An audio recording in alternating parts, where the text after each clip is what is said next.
up at midnight, dreaming all day long. Maybe I'm nocturnal, baby, maybe I was wrong. Been on both sides now, looking for you. Don't feel the pain when I'm asleep, find peace in all this blue. It's shake, shake, shaking me to the core. It's break, break, breaking me like waves on the shore. Keep crash, crash, crashing into the truth. With both eyes closed, I'll be right next to you. To you, I'll be right next to you.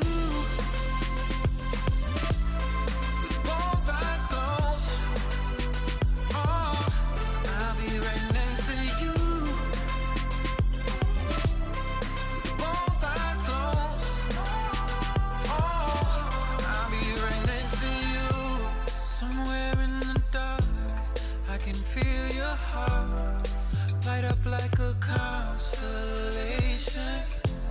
Somewhere in the black, I can feel your hand. Hold on to a love worth saving. Shake, shake, shaking me to the core. It's break, break, breaking me like waves on the shore. Crash, crash, crashing into the truth. With both eyes closed, I'll be right next to you. To you, I'll be right next to you. Both eyes closed. Oh, I'll be right next to you. Both eyes closed. Oh, I'll be right next to you.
Run me my money.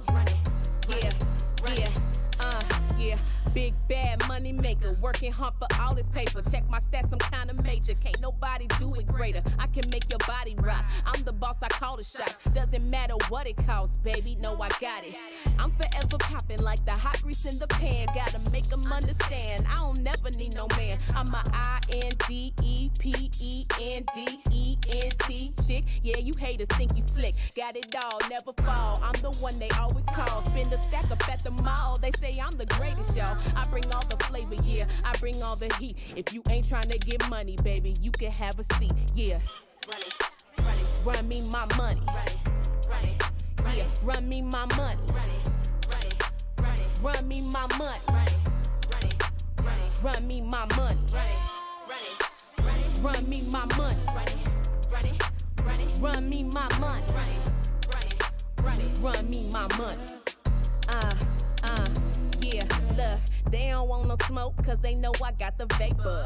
Keeping all my jewelry on me tighter than the taper. I be on my ballin' tip harder than the Lakers. Do nothing for low, I don't do no favors. Came from the bottom, bustin' out the bag. I'm the girl you never had, never will and never have. All these suckers know I'm bad, know I'm lit. Make these haters wanna quit. I don't want no things you got, not even a little bit. Face pretty, game tight, make you get some act right. Play me once I catch a flight, money Himalaya height. Got no time to be polite, get these broke men out my sight. If you got the cash, baby, we can leave tonight, alright? Run me my money. Yeah, run me my money. Run me my money. Run me my money. Run me my money. Run me my money. Run me my money.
Welcome to the final day of the World's 2022 play-in group stage from Mexico City. Now we're in for an amazing and action-packed day with 2 main event group stage spots up for grabs and up to 6 tiebreaker games on the horizon today.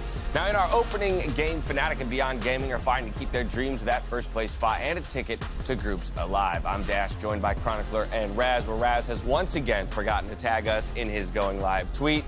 Who needs to tag people? What I gotta do? What I gotta do? That matters. It's Worlds, man. We expect you to step up. You know, it's another level, right? I had a time limit, and I hit the time perfectly. Raz, do you not like me? Is that it? No, you know, like that's what it is. We might try to coming out. Man travels. We're doing great. Man travels across the globe to be a guest in our home studio, and you can't even tag him in a tweet. You do have the therapist look. I am just putting that out there. I want to say, I don't know if I feel validated. Thank you. Wait a minute. Let's talk about our emotions for a bit. Well, we've got all day to work through those emotions, but let's first take a look at the standings of both of our groups. We'll start with Group A, where there's still a lot to be decided. Now, we do know that the Chiefs are eliminated from contention when it comes to the knockout stage, but for the rest of those 5 teams, all still alive and well with plenty to be decided. On the other side of things, we go to Group B, and we see DRX, RNG, MAD, and SGB. They are already locked into having shots out. Of course, still seeding to be decided there, so plenty on the line. With all that said, we ran through some of them yesterday. We had Jazz to do it. We've got Raz today. We're going to talk tiebreaker scenarios because there's all kinds of craziness that can happen. Let's do it. Anything from, you know, as little as 2 to all the way to 6, I think, Raz. Help us out. We have a lot of tiebreakers. I don't know if I'm going to be the one that's helping you, depending on if you want a longer day or a short day. Then why did we send you over to the telestrator? Just to make it clearer, all right? So already, I think what people expect the most is a Fnatic EG win and a Loud win, right? And we're just focusing on Group A because Group A has the most interesting scenarios. And if all of this happens, then what we would end up with is a 4-1 EG, a 4-1 Fnatic, and a 3-2 Loud. So already, in this scenario, what you end up coming up with is a situation where there's a tiebreaker for first between Evil Geniuses and Fnatic, and a tiebreaker between Detonation, Focus Me, and Loud to get into that top 4 echelon, to be able to fight Beyond in the Gaming. knockout. I'll just correct you there. You said Loud. But Oh, yeah, you're right. Beyond, Beyond Gaming and Detonation, Focus Me. In this scenario, Loud would be confirmed, especially off of the win that they had versus Fnatic. That was a big boost for them.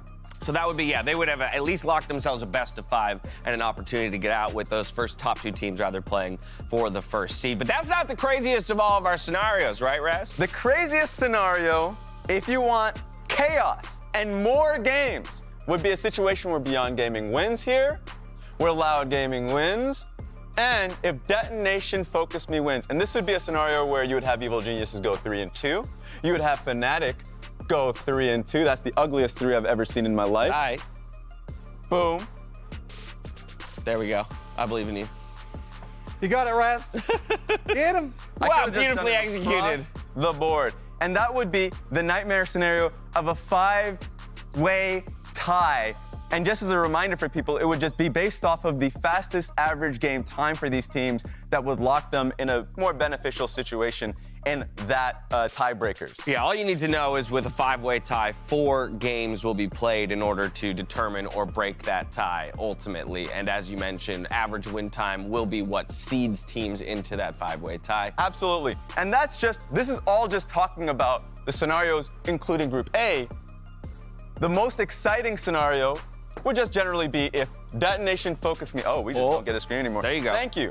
If DRX ends up losing to Mad Lions, then you actually have a tiebreaker between DRX, RNG, and Mad Lions. That's assuming with RNG beating, of course, Saigon Buffalo. So there's also tiebreaker circumstances in that group. So there's a lot to talk about. We'll keep you guys updated throughout the day. That is what's interesting me. Yeah, don't worry. We've got a foldy sheet behind the scenes, and so we'll keep you apprised as the day rolls along. Another thing I wanted to do as we're coming to the close of the play-ins group stage was talk a little bit more about champions and meta here at the World Championship so far. So this is a very heavy graphic. Oh my It's a busy God. graphic, to say the least. So bear with me, and I hope we'll also be tweeting this out. So for those of you at home who really want to take a deep dive into champions at Worlds so far, you'll get to have a better look at it. But the important thing to note here is that this is every champion played or banned in Worlds so far, sorted by their presence percentage. So that top number, the percentage above them is the presence. So the only 100% presence champion we have so far at Worlds is Aatrox. I will make one small addendum. This graphic does not include the 10 champions that have 0 games played, but have been banned in situations. We're gonna try and get that updated as the tournament rolls along. So as we get more unique champions, we'll update this. But anything jump out to you in particular of this graphic, champions, either their win rates, their overall presence that surprises you? Can I cheat and give you 2? Sure, you can, absolutely. You can thank you. The first one for me would be Aatrox. We talked about how he got no changes coming into Worlds, and he was already a really strong champion. We're outright seeing him being picked first in blue side in those situations that he's not banned in. So for sure, that confirmation is there. The second one, Teemo. This has to be the first legitimate Teemo pick. Oh, okay. From that perspective, yes. Legitimate Teemo pick, because ADD ended up winning, what, 2 games in Champs Queue with Teemo, giving him that negative confidence to bring it out on stage versus Aatrox. But he was also the player that gave us Zillion Top. And so for me, it's nice to be able to look at play-ins as a whole and be like, wow, that A is a lot of picks. Yeah. And all of them aren't troll, at least from the player's perspective. For me, Chronicler things that jumped out were Ornn, for example. Yeah. Still actually pretty high up there in terms of presence. It was only 37.5%, but in the upper echelon of the list itself, but sitting at an 0-2 win rate. Yeah, I think Ornn is a really interesting one because I usually like team fighting comps and play-ins. I think the games are pretty messy, and having a surefire way to get back, even if you go into an early deficit, is very strong. But Ornn's Aatrox matchup is just bad, and a lot of teams, we can leave the Aatrox open. It's been, I think, the most popular B1 pick by far. Right. I'm really surprised at the Poppy being so low priority, especially if Kalista's still very high on the docket. It did get banned, but I do think that that might be a pick that in play-ins is going to be very low on the ladder, but then once we get to groups, expect it to spike again. The other one that shocked me a little bit was Seraphine sitting at 2-2 in terms of record, 50%. I think because anecdotally, I just remember the Seraphine Hecarim Aatrox games from Mad, and I'm like, that pick is so strong. But it has taken a couple losses. It's not as powerful as I would have thought. Yeah, and I mean, all of this is just with the caveat that this is all happening in play-ins, and the stronger teams within the main stage will give it credence. I agree. I think Seraphine is much stronger than expected. Same with Ornn. So Ornn, these picks will for sure find a higher win rate. And that's why I'm excited to see that graphic updated all throughout the World's tournament. Now let's get to today's schedule and the 6 regularly scheduled games that we have in front of us. We kick things off with Megabank Beyond Gaming against Fnatic before we jump over to Loud versus the Chiefs. Then Detonation Focus Me will go up against Evil Geniuses. That will conclude Group A's regularly scheduled matches. Then we'll hop on over to Group B to see how things break out there. So that is important to note that in that after that third game of the day, we'll have a sense of what our tiebreaker scenarios will already look like. Yeah, there's a lot of diverging paths. Now, even though I am more tired than ideally you'd like to be.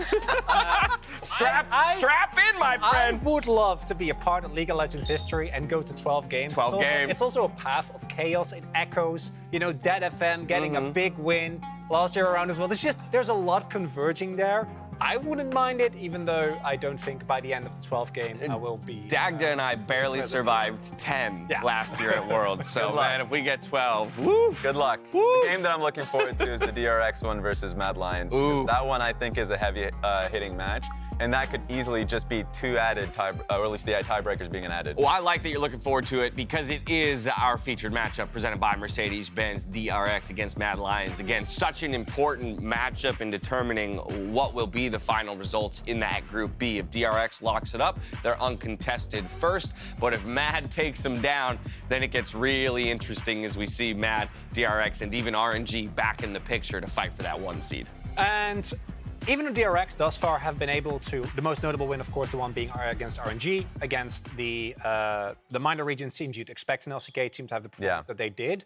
But this is a team where I think LCK fan is still a little worried because their domestic performance has not always been consistent. Yeah. But I feel like you're the only one who's, like, the LCK fans are the only ones who are worried. Because for the rest of us who are watching DRX at this tournament, I have full confidence in this squad right now. They they look unbeatable in play-ins. I've seen things happen domestically that I'd rather not discuss because they hurt me a lot. But with Baron Piosik playing, anything can happen. And I've seen enough of Zeka smurfing this tournament to be like, they've got it in the bag. We'll talk plenty more about it as we get towards that game. I think it's game 4 of the day. For now, we're going to hop back over to Group A, where we got BYG up against Fnatic here to kick things off. Now, this is a massive game when it comes to Group A results because the entire 5-way tie hinges on the result of this game as an example. So if Fnatic win, they guarantee a top 2 finish and a potential tie with EG for that top 2. If BYG wins, we still have the opportunity to see a 5-way tie in Group A. Yeah, and we shouldn't even be having this conversation with how Fnatic has been doing right at the get-go. It felt like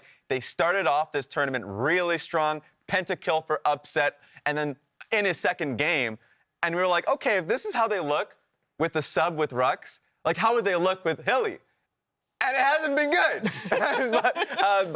But I don't expect them to fall short. I expect them to actually learn a lot from their loss to Loud and come up stronger. So to this point, Fnatic does not look infallible, but Beyond Gaming also has to find a way to achieve victory over Fnatic. So talk to me, Chronicler, a little bit about the difference in this team that we've seen compared to maybe what we expected to see based on their domestic performance here at Worlds. Because talking to experts on the PCS, this was a team that was the epitome of lose early and then come back. Find a good team fight angle, find a good macro call, find a snap second decision that gets you back in the game.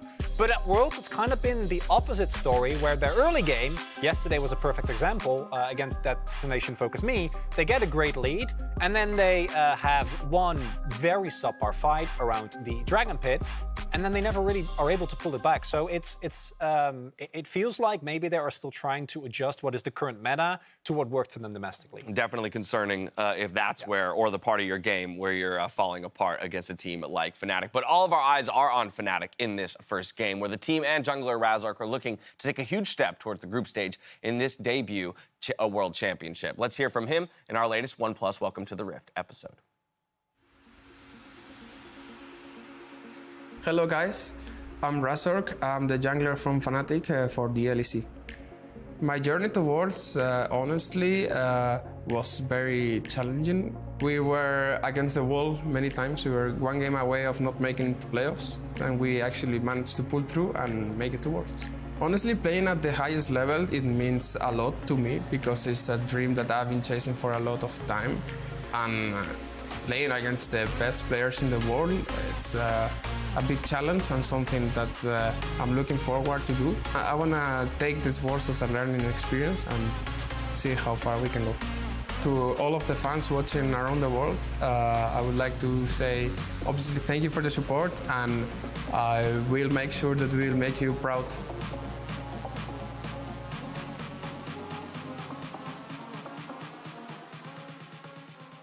First Worlds for him, and it's been a great one so far. I still will always look back to that Chiefs game that he had. His Lee Sin game was really oppressive.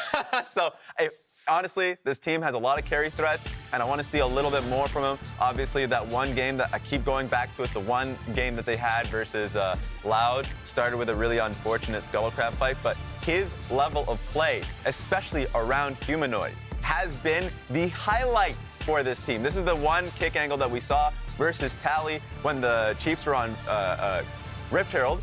And in general, when the Chiefs were making one play, Razork immediately buzz lines to the other side of the map, makes a play. This is the type of player that I love to see, and he's making action happen early in the tournament. Buzz line, I like that. It's the evolution of making a beeline. You buzz all the way there. Make a noise, no one can stop you. It's fine.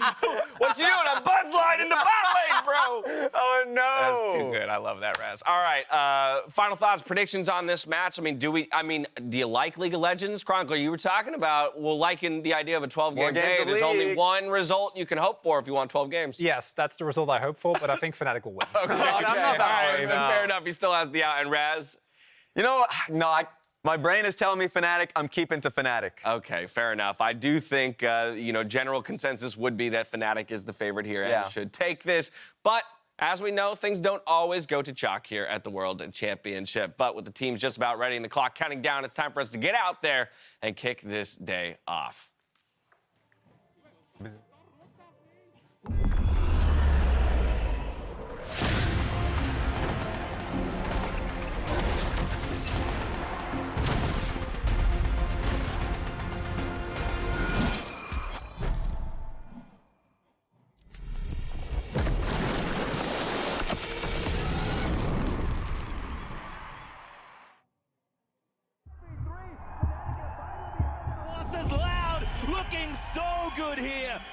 Pra ser sincero, eu tô feliz, mas eu sei que eu quero mais.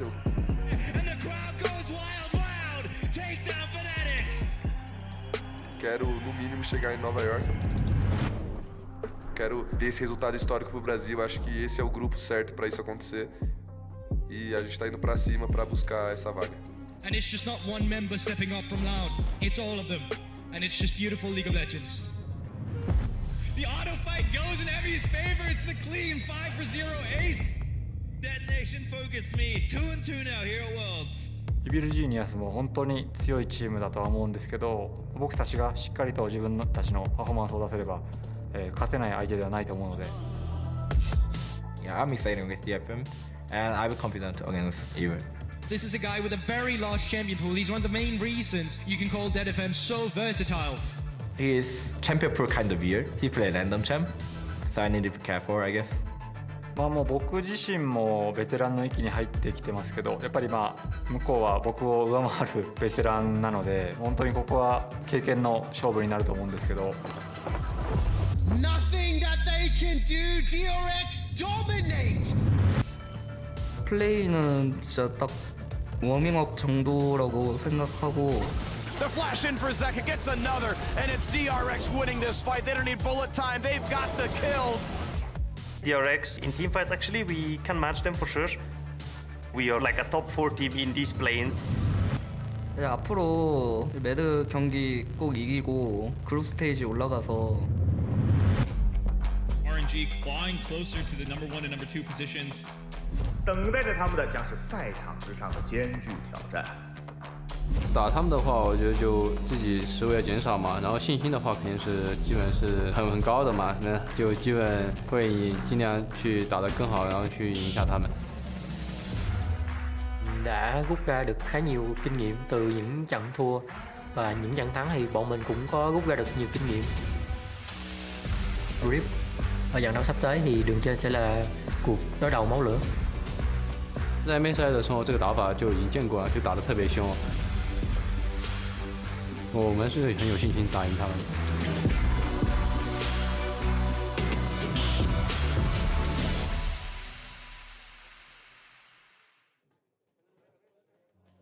Don't ever say it's over if I'm breathing. Race it to the moonlight and I'm speeding. I'm headed to the stars, ready to go far and start walking. Don't ever say it's over if I'm breathing. Race it to the moonlight and I'm speeding. I'm headed to the stars, ready to go far and start walking.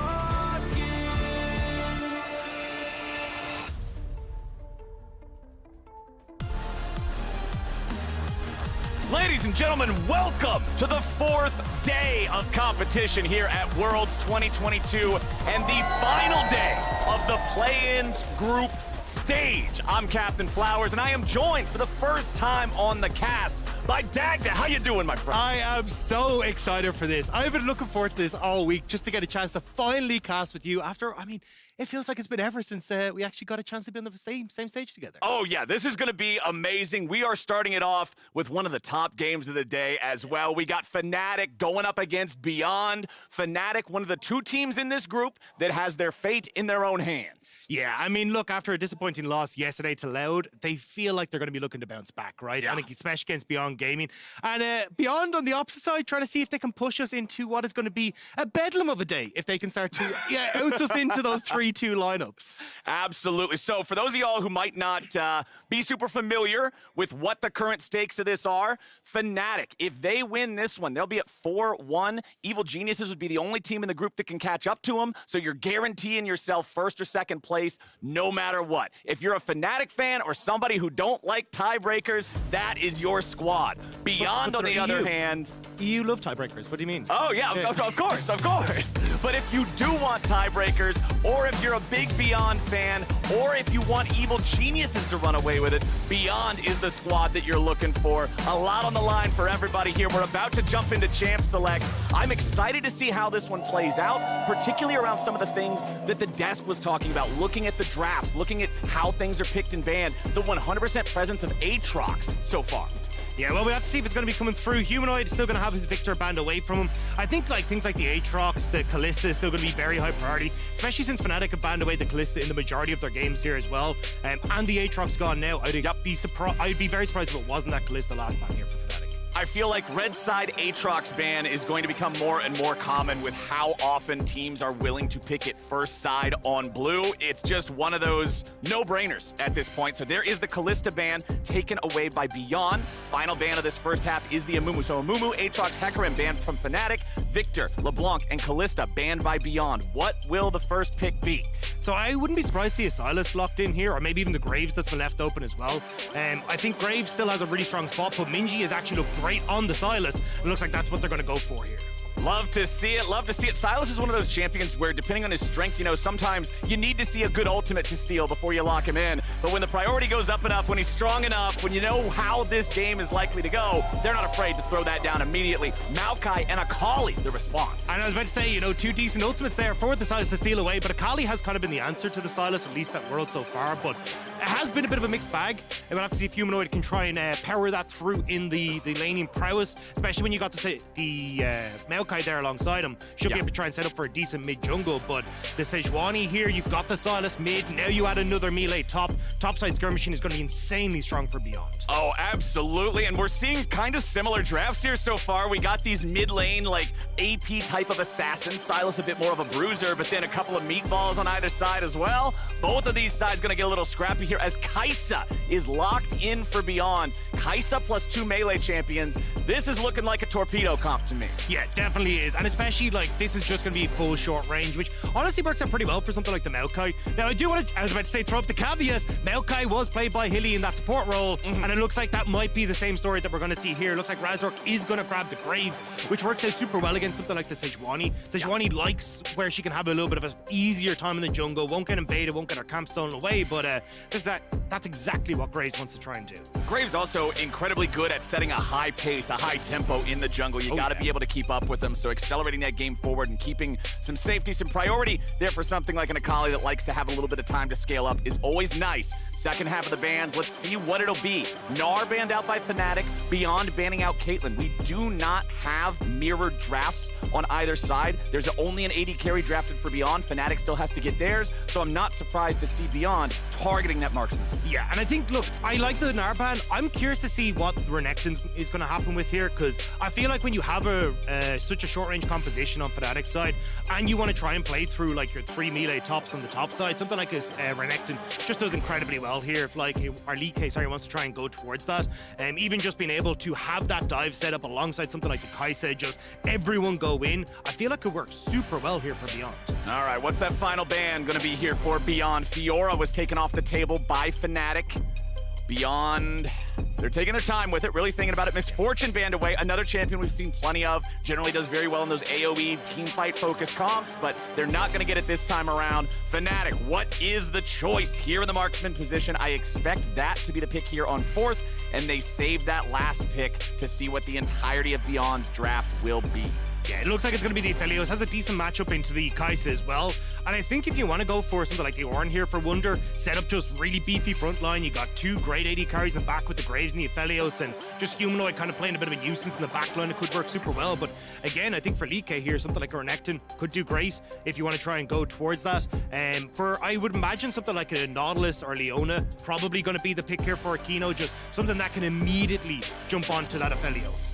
Whoa, we got some Jacks locked in for Beyond and for Lakai going up against Wunder, willing to throw down that gauntlet and say, all right, let's see what you got here in the top lane. It does give a lot of side lane prowess to them as well, so especially if Minji and Husha can get involved in that mid lane early, set up Minji where he's got a bit of advantage over Humanoid, there's a chance then that you can actually start to play through these side lanes, because Fiora's gone, Aatrox gone, there's not a huge amount of things that kind of match that prowess of the Jacks on that top side. And Nautilus, the final pick here for Beyond. So it's pretty much what I was expecting when I see the Kai'Sa picked. Everybody on this team wants to go in. They got one direction they can move, and it's forward. Also, just a great color scheme. Nice and blue. We got shades of purple and blue. Just jump in, get on top of people, make upsets life uncomfortable. That's why I love things like the Nautilus here, because it's just that go button, right, that everyone else can follow alongside. And then Wunder, I actually like that they pivoted from the Ornn that I was talking about into the Gragas, because you just said, hey, everyone jump into the party. Well, Gragas is like, no, get out of here. I actually love that as the last pick of the draft for Fnatic. It seems like such a good use of red side pick 5 to get such a disruptive champion for melee opponents into a comp that really just wants to die for. There's so much counter engage as well, right? The Gragas, you got the Maokai ultimate, like it's so many ways to try and deal with everyone that's trying to get in on top of you, and that also opens up Humanoid if he's able to find these flank opportunities to go for these plays. So I'm super excited to see how this one backshes out, because it feels like whichever team gets that early lead is going to have a much easier time throughout the rest of this game. And as we're about to load in, remember the stakes are huge for this one. A win for Fnatic guarantees them first or second in the group, which means you either get a free ticket out or you at least avoid playing the stronger opponent from the other side, which most people are predicting to be RNG, so that's a big bullet to dodge. But for Beyond, if you win here, all of a sudden you're tied with Fnatic in the standings, and things are going to get very wild very quickly. Yeah, and exactly for Beyond, that's what they're trying to push forward, trying to see if they can move on with their PCS brethrens, with Flying Oyster in the actual group stage, but it is going to be a tough one. Beyond been a little bit messy in some of their games. It hasn't been as clean, but I mean, if you're looking at transitive properties, right? Okay. Loud beat Fnatic, and then you look at Beyond beat Loud. So therefore, through transitive properties, Beyond should have the answer. Yeah. Okay, we'll see if they can do it. Fnatic really wanting to bounce back after, I think, what was a surprise for a vast majority of fans yesterday, dropping the game to Loud. Fnatic was looking really good before that, right? Like, they showed up on day one where they had a substitute support. They were like, all right, we're going to rock this. Let's go. They're looking like #1 team. And then Brazil just roars to life and takes them out. So today's competition is going to be very fun, my friend. And I think Brunsei kind of said it, right? Bot diff with the elf was pretty sick. But honestly, I think Seos had an incredible performance on the Amumu. The Loud have kind of gone for this Amumu misfortune combo over and over again, and unfortunately Fnatic just fell afoul of it, right? So now we'll have to see if they can find a little bit more ease of action in these team fights, where they're not just ending up against this massive big wombo combo. Still a very aggressive team coming through from Beyond Gaming, but something that should give Upset a little bit more breathing room when it actually comes to team fights. And even when we looked afterwards at the outcome of that game and we were interviewing Yamato, talking to him about Fnatic's performance yesterday, he was like, look, this is just the result. When you play bad, that you're going to have bad results. Those weren't the exact words, but I can't repeat the exact words here on this part of the show. But he got into the fact, he was like, hey, this is what no practice looks like. We didn't play well. We had a bad game. Their heads are in the right space. They know they goofed up. But the nice part is their performance before that was so good that they still have an opportunity to make this group their own with their own play, and that's what they're going to try to do here in this one. We are on to the Rift, my friends. Beyond in the blue, Fnatic in the red, runes popping up on your screen right now. All 4 of our solo laners having teleport, both of our 80 carries taking cleanse. Yeah, nothing particularly crazy coming through in the runes. I mean, Wunder going for that phase rush is just super nice for trying to avoid any sort of all-in potential that Lee K is going to try and go for. You just bop him, throw down the cask, and walk away with the extra speed up. But across the board, still be looking at, Beyond should have decent push in the top side in their mid lane as well, especially if Husha can try and get in. And it feels like a huge amount of this early stages is going to rely on Husha. Like, the rookie of the split in 2021, this was the man that a lot of people are talking about who had to step up for Beyond Gaming, and this game is going to be no different. And Fnatic, you know how they love to enable Razork as well. They like to let this guy take over the jungle, get some priority in the lanes, let him invade and support him. So I'm hoping we get some scrappiness nice and early here, not just some full clears. Yeah, I mean, I'm not going to lie. Razork's Poppy still gives me nightmares. Like, that was absolutely insane in playoffs. The man was a man with the mission in mind, and he executed brilliantly. So we'll have to see now if he can do the same on the Graves, right? Getting as invades, as you say, trying to get into the face of Husha, who I feel like expected to be up against the Maokai, and then Fnatic pulled a bit of a tricksy on him. Exactly. You got to be careful around that Graves, especially when you're just playing a tank jungler. He's going to win those duels every single time unless something goes egregiously wrong. But both of our junglers are starting on their own red buffs. You can see Razork stepping back to clear the Krugs, wants to make sure he's getting the full clear on that one, cycling the camps a little bit more efficiently, whereas Husha not having quite as good of a clear on the Sejuani. He's just going to move straight up towards his blue quadrant, make it so he can get out on the map a little bit faster. Yeah, and I like this because in theory you should have push coming through from Jax. He can always come in and support you. And again, just the skirmishing power that you have on this top side with the triple melee for the Sejuani is obnoxious to deal with. So I think we'll definitely see Razork, as you look at it now, trying to lean more down towards this bottom side of the map where he won't have to struggle as heavily with that. But there you can see DK getting some good trades against Wunder in this top side. Yep, he's just beating him around with the stick here a little bit early on. Wunder will be happy to step back. Of course, with the Gragas, you have so much AoE in the kit, it's very easy to thin out these waves as time passes forward. So even if Likai takes the control over the wave nice and early, shouldn't be that big of a deal right now. Looking across the board, there's no huge leads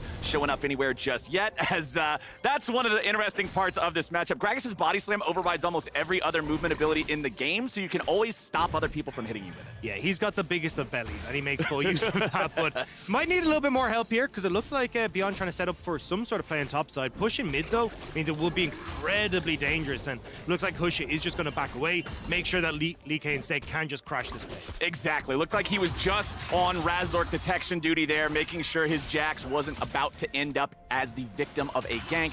He'll move down into the top side river to take that Scuttle Crab. You can see the second Scuttle Crab hasn't been attempted yet because Razork cleared more camps. He did clear the Krugs, like I mentioned earlier, so slightly slower getting to the Crab, but he is ahead overall, and now he'll clear this one out, no problem. Graves going for a full clear? I can't imagine. I cannot imagine a Graves player. But here we go, Razork trying to get in the middle here, just seeing if he can spot out exactly where Husha's gone for. Husha did, in fact, go back down towards this Krug, so will spot out Razork, because maybe he goes over the wall, but actually just gonna reset here after getting that ward up with the Raptors. Yeah, it feels a little risky to go around looking for the Krugs. Sejuani might not be a good fighter, but she's excellent at locking you down, and you know the bottom lane wouldn't be shy about getting in the mix too if that broke out. I like him just backing off, takes the purchase, goes home, grabs a couple of long swords and a control ward, and he'll be right back out. That ward on the Raptor pit, I think, was also really important. He knows those timings. They'll be able to keep track of Husha a little bit better there as well. And that's the big one, right? You're looking at Humanoid having push in mid. You've got push on bot side for Upset and Hilly as well. So what you're trying to set up here for Razork is, look, I'm going to try and take out some of these camps on top side and then immediately use the push on bot side. But having spotted out Husha here, looks like he might just try and get in and steal away any camp he can find. But right now, Fnatic are doing a really good job of tracking where Husha is, and that's just kind of the best form of attack for them right now. If Husha isn't getting into these lanes and interacting with them, we can just have Humanoid and Upset keep playing through their advantages. Razork's gonna make a trip up to the top side. Wunder's got no mana to set him up, so Likai can just jump away very easily.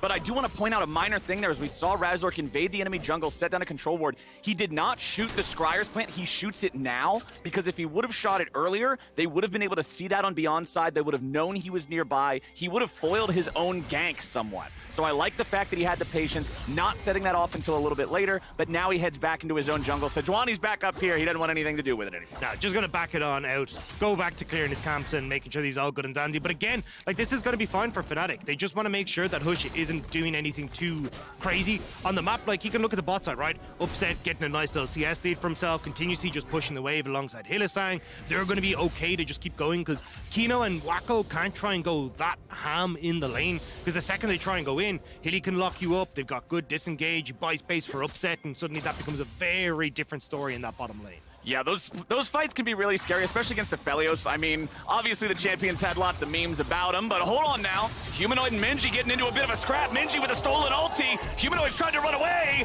A little bit more damage. And Minji with a solo kill on Humanoid to open the game. Minji stepping up big there. Humanoid takes that little bit too far of a step underneath the tower, and Minji turns it around. A player that's had to step up big for Beyond. A lot of doubts were tossed his way, but kind of silencing both them and Humanoid right now. Now, it is important. He had to go underneath the turret. The turret damage makes it a 1-for-1, so it's not as bad as it could have been for Fnatic, but that's a big confidence booster if nothing else. Humanoid has been one of the showstoppers here for Fnatic. This has been a guy that can pop off. Kino now in a bit of trouble down here underneath the tier 1 turret.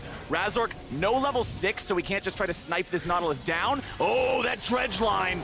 If that was just a couple of pixels closer, that could have lollipopped and hit him, and they might have had something way different going on. Yeah, it looks like Fnatic are just going to back away. Wasn't sure how aggressive they wanted to go with Humanoid having push in mid, but instead, Razork going to be happy to just steal away the camps. Kino did the job he needed to, though. Froze the wave there, means that Wako can catch the majority of that wave, not fall further behind, and he'll just go for a reset himself now. But Razork still hovering around Minji. Yep, Razork hovering here, stealing away those Raptors makes it very easy for Humanoid to trade aggressively here because he knows the only way Minji can kill him is with an all-in, and if you do that with Graves right there, well, good night, sayonara, see you later. That's not going to go too well. So Minji underneath the turret here yet again. Let's take another look at how this first blood happened.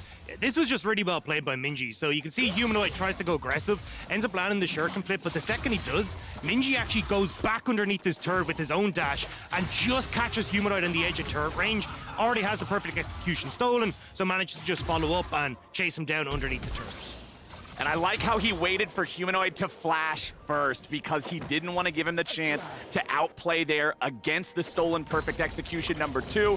Had the patience, had the execution. Well done from Minji there. Back up here on the top side, things are pretty much the way they've been the entire game. Gragas and Jax just farming back and forth. About a 1-wave lead here for Wunder, so has been able to collect a couple more minions there, just building those modest advantages. And I think that's one of the reasons why when we look at the gold up here in the top, despite tied kills, it is a decent little lead for Fnatic.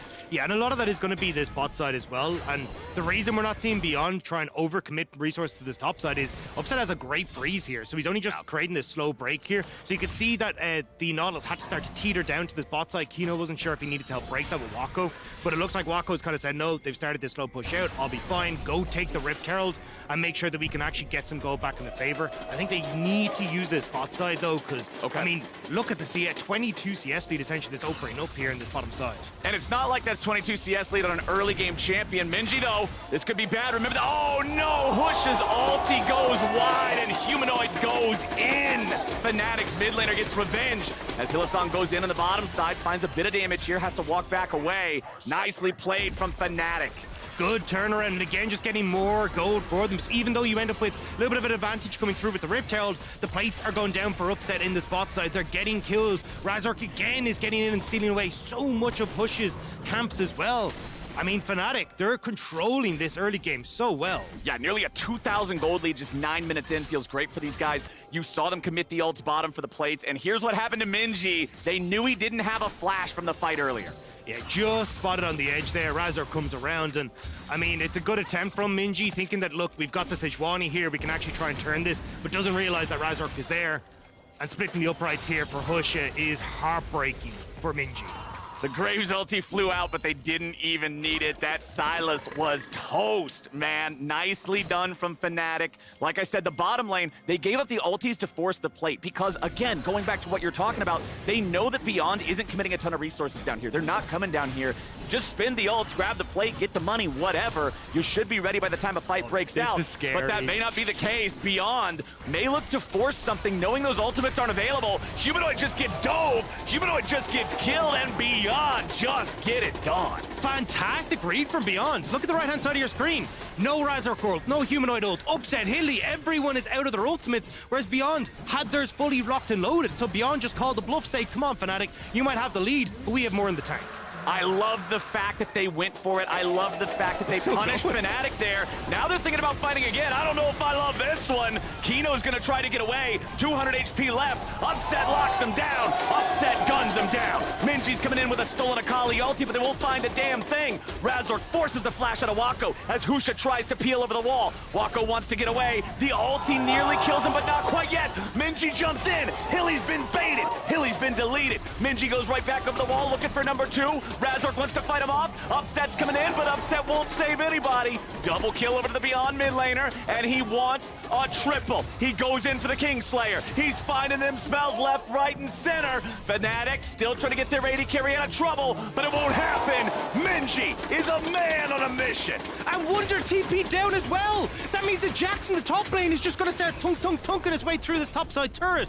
And overall, Beyond Gaming wake up finally in this game. These early skirmishes that we talked about paying dividends for the PCS representatives. This one is a roller coaster, man. Fnatic was up 2,000 gold. Beyond punished them. Then it looks like they get greedy. But oh no, they were just baiting the trap. Humanoid wanted to walk away again. Dodges the dredge line. Nicely done.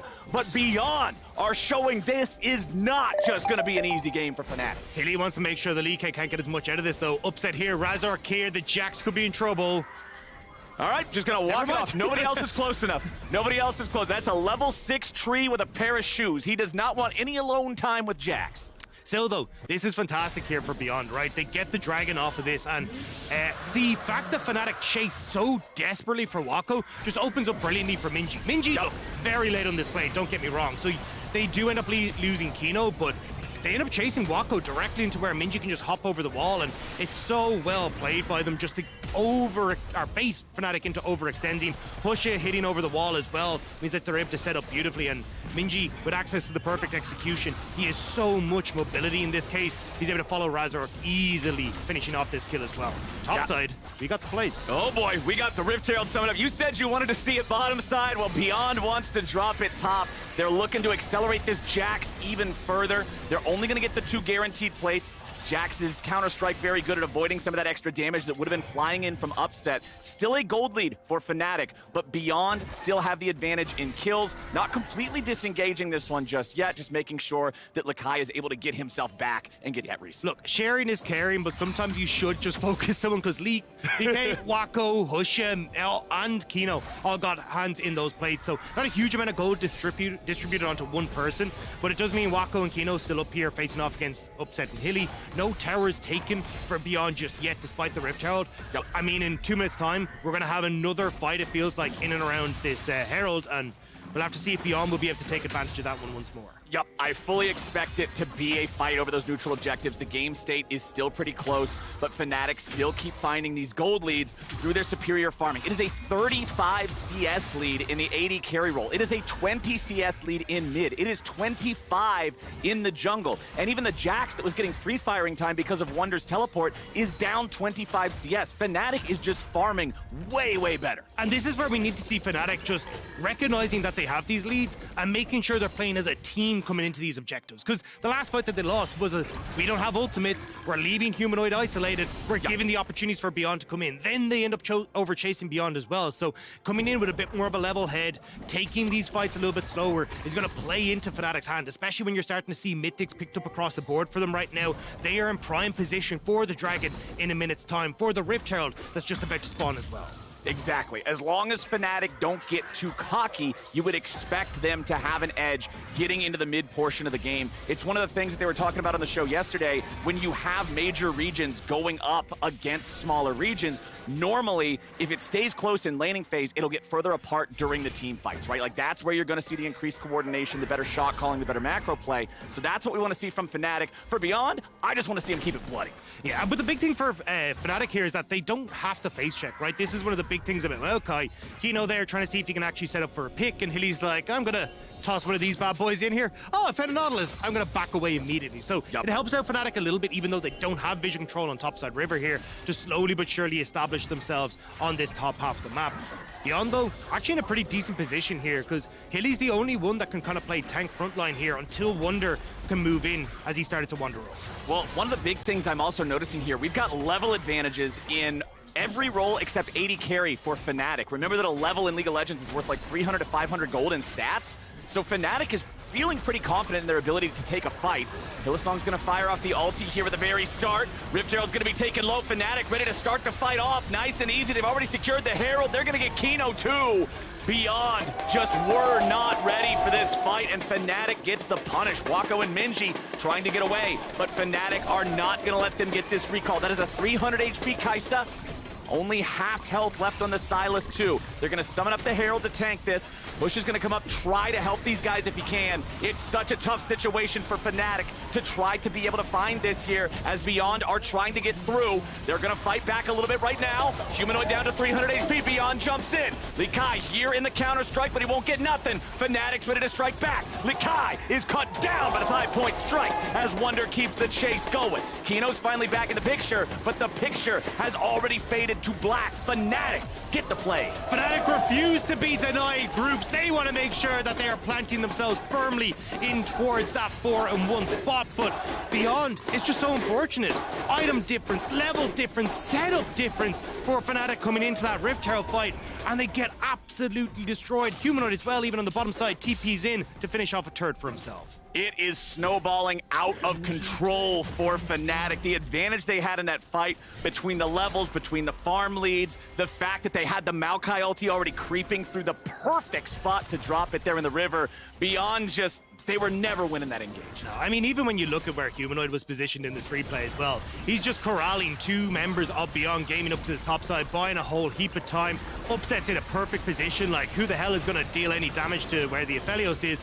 And as you say, look, Humanoid on towards Wako, on towards Minji, the 2 carries that are on this team aren't dealing any damage. Nope. So you just get this slow work through of Fnatic as they deal with the front line and then go, thank you very much. We'll continue on towards this dive with the Rift Herald that we just picked up and make sure Beyond are not having a good time. Yeah, it feels really bad for Beyond here because you're just trapped into this turret. You know you're gonna die. Honestly, Minji does a pretty good job just trying to create some chaos with a stolen Akali ultimate. Meanwhile, back on live, the Drake was taken by Fnatic. The Rift Herald fight meant there was not a follow-up fight there for that one. But yeah, this fight just ended up not going Beyond's way. It's not a whole lot of surprise of anyone. Humanoid was able to go in with that flash 5-point strike to finish off the kill. Yeah, there's no place like home is what Beyond is saying. Unfortunately, they don't get to go home. And now Beyond, DK taking a little bit of a rough spot in this top side. You got pushing, mid coming through for Fnatic as well. Even look at just the amount of wards that are littered all over this bot side jungle. Means that Razork can easily wander down into this bot side unspotted and just put pressure on towards Minji on this tier 2. And Razork, man, on the grave, still has the level lead, still has a massive farm advantage. He's working on his second item. Husha still does not have his mythic completed. As you're gonna see Minji walking away from that one. Hillsong throwing out the ulti.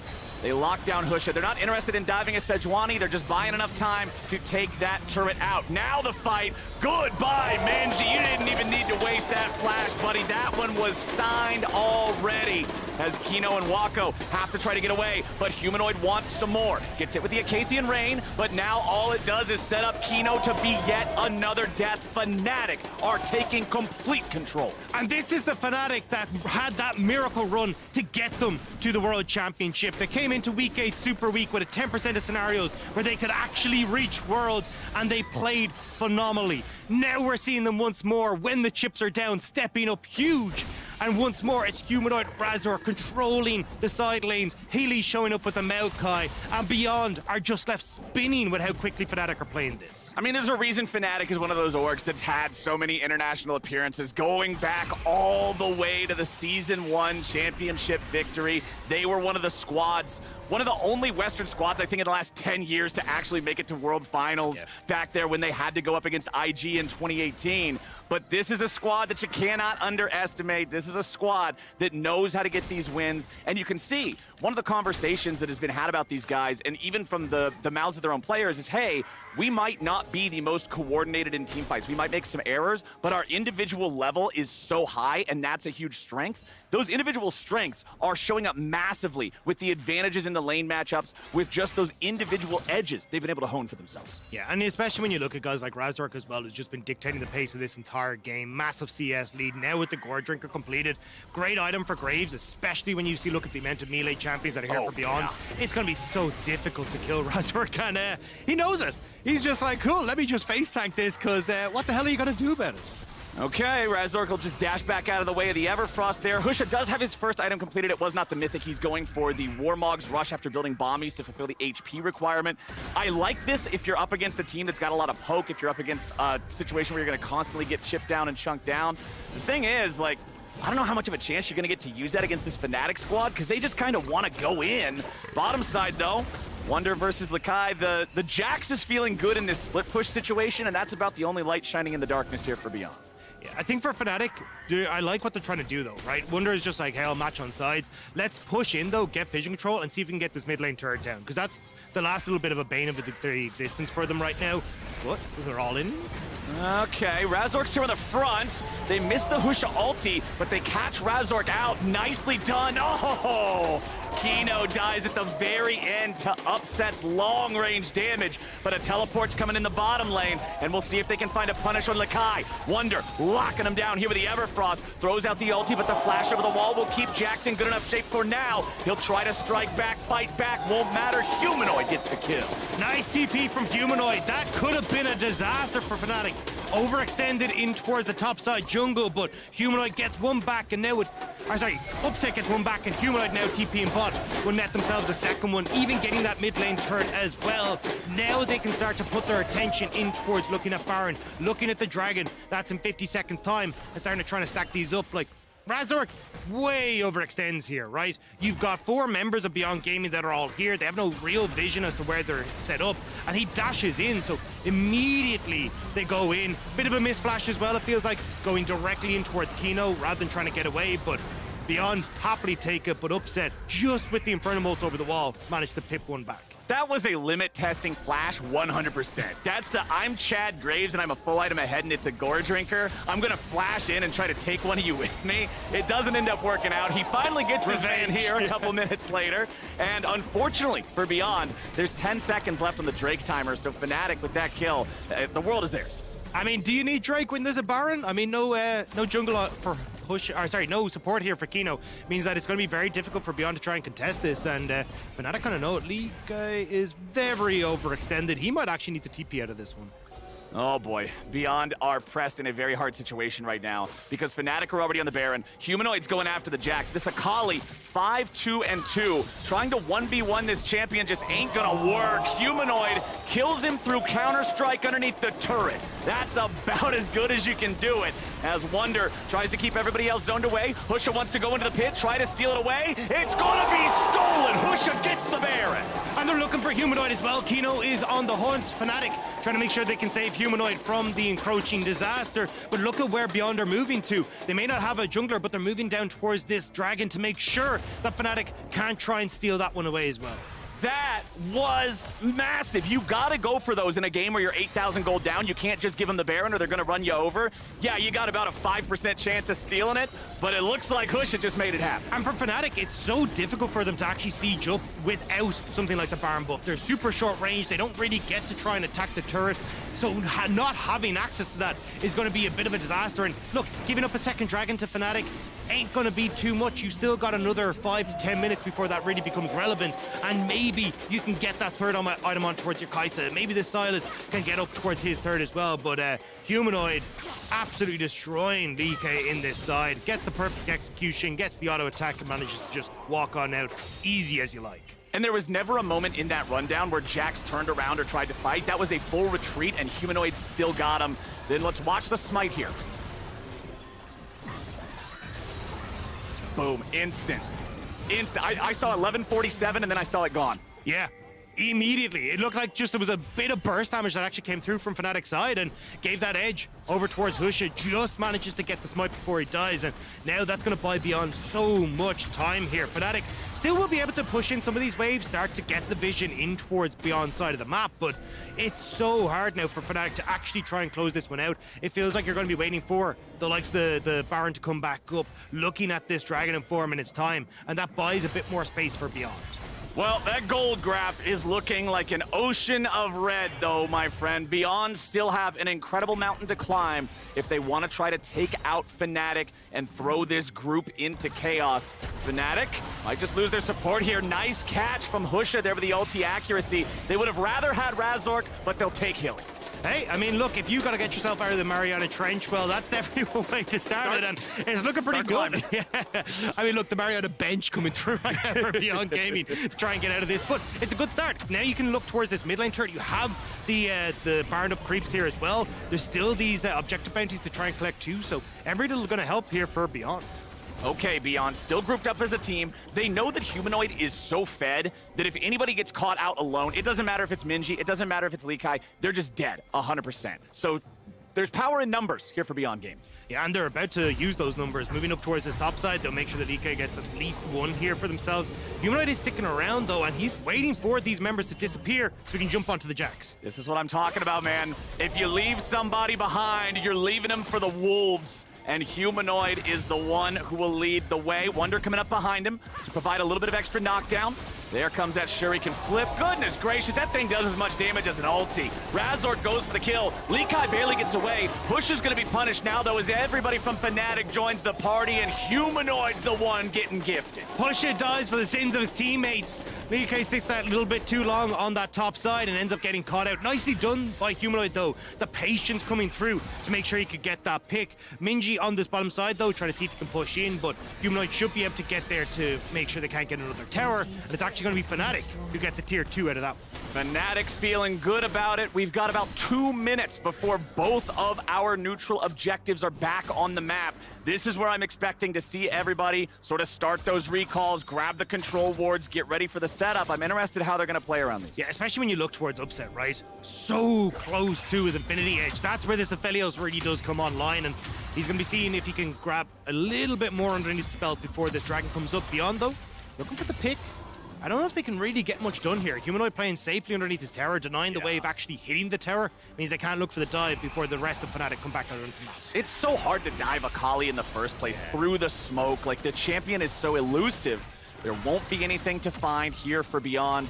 Towers, a huge part of this game as well. 5-1 in favor of Fnatic, who have just had control over the Rift for such a long time. I'm trying to figure out what Beyond's game plan is here, because it feels like you kind of do need to fight Fnatic, but it's so hard. They're going to be so incredibly strong coming into this. Like, the resets are about to come through. I feel like Upset will more than likely have that Infinity Edge completed, and maybe you could try and leave DK on this top side to keep pushing, but, I mean, Wonder's able to clear out these waves fairly handily at this stage. You don't really have the damage to just ignore him, so now you kind of are forced as Beyond Gaming to try and fight for this next objective, but I just don't see a world where, unless you find a pick beforehand, you can really make anything happen.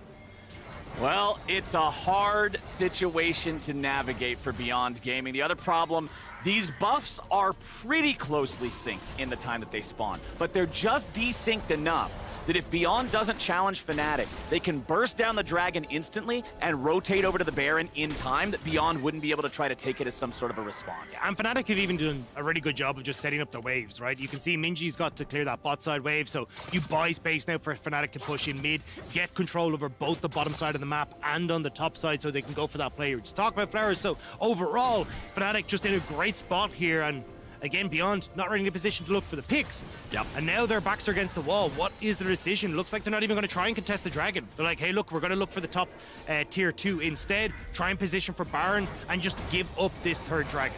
And you can see Razork just soloing the dragon himself. It's very easy for a 3-item Graves to take care of that one. The rest of Fnatic just gonna run interference, keep Beyond in their sights, mark these guys, figure out where everybody is, make sure they're not up to anything tricky. Pusha jumps in, the stun on Humanoid underneath the turret, but it doesn't matter. Akali's got the smoke, she just walks out of it. That was Beyond's big engage mechanism, and Humanoid lost 15% HP. It bought time for Razork to get the Drake. Fnatic are loving this. Even bought space for Wonder to move up to that top side to protect. Now the TP behind. Oh, Humanoid getting caught here, though. Stasis is going to protect him, and now the Aphelios ulti immediately turns the fight in the favor of Fnatic. It's already 2 down, already 3 down. Pusha trying to stay in and fight, but Wonder's looking to find even more. Domination for Humanoid, domination for Fnatic, and an absolute wash of a fight as Likai's the only one who can get himself away. Humanoid still chasing after him here as Fnatic will head over to Baron. Beyond are gone out of this game quickly. Moving up now towards that top side. Fnatic will get Baron. Wonder going to take the mid tier 2. That's all outer turrets now gone. And with the Baron picked up, this Red Bull Baron power play is going to be fairly sizable for Fnatic if it doesn't just end the game outright. I would expect it to probably just be the end of the game. You put the importance earlier on how much Fnatic needs this Baron to be able to siege, how much that immunity to the spells is going to matter. And now, this is actually an even worse scenario for Beyond, because now you've got 50 seconds of a 5v4. They're already recalling, they're already ready to push with this Baron. It's looking like trouble, my friend. Yeah, Humanoid just gets to clear out this wave. He has the TP as well, so we can join in at any point in time. Wonder sticking around just a little bit because I know there's a lot of Beyond Gaming members in the area. How big of a gamer can Humanoid be, though? Because I don't know if Beyond are going to go for much, but he needs to outplay this massively with that ult power. No, he knows he's fine. He's just going to walk away, collects the little bit of a health pack from Gromp there by getting the last hit on it. Razork goes over the wall. He's 1v2, but he don't even care. He goes in for the extra damage. Kino won't die just yet, but Humanoid's there to make sure that the hope dies with them. Beyond, just as they're about to get their 5th man back, the 4th man dies. And it's a Rabadon Death Cap that was picked up for Humanoid on that reset as well. So this Akali has become an even bigger pain. Fnatic now, all members on the bottom side, they're going to make sure they can punish Beyond for thinking they could step into their territory. Fnatic is ready to walk it in bottom lane. That turret is just gone. It folds like paper. Fnatic with a 5 versus 4. They're ready to siege up the Nexus turrets and take them down. Wako knocked right back into his fountain here as the first Nexus turret falls, and Fnatic will continue moving forward. They zone Lee Kai away there with the power of the Everfrost. Everybody on Fnatic still full HP. They've got another wave pushing up mid. They're going to Baron enchant that one for a little bit, but now bottom lane's ready to go once more. Another wave that Beyond has to try and survive. They are 12,000 gold behind. Whenever Fnatic decides to go for this, you have to think it's going to be a win. There goes your Maokai ulti. Stasis is trying to be used. Humanoid's already got 1. They're going to find a 2nd. Minji and Kino are down. Humanoid barely keeping himself alive as Lee Kai tries to finish him off. Humanoid's got 200 HP, but that's 200 too much if you're Beyond Gaming. Lee Kai continues trying to defend underneath the turret, but that turret's not going to be able to keep him alive forever. He's still got a little bit left in the tank, but Fnatic are taking over the entire base. 35 seconds on Minji, 15 on Kino. Hillsong popping a stopwatch now as well. Upset goes in for the AD carry on AD carry combat, and it's going to go his way every time. That will do it. Beyond tried, but Fnatic is back in form after yesterday's loss, and they are here to keep this group in their control. They take the win. Fnatic move to 4-1 and separate themselves from the masses, making sure there will be no 3-2 hijinks today. Fnatic make sure they're able to solidify that one, and in spectacular fashion as well. 23-7, Fnatic looking strong once more. I said their fate was still in their hands. They were one of the only 2 teams that was allowed to have that reality going into this final day of groups. And man, they took control massively. The individual skill of the players just outclassing their opponents in every lane. Yeah, fate was in their hands and they clapped. Like, absolutely bodying Beyond Gaming. And unfortunate for Beyond Gaming, right? They were hoping they'd be able to come into today, pick themselves up another win, put themselves into contention for moving up into that higher portion of the bracket, but not going to be the case. Fnatic putting them right down into that 2 and 3 spot. It's a tough spot to be. It means that even if you make it through to the best 5, you're probably going to have one of those scary situations. So not the way Beyond Gaming would have liked to see it. They had some good moments. They had some good plays. If we think back to the punish, like in the bottom lane where Minji was able to pop off and Fnatic got a little bit too greedy, Beyond had some good moments. It's just Fnatic's players were so much better. Those leads that they had in gold and in level advantages, it came to be too much when push came to shove. Yeah, the big advantages from the laning phases that we saw just teetered over into that Rift Herald fight. We saw them come in with completed mythics. They had the level advantage. They absolutely smashed Beyond in that fight. And from that point forward, it was just Beyond scrambling to try and get back into it. DK, unfortunately, feeling very tough in these side lanes where he was supposed to be the dominant person. If you're a Fnatic fan, you're loving this game. If you're a Beyond fan, there were some bright spots to find, but the road is now much tougher. Beyond Gaming made it interesting, but with that win, Fnatic have secured 1st or 2nd in the group, guaranteed. For more info on how the rest of the day is shaping up, let's hand it back to the State Farm Analyst Desk. Thank you so much, Captain Flowers, and welcome back to the State Farm Analyst Desk. He's exactly right. Fnatic have he's doing our job for us. I know, he's doing part of it. I'll tell you this much. We are guaranteed to have 2 tiebreakers now at the end of the day. Group A will have 2 tiebreakers. There are still a couple different scenarios that can take place, which give us those 2 tiebreakers, but at least 2 extra games of League of Legends are played here today. Let's talk about it, though. Fnatic, they do get it done, and on the back end of just some good fundamentals, some, gold picked up by being, the better hands. But BYG did make them work for it, and it got a little scary in the mid-game. Yeah, in terms of draft, I actually liked what Fnatic picked up here for themselves. I think they had a very nice responsive draft. I think the way that BIG kind of slotted themselves into a very specific comp is something they've done earlier in the tournament.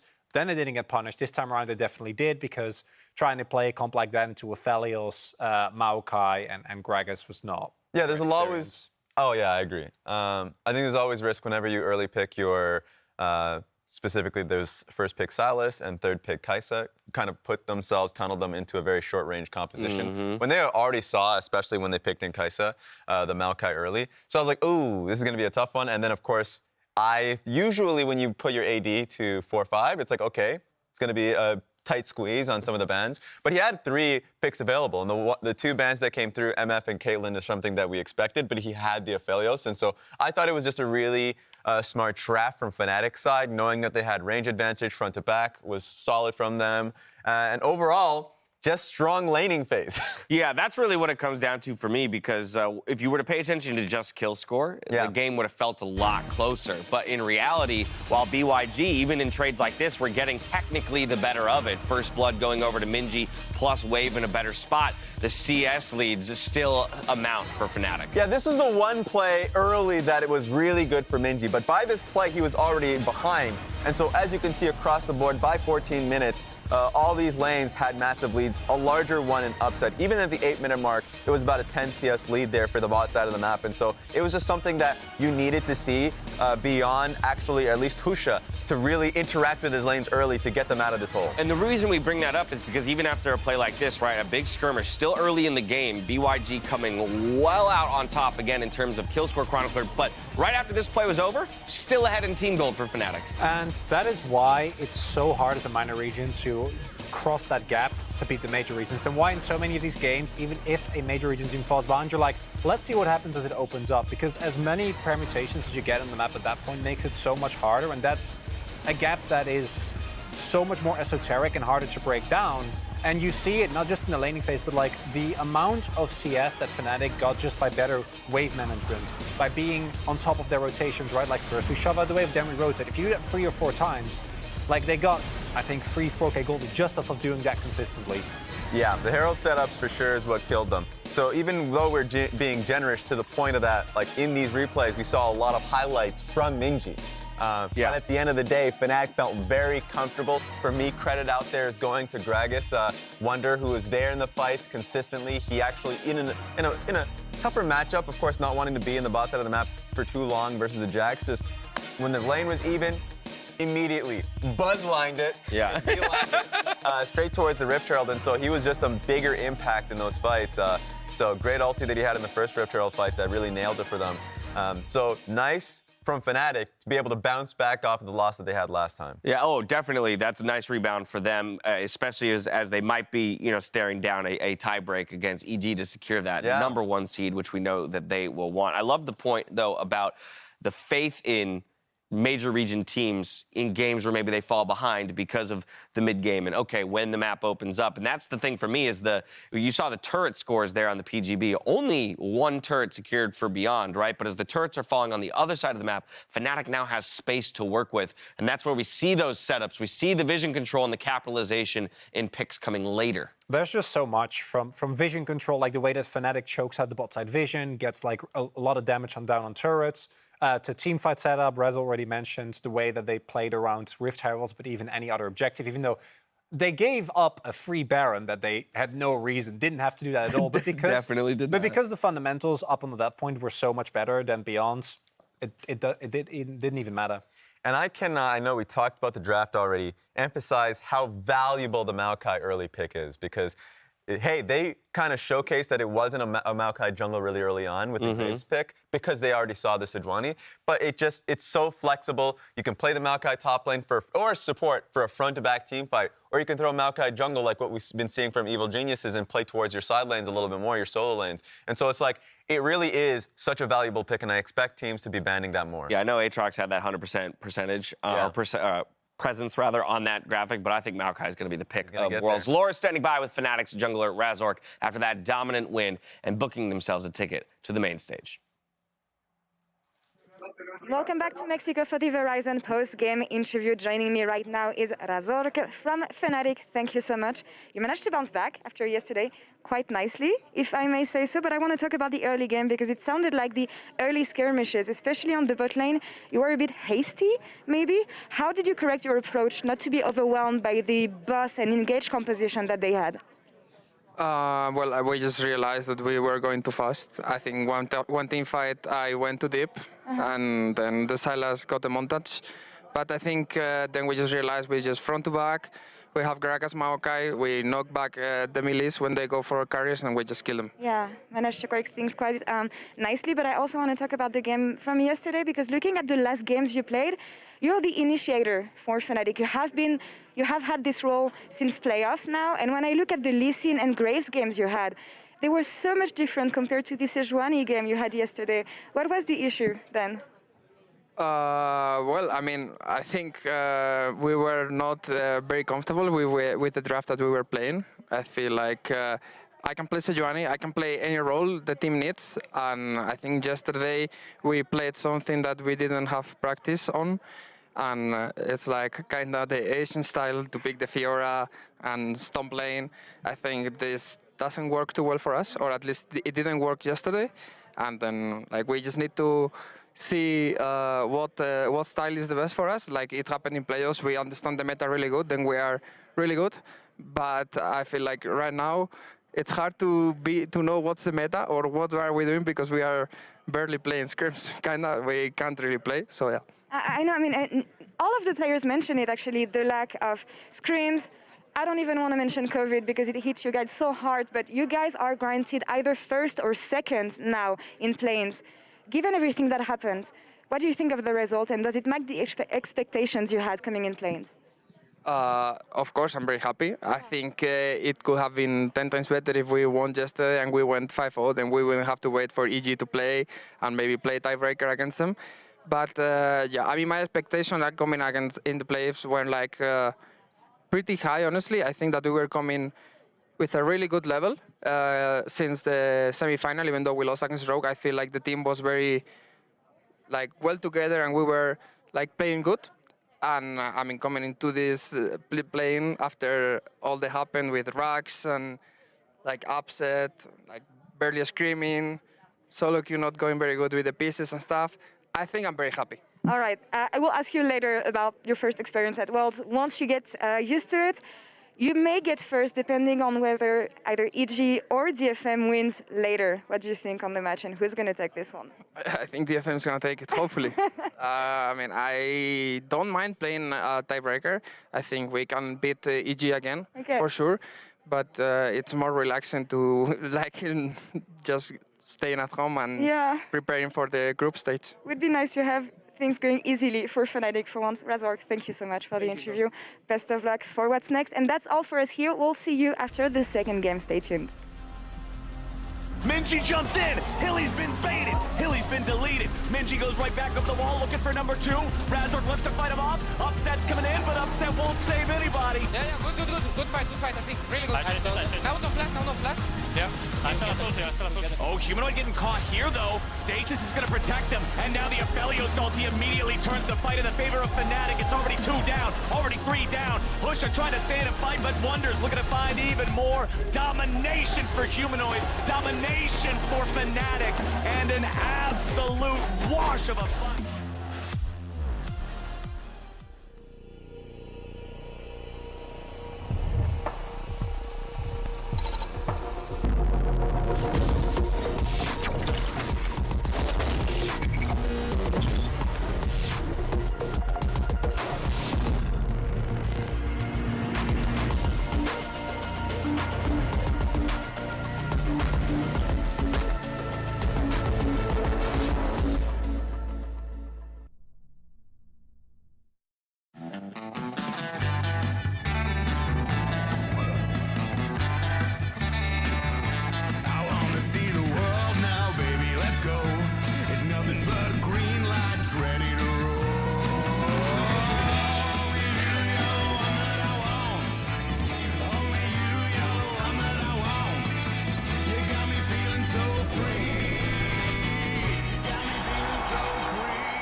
Welcome back to Worlds 2022. You just got a look at our OnePlus camp from Liquid's huge win versus Fnatic yesterday. But before we dive deeper into yesterday's upset, let's quickly run through some stakes updates for the CB LoL representative. Raz?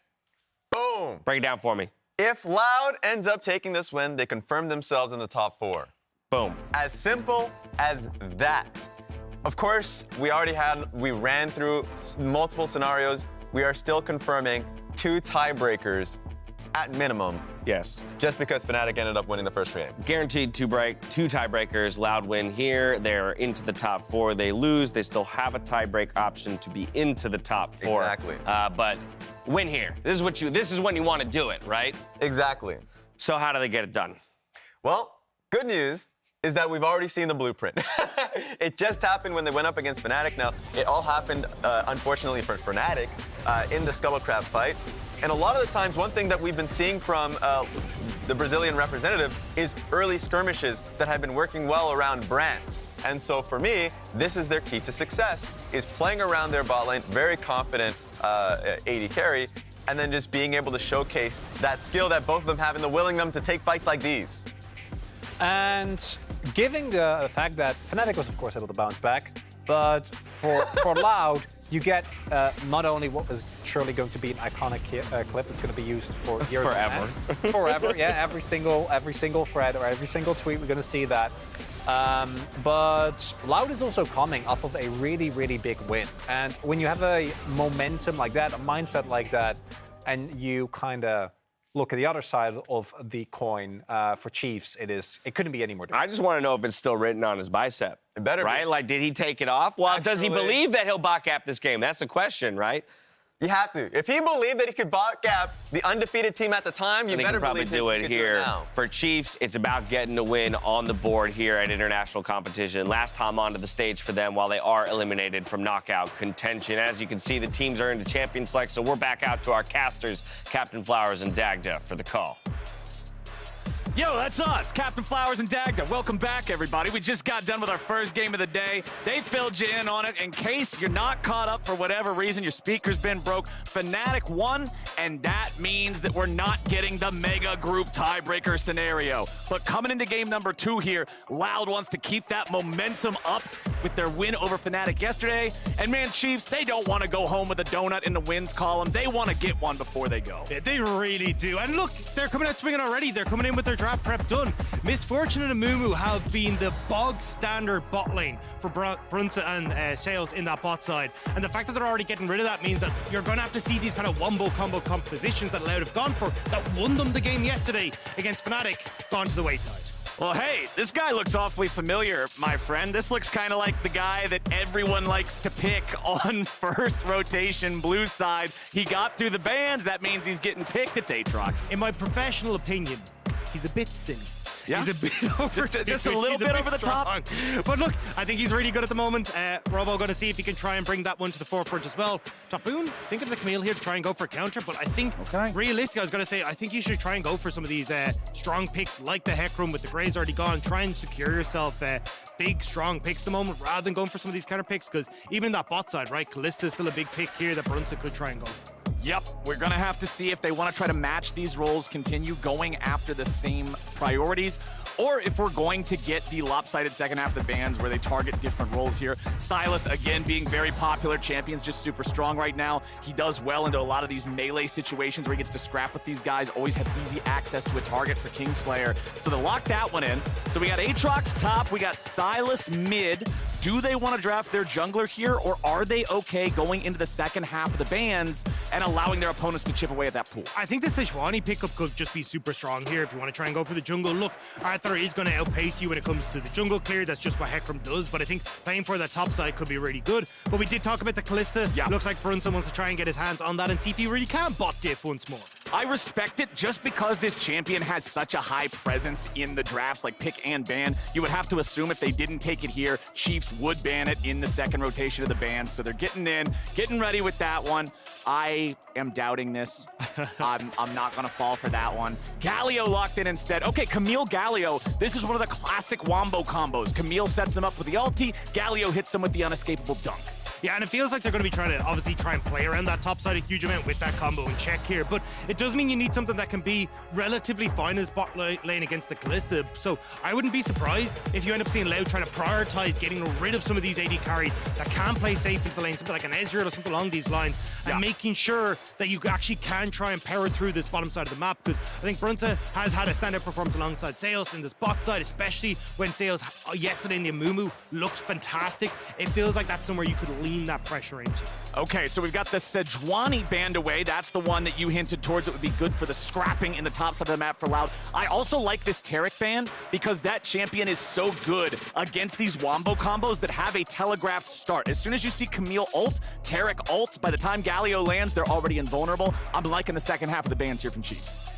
We have to see, though, exactly what Reyes wants to go for, because, as we said, I thought they'd prioritize a little bit more of these AD carries, trying to get them out of the pool, but not going to be the case. They only take away the Aphelios, and we'll have to see exactly what Reyes wants to go for. The Caitlyn was hovered, which I could definitely see work, but the problem is that you're trying to play around this strong top side, and when you have that, you don't really want to have a Caitlyn that you need to try and give resources to on the bottom side. So looks like they will actually move over towards the Ashe, still have that range, still have good engage, and it feels like a huge amount of this now is resting on towards this top side, but Reyes kind of providing that AD carry utility and damage from the bottom. Exactly. If they're going to be scrapping up in the top half of the map, pick a champion that can shoot an arrow all the way up there and try to help them out a little bit down here in bottom. Let's see what Loud want to do to answer it. Do they go for something else that's high pressure? I would hope so. If you've got a pairing with Kalista, Amumu makes a lot of sense. They'll lock that one in. Yeah, I mean, Sales has just looked incredible on this. Yesterday, myself and Chronicle were watching the games in the hotel room, and we were just losing our collective minds at how good Sales was performing on this pick. So not surprised to see it come through, plus having the, 1, 2, 3 different ways of getting into this. Double bandage toss, a toss in coming through from the Kalista as well. It can work out very well, and it still fits that style we're talking about for Loud, where you have a ton of just jump in, deal all your damage, try and murder anyone who steps into your vicinity.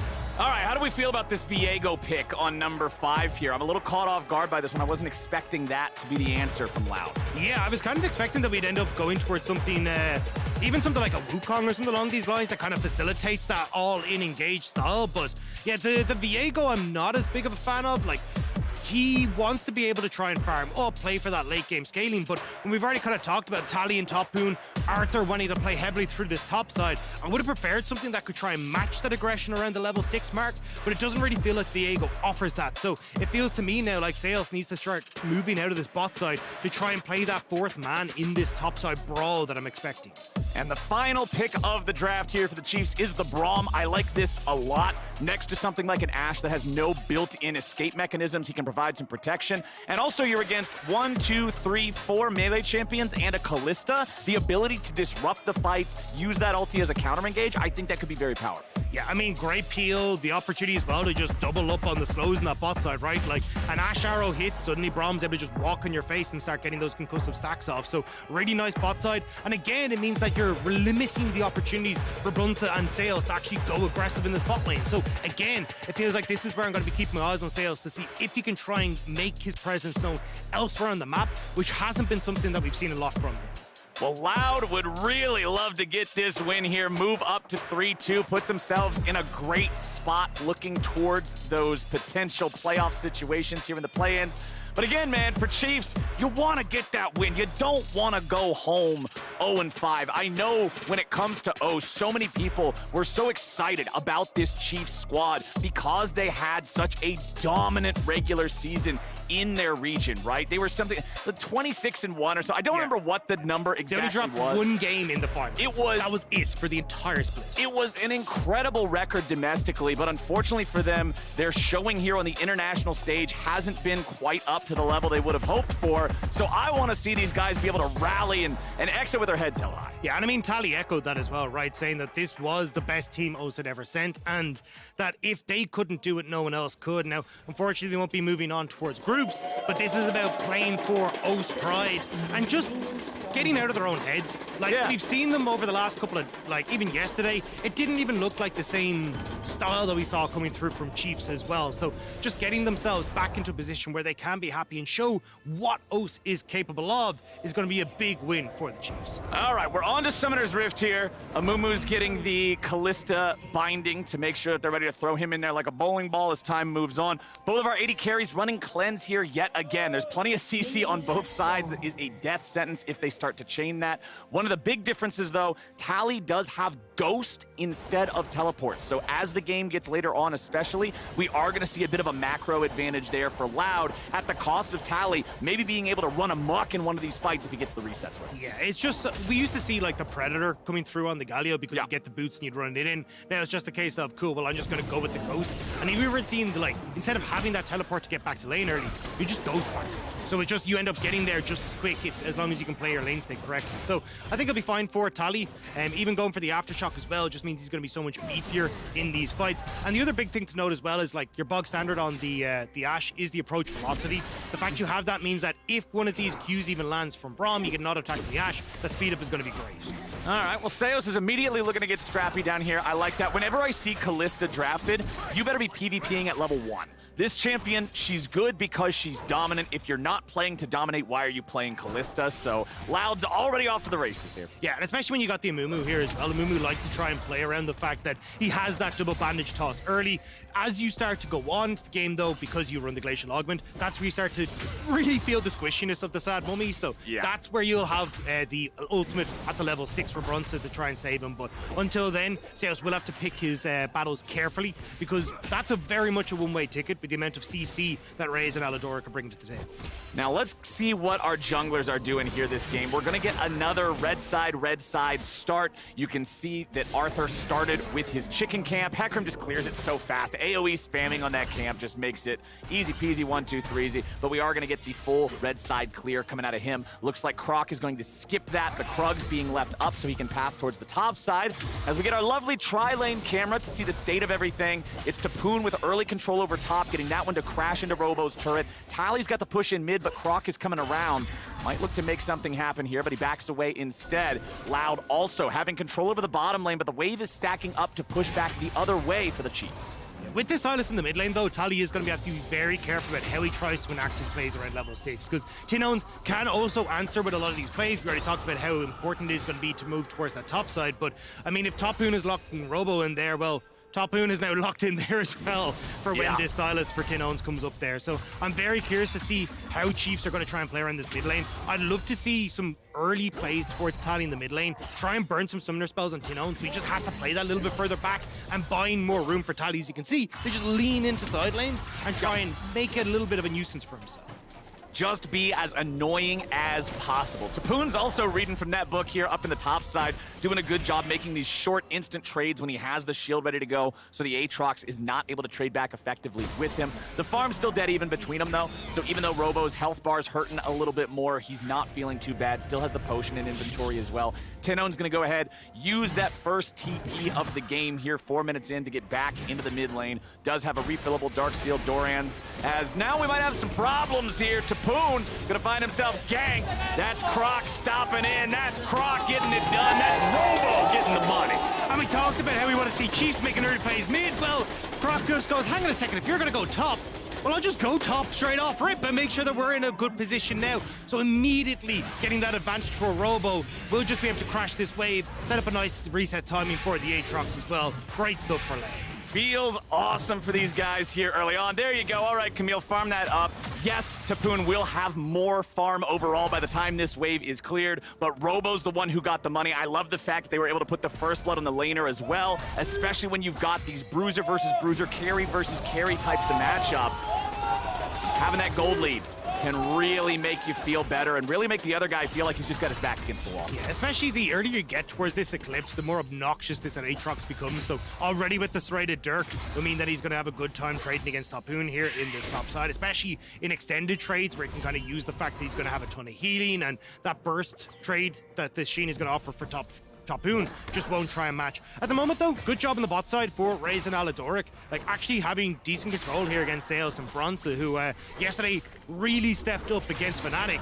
So already keeping them in check. We won't see them trying to just take over that game already from the bottom half of the map. Yeah, whenever Kallista's not having her way in bottom lane, the other side is by default doing a good job, I would have to say, because that's where she wants to run away with it. She likes to get those early leads. Arthur, again, going to be moving into this top side jungle. You actually saw him recalling in this brush earlier, trying to protect Tapoon as Tapoon was trying to get the wave shoved in. It didn't work out too well because Croc got the gank after that, but now Arthur's going to get scared away down to half HP.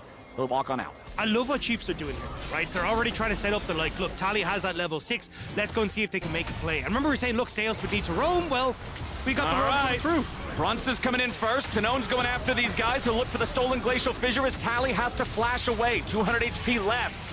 Loud will force both summoner spells out of the Chiefs mid lane. So Chiefs were like, look, chances are Sales can try and roam up towards this top side and lock us down. So we're going to send Aladoric.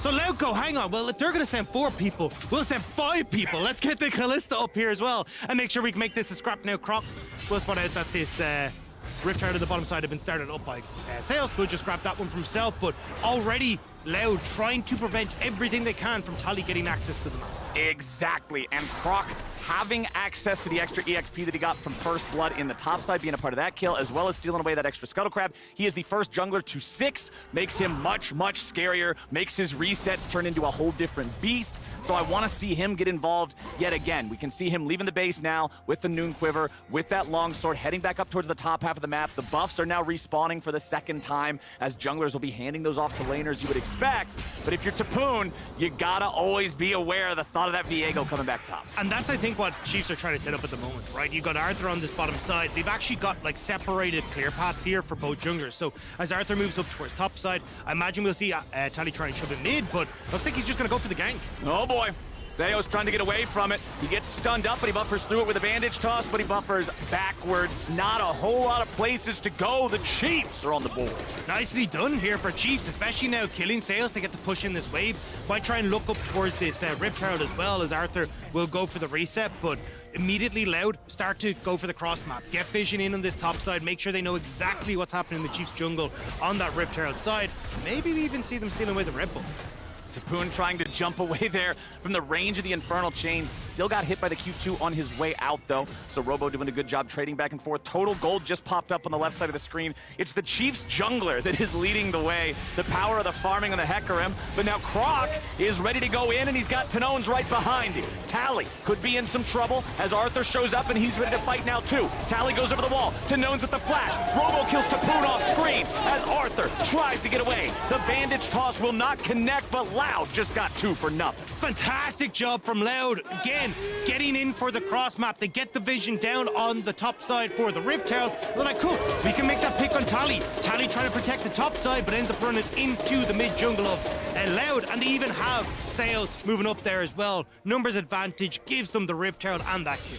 That was a massive swing for Loud here, getting the kills in the skirmish, in the top side. Rift Herald uncontested, being taken by a single man. That means you don't have to put any extra resources in securing this.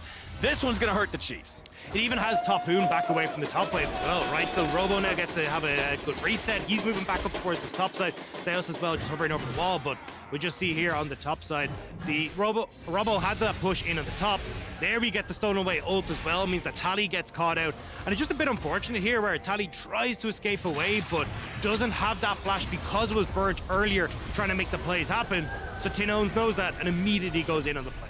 Yeah, Tanone stealing that Galio ulti. That is the best Galio ulti we've seen in the game so far, and it wasn't cast by Galio. I love the attitude that we get from the Brazilian squad of this. These guys, they got a lot of heart. They're super into the game. I love watching them, man. Yeah, I mean, it's just been so sick. The fact that you have them screaming and shouting after almost every play can just show how hyped they are. But we'll have to see if they're going to be able to keep this hype up, because right now, yes, sir, they're looking pretty damn good. 1,000 gold lead, control of the map at the moment, and so far, Tali has been the main focus of, hey, let's just stop this guy from being able to get any sort of presence on the map. And Arthur just hasn't been able to get into the mid lane to try and help Tali, like give him that space.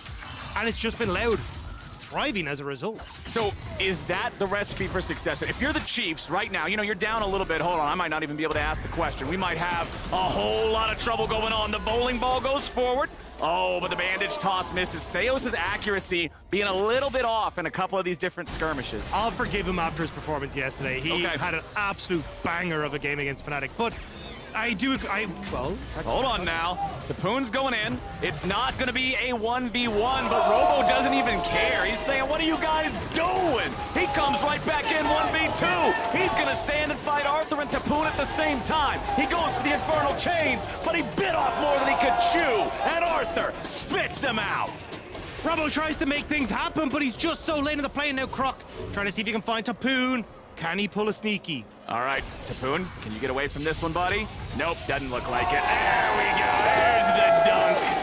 0-3 start for Tapoon, and when we were already talking about, you know, Reyes isn't going to be your massive late game carry. You really needed this Camille to get rolling, and thus far, it has been control galore for Loud. And Arthur, again, we were kind of talking about it, he does get the kill on top side, but we need to see him open up Tally in this mid lane, giving him that opportunity to try and support so you can actually try and make these plays happen. Immortal Shield Bell now picked up for Croc as well, means that it's going to be very difficult to burst out this Viego. Very difficult indeed. And it also means, I hope it means that we get crit Viego, solo queue crit Viego, just building some more damage, going in, right? Like looking to set up himself for his own resets. Let's take another look at how this top fight happened, because Robo was willing to take this. Yeah, he looked good at the start, right? Great trade against Tapoon, gets the pullback on the Infernal Chains, gets that Q3 in the sweet spot as well. And this is where it's like, now he gets a little bit greedy, right? Because actually really nice Q2 to reset. But oh boy, we come right back into the action, baby. Arthur trying to keep himself alive here, goes on a killing spree. First kill onto Seos, but now they gotta be careful. Loud coming back in, looking to find the kills. Tally's very low, Reyes is very low. Reyes is gone. Croc grabbing the reset on that one. Alador gonna be trapped in the pit. Even when Chiefs started off all right, it's Loud taking it 2-1. It's wins across the board for Loud. Top, mid, and bot lane now going in their favor. Croc gonna get in here and start to steal away some of these camps as well. Chiefs just can't get a hold on this game at all right now. Chiefs are struggling, and Loud is loving it. Mid lane about to lose a third plate here as Tanones just keeps getting more and more and more money. We still got about a minute left before those plates completely drop off, but it's Loud with already a 2,500 gold lead. It's Loud running away with the game, and it's Chiefs failing to find a way to stop this bleeding. I mean, it's just going to keep getting larger as well, right? With all these third plates, he said, 2 in top gone now as well. And here, Seos gets a great ultimate again, like just trying to lock down the jungler, but I can't speak ever. The replays can never start. I'm sorry, my friend, but the action just keeps going, and Loud just keeps going. Robo gets another one. Tapoon, 0-4. Arthur gonna die for the first time this game as Tanones gets another paycheck. Loud are popping off. Do you know what? I don't want to speak if we get to keep playing games like this. This is sick from Loud. I'm so glad to see them step up, and especially when you're looking at Robo, when you're looking at Tinones, soon the best solo laners that are in the CB LoL, they're stepping up again. Here we go. Aladoric trying to get away. The Chiefs wanted to get that second plate, but they couldn't get there just yet. Croc's coming in. Point blank arrow stuns him for a moment, but now Robo's going for the flash chains. Reyes with the flash away. Stays out of the aggro range, but it's Loud in control yet again. 9 plates to 1 plate. That's so sad. But barely. Robo not able to connect with that initial Darken Blade, so we'll end up having Reyes escape. But even then, it doesn't really matter. The fact that Robo's already TPing down at 14 minutes into the game because they're looking for more blood says a lot about how this game is going. Mythic's picked up across the board now. Dragon number 2 in 10 seconds. And I don't think there's any way the Chiefs can try and contest this. So it feels like trying to maybe make a push on towards topside, try and get some of the objective bounties that are already in the game is just has to be the play Chiefs go for. Yeah, the Eclipse done the Aatrox that you mentioned earlier. Yes, Camille has a Divine Sunderer, but this item has been nerfed so many times since its creation because it was so broken for so long. I feel like in a game state like this where there is no tank on the enemy team, the tank is a support with shoes and a Kindle gem, you're not going to get a ton of value out of those HP-based chunks, and I feel like I'm taking Robo 10 times out of 10 in this side line. You might have a point, you know? Yeah, it's a it's not exactly the tankiest of teams for Loud. And I mean, as you say, Divine Surrender's been nerfed so hard, you're seeing Immortal Shield buff for Croc, right? Yeah. Although, I will say, Croc has definitely been someone who's had some interesting builds, let's say, over the plains. But here we go, Tally. Oh boy, Ten Owens is going in, but over the wall comes Seos. They're never alone. Loud is always bringing more dudes to the party as Tapoon and Aladoric gotta try to get away now. They've stolen away the Camille ulti. They're gonna trap her in her own ultimatum, but the Galio's ready to re-enter into the fight. There comes an arrow from across the map, but Tally's still dead first. They still look to fight back a little bit, but they can't do a thing. The Chiefs are being crushed, and Loud are the ones smashing them. There's a new Chief in town, and Loud are step before Croc sneaks in behind the tower. They take down another. Loud read the play perfectly. Croc stays on Dragon. They know the Chiefs are going to make the play top, and they just match them beautifully. This is cyberbullying at this point, my friend. Loud are just taking them to the cleaners. They'll take the tier 2. They'll take the tier 1 in mid lane. They're taking every fight. They're 9 kills ahead. It's 8,000 gold at 16 minutes. It has been such a phenomenal year from Loud. Going from 7th place in spring to winning 2-3 against Pain Gaming in their finals, and now taking down the Chiefs as well, trying to see if they can put themselves in towards groups. And this was just a great read. As you said, Croc is on the bot side, Reyes isn't in position, so it's a 4v4 on the top side, because Loud know that Chiefs didn't want to try and contest the Dragon. They move up top side, they abuse the fact they've got those big mythic advantages. And even here, Brunsa, like, he still manages to survive, somehow escaping out the backside here, so he gets in behind the tanks once more. You know the fight is trouble when the max duration Ash arrow hits the AD carry. They're ready to go, man. They're ready to go. They know how in control they are of this game. And remember, we talked last game a lot about how, you know, Fnatic was such a storied org. They've been to so many tournaments. We talked even this game about how Chiefs are saying, yeah, this is the best squad OS has ever produced. Loud as an organization joined League of Legends in 2021. This is not one of those long storied histories. This is not one of those, like, they've been around forever types of groups. They showed up and they're kicking ass. I think they're giving a bit of credence to what Fudge tweeted as well, right? Saying that this is the best team that we scrimmed. Well, they're looking pretty damn clean at the moment, has to be said. So, I mean, it's good to see CB Law stepping up as well. Like, this has been a region that for so long, you could see the fans get behind them. They started to creep up and up in the standings, and we'll have to see now if Loud can really bear that mantle in the later portions of today, and even if they can try and move on towards groups as well for Worlds, it'd be such an incredible moment for CB. Well, there goes that last remaining tier 1 turret on the side of the Chiefs. Second Herald's gonna make sure Loud can take that one down without an issue, and it's a 5-man play. The Amumu bandage flew out, just barely missed an enemy character, but now they're ready to go. Flash engage, Loud is in there, Chiefs are out of there, blink and you'll miss it. Here comes Loud. Tapoon will try to stand and fight, but he just can't do it. Croc is low. He barely escapes the bucket of chicken as Loud just splatters him. Where'd they go? You just, I don't know where they went. I just saw them go underneath the towers like, all right, well, this either wins the game or cracks it open, and they just disappeared. That's League of Legends right there. None of that hand-holding, play safe, waiting for late game type of stuff. Real men dive turrets. Real men are going in, and Loud are really ready to go. It was such a great engage. I mean, immediately, you just see all the damage come through, and there's not a hope. Seos once more, we talked about this in Mumu, how great it's been for him. Gets the setup, dunk down, comes through from Robo. A triple kill in this play, and it's just chaos. Everyone on Chiefs is falling right, left, and center. I love this. It was a 4-for-2 trade. So yes, Loud lost a couple of their own guys in that fight, but they showed that they are not afraid to just steamroll with this lead. It was a 5-for-2 though, because I think Chiefs Mental went with that one as well. Oh, like, yeah, when you see something like that, it's gone. It's out of there. Like, you're being dove 19 minutes into the game. Baron hasn't even spawned, and you're being dove at your tier 2. Loud are so in control. Look at that gold lead, Flowers. Like, this is insurmountable for Chiefs. Oh, they are just robbing them blind. Loud. They're hitting second item power spikes already. Black Cleaver on the Aatrox. Blade of the Ruined King there for the Viego. Your Everfrost Zhonya's double OP active for the Sylas, giving him so much playmaking potential.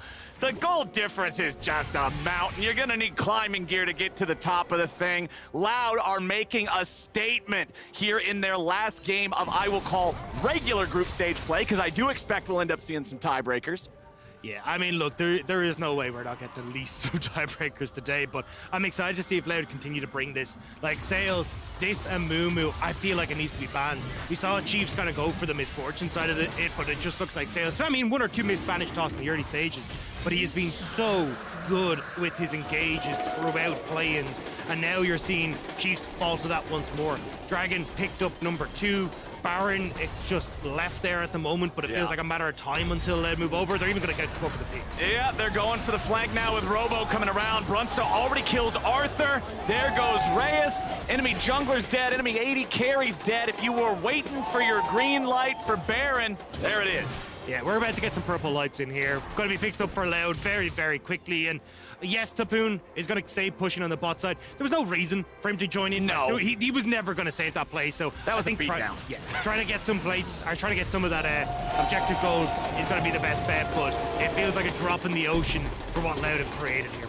All right, if you are the Chiefs, it's time to put your football helmet on and get ready to take a hit, because you know these guys are ready to just go for whatever is left standing. They did it underneath the bottom lane tier 2 turret with nothing. Now they've got a 5-digit gold lead. Now they've got Baron on all 5 players. Robo's getting caught out a little bit here. They're gonna try to come in and rescue him. A lot of damage coming out. He dies immediately. Tenone shows up, and now he's in a 1v3. He goes right back in. He's still looking to fight. Remember, he's got the stasis. That is huge for buying time. They dash away from the ulti coming out from Reyes. The Chiefs are still trying to fight back. Croc goes in. Croc might go down. He can't find Aladoric. And Reyes grabs a shutdown. Loud have gotten too confident. And Loud have dropped the ball. Chiefs refuse to say yes in this. They will keep fighting the whole way through. That's a ton of shutdowns that have gone over onto their side. They'll get the objective bounties here as well. And just when it looked like Loud might have been able to close out this game, we're looking at a nearly 3,000 gold deficit off the Red Bull Baron power play. That was an absolute grief from Loud. If you do that in my solo queue game, I'm reporting you. They just go in a conga line one after another. Robo gets caught here. He tries to fight for it, but it doesn't work. But that's the thing, right? Like, look at where they're positioned on the map. Robo, bit overextended on this, and Chiefs immediately jump onto him. And now it's that slow run down to the bottom side. You can buy a bit of time here, Tin Ohms, but you're just slowly losing members bit by bit. The Callista doesn't show up in this fight right until the end as well, so Chiefs completely outgunning Loud the entire way through this fight, and that's the hope that maybe Oafs would needed to get back into this, but it's one that they'll have to do again if they hope to bring this game back. One of the things that I always sarcastically say when a game is very one-sided and somebody asks me, all right, well, how does the other team come back into this, is, well, if they walk at you one by one and just individually die a few times, that's how you win. That's what Loud did, but I think they've corrected the mistake now. They're back into the Loud death ball that we know and love, and they're rolling down mid lane, 5v4 for the next 20 seconds. Tally's gonna have to run away. Loud still has the Baron on Brunsa, which is very important because that just gives all of the effect that you need. They can force down the tier 3, force down the inhib. Oh my goodness, are they just gonna go in the game? Are they gonna make up for their sins in bottom lane and just end it now? Let's go. Let's see if they can make it happen. Tally's here on the front line. Stasis keeps him alive. Seos trying to get away here from those turrets. Tapoon jumps right back in. Robo's now the target. Hextech ultimatum. Say goodnight, Tapoon. The Galio makes an entry, but it's only gonna be an exit here in a short amount of time. Seos dies to Reyes as now Loud continues moving forward. Aladoric's your target. Q3 hits him. Croc goes in with a stolen Camille body. It's 4v2 at the Chiefs Nexus. Still though, there's no wave left. No Baron buff either, so this is just gonna be the last few creeps. They might get one tower, but this is getting risky. Oh, Loud is not done. They only go in. Robo keeps chasing him away. Tally's back into the fountain. Reyes is trying to free fire, but he don't got no damage. He can't do it. They'll take out 2 though, thanks to the fountain. Loud may have finally been stopped, but this team, when any other team in League of Legends, you would think they'd say, all right, cool, we'll back off and reset. Loud just keeps going in. Now Robo and Croc might get punished here with a TP coming in. Tapoon has a lot of chasing power. Robo knows they're gonna come after him. He wants to try to take one down. In the meantime, if he can, he won't, and Tapoon gets the kill. But that's the thing now. Look at the death timers on Loud. You've got Dragon that's coming up in 30 seconds. Chiefs can hold on to their base and should be able to try and contest this too. Croc, they're trying to stop the backs, but I don't think Camille will get there in time. I mean, Loud definitely did some damage to the base, but Chiefs, they're still holding. I just love the way that Loud plays League of Legends. It's like they're just 5 guys getting into a game for fun. They're like, yeah, objectively we know that the safer, more winning play is to back off, but this is more fun. Let's dive on. Giga chat. Yeah, I love what it. I need. I love it. Already, Chiefs, moving over towards this Dragon that we were talking about. Robo does have the TP, which you can join in 8 seconds. So this is going to get risky. You need to like immediately back out of here, Chiefs, as soon as you get this. Chiefs are staying for the Drake. Tally's here on the flank, but he's on top of a ward from Loud. They know that the Galio is here. Drake secured. Chiefs grabbing the objective bounty on that one. Robo's made his TP. He's ready to join the fight, but Seos is going to die here at the very start before they can do a whole lot about it. Brunsa under pressure. They go in. They find the 80 carry. Reyes is going to die now. The fight's broken off into 2 parts. They save Arthur's ulti, and he jumps back in. Loud may get aced. The Chiefs have fought beautifully. How are they holding on to this? Every single time the Chiefs, when it looks like they're out, are finding 1 inch back into the game. Robo goes for a very deep TP, which means he's late, and Chiefs pounce beautifully. 1 for 5 in that Chiefs are holding. I guarantee, I don't have it in front of me right now. Chat's just got to be nothing but people run. Os will not be silenced. They are coming back here, holding on, fighting tooth and nail. Watch it again, how the Chiefs got it done. And there's no vision here for Loud, right? So Tally's actually in a really good spot. This really deep TP is a bit unnecessary for Robo because it means you're still in a 4v5. Brunsa gets caught as well. He has to flash away, but Arceus has to way overextend to try and help him. But Arthur immediately onto the back line. No real peel. The damage isn't there without Robo. And Chiefs do such a good job of resetting these fights and getting in a position where it's more about these 2v2s, these 2v3s, rather than being an all-out front-to-back team fight. Absolutely incredible. The Hecarim ulti save for that last moment. Silas and Aatrox are drain tank type of bruisers, right? They want to be able to regenerate their own health through fighting. Hard CC just counters drain tanking. If they can't take any actions, they can't regenerate any HP. Beautiful use of the Hecarim there to burst that Silas out.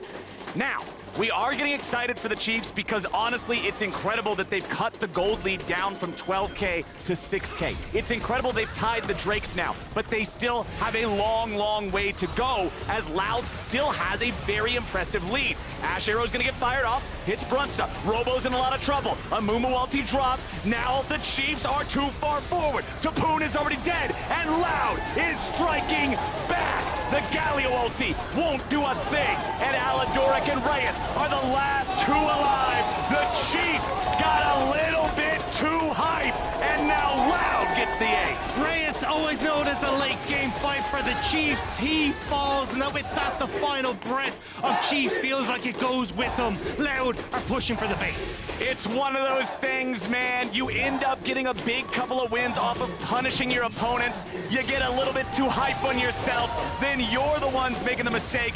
You're the ones getting punished, and Loud are the ones to take this game. Chiefs will go out swinging, but Loud will put themselves to 3-2 and keep themselves in contention for groups. A brilliant performance in the early game. Some missteps, but they still get it across the line. Holy moly, what a game. There's going to be people online that are going to talk about how it was messy. There's going to be people saying, what the hell were Loud doing with some of them plays? But you can't tell me it wasn't fun League of Legends to watch. Sometimes the certified bangers are not exactly the cleanest games, but that was a banger.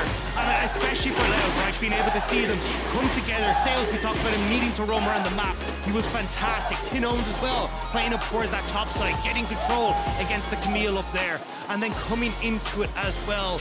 The Chiefs, it's heartbreaking to see them take another loss. But they should be proud with the way they played that mid-game, finding those picks, finding those opportunities to push it and Nerdy bring it back.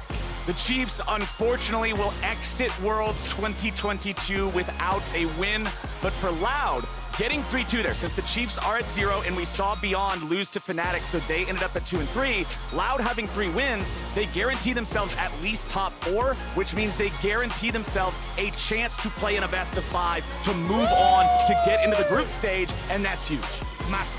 Absolutely massive for CB LoL. I'm excited to see what they can try and achieve, right? Like, we see them having these great early games. We're seeing Seos again popping off on the Amumu. It feels like we're still getting this good team fight for them. Look, a few mistakes here and there, but that is a team you have to be terrified of if you have to play them in the best ofs. They're so ready to always go and always commit. They're not afraid of anything, and it's such a good time to watch them. And with that win, Loud are keeping their group stage hopes alive and their destiny in their hands. Let's send it over now to the State Farm Analyst Desk. Thank you so much, Captain Flowers. Loud with the win, very much in the running for a shot at the main stage, group stage here at Worlds 2022.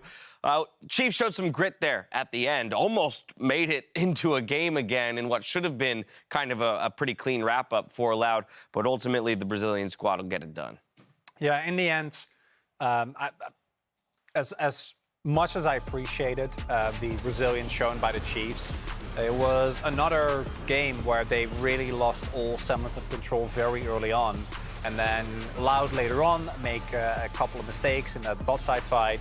But when the game state is like this and you've already lost, what was it, an inhibitor and a half, and you're sitting on half a Nexus turret, generally you don't come back. Yeah, and I loved especially this play. I was about to say Seos is engaged, and then just them dogpiling onto the second bot lane turret and just eviscerating Oceanic. I really enjoyed this because that showcases the confidence that's there from the Brazilian squad, that when they have an advantage, they just basically go all in. And I really enjoy that. So that's one thing that is a huge positive for them.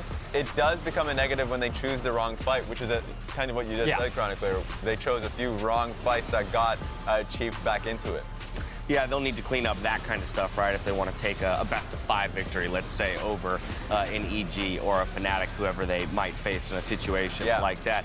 But as well, though, I want to talk about why this Loud squad has been performing so well. And Chronicler, I'm just going to kind of tip my cap to something you said while we were watching the game. Robo, specifically, as a top laner in this group, has been top-notch. Yeah, I think you can make a pretty fun argument for him being actually the top laner that has performed maybe the best out of all of them. I think Wonder had a really good Group A. Group A. Yeah, obviously. Good clarification. I think that Wonder in the Gragas game really showcased a little bit more of what we've seen from him domestically, but there's also been a couple of games that didn't really go great. And I think Robo, as a momentum player, has just really worked out well for Loud, where once he gets going, he goes in on the Aatrox, the rest of the team is happy to follow. All right, Raz, you got like 40 seconds. I'll be very quick. I'll be very quick on one scenario that has come up. So, of course, we already know Fnatic took the win, and Loud has as well. If EV geniuses take this win as well, then it will take us to a situation that we all adore, which is that tiebreaker at the top as well. 3-2 does mean that Loud is guaranteed to be in the knockout stage. But the situation that can make this more enjoyable is that, of course, if this does happen and the loss comes from Detonation Focus Me, then they're in a tiebreaker with Beyond Gaming. So this is a situation that is kind of looking out for me to watch out for. How do you beat a team that has a 44 win record? Oh, you erased it. Now my joke doesn't work. Okay. I didn't get it. I don't know if you wanted me to respond. You're the worst. I'm just eliminating your joke, just like a few teams have already been eliminated here. All right. Well, unfortunately, with this loss here, we say goodbye to Chiefs, and so we wish them well on the exit of their tournament. But it's time for a quick break. When we come back, we'll be hearing from the Chiefs mid laner Tally one last time. The beautiful.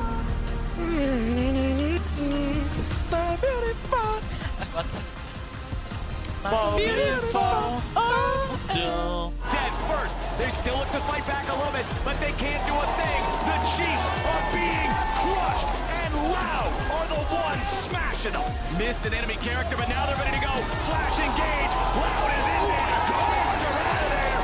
Now the Chiefs are too far forward. Tapoon is already dead, and Loud is striking back. The Galio ulti won't do a thing, and Aladoric and Reyes are the last two alive. The Chiefs got a little bit too hype.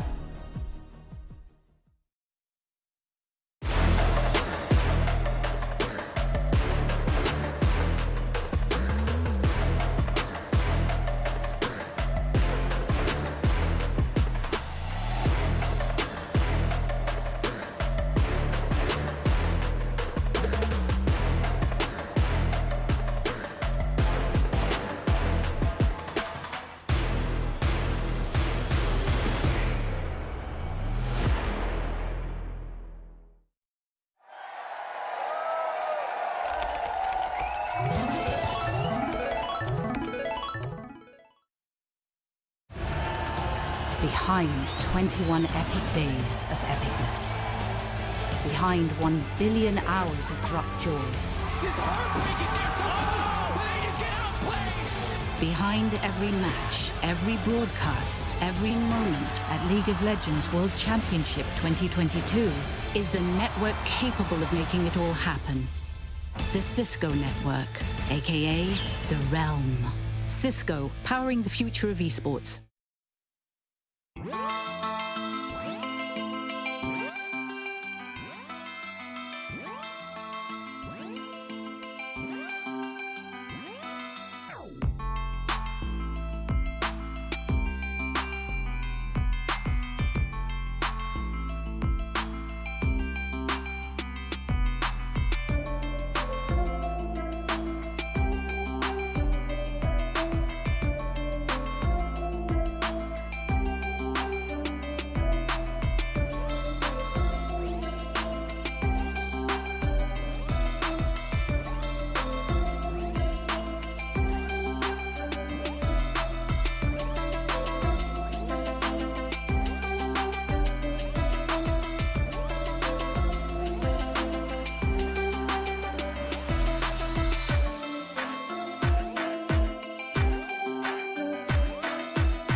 Welcome back to Mexico for the Verizon post-game interview. I'm joined by Tali from Chiefs. Thank you so much for joining me. I'm so sorry things didn't go the way you were planning them to go, but hey, you were smiling by the end, so I'm really happy to see that. You said in an interview this morning that you were regretting not playing Ziggs. Why so? Why did you say that? I mean, I think Ziggs is like a really sleeper, like OP champion, and a lot of the champions in the meta right now are mobile. And if you pair with champs like Jarvan, you can really like. It's kind of like if you pick and you don't punish it, you will just win the game automatically. And like I think Ziggs is one of those champions. All right. Well, thanks for the insights. I also know that you've been playing with Arthur this year, originally from the LCK. He used to be playing with Toby. Anything you learned from this jungler and the experience he had from the LCK? Oh, definitely, because he went from playing with like the best mid laner in the world to like not the best mid laner in the world. So like, there's a lot of things he taught me about like not having to play around mid as much, or like how I guess Toby would have viewed the game, and it's just been much easier to play mid because I feel like I'm facilitated properly, and I think he's a really good jungler. I'm beyond impressed by you, honestly, because even though you said something that I didn't really like earlier, you've been playing top lane, mid lane, top lane again, and then back to mid lane. What role suits you best, you would say, and which is the one you enjoy the most? I definitely say mid because I really enjoy being in the middle of the map, and I think that like my play style of enabling is what I enjoy the most doing, and I think top lane can really do that. It's definitely not in this meta, but I think like mid lane, being able to like communicate well with your team and plan and like move around the map is definitely what I find comfortable. It's not easy role swapping, but I feel like between mid and top is the positions you're more likely to swap. Do you agree on that? And why do you think it's the easiest? Well, like solo laners share a lot of champions, so like you're not really like learning the lane because you're familiar with so many of the champions, and you're just learning the play style. And I think that's pretty easy if you're like a top player. Like being able to learn another role is usually pretty easy because playing competitive, you're already learning what your teammates are doing anyway. So just incorporating into your own play is pretty easy. Would you see yourself swapping again? No, I think I'm staying in mid. All right. Forever. All right. Well, I'll see you back on the mid lane next year. Tali, thank you so much. Thank you so much. Enjoy the off-season. And Dash, back to you. Thank you so much, Laura. Tally's still the big brain play of the tournament for me in buying that Hextech Alternator while dead to secure a kill in a 1v1 from the grave. Welcome back to the final regularly scheduled game of Group A between DFM and Evil Geniuses. Evil Geniuses, they need a win here to tie for first with Fnatic, earn that tiebreaker for a shot to auto-qualify into the group stage. That's what we need here, Dash. I would love to see that rematch. Yeah, what would you want? No, I mean, I'd like the rematch. I just felt like we as an EG, but I should have let you finish your sentence. So that one's on me. I take it back. Hey, I'm here for entertainment, so I enjoy the added EU versus NA vibe. Now, by the same token, there's still plenty of stakes here for DFM. You get the win, and you book yourselves a three-way tie between EG and Loud and themselves there for anything up to a second seed coming out of the group stage. So still plenty to be determined. Let's talk about where and when DFM has been successful in this tournament so far, Raz. So I really enjoyed their game going up against BYG just because we got to see the Lilia coming in from Evie, and it was just a hilarious fight overall because they poured in a lot of attention and resources to get the kill, and they ultimately did not, while the entirety of FM was cleaning up the fight. And so for me, big takeaways that I really saw from their domestic finals was Udapon being a strong front-to-back team fighting primarily on Philios, but we got to see that on the Kai'Sa. Meanwhile, we got to see resources be put towards those quirky picks that Evie plays incredibly well, found a good matchup for it, and then ended up performing in team fights. So this is kind of what we expected. What did you expect here, Chronicler? Yeah, I'd agree. One thing that FM has looked better and better to me has been really important has been Harp as well. I think Steel at this point is very much a known quantity, but Harp, of course, having come in fairly recently and seeing him get better and better at finding the angles and buying space for Udapon in particular, because as you pointed out, I think that he is truly the main key to DFM getting big wins. Is really, really big. Yeah, and while it feels like Detonation and Focus may have ramped up throughout the tournament, I've also could say the same for Evil Geniuses as a team. Because as a reminder, it's been only 9 games in which Kaori has been on stage with this roster, and he came in really late in Chicago during the finals weekend.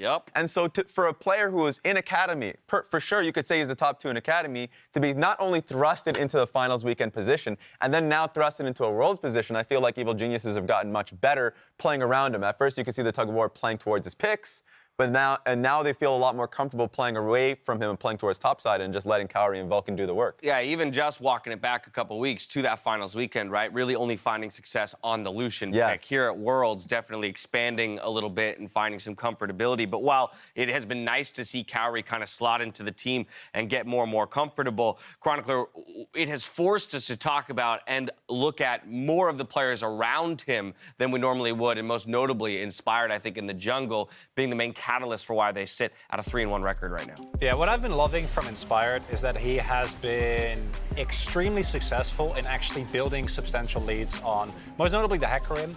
And Inspired in the past, my favorite Inspired play is the Fiddlesticks play, so any resource-intensive jungler, I'm going to enjoy watching him. And with Hecarim, something that a lot of the players thus far in play and struggle with is using his clear speed effectively and actually using that to generate leads.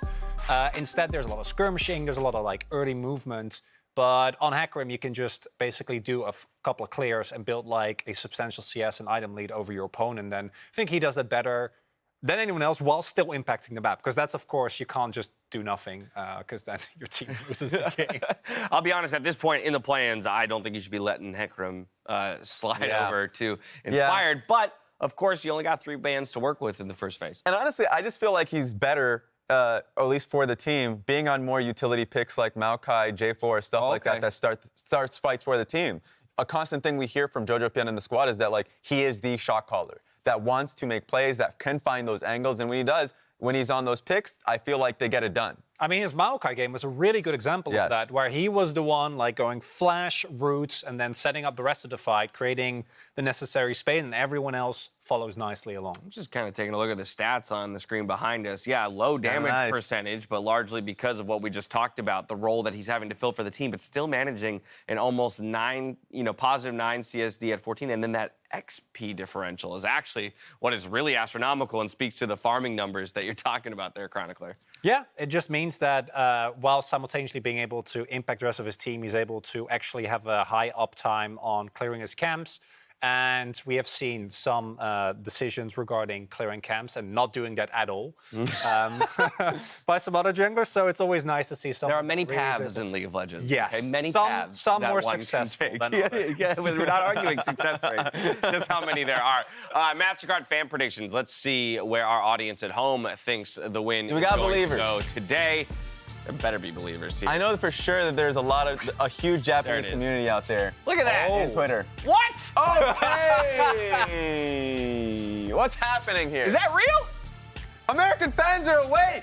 This is prime time. When was this poll put out? This is a good question. This is important. This is unfortunate. I feel like you guys are very People just want chaos. I don't Explain to me 60% then. Well, do you want to really go in on the historic angle of DefM versus NA? Actually, I think that's a great place to go. There is history here when it comes specifically to DefM and a North American team at the end of a group stage. Yeah. In fact, it's only a 1-year-old history. It's very raw, Chronicler. You want to walk us through it? Well, no, I kind of want to see what you guys think about it, because I'm on board with this. I think this is a great fan vote. A, I'm not a fan of it, but B, it does give us that solid 3-way tiebreaker. True. Yeah, so I heard that this was posted at 1:45 in the morning. Oh, there we go. So, not there to it prepare is. for North Americans. But it should be said that DefM actually was able to best, it was Cloud9 last year, forced a tiebreaker. And that's pretty astronomical in terms of an accomplishment, and they have an opportunity to do it here again against Evil Geniuses. So you're telling me you think that DefM is going to do it, Chronicler? Because we've got the fan prediction. What's your prediction? No, I think EG's going to win. Oh, okay. I just enjoyed having a little bit of fun with it. I think that EG have shown, just as DFM have done, but such a growth throughout the play-ins phase, looking back at their first game against Fnatic, and then every single game, it starts to feel like they're getting more and more used to their bot side, as was mentioned previously. So I expect it to be favored here, but I do think that it's a best of one. Anything can happen. Anything can happen. That's why my eyes are on the draft. I think something that they should for sure be playing towards is the fact that Impact will ultimately blind pick what he wants to go for, and so that's room for Evie and Kind of Steel. worries me. I know, right?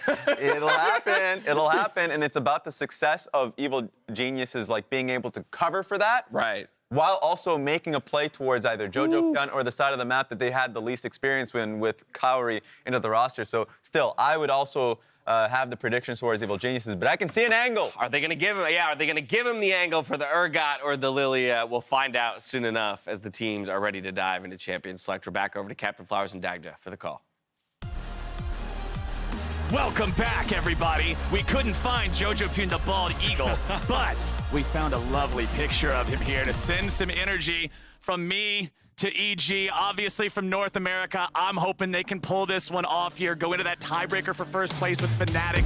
But a lot of people I know, Dagda, are cheering for that three-way, 3-2 tiebreaker and for DFM to pull it off here. Well, that's the thing, right? Like, as the desk alluded to, history for DFM when it comes to the North American region. Last year, beating Cloud9, making it to the group stage for the first time ever at Worlds. And now they're looking to throw this group into chaos to see if they can beat EG once more. Alrighty, let's do this. Let's hop on in. We've got Akali and Silas banned out by DFM. Remember, Akali versus Silas has been the matchup plenty of times, right? We've seen these champions go head-to-head more often than not, and they're going to ban both parts of that away. Meanwhile, EG are banning out the opposite kind of mid laners, Azir and Talia, off the table.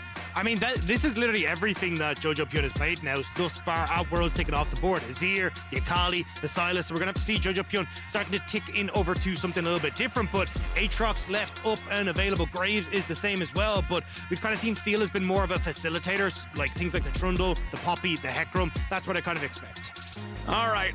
They're hovering over a couple of different things. I would not expect a blind Urgot for any reason. So the Maokai locked in first. The Aatrox is left up. The Graves is left up. There's a lot of power picks still on the table here. Yeah, I'd like to see Impact take the Aatrox here. I actually think Impact has struggled a little bit in those counter matchups. Like we saw in playoffs, him trying to bring the Fiora out. Didn't really work out too hot. So I think getting himself onto that strong top lane is going to work out pretty well. And also just not giving that over to Evie, right? Who's been such a strong point of the map for DFM. And historically, I have so much respect for Impact during big moments. People always talk about like Impact playoff buff, Impact Worlds buff. This guy has been on teams before that have been expected to do better than they did, and he's generally been that like shining silver lining for the teams that he's been on. But it looks like he's still kind of warming up here so far at Worlds 2022, finding that momentum, finding that comfort. Well, in his own words, right? It was Zoomers take me to Worlds, and now he's hoping that'll take them to groups as well, right? So it was Inspired going to take the Sejuani here, and again, I think this sets up well for Inspired to kind of go against the Maokai if that Maokai is going into the jungle. But like we saw with Fnatic earlier on, the flexibility of this Maokai pick is still there. Won't be going topside, it looks like, though, as Evie going to take his Gnar in towards the top side of the map. Okay, Gnar into the Aatrox. This is a pretty standard matchup. I know a lot of people always have hopes, like the desk was talking about. Will Evie break out the Urgot? Will Evie take the Lilia? Sometimes they're just going to go with the safer bet, the Gnar. There's so much on the line here for both teams. I can see them wanting to go with something a bit more standard. Yeah, also the most played for Evie over the course of this split as well, has looked really, really good on it. Yaharong as well, covering the Ahri here. I think Yaharong has been a little bit of an unsung hero on this team as well. Like, Yutapon on picks like the Kai'Sa has been incredibly strong. Like, that has been the 2 wins that DFM have picked up. But when you actually look at the numbers, Yaharong is busting out 34% of the team's damage on average, which is kind of nuts when he's getting even less gold than Yutapon is. So big shout out to that guy who has been having a fantastic play. Yeah, generally if I see somebody sitting at around, you know, like 29-30% damage share, I'm like, hey, yeah, you had a really good game. 34 is, you're putting in a lot of work there, but Jojo will take the LeBlanc. I like this. He's willing to say, all right, you're going to play an assassin that can roam around. I'm going to do you one better. Yeah, an old school counter to the Ahri as well can do relatively well, where you can toss out the full combo, get the chains, and even when Ahri gets the charm in, you're able to dodge some of the Orb of Deception if you dodge back towards your own distortion. So definitely have the opportunities here for Jojo to make some outplays. It's just a bit unfortunate that you don't have someone that can offer immediate CC to try and follow up on that, because especially post 6, Yaharong should be relatively safe in this lane. Inspired can't really help out too much in trying to get involved in that. Especially if you've got really good reaction time. Sejuani's ulti travels so slowly that a good Ahri will be able to react to that and get away unless he's already point blank. So let's see right now. We've got a lot of focus on engage supports in the second half of the bans. It's EG removing the Amumu, a response from DFM to take Alistar off of the table. Rel removed by EG, 3 out of 3 bans in the second phase, engage supports. this is where I start to get a bit curious as to what exactly both AD carries want to try and go for. I think something like an Aphelios could work really well for Udapon here. I think just having him as that kind of late game insurance like we've seen with the Kai'Sa is going to work perfect. You have a reasonably strong team fight setup as well with the Maokai and the Gnar, so probably going to be the directions that they go. Maybe something like a Leona or Nautilus as well for Harp in that bot lane to just try and set him up for success, but Gary has the opportunity to try and steal it away. I just don't think you've got as good of a setup here for an Aphelios, but I mean, can definitely work with the Sejuani there to try and provide that beefy front line. Yep, we've got the Caitlyn as the final ban there. I like the fact that you mentioned both Leona and Nautilus, because if DFM banned out one of those two, only the other one would be left, so you couldn't handshake on trading some engaged supports if that's the way you wanted to do it. But EG, go for the misfortune there for Cowrie, and it's going to be Sivir Yuumi. Okay, the nightmare returns from 12.15. Sivir and Yuumi both taking nerfs in the time between then and now. Sivir, they're going to try to run this one in. That's a lot of speed for the team fight. Yeah, I mean, we've seen Yuumi kind of still teetering into the ban phase a little bit, especially when it comes to like the LPL and the LCK teams, but I was surprised to see the Sivir and the Yuumi come back. Still does reasonably well here, right? You've got good healing, both off the spell shield, which can do well against the Misfortune Make It Rain, but this is a counter that we start to see creep up against the Yuumi, and Vulcan going to bring the Soraka out to this one. Soraka, Soraka, Soraka. This is very important. Let's think back to the LCS Summer Finals weekend in Chicago. Let's think back to that semifinals match of 100 Thieves versus Evil Geniuses that Evil Geniuses lost in Game 5 to find themselves in the playoffs. It was Huhi's Soraka that ended up being the X factor that won that game for 100 Thieves. Evil Geniuses, it's a lesson learned the hard way. It's a lesson you learn once, and it's a lesson you can put in your own pocket after. Well, they're going to have to see if it's going to work out. I feel like the Soraka was very good when we had this Enchanter support meta. Right now, look, you're against Enchanter, but MF isn't exactly someone who's going to provide that super late game damage, right? She's very burst heavy. She want to get that ultimate out, but you don't have great setup for the ultimate with this team. That's why we traditionally see her with things like an Alistar, Leona, Nautilus, these kind of things that enable her in that regard. So although this is going to be a good matchup in the lane, it feels like the Soraka is a little bit of an awkward spot now for the rest of the composition, the way they want to play. So I'll be keeping my eyes on Vulcan to see what he can achieve on this pick. And I'm actually so interested in how these Enchanters are going to play out in this game, especially with the focus on engaged supports from both sides in that second half of the draft. You know what they were expecting. I mean, when we look at champions that have been played so far in the play-ins, Engage absolutely dominates.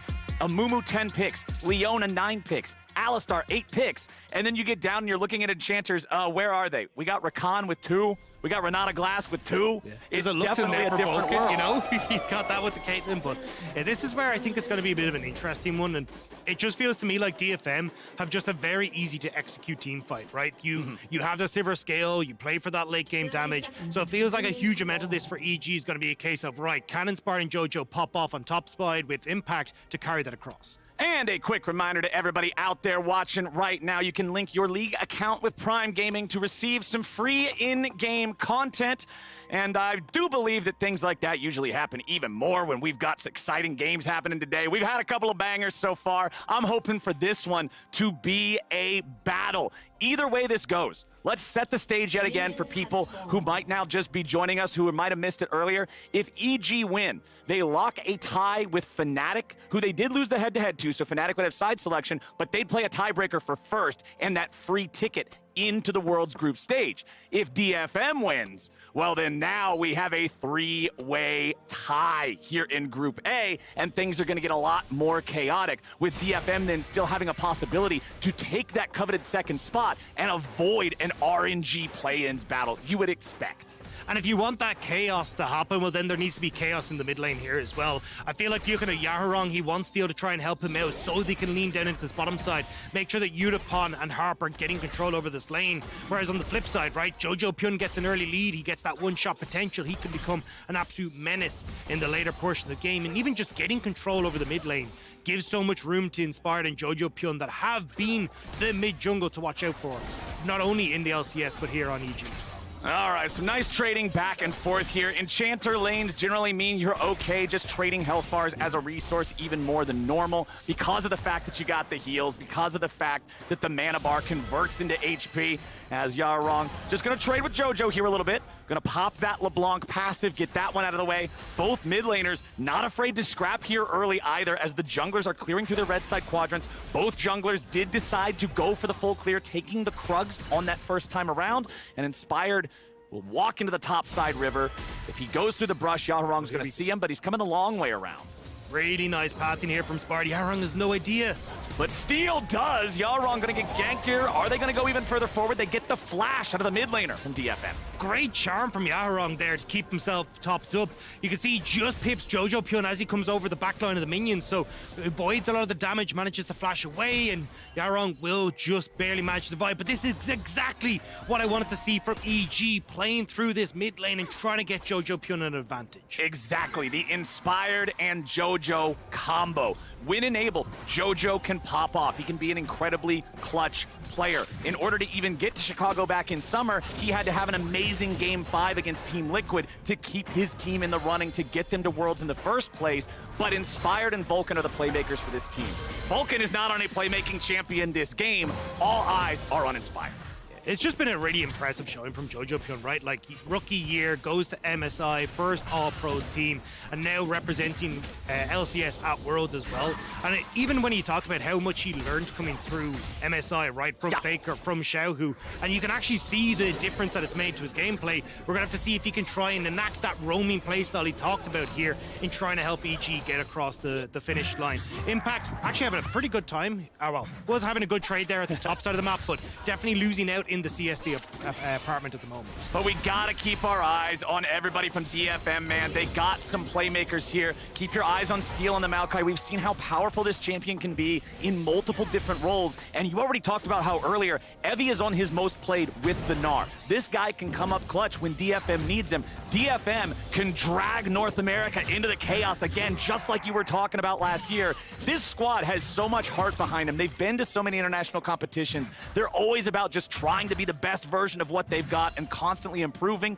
You mentioned how last year they made it to main stage groups for the first time. Boy, they would love to do it again. And this is where I need to see them try and pop off from this bottom side if they want to try and do so. Yutapon has been that late game insurance. You look at the kill share, it's been very focused around that AD carry. Even the position that Steel has had on the map has been very focused around this bottom side, and may even look to try and do so once more, at least cover the push that Yutapon has in this bot side, because if this Sivir pops off in late game fights, we know what a menace it can be even with the nerfs. Exactly, the hyper carry power versus something like Misfortune that's gonna rely more heavily just on the ulti for the AoE control, and they don't have a massive AoE CC ult to really set up for it. They don't have the Maokai, they don't have an Amumu. Jojo, again, controlling the pace of the mid lane, though.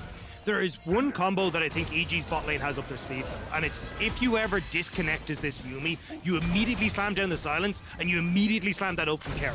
And if those two hit, like, that's a dead kitty. There is no way that Yuumi's getting out of there. And that's why once we get past 6, it feels like Kaori and Vulcan will have a lot more control over this bottom side of the map, because Harp just has to stay connected because of the power of this Soraka in the lane. I mean, it's one of the only champions in League of Legends that not only doesn't want to take flash, it doesn't want to buy boots. So, not a whole lot of ways to walk away. Speaking of walking away, Evie's trying to get back away from Impact, who had to pop the World Ender there. Mega Gnar also traded back by Evie there as both these guys hit level 6, ready to commit those ultis, trade all the way down to the very ends of their health bars. Jojo just keeps this minion wave shoved up versus Yaharong, and now that means that they've also got the opportunity to have control over the topside river here. Yeah, I mean, at the moment, they're not going to be able to do too much with it. Impact is definitely struggling on this top side of the map. Just the poke that's coming through from Evie. Yep. Even traditionally, you see the Comet, Arcane Comet taken in this matchup as well, because a lot of what the damage you're trying to do is Aatrox is going to be through poke, but going towards the Conqueror here, Impact wants to play more for the team fights later, making sure he has the heal, the extra damage that comes through as well, but it does mean he's going to struggle substantially when it comes to just being able to trade effectively in the lane.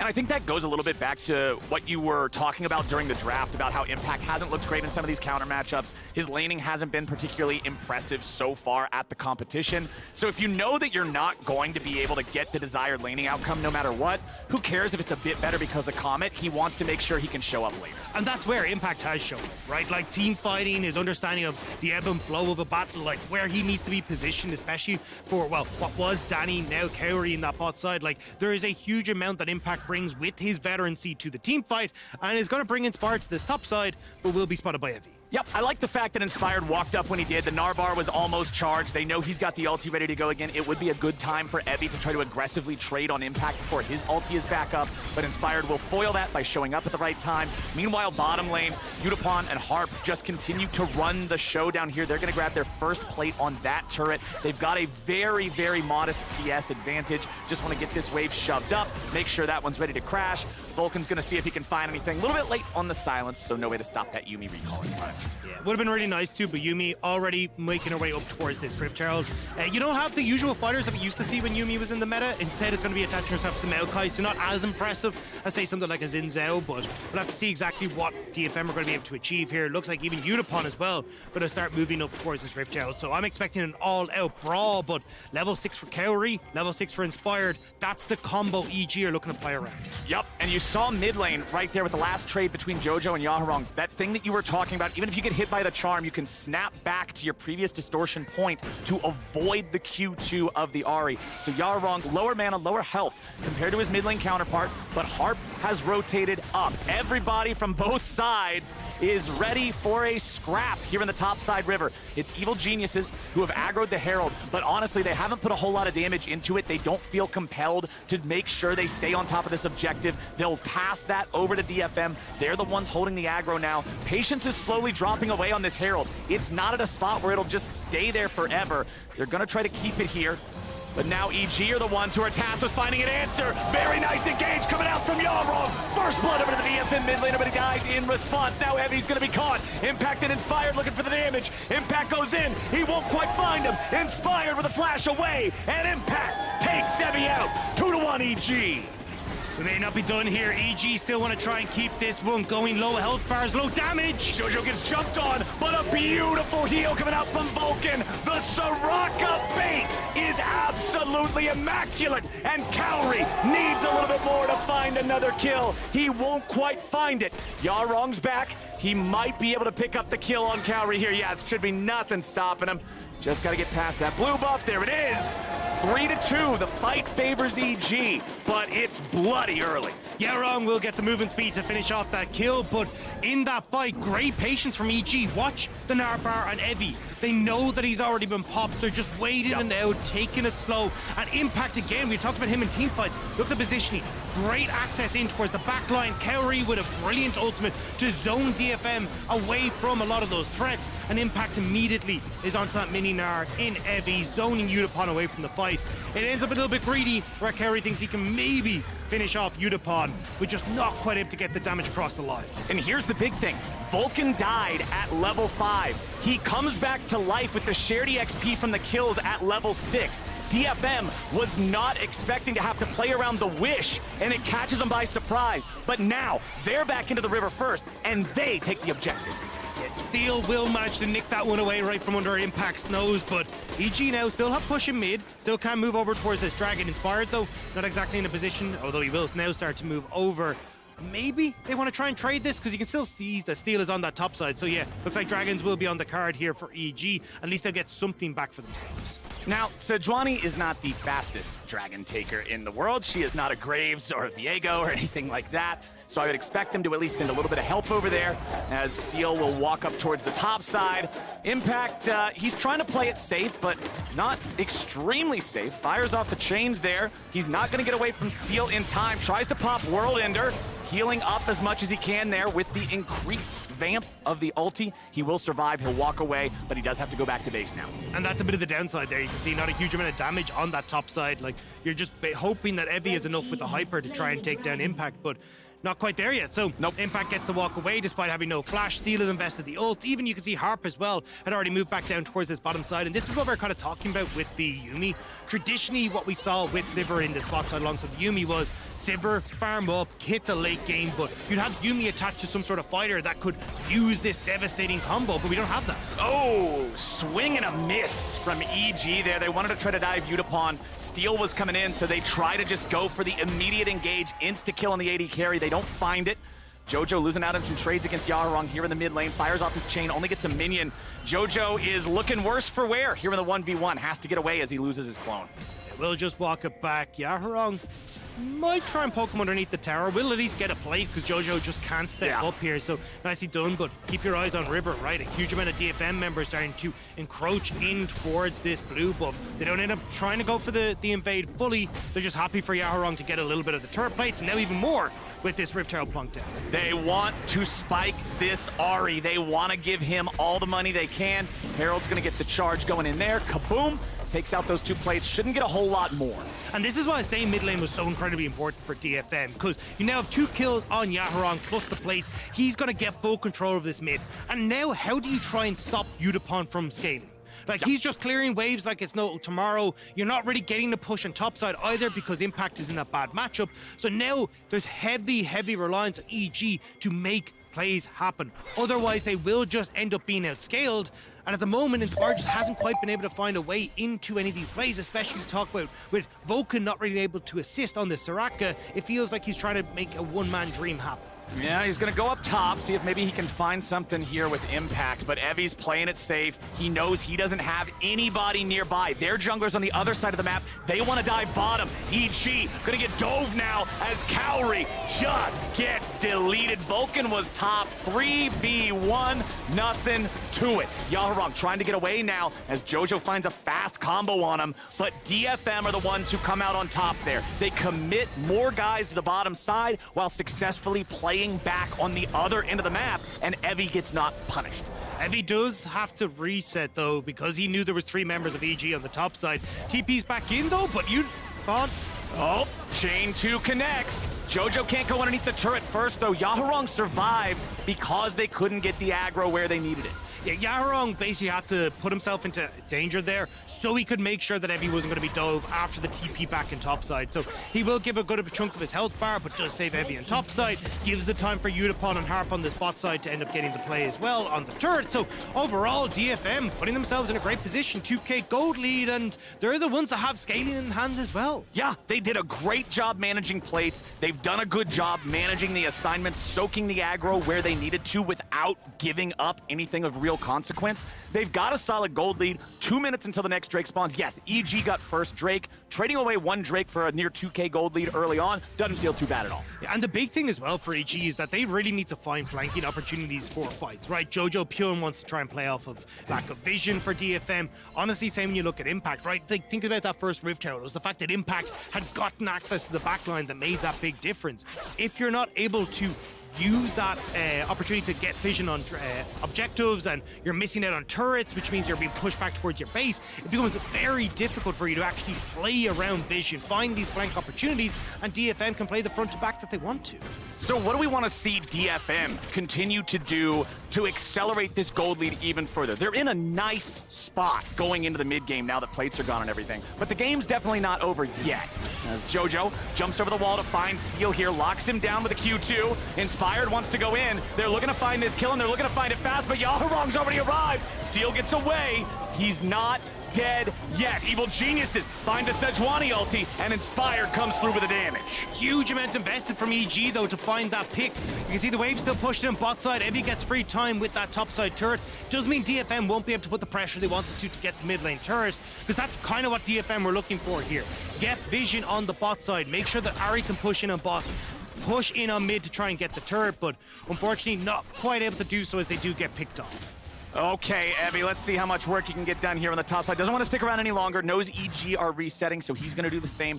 Impact farming up back down here in bottom. But yeah, the kill sort of just pumps the brakes a little bit. EG don't get to claim any major prizes off of that. The Drake wasn't ready, but they did show that they were capable of collapsing. DFM is not so far ahead that they can just invade with impunity. And holding on towards mid turret means they actually have that base of defense, right? Now they can use that to springboard themselves in towards mid lane, start to clear out the waves, keep themselves safe, and still contest this dragon. Again though, very little vision for AG, and with the later resets, no flank setup for Jojo Pyun. Impact has pushed in bot side, so maybe he can get himself into a good position, but they don't really know where DFM are, and in a front to back, I still favor DFM. And especially in a front to back in the river, where Maokai's ultimate just takes over the whole thing. There's still some ulti timers waiting to come back online for both sides. The Soraka ulti critically for Vulcan, it's an entirely different champion here in a team fight. But EG, they're starting up the Drake. Evie has a Narbar right where he wants it. Impact's gonna try to keep him away. Lands the chains. Drake's still at about 5K. Impact comes over the wall. They're ready to go. Evie is already down. EG, mark him, and they take him out. DFM were just trying to do too much on the map. Yaharong was like, right, I have TP.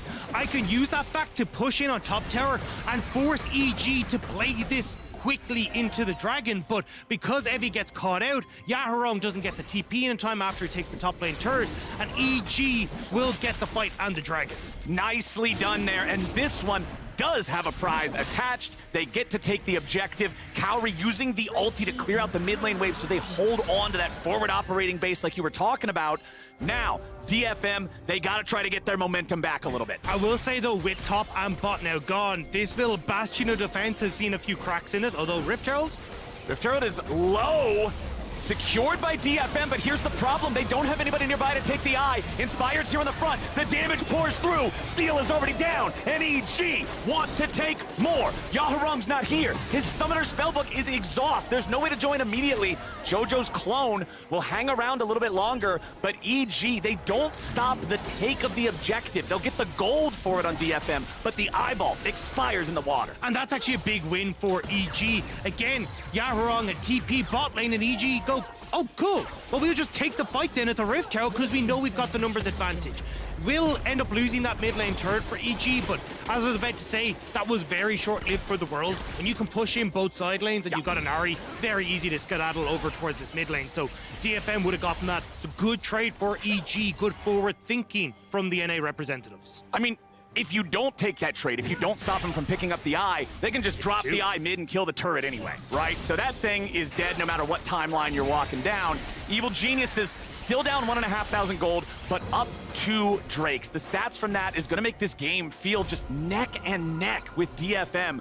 We're getting the game I wanted us to get out of this one. And this is where we got to see what timeline we have for EG. Is it the 4-1 tiebreaker against Fnatic, or is it the 3-2 where they have to reface teams like DFM? And EG wasn't the best start for them in this game, but the way they're playing this mid game, the way they're finding the picks is exactly how they want to try and continue this one forward. And as long as they can kind of keep Evie and Yaharong in check in side lanes with the wave states that they have at the moment, they can actually look for picks, look for play, get vision, and try and play around that successfully. Anathema's Chains, first item completed for Inspired. I'm expecting that to be stuck on the Sivir for the entirety of the game. Well, it's just such a smart pickup from Inspired, right? Because as we said, a huge amount of what they want to do is Inspired, Jojo, pick. Anathema's Change builds up that CC chain, and he's going to try and use it now. Okay, Yaharong though, it's Ahri. So as long as you just dash away from the Arctic Assault, he can't chain it together with his ulti, the Ahri's gone. But see the way the Anathema's Change is on cooldown?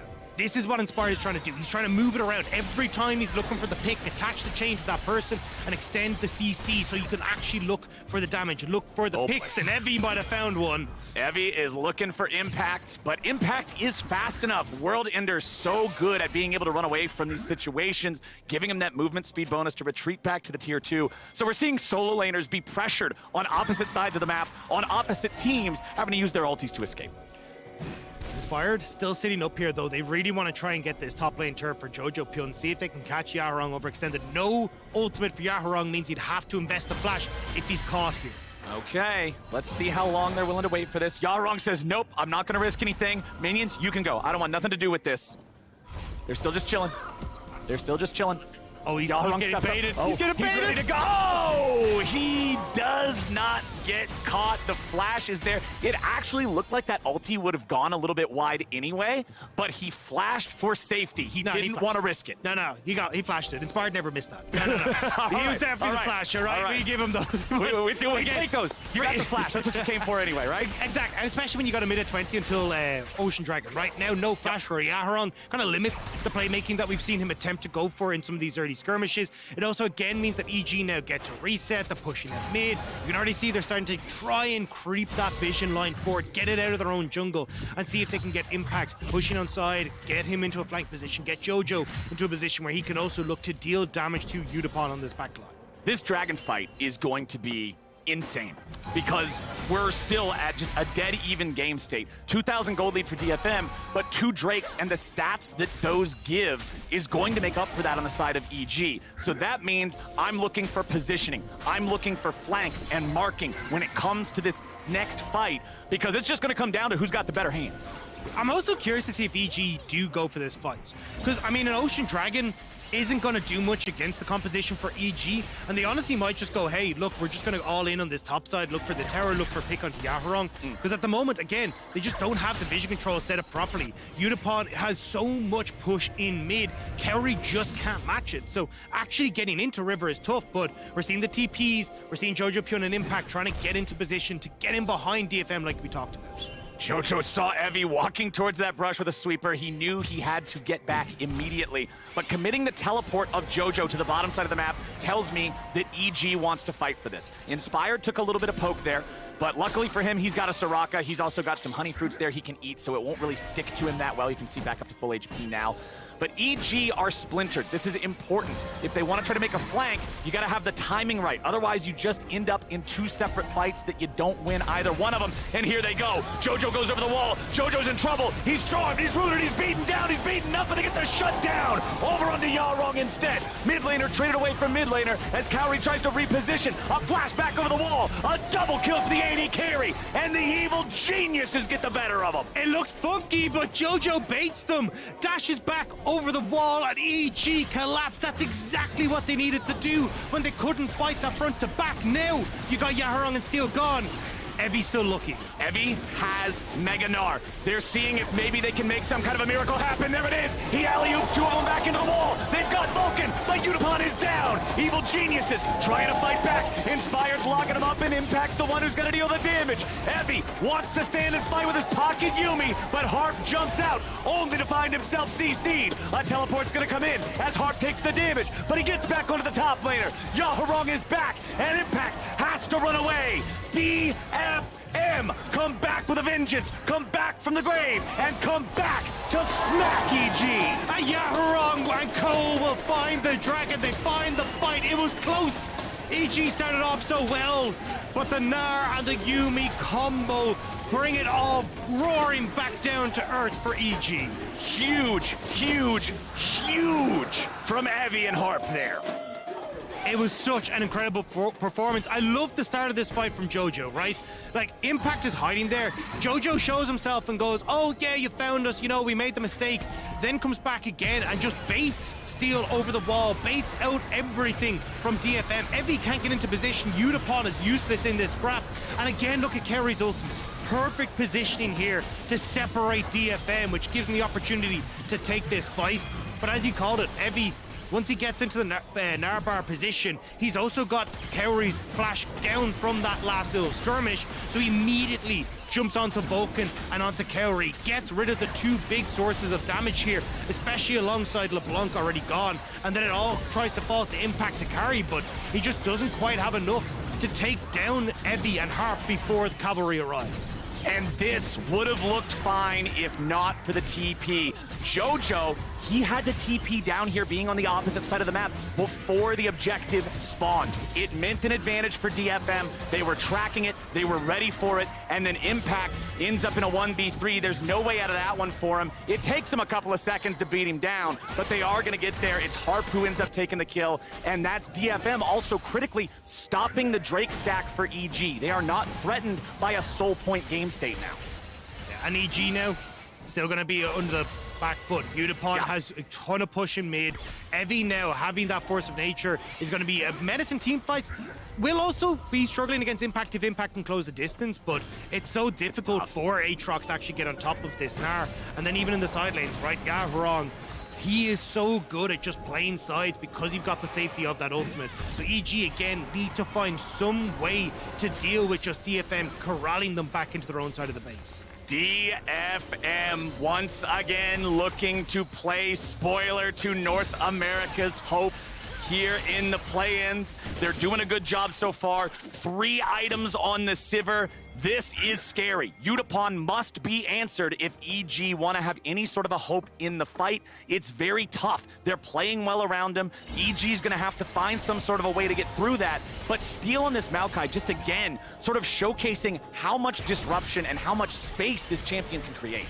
And we saw the poll results. Europe is cheering for DFM, knowing that Fnatic will take that top spot. Yes, DFM can beat them. EG looking to try and match that and force that tiebreaker, but DFM last year was the first time they made it to Worlds groups, and beating EG would definitely give them a very good shot, trying to make it once more here. Evie pushing in the bot side, Steel getting aggressive in towards the top end, but again, you can't really do much here as EG when you've got so much control for Yutapon in mid, and now he's grouping with Steel in the jungle.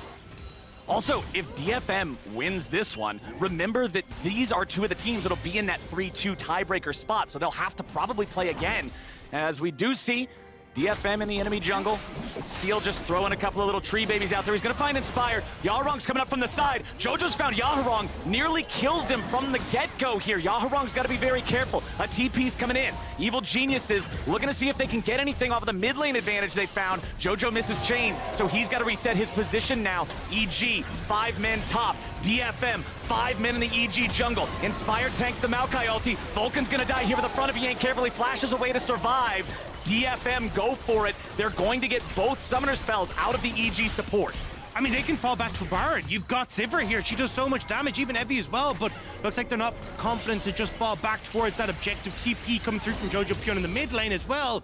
DFM not feeling confident to just go immediately towards the purple worm. But they have no ultis other than the Gnar. I think that's the thing that's really making them afraid of that. They used Maokai, they used Yuumi, they used Ahri. They put everything towards making that happen. They got summoner spells, but no kills would make it very risky. 45 seconds to the next Drake as well. I think it's just about how low EG were. It was going to be so difficult for them to test, especially if Evie did end up popping the Mega Gnar. But either way, as you say, Dragon up now. This is going to be the focus for DFM. They get the recess. They should be able to get control over these lanes once more. Even again, Yutapon, it's just disgusting. 290 CS. It's Carry not far off him as well as they've been ping-ponging the wave, but it gives them the opportunity to just sneak into River and get that vision control they need. If this was last game, if this was loud, they would have gone Baron.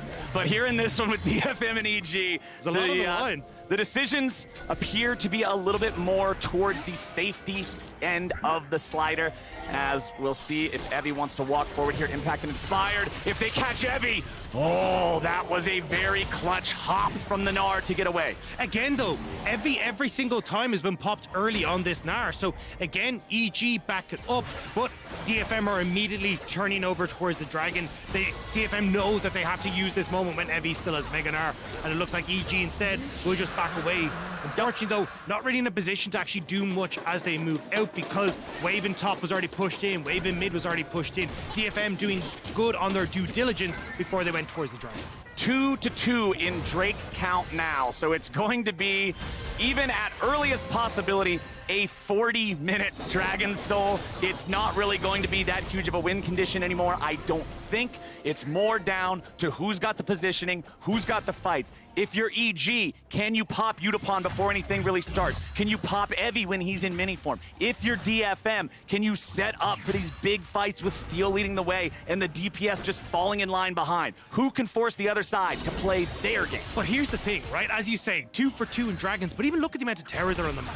You have to not win one fight, you have to win several fights before you can actually get into the base. This is going to be a slow burn and a long one. This is not going to just end in the next fight. There's still going to be a lot to play for here, and it feels like either side could break this game in their favor. But it is really problematic. I'm glad you mentioned the towers. DFM, you've at least got all the tier 1s down, right? But EG have not taken a single turret in 31 minutes of gameplay, which really just showcases they haven't had a strong footing on the map. They haven't had the positioning that they want. They have fallen behind and lost control way too often in this game. Yeah, and it's been really tough for DFM, though, because they haven't really been finding those opportunities to use the fact, like, Yutapon has pushed mid. Okay, can we then overload one side of the map and find picks for EG? Like, EG have actually been able to get some vision control in their jungle, deny DFM the opportunity to try and play through side lanes like they want to, and that's what's giving EG the opportunity to hold on. Baron started, though,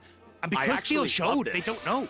I love the fact that they're going for it. Impact doesn't have teleport for a little bit longer. They know that both top laners teleported around the same time. They know that Impact doesn't have it because Evie doesn't have it. Evil Geniuses thinking about it. Now they got to try to get away. Vulcan's already down. Bullet time of the wall won't do anything. Goodbye.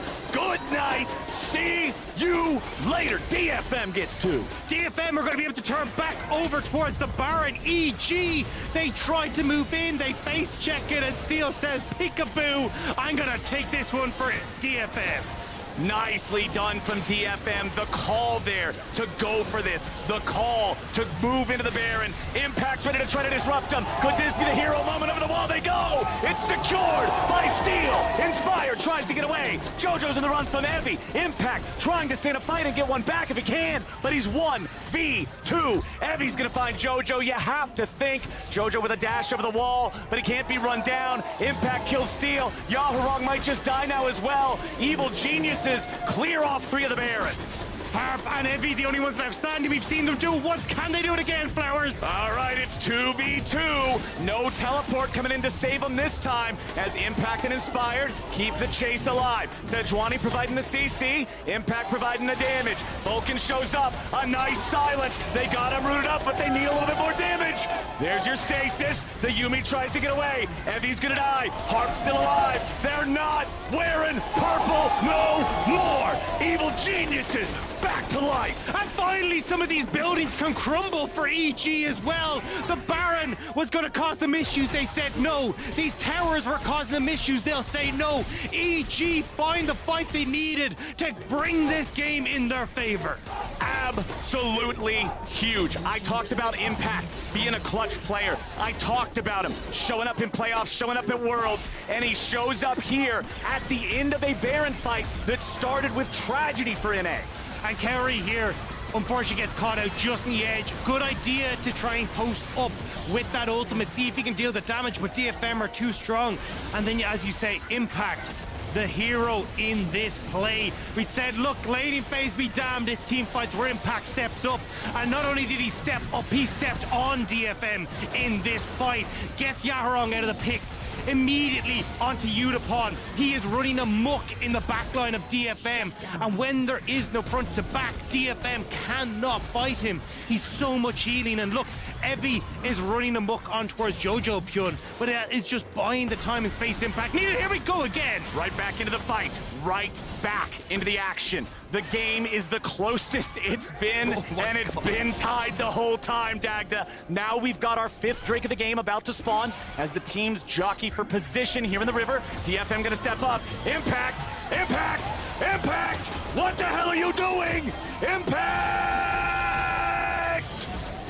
He is out of there! DFM will find Impact and EG. They're running for the hills. Vulcan and Inspired try to get away, but Cowrie is locked down. Evil Geniuses collapse before DFM. Live Evil, what they gotta be worried about living. DFM are on the hunt. Inspired will at least buy some time, but he's gone as well. He jumps back over the wall. Vulcan doesn't complete his back. JoJo's in mid trying to get anything that he might be able to get. Vulcan's just saying, all right, I'll try to leave. That fight sucked for Evil Geniuses. Impact getting caught on the flank. JoJo unable to get anything back on the tier 2 in mid. Inspired just... He's going on the Tour de France. All right, he's gone. He's gone. Shut down over to Hart. But once more, when it's against North America, the LJL shows up. DFM beat Cloud9 last year to get to groups, and they want to beat EG to try and put themselves one step closer once more. 3 dragons to their name, control of this game, and across the board, we're seeing them find the picks and find the kills that matter. Beautifully done. Beautifully found by DFM there, getting the pick, finding Impact on the flank to set themselves up for success. Now Evil Geniuses on the back foot. They've got to find an answer here yet again. What's it going to be? Evie, hit by chains, doesn't matter. Jump right on out. Should be all right now. DFM again trying to set up with this 1-3-1 that we were talking about. But Yahurong not in a position on top side means that EG can overload the bottom side, keeping everything in check. Again, DFM struggling to kind of play out the map in the manner that they'd want to is giving EG a bit of a breath of fresh air. But Dragon not for 4 minutes. Baron in just over a minute and a half's time. EG need to find the victory once more at the Purple Worm, or this could be all said and done in favor of the LJL.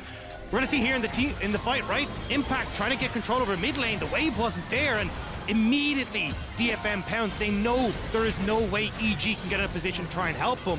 But by the time EG get there, they've overextended as well. They just need to ditch that little bit faster. And with the speed up from the Yuumi, the last chapter as well, able to just pick off everyone on EG. Evil Geniuses, that was one they're going to want back.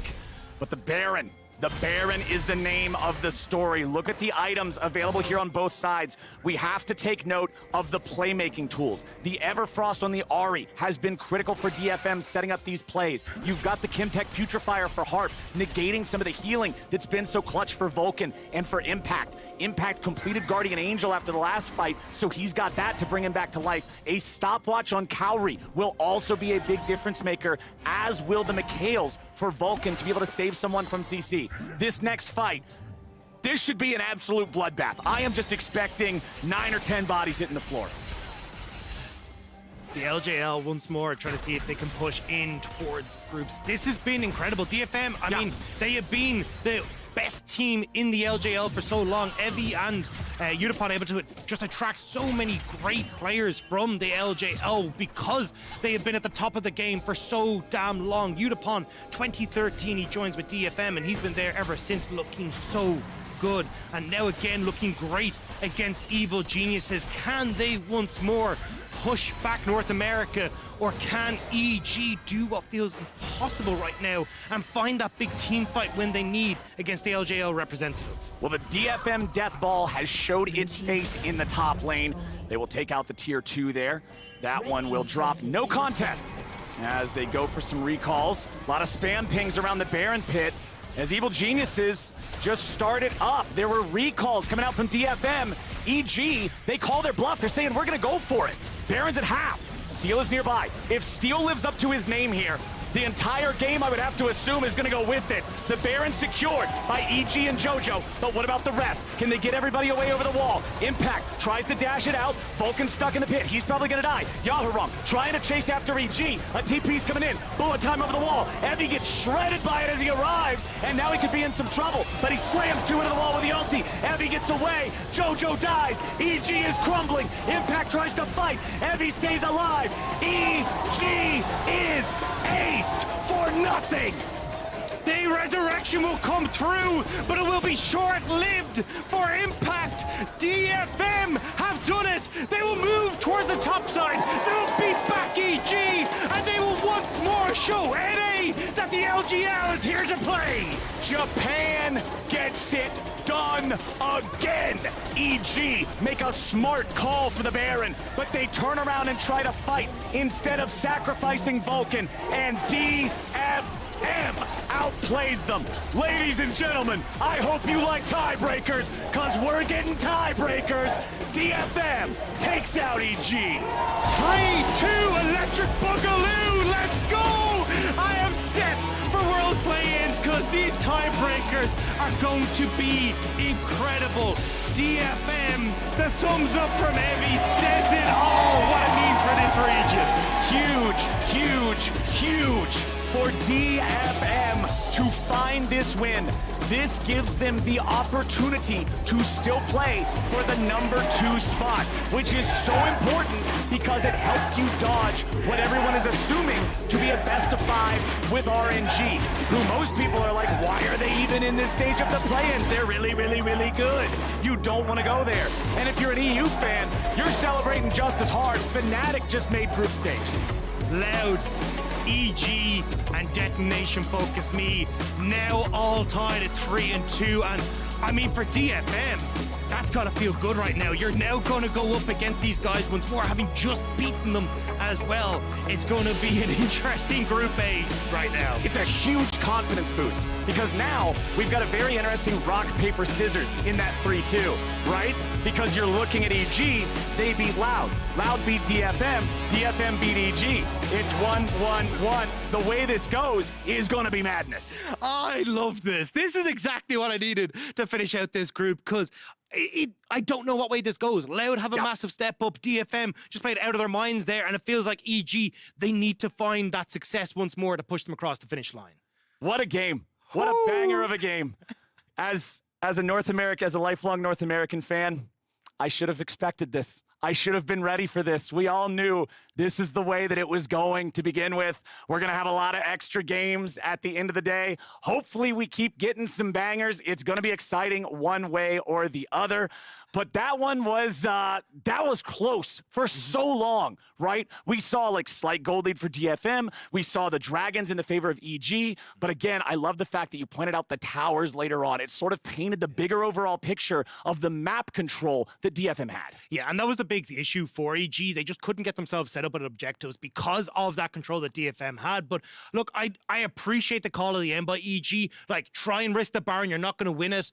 Let's see if we can sneak one away, but it cost them in the end. It cost him in the end. That the idea was great, man. Yeah. The idea was awesome. It was just the idea afterwards. Wait, maybe we can get something back. Maybe we can try to fight. I think they might have been encouraged by all the damage that Evie took when he went over the wall there, but Harp jumping in to save him with the heals on the Yuumi. I'm sweating like it's July in Ohio after that, so we're just going to go ahead. We're going to toss it back over to the State Farm analyst desk to break that one down. Now I kind of want to know what it's like in Ohio in July. It's hot. Hot? Yeah. Okay, well, thank God. Thank you for that. You're welcome. I appreciate that. All right, now tell me what the tiebreaker scenario looks like, Raz. So, we already know these already happened. Detonation focused me taking that win over Evil Geniuses. So, congratulations for Fnatic. They are just already onto the group stage. Well, bam. And sad for Beyond Gaming, because off of this one, they are now 2-3 and out. And that leaves Evil Geniuses 3-2. 3-2 for DFM, and 3-2 for Loud. What this means now is a three-way tie for second. Loud is going to be the final boss, and a rematch between Detonation, Focus Me, and Evil Geniuses. Because that game was long, my understanding is that that's going to mean side selection for Evil Geniuses.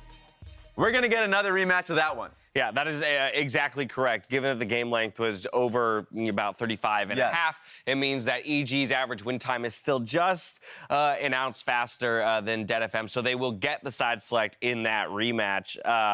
But according to this game, DFM is going to feel pretty confident, Chronicler, heading into that rematch, I'd have to say.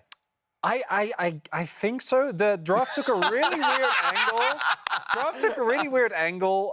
Because of the enchanters. Right. So, as an LCK enjoyer, me and Raz actually had a really lengthy discussion that was very fun and didn't end up mattering at all with how the final fight played out. But the core of it was, in the LCK, with a draft like this, you play for the front to back, and as long as Sivir isn't touched, she will win you the fight. And in some of the occasions, that actually came true, but I think Harp and Abby were actually the ones that Yuumi truly came online, were so overpowering. And while I've always been a big fan of picking up the Soraka or the Sona even into the Yuumi to kind of punish her and try to match scaling, it also left MF without the kind of AoE CC that I think you're always going to be looking for. Yeah, and I mean, ultimately, there's that one side of it, right? The 5v5 ease of execution from the side of Detonation Focus Me, and from the side of Evil Geniuses, you have LeBlanc and Aatrox who are accelerated.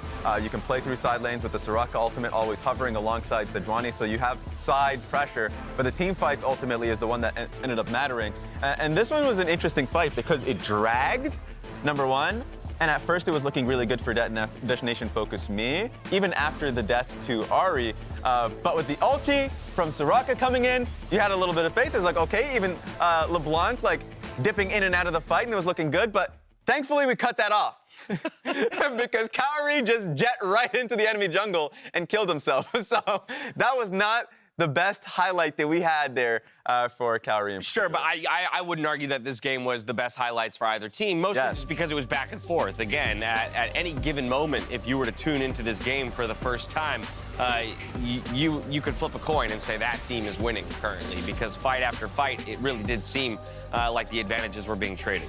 And what is interesting to me as well is that you might argue that for DFM, and this is something we've even seen with, for example, RNG at MSI, is that going back to comfort meant that they looked, to me, extremely cohesive. because Ari, Sivir, Yumi comps, they've played for, like everyone else, for the entirety of summer. And I think that in snap decision moments, even if fights don't go their way like here, with a comp like this, you can always find an angle back.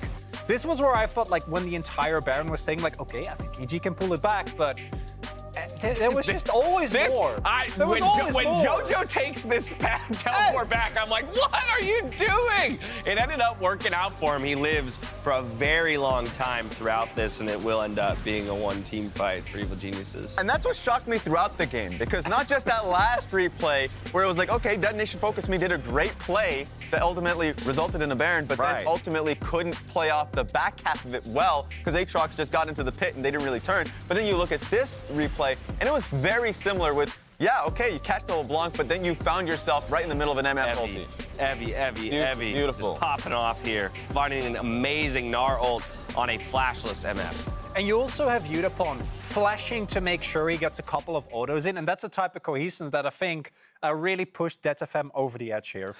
Yeah, not only that, but actually the point you were making about the Sivir in the late game did come to fruition in the very final fight. It wasn't about the Sivir starting that fight, but it was about the Sivir ending that fight. Evie with a intelligent teleport, dare I say? I don't know how to classify this teleport other than to say that it is an OP teleport. Picking up 1+ OP player of the game is Evie up there in the top lane for DetFM on one of his signature picks in the Gnar, while all the time we're wanting for him to jump to something unique like the Lilia or the Urgot. He gets it done on one of the mainstays in Gnar. But yeah, we just saw this play. It was beautiful. A great turnaround from the side of Detonation Focus Me. Evie was just a huge playmaker. This man is TP in an MF ult. It's raining, guys. Gets the transform from damage over the wall, 2-man Gnar ult, and now watch the Sivir damage come through. Sivir is going to start racking up kills here. Yutapon popping off.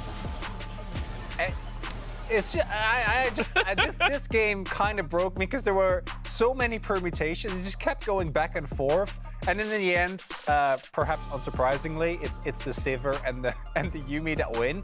But what I really liked, and the reason why I think Abby was the front runner for us here, is that Yumi enables bruisers to have so much more impact because you can actually make plays like that. You can actually play a lot more with your health bar, especially when you're Mega Gnar and you have infinite resistances effectively.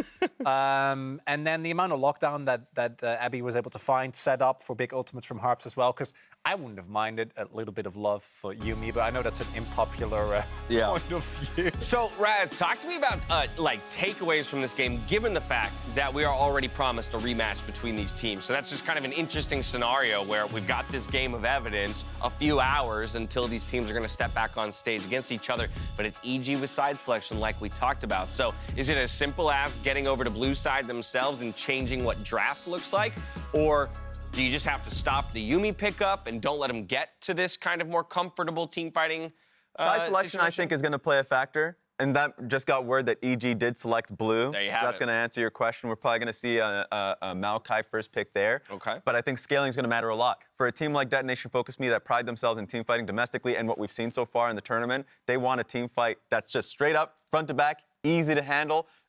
Anytime they're walking in a vision, that Maokai does them a lot of good alongside Yumi Qs. So they're probably not going to get the Maokai.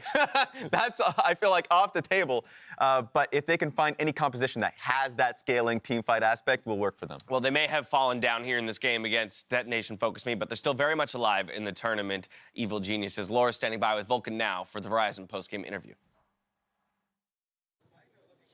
And we're back in Mexico for the Verizon post-game interview. Joining me right now is Vulcan. Thank you. I'm sorry for the game. Didn't go the way you expected, I believe. Well, how do you explain the results and the turn of events today? Well, for the 4-5, we kind of disrespected them a little bit, where we thought they didn't play Yumi or they wouldn't pick it, because they never did before.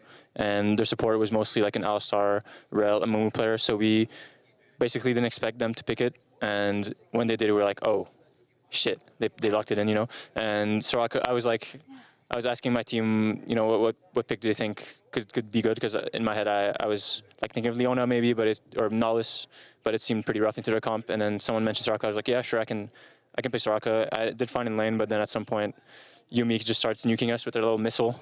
And the game was pretty close. I think if I had played better and not gotten caught in so many team fights and just play safer when my flash is down, I think maybe there's hope because Impact was kind of smurfing on the Aatrox and he could have maybe carried us if I played a little bit better. Yeah. Okay, I agree with you. It was difficult for the bot lane to find a place in that game, and I'm glad that you mentioned the Yumi because we haven't seen so many enchanters so far. It's pretty much been around engaging champs. I was wondering the place of enchanters in this meta. Soraka, Yumi, do you think we're going to see more of them? I think Yumi we'll see more of, and I'm not too sure how Soraka is as an answer. I think it's okay, but definitely Yumi as, I think, an edge because she outranges Soraka, and if Soraka can't really hit Q on like the enemy laner, then she can't sustain very well because she'll just get low. Whereas Yumi can easily get autos and use her passive to get mana and just keep healing. So maybe Yumi's stronger, but I think we'll see more Yumi as the tournament goes on. Yeah. Well, no doubt the fans will be thrilled to learn about this, right? Let's talk about the bot lane. Kaori playing his first international event. Tell me about him easing into the championship and also your synergy getting better. Yeah, we've definitely improved a lot. I think a lot of credit to him to like perform the way he's been performing because it's definitely very hard to come into this tournament with like not even a month of practice, if I'm not mistaken, and he has to play with 4 new teammates and adapt to the way they communicate, the way we play, we communicate, the way we do everything, and it's a lot of new information for him, a new environment, so it's definitely very hard, and I think he's been doing a very good job adapting, and it's a shame that we couldn't have a year of practice like most other teams here. But we'll just try to make the most of it. Yeah, you're doing the best with the situation you have. Last question now. It's going to be a long day for EG, hopefully a good day for you. But how do you reset mentally for the rematch against DFM later today? And what kind of adjustments can we expect also? I think we'll just watch the games. Maybe we'll try to take naps. It's going to be a long day. We'll be here for a while. Try to rest a little bit. We'll see. We'll probably review the game, see the biggest points from that game. Talk about draft. Try to have a better one this time, even though I know people hate when people blame draft, and it's always the first thing that players, they lose a game, they're like, coach, man, what is this draft, But I think if we have a better draft, the way Impact played, I think he played really well. I think, honestly, we had some good plays, and I think going into the rematch, I'm pretty confident that we can take them out. So. All right. Well, wishing you the best of luck. Hopefully, winners interview by the end of the day. Vulcan, thank you so much for the interview. Thank you. Best of luck. Coming out from Yarrow. First blood over to the DFM mid laner, but guys, in response, now Heavy's gonna be caught. Impact and Inspired looking for the damage. They're seeing if maybe they can make some kind of a miracle happen. There it is. He alley-ooped 2 of them back into the wall. They've got Vulcan, but Unipod is down. Okay, heals jump. I'm running away out of this. I got it. Kill Yumi. And now he could be in some trouble, but he slams 2 into the wall with the ulti. Heavy gets away. Jojo dies. EG is crumbling. Impact tries to fight. Heavy stays alive. EG is aced for nothing.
Red Bull gives you wings.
Welcome back to the world's play-in stage, everybody. Our next battle is a battle for pride with the Istanbul Wildcats taking on Isurus Gaming.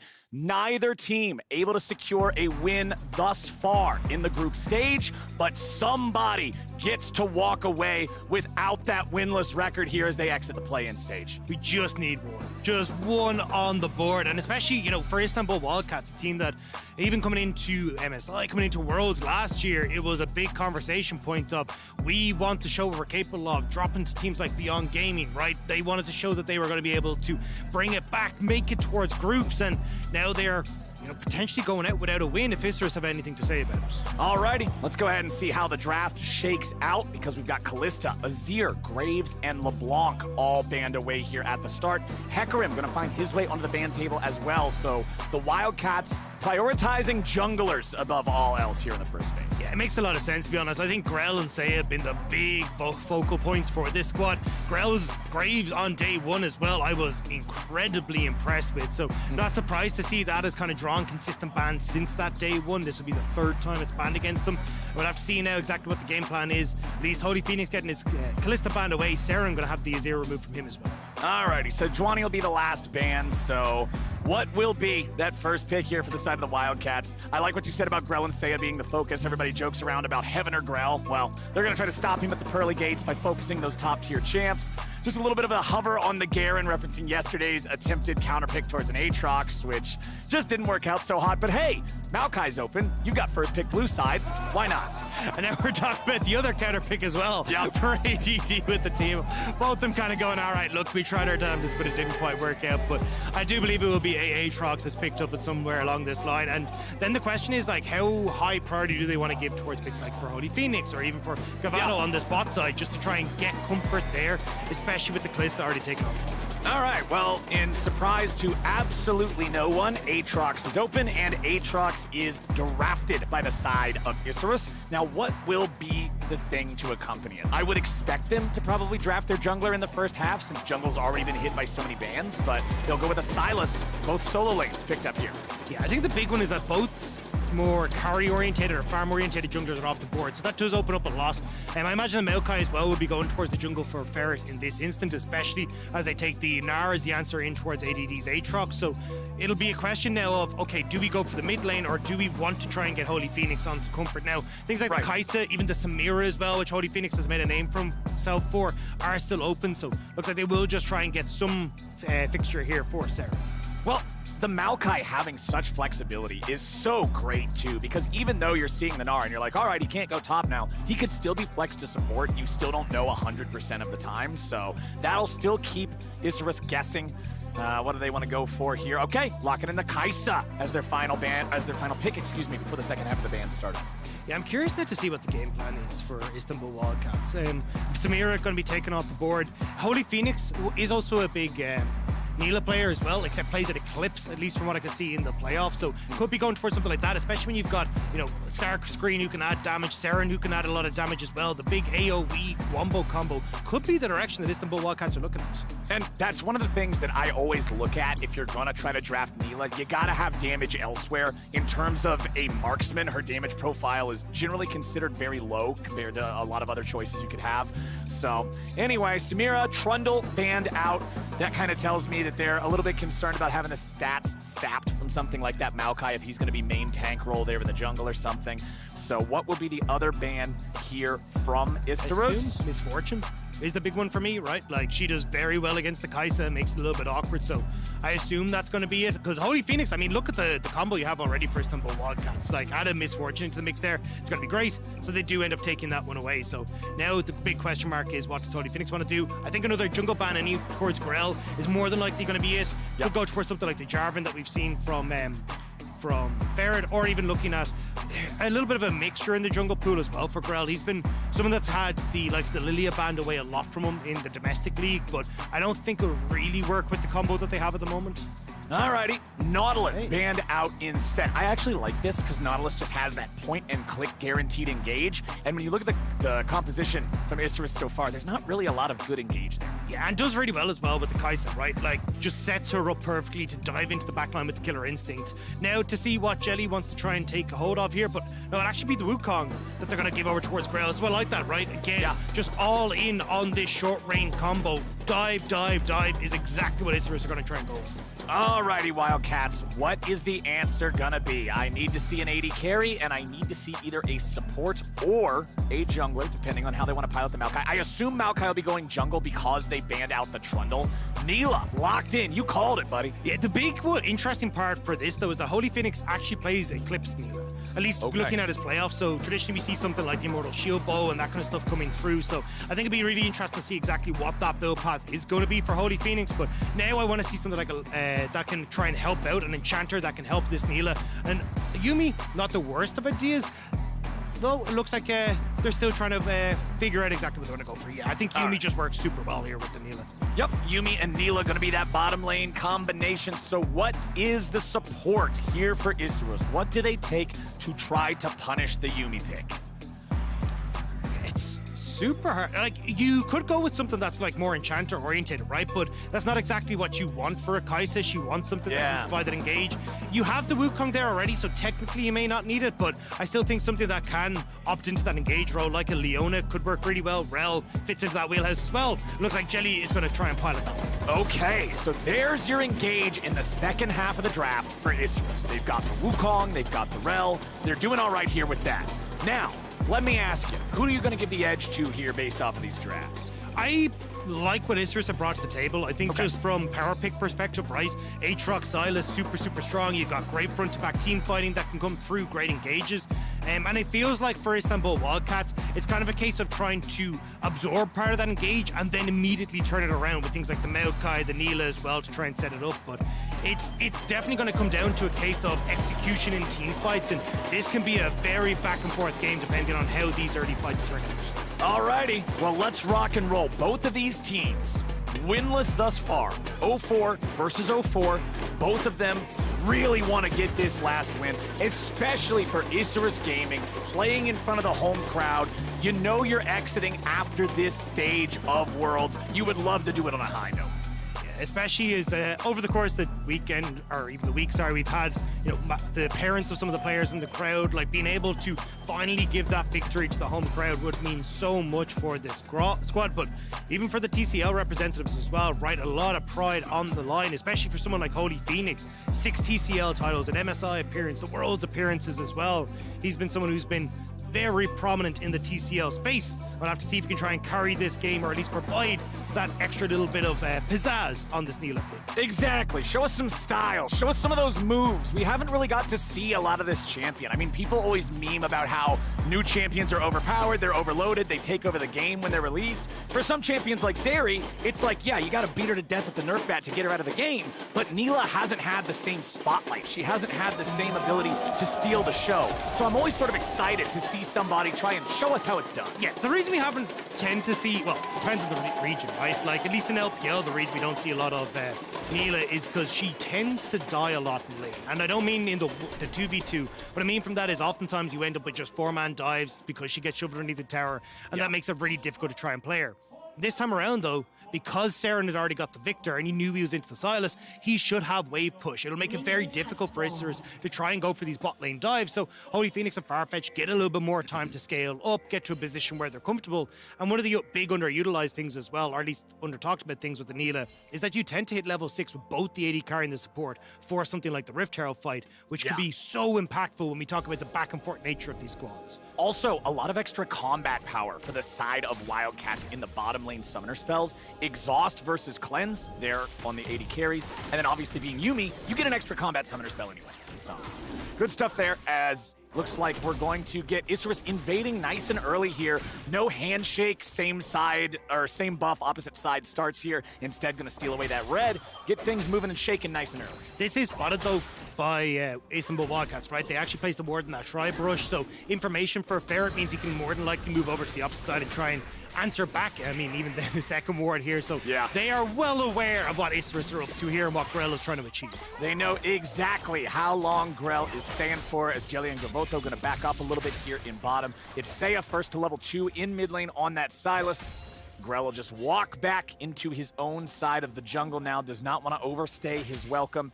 Of course, Ferret on the Maokai, not the fastest clear ever, so still clearing through that second buff of his own. And now he'll move towards the enemy jungle, trying to steal a red back, perhaps. Yeah, sometimes you'd look at Grell and go, oh, you know, you can move in towards this top side, try and catch at the Maokai as he moves in, but because you've got full push for Starscreen, and Saren is also doing a really good job of setting up a bit of a wave stack here for himself as well, there's no one who can really immediately move over to try and deal with Ferret, so should be able to get this without any sort of issues. And again, we'll just get this split map coming through, which will favor Starscreen, but might make it a little bit tough for Holy Phoenix and Farfetch.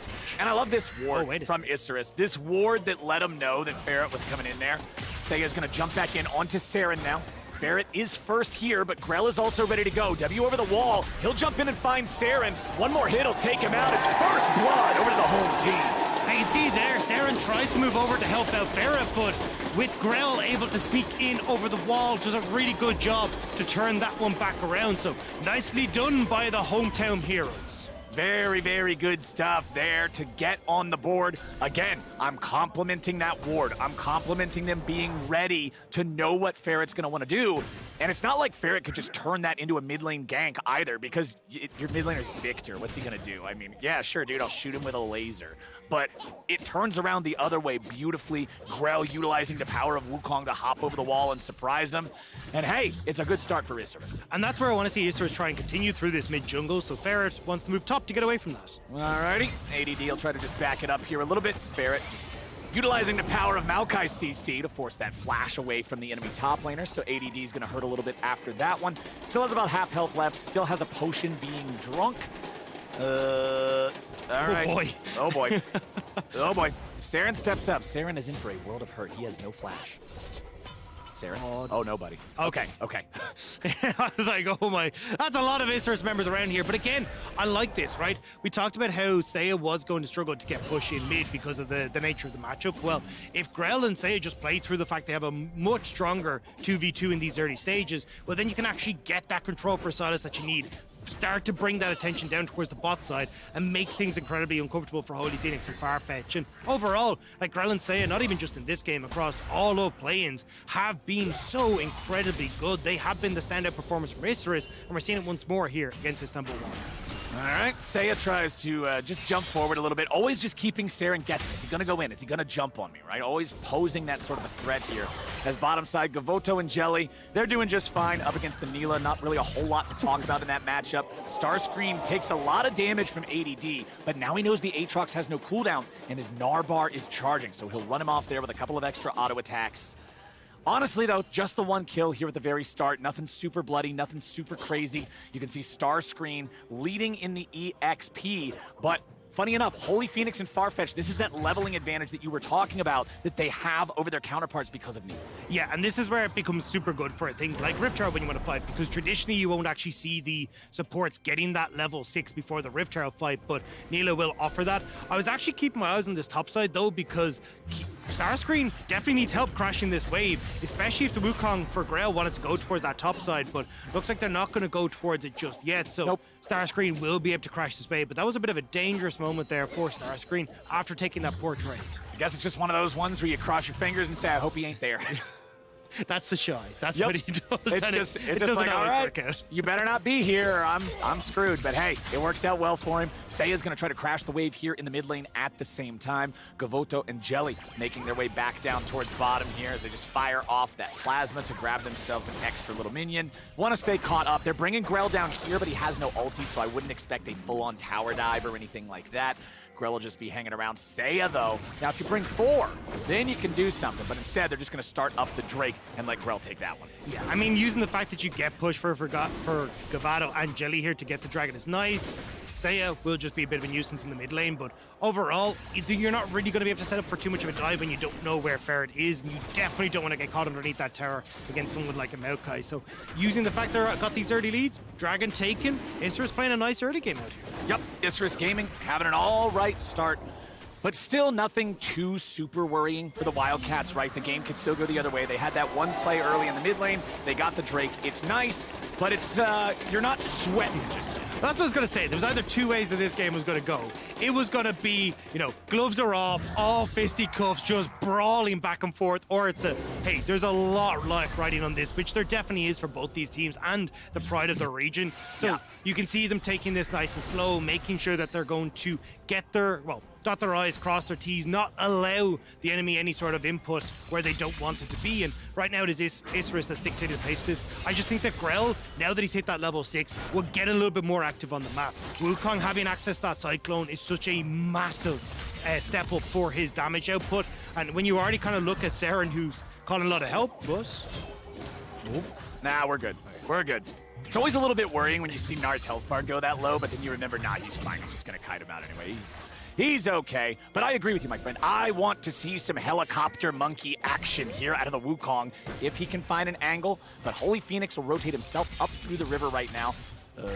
Holy Phoenix, that's a dangerous spot to walk with. All right, he's not going to walk in there. This is the advantage we're talking about, though, right? Jelly's still level 5, you got level 6 hit for Farfetch, and that's why Istanbul Wildcats are calling all reinforcements to this Rift Herald. They want to make the fight happen. Jelly won't hit 6 just yet, and that could be the difference maker here for Istanbul Wildcats. Alrighty, where's my team fight? 5v5, 8.5 minutes into the game. Isurus going into the Rift Herald pit here as the Maokai ulti stolen away, fired off by the Silas. It's going to hold him at bay long enough, you would think, but now the real Maokai ult comes back. Maokai ult versus Maokai ult. Maokai combat. There we go. They stole away the Rift Herald. Wildcats are happy with that, but now they might lose Ferret. Yuumi ulti fires off. They're ready to go back in. It's Jelly dying first, and now they got to strike back. 1 for 1 so far as Grell tries to get away, and ADD is in the middle of the fight, in the middle of everybody. Seren flashes over the wall, but Grell is ready and waiting. Starscream tries to escape, but ADD has wings spread wide. Gavoto's ready to chase. It's 3 dead on the side of Wildcats. Ferret has already respawned. Isurus takes the fight. Istanbul Wildcats do get the Herald, though, at the back of that, so at least they will manage to escape away, but a bit of a messy fight. Starscreen didn't have access to the Gnar ultimate off rip, so they end up using a lot of time trying to get that Gnar to a position where he can transform. And here, I actually thought this was going to be a big win. Look at Holy Phoenix in this fight where he's able to get this ultimate off onto 2 members, and maybe that could have set up for a bit of damage, but unfortunately just not quite enough in the tank. Good engage coming through from the Grell as well for Jelly to start this one off. That's the ultimate from Holy Phoenix I thought could have been the difference maker, but Grell flashes away, Seiya just about gets out, and Gavado, untouched this whole time, is just going nuts on the Istanbul Wildcats. And you can see Starscreen and Holy Phoenix, they're like, okay, we got health bars, but you don't got anybody left. It's just time to get on out of there. Not the most intensive reactions, but now let's see what bottom lane might turn into. Jelly still only level 5 here on the Rel. Like you said right before that fight, that could be a big difference maker. It wasn't. It wasn't at all. Not even a little bit. They still end up taking the fight. So I think at least for Isurus, right, having 2 kills now onto Grell means that they can actually play very much through the team fight, right? Grell has just hit the Divine Sunder. We're going to have a Mastercard Mythic in a second. You've got Cavado as well, who's got 2 kills too. Like, this is actually a really good spot now for Isurus, especially if you want to play around this dragon in a minute's time. Like, first Mythics coming through is going to be massive for this next scrap.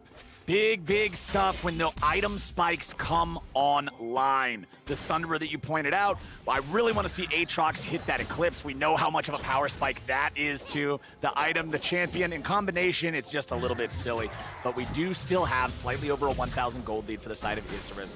Wildcats are still looking for their chance to jump back in here. Total gold showing us that it's Gavoto, the biggest winner of the early game so far, sitting at nearly 4,300. Grell's the one right behind him. The jungler outpacing both mid laners in terms of gold because he got those kills in his pocket.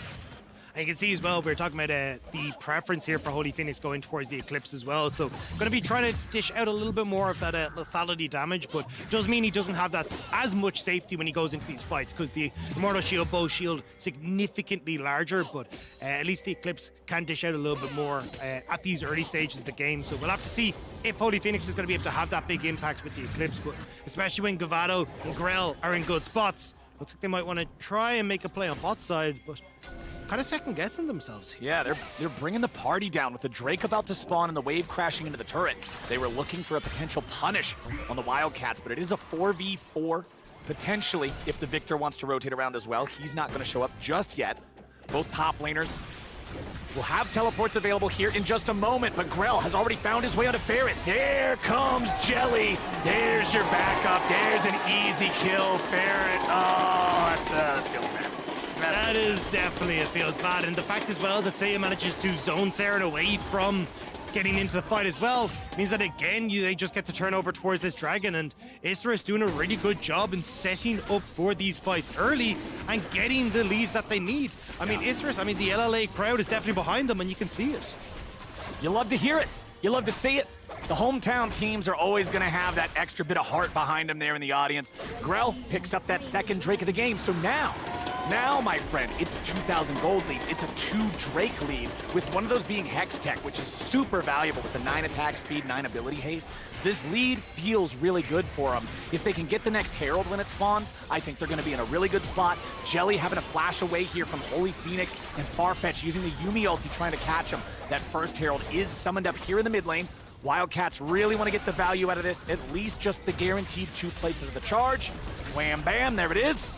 Won't get a whole lot more out of it, but they had to make sure they escorted it in there. Yeah, all hands on deck from Istanbul Wildcats to try and get one to crash in, but Acerus don't actually take too much of a loss off it. Yes, you get the plates, but again, so many members of Istanbul Wildcats there don't actually end up in a position where you can try and buffer someone ahead or give someone a big buff off of that. So Istanbul Wildcats still going to just reset, come back onto the map, and for Isra, with the gold lead that they have, with the fact that they're kind of in control at the moment, and you even just have the more traditional, easy to execute front-to-back fight, I mean, Isra are looking pretty good at the moment. Isra, you can see Seiya also dropping the Maokai ulti there in the mid lane just to get that shoved out, get his own reset. Everfrost done for the Sylas makes him very, very scary when he jumps all in, because he can engage with the E2, immediately follow up with the Everfrost. You're guaranteed to hit both parts of the Q. It becomes very nasty very quickly when champions that already have hard CC purchase this item and can just make the chain CC themselves. This is why I immediately swapped to a Sylas one trick when Enchanters came into support meta, because I was like, I'm not an Enchanter player, I can't do this. So I was like, cool, you know who looks fun? Sylas, because exactly that reason.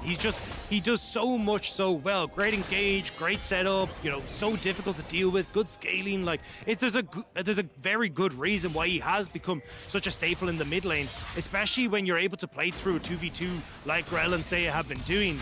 It gives you so much control, and Isra once more playing off that. You just got Grell hovering around mid, goes, yeah, Seiya, if they ever come at you, I'm right there beside you, buddy. And then they can turn that into Rift Herald number 2. Alrighty, Herald number 2. I said I wanted to see them be able to secure this one to balloon the lead, and it looks like they got the same plan. Seiya stealing away the Gnar ulti. I really like this choice, but everybody is marching up from the bottom lane. It will be Wildcats who get more men here first. They're still waiting on Jelly to come up from bottom lane on the side of Isurus. They've got Gavoto right next to him as well. Fires off the Void Seeker, not going to hit anybody with that one. But Istanbul Wildcats will successfully stop the Herald take for now. Isras are incredibly split, though. You've got Cavallo and Jelly on one side, and you've got the rest of Isras on the other. So Seiya needs to find some way to get a big narrow off and buy space for Cavallo to get to the other side of the fight. Because you can see, right, Istanbul Wildcat just putting a wedge right down the middle and pushing Isras away. Alrighty, Isras are not ones to be scared off that easily. They're ready to go again. Grell jumps in, finds the knock-up on multiple targets. Starscream not ready to transform just yet, but Holy Phoenix is ready to fight back, and Jelly's going to be killed off first. Grell's taken low. Holy Phoenix still trying to fight it out. Starscream still somehow alive as Saren falls to Seiya, and Seiya tries to keep himself going. He won't burn away quite yet, but he finally dies there at the very end. The fight goes to the Wildcats. It's been so incredibly close, but just Istanbul Wildcats are able to eke it out. It looks so good for Isras at the start, but Istanbul Wildcats able to clutch it out at the end. Ferret, though. Oh, Ferret, you got to be careful about these, buddy. That was close. Still ends up being a 3-for-2 in the favor of the Wildcats. They'll bring themselves up to just about a 1,000 gold deficit with a minute to go before the Drake spawns. And that's the thing, right? It kind of feels like for Isras now, it's like, okay, we've got both the Rift Herald and the Dragon positioning that we can play for. Whereas for Istanbul Wildcats, you kind of need to focus the Dragon just because of how important a third Infernal Dragon would be for Isras. So we'll have to see how they want to play this one out. But looking at the start of this, like again, Istanbul Wildcats kind of give up their positioning here where Isurus then feel like they can engage. Grell goes over, but Gavato not really in a position to follow up. You've got all 5 members of Istanbul Wildcats here. I thought with Holy Phoenix missing out on the ultimate thanks to a great ultimate from Jelly, pulling him back from Gavato might have been enough, but Starscreen ends up transforming at the right time. Holy Phoenix doesn't end up going down thanks to heals from the Yuumi, and Isurus end up so overextended trying to finish off low health members that they kind of forget about the rest of the fight, where Starscreen and Ferret are finishing off members themselves. Nicely done, very scrappy. That's what I like to see, man. That's what I want to see when we have these two teams coming in here in a pride match, right? You're fighting for your honor. You gotta get in there and scrap with it. But now you gotta scrap again. 5 seconds till Inferno. Look at the summoner spells that are missing across the board. If you get caught, you are done. There are no second chances, and we'll have to see who can try and come out on top. Ultimates are up galore, and it's Istanbul Wildcats who are on the fight already. All right, Wildcats starting up the Drake. Jelly wants to go in. He tries to find Saren, but now he's found himself isolated. Jelly's alone in the middle of the enemy team. He's already down. This was a mess from Isurus, but ADD is going to try to get something back. The World Ender keeps him alive for a little bit more. He tries to get away from the Chaos Storm. Starscreen now alone as Seiya and Grell try to catch up to the enemy top laner. Grell still looks for it, gets the kill. That'll be 1 dead on the side of the Wildcats. They're still ready to fight back for Isurus. Holy Phoenix getting jumped on, but Seiya's getting chain CC'd. He can't fight his way out, and the Wildcats win another fight. They aren't done yet. Gavoto trying to get himself away, but Holy Phoenix is ready to go on the chase. Isurus are collapsing in these bigger team fights. Gavoto was in mid lane. He was trying to push in the wave, so he wasn't there for the turnaround from Grell. Grell wasn't expecting to run into the tree either as he tried to escape, so bit of a bedlam situation for Isurus, and that will give Istanbul Wildcats the step that they need to get the dragon. Rift Herald will be taken out by Grell in response, but still, that's 2 fights in a row now. Istanbul Wildcats have come out on top. Jelly's engaged there. Like, yeah, I feel like he got solo queue engaged syndrome. He sees the angle, he's like, I'm gonna get this dude. But then you're alone.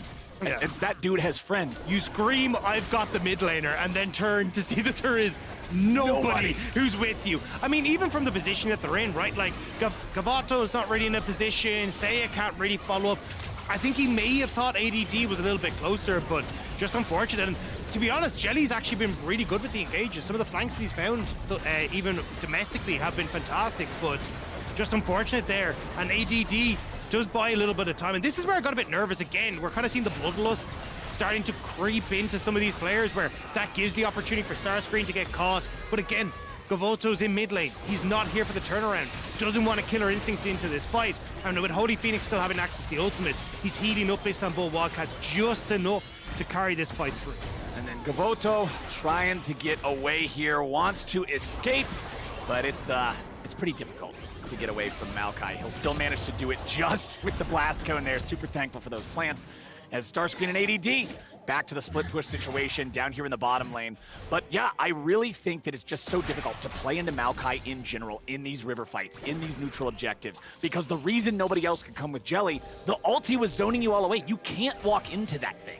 And that's why, like, it's really good if Seiya is able to steal away. Like, Seiya has access to really good ultimates here between the Maokai ult, between the Gnar as well. There's a ton of big ultimates that could be game defining, but you need Seiya there with you. You need him to kind of help start off these fights. It's the 1, 2, 3 kind of combo between Grell, Jelly, and Seiya that is the go button for Isurus, but they just haven't quite been able to find the coordination on that front. Well, they still have a lead. They're still up about 1,000 gold. They've still got a 1 Drake advantage, but their momentum is what has been suffering here with Wildcats winning the last couple of fights. Baron is on the table, but their lead is not so commanding that I would expect them to try to start a 20-minute Baron anytime soon. Over on the side of the Wildcats, they're cool just waiting, letting this one scale up a little more, let Victor get to the point where he's super scary. You've already got your second item done on Holy Phoenix, who, by the way, has 100% kill participation, as does Farfetch, as does Saren. Like, all of these guys are involved with everything, so that tells me they're all fighting as a team all the time. And again, I think that's the best way to try and do this is Istanbul Wildcats, right? Like that big wombo we kind of talked about with the Victor, Holy Phoenix having that ultimate as well is going to be the difference maker, but you're going to have to start to indexing into stuff like Void Staff for Saren, because Seiya has already correctly identified, hey, I mean, the majority of the damage is going to be coming from Saren. Let me go towards a Banshee's Veil. Wouldn't be surprised to see things like Hex Drinker start to come out for ADD, Grell as well, even going for some of these more magic resist focused builds. This is how you can try and fight back against Istanbul Wildcats because of the way Neela kind of operates in these fights. Neela can be scary if she can jump in, hit that multi-ulti with the Apotheosis. It has been described before on the internet as sort of a janky Diana ult. Yeah. So that's still a Diana ult, though. So that can combo really, really well, especially with Yuumi layered over top of it. Both teams have such a powerful potential to wombo combo. I'm really just looking for setup. I'm looking for who gets the angle, who gets the jump on the other squad. Well, in a minute 30 until Dragon. Looks like Istanbul Wildcats are going to try and crush in this wave to get down mid-turret. Acerus aren't really in a position to try and stop this right now. It's only Gavoto who's underneath the tower, but Grell! Oh boy! Grell's ready to go after Holy Phoenix, who immediately gets himself right back away with a dash. They're gonna bring in Starscream with a TP, and it's all 4 of the Wildcats here in mid lane, as Saren is still up there in the top side, dealing with Seiya. Both mid laners having their TPs ready to go. 22 minutes, 52 seconds into the game, Isurus gets their first turret with ADD picking it up bot side. Good shout from Istanbul Wildcats not to panic on the Grell engage, especially with 50 seconds until the next Dragon. They don't flash, they don't burn any of the summoner spells. It's just the ultimates that they use to get out of dodge. Actually, I suppose the heal from Farfetch was used, but it does mean that they'll still be able to fight relatively well at this next one, unless Holy Phoenix gets on the rough side of this. I think he should be okay. The Herald will charge in, but it can't instantly kill the turret. They have to follow it up with the enchanted auto there from Grell's Q. That means that Isurus will get themselves their second turret of the game, and now they will have priority. They will have control over the river. ADD is going to go back to base. He'll recall. He has an unleashed teleport to join up if need be. Seiya is trying to hover out of vision here. You can see he swapped over to the sweeper, just clearing all the vision out and going to just sit in this mid lane. Because traditionally what you see is Holy Phoenix will push in mid, solo, and that's what Seiya wants to try and punish.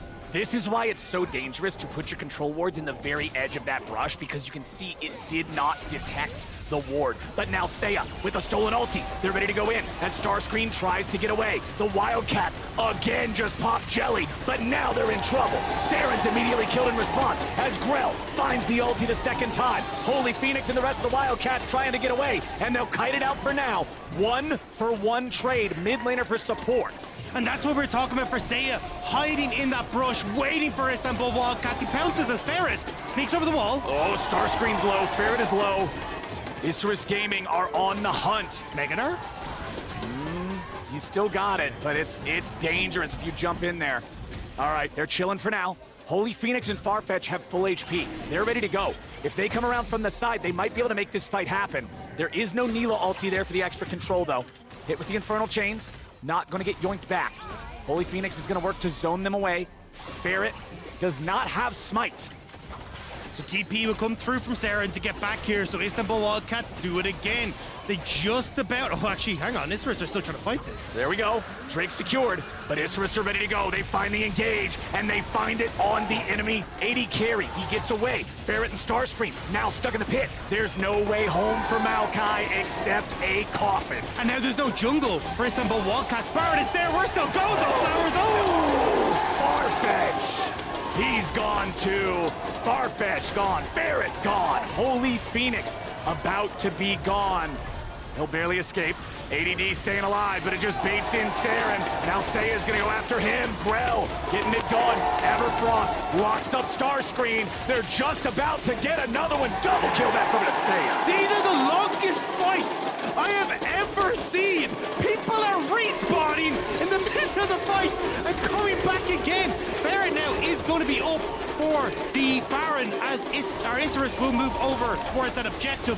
Pharaoh won't be here in time, I feel like, but should be fine. Isurus should be able to get this. Yeah, I don't see any way that Ferret gets there in time. Maokai is just not fast enough as a champion. Baron secured off the back of a big dub for Isurus. And again, you hear the crowd going nuts for the hometown heroes. Isurus very late coming back into this, but again, Jelly finds Holy Phoenix. Holy Phoenix didn't have the flash because he used it in that last scrap. Ferris will get onto Gavado, which is buying a little bit of time on the backside, but everyone tossing themselves over the wall to continue fighting Istanbul Wildcats, and just a little bit unfortunate here, right? Holy Phoenix just gets clipped by the ultimate that Seiya had stolen away. Starscreen isn't really able to help because he's low, and Seren overextends again, thinking he might be able to finish off ADD, but it's all a bait as Grell gets in behind them too. So Isurus finding those moments to continue chasing down Istanbul Wildcats, and it's been so consistent that we see this. Man, this is a messy game. Isurus have fumbled a couple of team fights earlier on, but then they end up getting this great counterpunch here. It brings them into the biggest lead this game has seen thus far. They've got 5K up. Team fight damage, there's a whole lot of people doing a whole lot in this one, Dagnan. Yeah, definitely when you look across at Isurus, right? Everyone kind of bearing the mantle. The AD carry's lacking a little bit, but it's kind of been the nature of the beast as ADD. ADD trying to get himself out of the dive, coming out of Holy Phoenix with that Yuumi attached to him. Not enough damage to make it all happen just yet. Apotheosis pulls him back in. Maul of Malmortius going to give him the shield, but ADD is still on the run. They have a tier 1 turret to seek safety beneath. This is one of the big advantages they got by preventing the Wildcats from getting any structures. And now you get the tier 2 taken from Isurus. Gavado has already been up here, and he's got a company as well, so overextension from Istanbul Wildcats, bloodthirsty for ADD, and it gives that opening for Isurus once more. It looked really cool from Holy Phoenix going in there, right? Like, oh man, our AD carry's gonna run down your bruiser, the tables have turned, you're in trouble. Oh dang, wait, we forgot the turret. So it doesn't turn into a whole lot, you lose a T2. Wildcats feel like they're scrambling right now, just trying to make something happen. Yeah, and that's the thing with this build, right? You're not actually getting a huge... Oh, hang on, Holy Phoenix. Holy Phoenix. Nah, he's good. He's chill. As this game goes on, you're going to be seeing less and less damage coming out from Holy Phoenix because you're not going the cryptos, so your auto attacks aren't going to be doing as much. This is more of a kind of, hey, look, I'm going to have some good setup. Maybe I can have some decent burst damage, but it's not really going to carry fights. It's an Aatrox cosplay build, right? Yeah. You're pretty much doing similar things to what he would like to do. As now, you're getting dove. It's a bad time. Holy Phoenix staying alive, just barely, somehow ready to go. Turn around. Holy Phoenix lives. Starscream with a slam back into the wall, but it won't matter. Isurus is just beating him to death with the gold lead. Ferret killed next. Double kill back over to Gavolto. They're still looking for more. 3 versus 3, even fight. Again, Isurus just take that step too far underneath the turret, though. Istanbul Wildcats will get a couple of kills back, and now the resets will come through for Dragon. Flashes are available for Starscreen. Seren just burnt his, so he will more than likely be the focus of this fight for Isurus. And on the opposite side, I mean, no flash on Grell, no flash on Seiya. Jelly as well going to struggle to get into these fights. It's going to come down to creative flank maneuvers from Isurus. But here, I mean, Seiya, he just goes in. He wants Holy Phoenix. He sees him take that step too far forward, and immediately Isurus go. Barrett is in behind, which actually helps substantially here because it keeps Gavolto a little bit out of place as well. He actually gets locked up as he tries to go across with the Killer Instinct, and it means that they can't get access to people like Seren on the back line. Starscreen can buy a little bit of time, and then once more, Isurus go that bit too far. Jelly can see the victory in his eyes, but it's not quite there. It's not quite enough to dive a tier 3 turret, so they're gonna get themselves back. They're still gonna be in a nice spot. It's still a lead for Isurus by 6,500. The Drake is the target. The last 2 have gone the way of the Wildcats. Isurus really wants to control this one, but here comes the ulti. Ferret fires one out. Seiya fires one back. Now they're ready to go. It's Jelly and ADD in the back line, looking to scrap and make it happen. Meanwhile, Holy Phoenix fighting off the rest of the Wildcats, but ADD kills off Seren. Now the fight continues. ADD still fighting through him. Beautifully done. That's it. That's what they were looking for. Neela won't survive any longer either. Ferret tries to get away. It's an ace. 4-0. Isurus Gaming takes the game. You can see the happy parents in the crowd. You can see the happy faces in Mexico. Isurus will find their win here against the Istanbul Wildcats and will not find themselves going 0-5.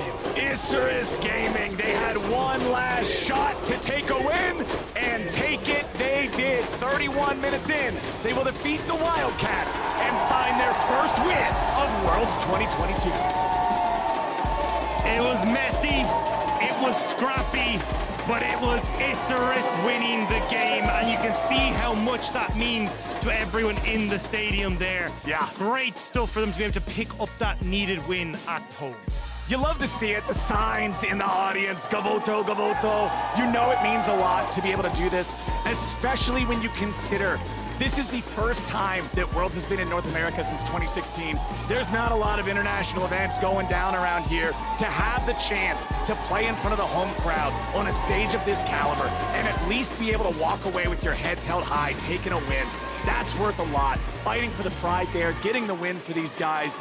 GG to Isurus Gaming, and unfortunately, that means the Istanbul Wildcats will join the Chiefs in exiting the world stage without getting a win this year. Definitely not what they were hoping for, but they fought back hard in this last one. It looked like they might have had a couple of moments, but they came up short.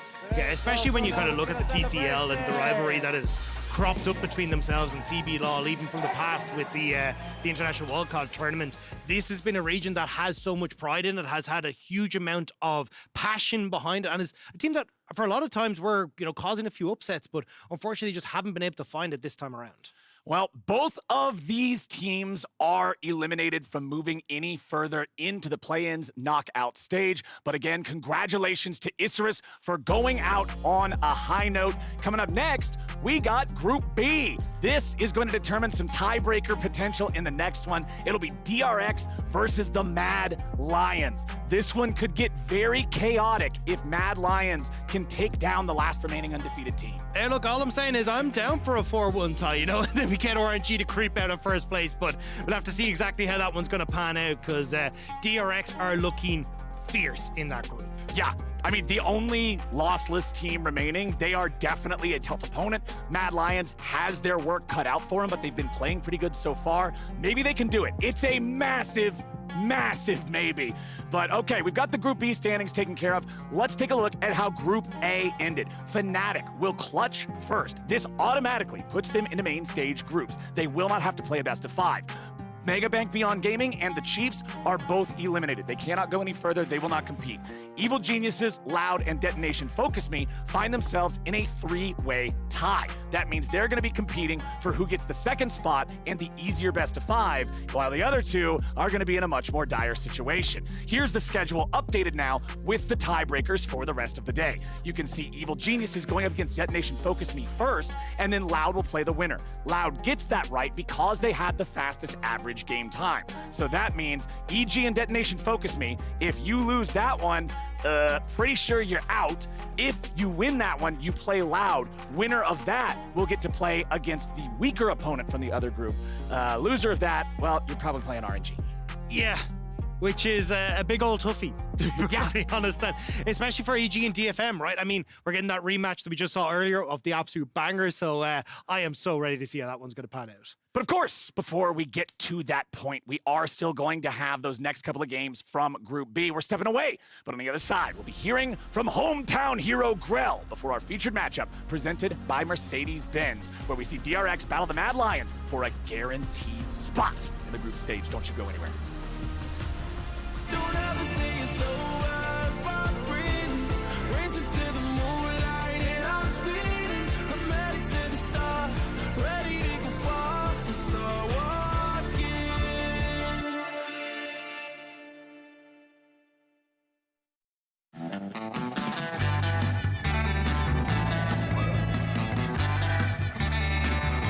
I wanna see the world now, baby, let's go. It's nothing but green lights ready to roll. Only you, you're the one that I want. Only you, you're the one that I want. You got me feeling so free. Got me feeling so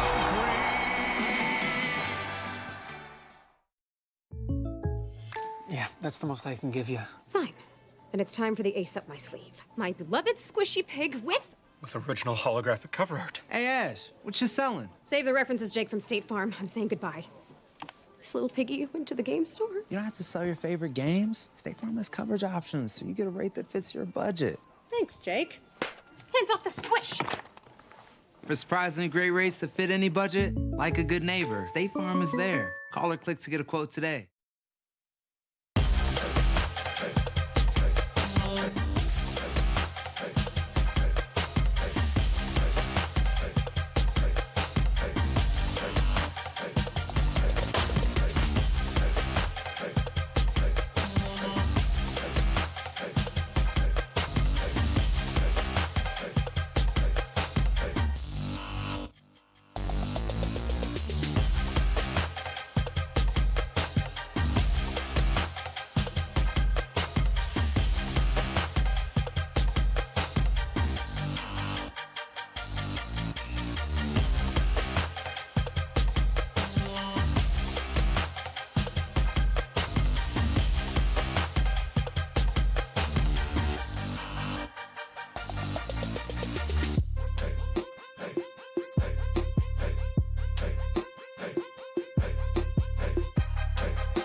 Welcome back to Mexico for the Verizon post-game interview, and joining me right now is the victorious Grel from Esports Gaming. Thank you so much for joining me.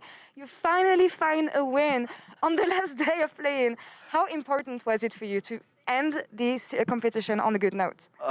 I mean, honestly, if we lose this game, I will get like really, really sad. So at least I win one game. Yeah. So that's good enough, I think. We take those. We take those. Yeah, and you had the support of your fans playing with your own crowd for the planes. How important was it for you having fans cheering for you the whole way? I mean, playing here in Mexico because of the fans was amazing. Like you just go out from the room and everyone is just like cheering for you, just like screaming your name or something. And it was like really special for me, honestly. And I hope the next split will be in Mexico as well. Yeah, I hope so for you too. And about having Worlds in Mexico, how special was it for you? I mean, it was really special. Like, I never went to Worlds. It's my first time in Worlds. And having all the fans here is amazing, like amazing. I mean, I'm really sad that we cannot like go deeper in the tournament, but I guess it is what it is. It is what it is, and as you said, it was the first time, and we will see you again eventually at Worlds. But what do you learn from playing against super strong bot lanes? I'm thinking about DRX, I'm thinking about RNG, playing against Gala, Ming, Beryl, Deft. Well, how special was that for you? I mean, it was really special because when I was like young, like really child, when I watched them play, it was like, wow, they're amazing. Like, they're really good players. And now playing against them is like really special. Mm-hmm. Like, honestly, it's kind of sad that we don't have like opportunity to win against them because they're just too much better than us. But probably like next split and next years, we can do better. Yeah, hopefully so. And I know that living in Mexico, your parents also live in Mexico. Yeah. I read that your dad often gives you feedback about the game and he's very critical of your game. Yeah. What did he say about Worlds this time? And was he here cheering for you also during Worlds? Yeah. I mean, he didn't say anything about the picks or bans in these words. Yeah. But for example, before he's like, okay, you have to ban Varus against this guy and blah, blah, blah, because he likes a lot to like watch League. Yeah. He watch LCK, he watch Worlds, he watch MSI every time.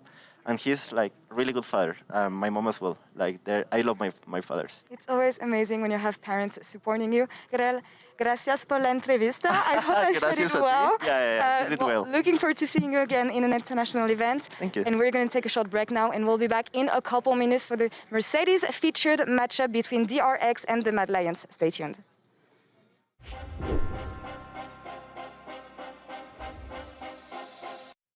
DRX is looking to continue their domination over Group B in this feature matchup presented by Mercedes-Benz. They want to cement the LCK superiority early on in the tournament and show that the conquerors of the League of Legends scene must be feared. 5 members of RNG turning their focus onto the dragon. It's stolen!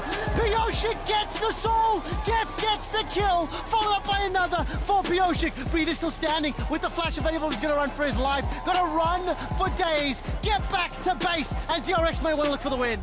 DRX are already pulling ahead of the group as clear favorites, and a win against the top dog would be an important step on the path of redemption for Mad Lions, a team condemned for being unable to win a single best-of-5 before coming into this tournament, and whose wins so far have been by the skin of their teeth. Mad so far looking okay. BJ in the front line burning down, but he's not dead as Taki also low. Elioya getting the kill. Mad Lions have found a way out. Saigon Buffalo couldn't quite sync up the engage, and Mad Lions will punish at least with 1 kill, as that's Elioya with an ulti double kill. I think the situation this world is being a bit hard. There is some people sick that cannot even be in the practice room that much. We have not been able to scream as much as we would have wanted. I would say that even though the situation hasn't been the best, I think these worlds are still being pretty great. And again, congratulations to Isurus for their first win in front of their home crowd, a special moment.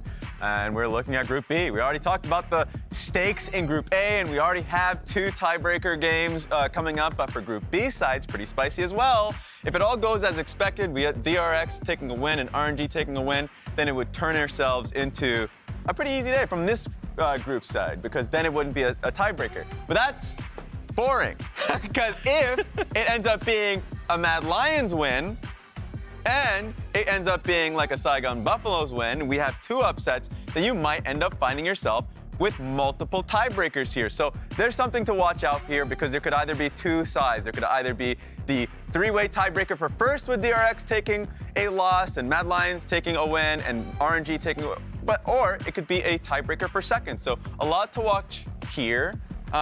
What I'm interested in is the potential for Mad Lions to take down DRX. And we want to play a game with you here, Chronicler. Yes, thank you, Raz, for the setup on what can happen at the end of the day. As you mentioned, there's a couple different scenarios remaining. We've got Judge Chronicler here to help us determine whether or not our strategies that we've come prepared for with Mad are going to be enough to take down DRX. But this is our Mercedes-Benz featured matchup between Mad Lions and DRX, because it is the most impactful matchup to those tiebreaker scenarios. A win here for DRX means they lock up the first seed. A win for Mad Lions means they guarantee a tie for first place and an opportunity to snag it with another game at the end of the day. And Your Honor, we've come up with a few strategies that we feel like Mad Lions will be able to take a win versus DRX. We're pretty confident in it. We're fairly confident. I will rate them. But we're ready for them to be picked apart and rated. 1 out of 5 alpacas. All right. Okay. That's fair enough. On a scale of alpacas. Now, can I ask you first, is 1 alpaca or 5 alpacas good? 5 is good. That's good? You want more alpacas? Yeah, more alpacas. Okay, you're not worried about being inundated with alpacas. No, the more alpacas. Are they nice creatures? I know Deft's very nice. I don't know about the actual Okay, Deft alpaca. is nice, so alpacas I'm gonna say yes. must I feel be like nice. It's a safe All bet. right, Raz, give us the first key to victory here for Mad Lions over DRX. Kind of feels like it has to start in draft. I feel like it has to start in draft.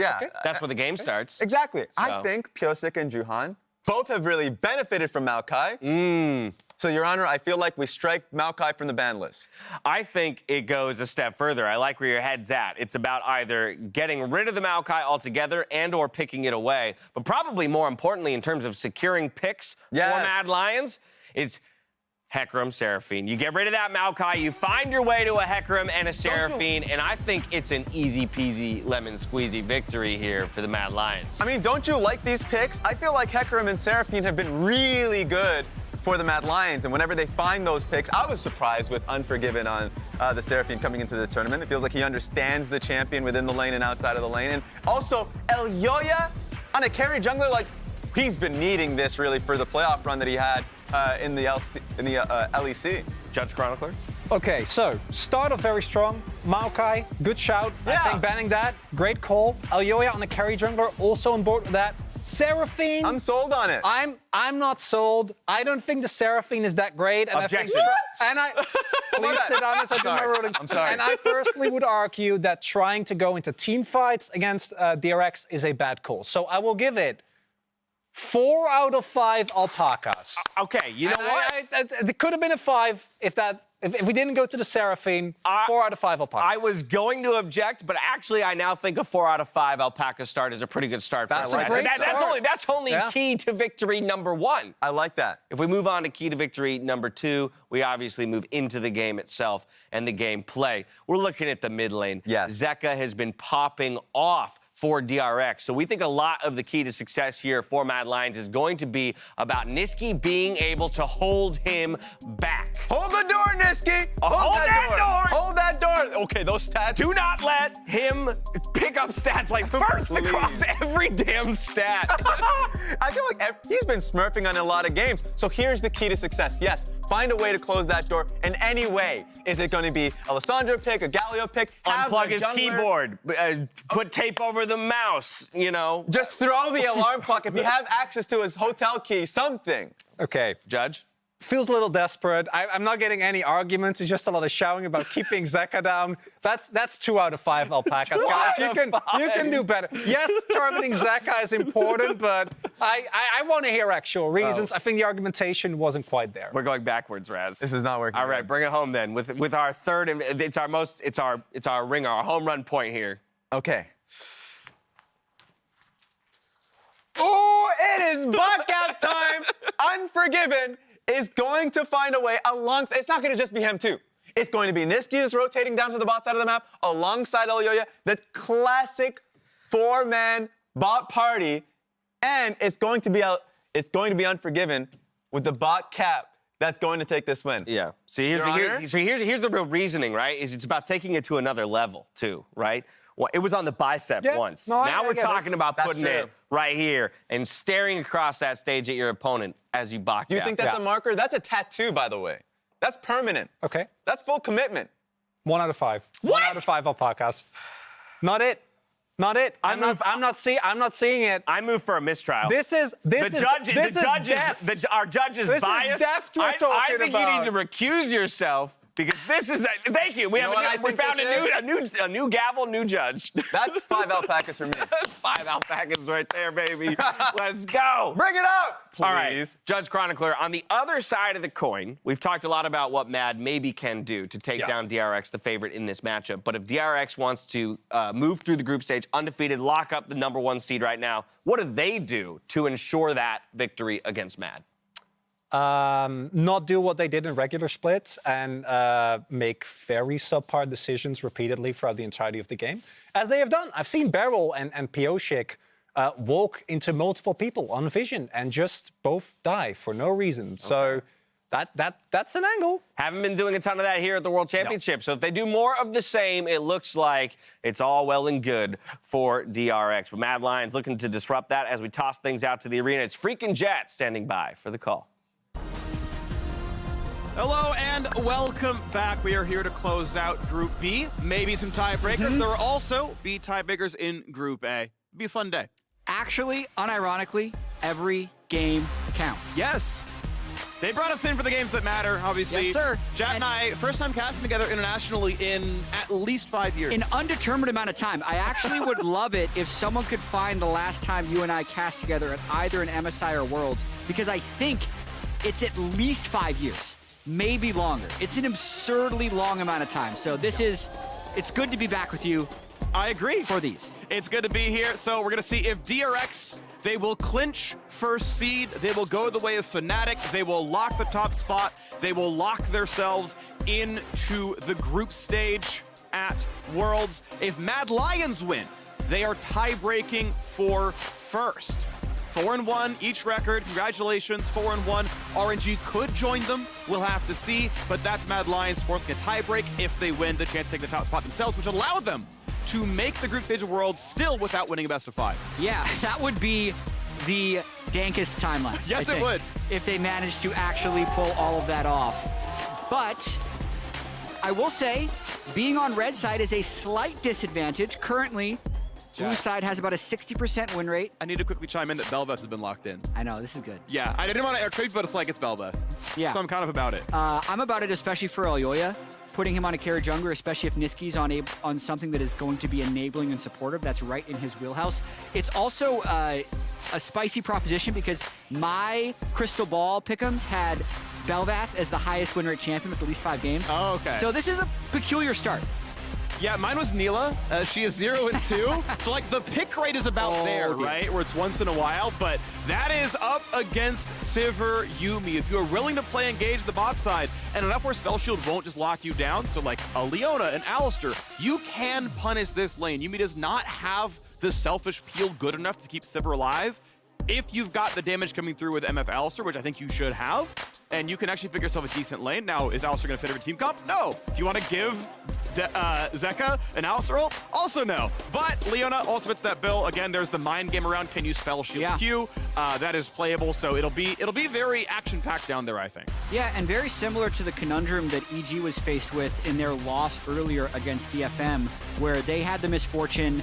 It was actually Sivir Yuumi locked against them, and Vulcan decided to go with Soraka. Now, the situation is a little bit different here because Belvath is already locked, so you're going to be getting a large proportion of damage from your jungler anyways. But definitely in terms of which would I rather be, I think I'd rather be Deft Barrel Hero having Sivir Yuumi, even though it's the nerfed version since we last saw it be highly prominent in playoffs. Both nerfs still viable, though. I am going to say I'm a fan when you can play a lot of styles. Yeah, okay, you can call Sivir Yuumi Resident Sleeper. It's wait till 35 and receive your free win in the mail. But getting to that point, if they're balanced, actually is compelling because you'll be under pressure. They'll be stacking dragons against you. They're going to get 2 items first, and like there's going to be a pressure game going on there. Yumi's going to have a hard time like showing up the first Herald fight, things like that. And so we'll see how much tempo Mad Lions can have and what they can get going on because Belvath obviously really wants that 8-minute Rift Herald to crack the game open. And that's going to require them to have the first move there. So I do wonder what Niski will take into the Sylas, which was so quickly taken early, trying to follow the rest of the bans as well. I do like the double jungle bans from Mad Lions since there is a mismatch in the roles that are selected. And currently it's actually just DRX trying to ban out almost like blind pickable top laners, which is a little peculiar to me. Unless Kingen might be thinking about, okay, the Sylas is still holding its flex. It could be a mid or top Sylas depending on what Mad picks. So what's interesting is with the Gnar being left the entire time, Sylas is very good into Gnar. A lot of it is because you love taking Mega Gnar as your ulti and then playing it out. You're seeing Mad Lions actually holding top lane for last, but they're like, yeah, you know what? It's fine. I think the lane as well, by the way, of Sylas Gnar is also quite good. Famously, Armut's biggest champion is Gnar, always played at World so far, Gnar and Aatrox. As Sejuani comes in, that is technically, although I have to still lock in both champions, flex till the very end. And what's it going to be top side? Camille, Gnar, if you play aggressively, you play towards the lane, it's going to look really good. They move the Sylas towards the mid lane. Sylas versus Vex is going to be that matchup. And Mordekaiser, I love. I have been waiting so long for Mordekaiser as a counter pick to Yuumi. She flies into Sylas, flies with Camille. You ult the Camille, and Yumi's like, I'm on top of Leona alone, and just dies. So, huge fan of this one. If Arma could be in the team fights, and just kind of take the L, ulting the carry, and survive in the one-on-one, you can just kill Yuumi. And you just start a team fight 4v3. Yeah, actually, the last time Mad was in play-ins, 2020, the old top laner of Mad played Camille, and Impact then played Mordekaiser and dunked on him. Yeah. So the same coach for Mad Lions was on stage that day. Who knows if that has any impact on it, but I agree with you. Mordekaiser can actually be a legitimate counterpick into Camille, and watch for a very funny interaction if Sylas ever steals Mordekaiser ultimate, because they share the same death realm. You hang out together. You could actually have 4 players in Mordekaiser's realm at the same time, but that's for the future. Will be impossible to read on Spectator, but is really cool in game. I'm trying to think of what's the meme where you're like surprised to see someone there. Or you're like, oh, you're here. That is my interaction playing like 2 days ago. So guys are like, there's a Sylas in my death realm. What's going on? And immediately pops out because my top laner killed him or whatever. I'm like, all right, cool. But it could be a fun game overall. I'm excited for this one.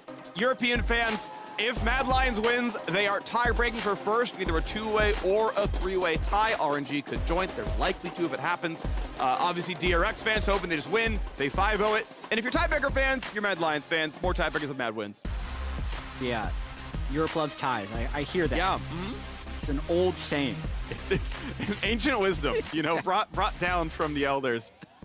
And I want to see what happens here because it's going to be a very fun game of League of Legends. DRX and Mad Lions hit the rift here as you figure out who is grabbing the top spot in Group B. The LEC's 4th seed Mad Lions still have full control. Speaking of control, you can link your League account with Twitch Prime to receive free digital goods and control those as well. Yeah, just to talk a little bit more about the cohesion of the team comps, I really do like what DRX has put together. I think anytime you draft Sejuani, it's best to draft it with 2 melee champions in your solo lanes. It just makes your skirmishing so powerful. I do believe that if any 2v2 happens that is either jungle mid or jungle top that is somewhat neutral, the champion combos with Sejuani will win that. So it's going to be very difficult for Mad to gain early control in either the mid or the top lane. And then that moves you towards, okay, if Mad wants to try and make a play, let's go bot lane, which would be their best chance, but Sivir can play very defensively if needed. So I really do, I think the way DRX is going to play here is look to control the top side, just let Def get CS, and then that'll make them strong enough to also control Rift Herald at 8 minutes. So I actually really like what DRX has, and I think Mad needs something kind of uniquely good to happen in the early game to have an edge. Interesting start to this game as it is a late invade towards the bottom side. As Sejuani was getting nearly a leash, she would actually have been chunked out. Elyoya, you don't love starting red buff. You always start Q and you want to get the 4 hits off on Raptors. It's like your fast way to level 2. Yeah. Has to smite the red. He's going to be okay, but we'll see how much counter juggling happens with Sejuani, knowing for sure this has happened. Yeah, I do like starting red if it's not yours. And you're able to start with the opponent's red. But that is the danger, right? Because this, I think that a cross by Sejuani into the red buff of Bel'Veth could be advisable, but based on the way Niski has controlled this mid wave, as with early push, actually makes it impossible. So that's actually, to me, a really good start by Matt.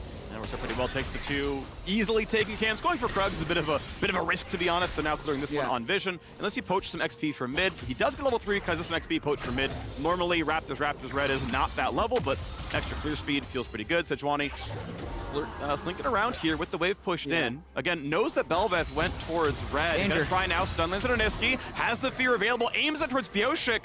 Force him to sidestep to get away from it. Actually buys himself an extra second or so of time. He's forward though, he's gonna have to flash this one. So a well done gank. Niski plays it out nice, but the flash is still forced. Yeah, but he ultimately just needed to buy time for his jungler, which he has successfully done. Bel'Veth here is the carry, not Niski. He can also teleport back and prevent a blue buff take by Pioshik. So I think overall, very well played by Niski.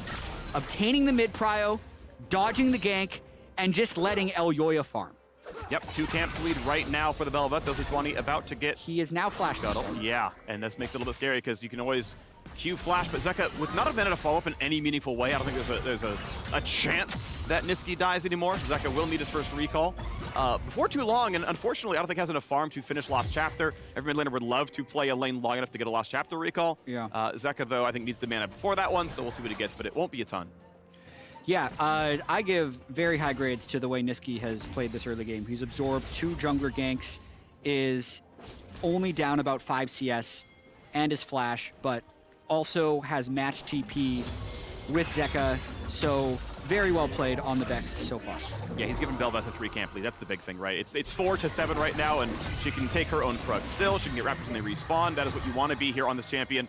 And usually does build somewhat damage. Looked at like all-time pro sets for Bel'Veth. There's under 100 games across all leagues. And it's usually Blade of the Ruin King, about half the time Kraken Slayer, and you go things like Death Stance. It's not like the Dead Man's Plate stuff, like the tankier version that we see like from Viego's. So yeah, it is going to be a damage champion. It is going to be a carry, and it's going to be about Elyoya being the difference maker. Yeah, double CS at the moment, even though Sejuani will quickly ramp that up since Sej has been back to base and there's still no recall yet from Bel'Veth.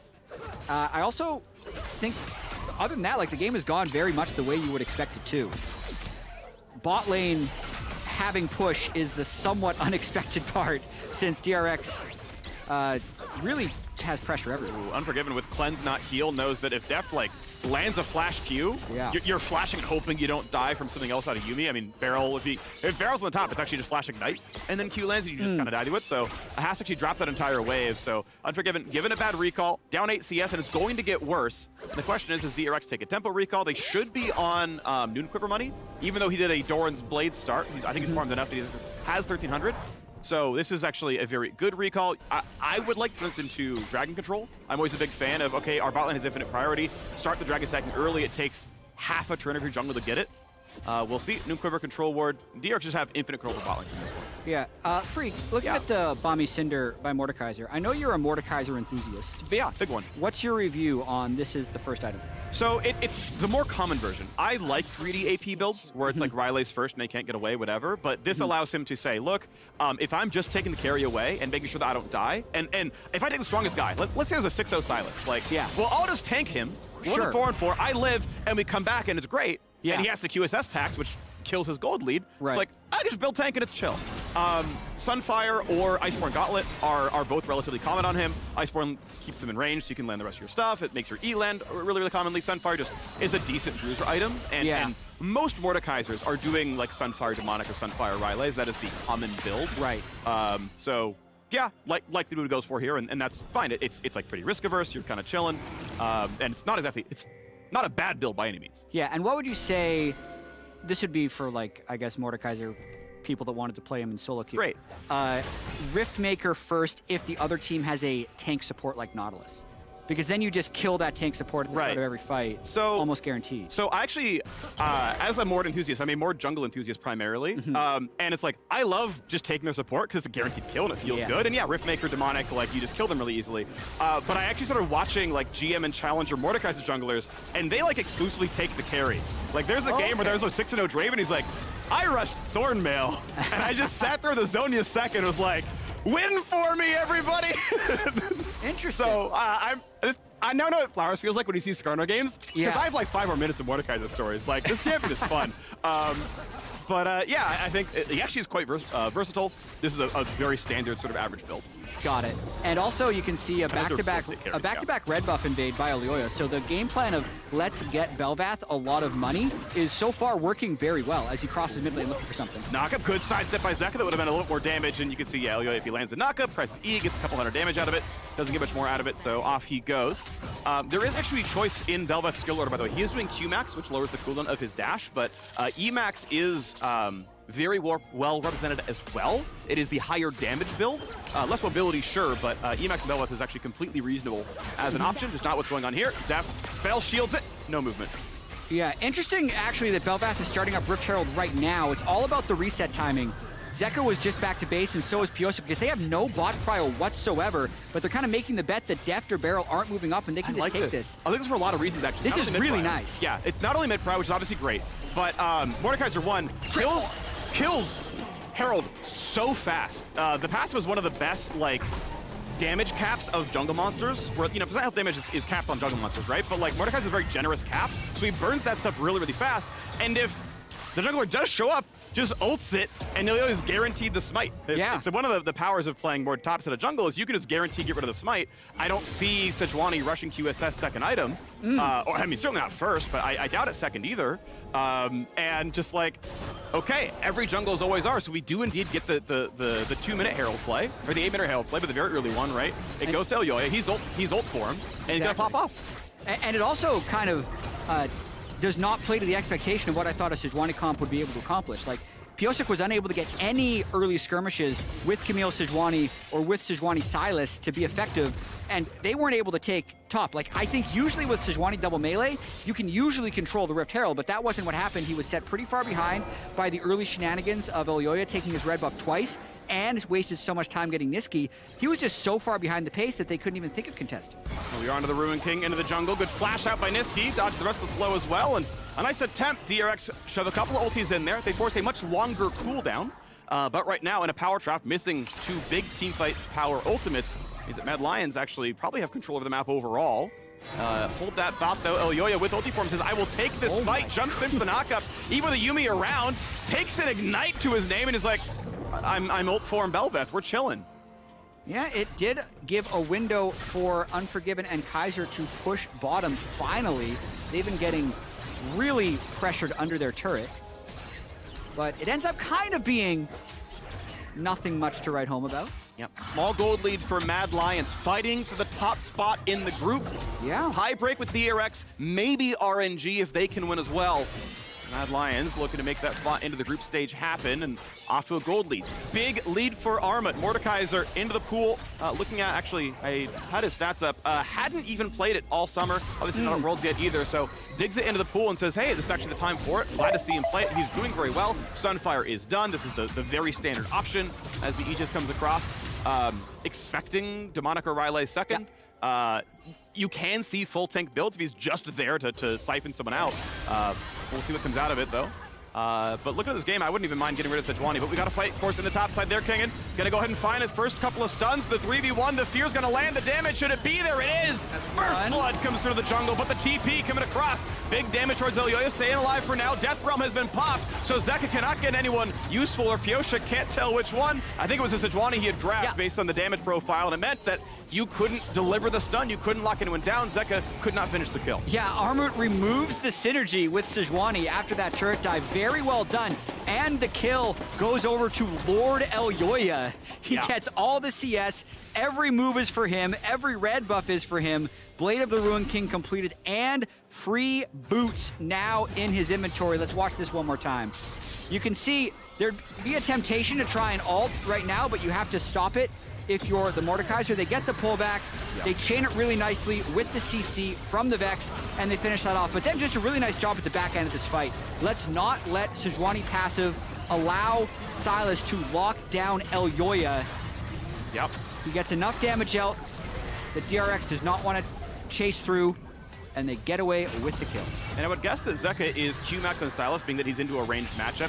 You can't really easily spam the melee range W. Like if you're a Akali, it's probably W-Max. Yeah, so it's Q-E-Max. I just looked over at your screen. So the repeatable low cooldown damage isn't there, which means Elyoya actually should feel very safe when slightly isolated, because, you know, it is a lower DPS build. It's wave through its push power and whatnot. It lets you play a melee range lane, but now with the Herald being summoned up, it'll be shared across the two. You saw Kaiser backs up far enough away to not leech local gold, so all 5 plates go over. First turret, local gold goes over. Actual turret, local gold goes over. Shared between Armut and Elyoya, who are just going to be huge carries in this game. So, a lot of League of Legends still has to be played for. Yes. But this is now a 2,400 gold lead for Mad Lions, who, if you look at the top of your screen, are 3-1. DRX is 4-0. Yeah. So if that 3 turned into a 4 for Mad, and the 4 stays a 4 for DRX, as Deft is maybe getting a solo kill. Next Q, a couple seconds, has to flash. Good play by Deft, able to sidestep out the ult. You knew he didn't need the health bar anymore, and yeah, honestly, even then, you just instant cleanse it and get out. So well played all sides, especially though by Deft as he gets pressure on the bottom lane, and now at half health, he's like, I'm fighting against Lethal. Yeah, Deft is going to be a problem. I think this is what we're learning. Yes. But if Deft is not able to carry this game, DRX will go 4-1, Mad will be 4-1. That would guarantee us at least a tiebreaker here. Just winning a best of 1 in the single round robin doesn't automatically make you greater than the other team. They'd still have to play a tiebreaker after. Niski looking like he's dodging another gank. I think flashes down for like 20 seconds longer, gets stunned up, kites away, the fear lands, and Elyoya is here! Finds another, comes back to take the Othi form. Niski gets bailed out by his jungler. Dude, I don't think so. I think Niski is smurfing this game. He's absorbed 3 or 4 ganks. It's bought Elyoya so much time to farm and get the kills. He's not even that far behind on CS, and now they take the Drake. Well done all the same, though. A nice gank, but yeah, it's going to look beautiful. Cloud Drake claimed. Definitely late on the dragon stacking. That is the general MO here, actually, at Worlds. Herald has been much more highly prioritized, but really, really well done. Actually worth noting some data across play-ins so far. Obviously, a lot of biases available here because it's a bunch of single run-off best of ones, but blue side has 60% win rate and almost always gets first Herald from their top pressure. Yeah. Mad's gotten kind of both everything right now. Yeah, Mad is smurfing. So he dodges the Sej ult. He also dodges the Pyosik W. Yes, Yuumi gets him, but he waits for the stopwatch as after he lands the CC that then buys enough time for Elyoya to finish off Zeka. Oh man, gets away with a sliver of health at the very end. But as we see in the little pip, Deft is still a problem, like a really big problem. So this is actually kind of Deft versus the world in this game. Yep. And Mordecai is just going to be ulti Sivir, as it turns out, in these fights. So Sunfire, he's got himself... Well, the ult is a projectile, right? It is spell shieldable. So it is spell shieldable on reaction if Deft is... So, you remember from LCS playoffs, we had like Vi Sivir, and somehow every single time Santorin was able to smite off spell shield from... Or like it was Hans Sama and like Closer was able to smite every time. So like, I mean, the timing window gets absurdly tight, but ult range, it is a longer range than Smite, but if you are in range, you can be like, I'm ulting you, and then you can try to Smite off spell shoot right before it lands. But he doesn't have Smite, he's yeah. top lane. You're right, I'm stupid. So we got to fight in the top side. It's already Forgiven going down. You played so much jungle ward, you're like, this is the tech. I'm so stupid. Yeah, well, forgive me for that one. He'll TP onto him. Anyway, a kill in the mid side. Apologies for the mistakes there. Zeka has done nice things there, getting themselves a kill on the board. Still a 2,500 gold difference, but Deft now hoovering up mid lane. Yeah, they the bot gap would be the way that DRX takes this game, but I mean, Elyoya is also farming up a Storm that is now 120 plus CS. Actually gives his blue over to Niski, so that's the type of cooperation you love to see. Niski gives all of the farm to Elyoya until the blue buff is at stake, and then he's able to pass it off. But yeah, look at that CS gap between Sej and Belvath currently. Quick maths, 47, as well as the 2 kills. Yeah, it's got to be huge. Looks like we're on the Ruin King Sunfire, I think. The build out here for the Belvath. He'll probably go tank mythic. Yeah. Very standard to go pretty bruisery. Death Stance to come and pick up. You can see Kraken, but it's often like, it can be like Kraken Death Stance kind of stuff. Like you pick your version of bruiser, but Belvath often wants to be able to hold on to the front line, so no surprises here with the build. 2 minutes ago still, till the Hextech Drake spawns. Yeah, Unforgiven very far behind the curve versus Deft. Deft with Mythic complete, trying to fight over this mid-prio. That's what Matt is here for, knowing that Silas is back in base. Niski had basically skipped that entire wave bottom to hopefully get a pick mid. Now he has to run back, and there'll be a reset period for Mad. Yeah, and honestly, there's not much to strive for right now, right? It feels like we're in a pretty solid spot where there's nothing to play around, so it's really just like kind of freestyle. What can you play for? What can you grab? Okay, a camp, cool. That is, 70-ish gold to our side, 70-ish gold denied away from Pioshik as well. Arma going to be in a little scrap here with Kingen. Of course, has stacked quite a bit of armor early on. Looking to ult, maybe from Kingen's side, and doesn't want to lock him down. He had reinforcements coming, and either one you can cast it on the Camille side or the Mordekaiser side. Just like, okay, we're going to keep you here for 8 seconds, and then it's 3v1, so you'll die afterwards. But either one, we're going to press that button out, and we get the Herald spawn now to the bottom side as no one is here. This turret is almost certainly just going to die. Mad Lion's going to find themselves with 2-1 turret lead. Both solo laners show top lane for Mad, so Elyoya uses that opportunity to go take the bot turret. Really like that play, just increasing his own pocket more and more. The gold leader in the game, weirdly enough, is actually Mordekaiser, but he's forming a storm. Yeah, he's actually 10 CS per minute, plus he shared in the first turret gold from the first Rift Herald drop. So when he hits Demonic or Rylai's, that's when he's going to get also very powerful. So I think Mad Lions, if you're going to ask them 18 minutes ago, what game state do you want? I think they'll take this one probably 9 times out of 10.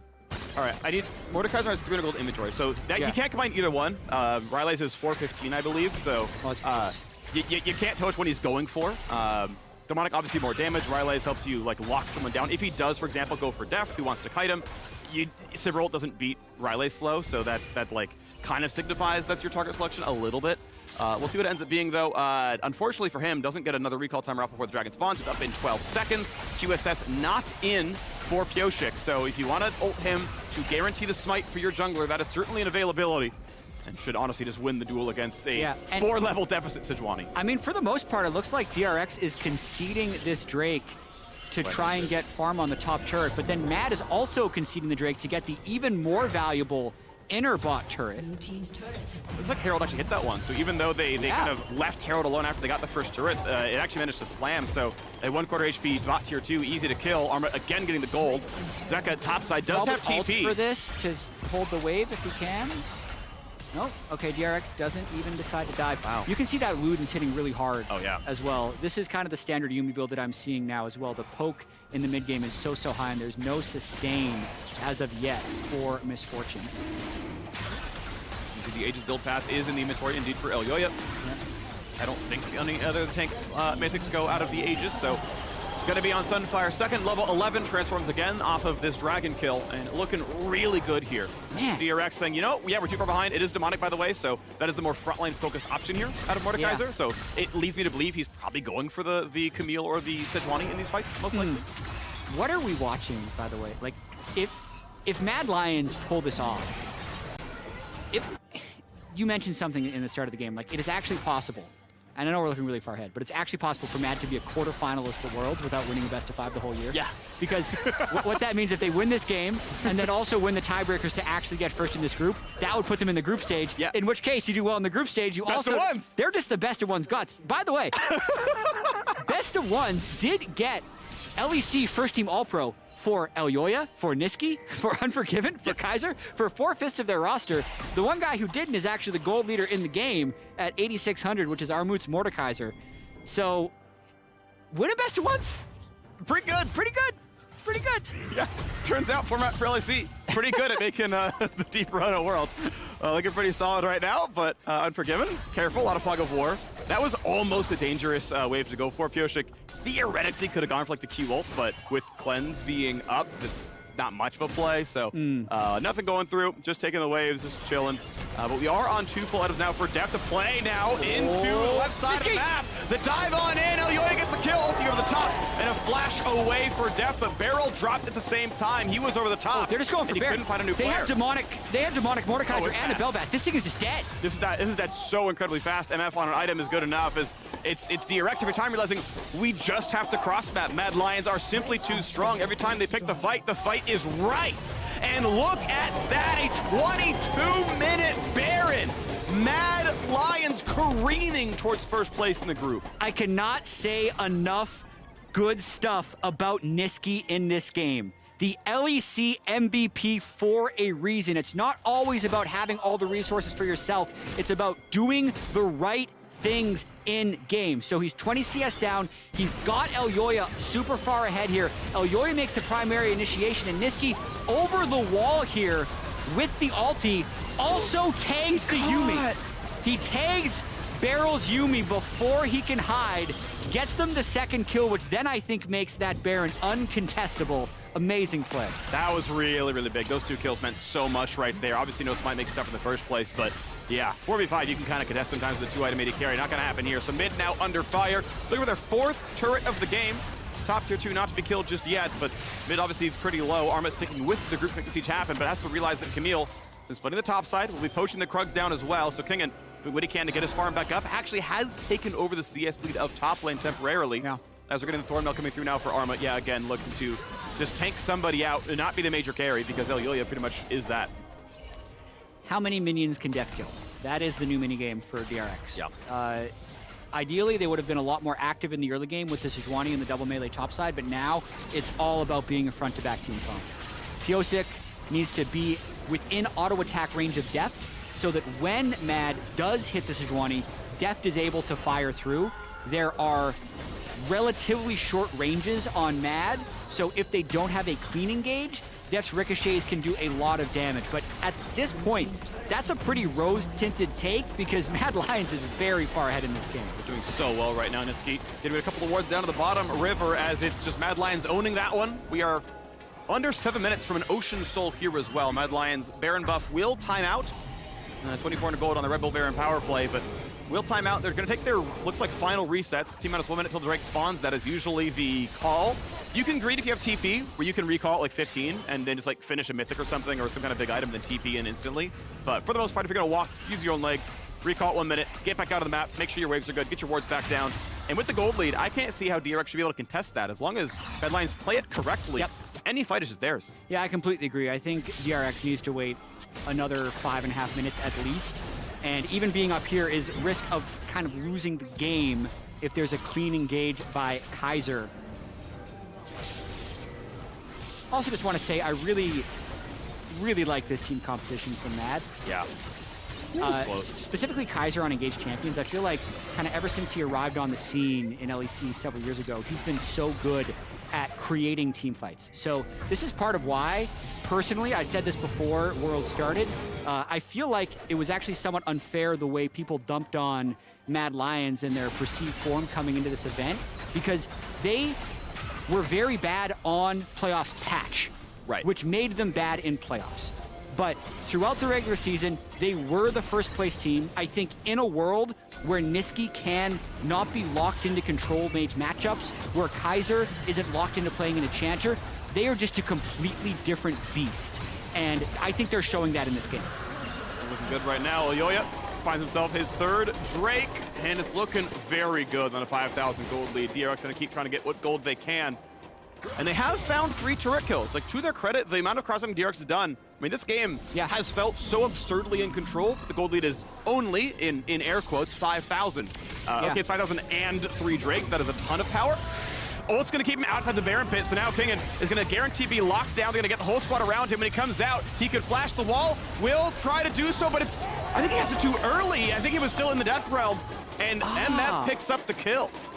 Misplay there by Kingen, and you could see just the Demonic and Sunfire, once those things really get rolling. A lot of damage. It's a lot of damage, and it's a perfect, we gotta get the CS up right now. It's too perfect. 200 to 100. It's the perfect CS double. Oh, it's gone now. In jungle? Yeah, that would have been the Elyoya Horizon, I think, where he's exactly 100 CS up and also being double the CS of the other jungler. But they're going for a fight. Yeah, 6-0 objectives. Don't keep that one too far away as well. Pierce, of course, to be flashing away to stay alive. Kaiser will survive the tower. Yumi wants to put the ulti on, but not enough in time. Almost kills him, but not enough coming across. He will survive it. Teamfight looking pretty good. Arma forced to flash to safety. The chase on in. Zeka gets one, and he's got a Yumi in the pocket. Could they get more? They jump on in. The bot line's in danger, but Deft is down. That means Zeka pretty much left alone with a pocket cat. Kingen, Kipi's back in, though, looking to make this one happen. 3v4. Yumi heals. She's got plenty of mana still.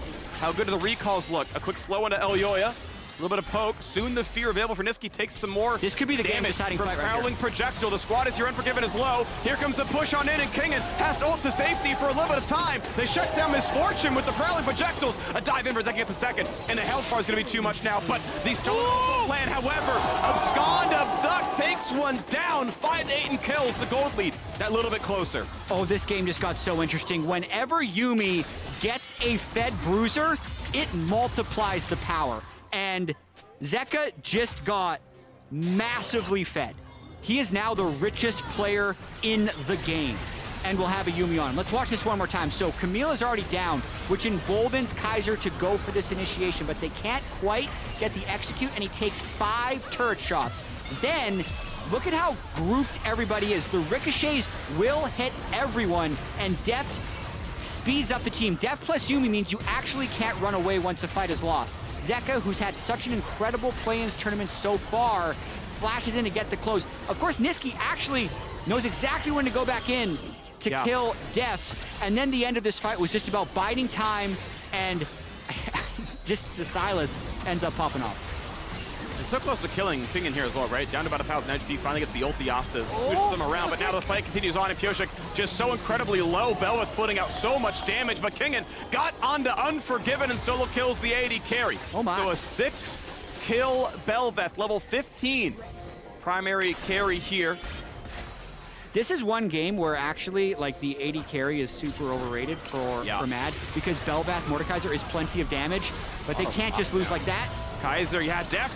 I mean, he killed himself flashing on the AD carry in the previous fight, went too aggressive, and Niski was there. This one almost oversteps as well, but Kaiser still kind of locked down. Zeka will try to find that kill. Kingen is able to get out, and finally Leona drops. So that is a jungler down for the entire bot lane of Mad Lions.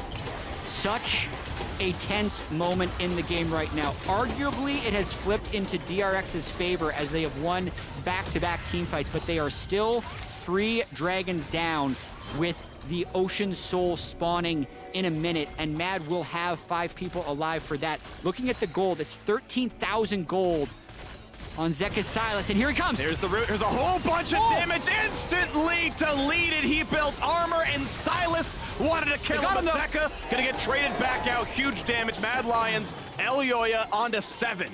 That's so big, though, because he has no teleport for Silas, and Armut does have teleport on Sejuani, so it will give Mad a 5v4 opportunity.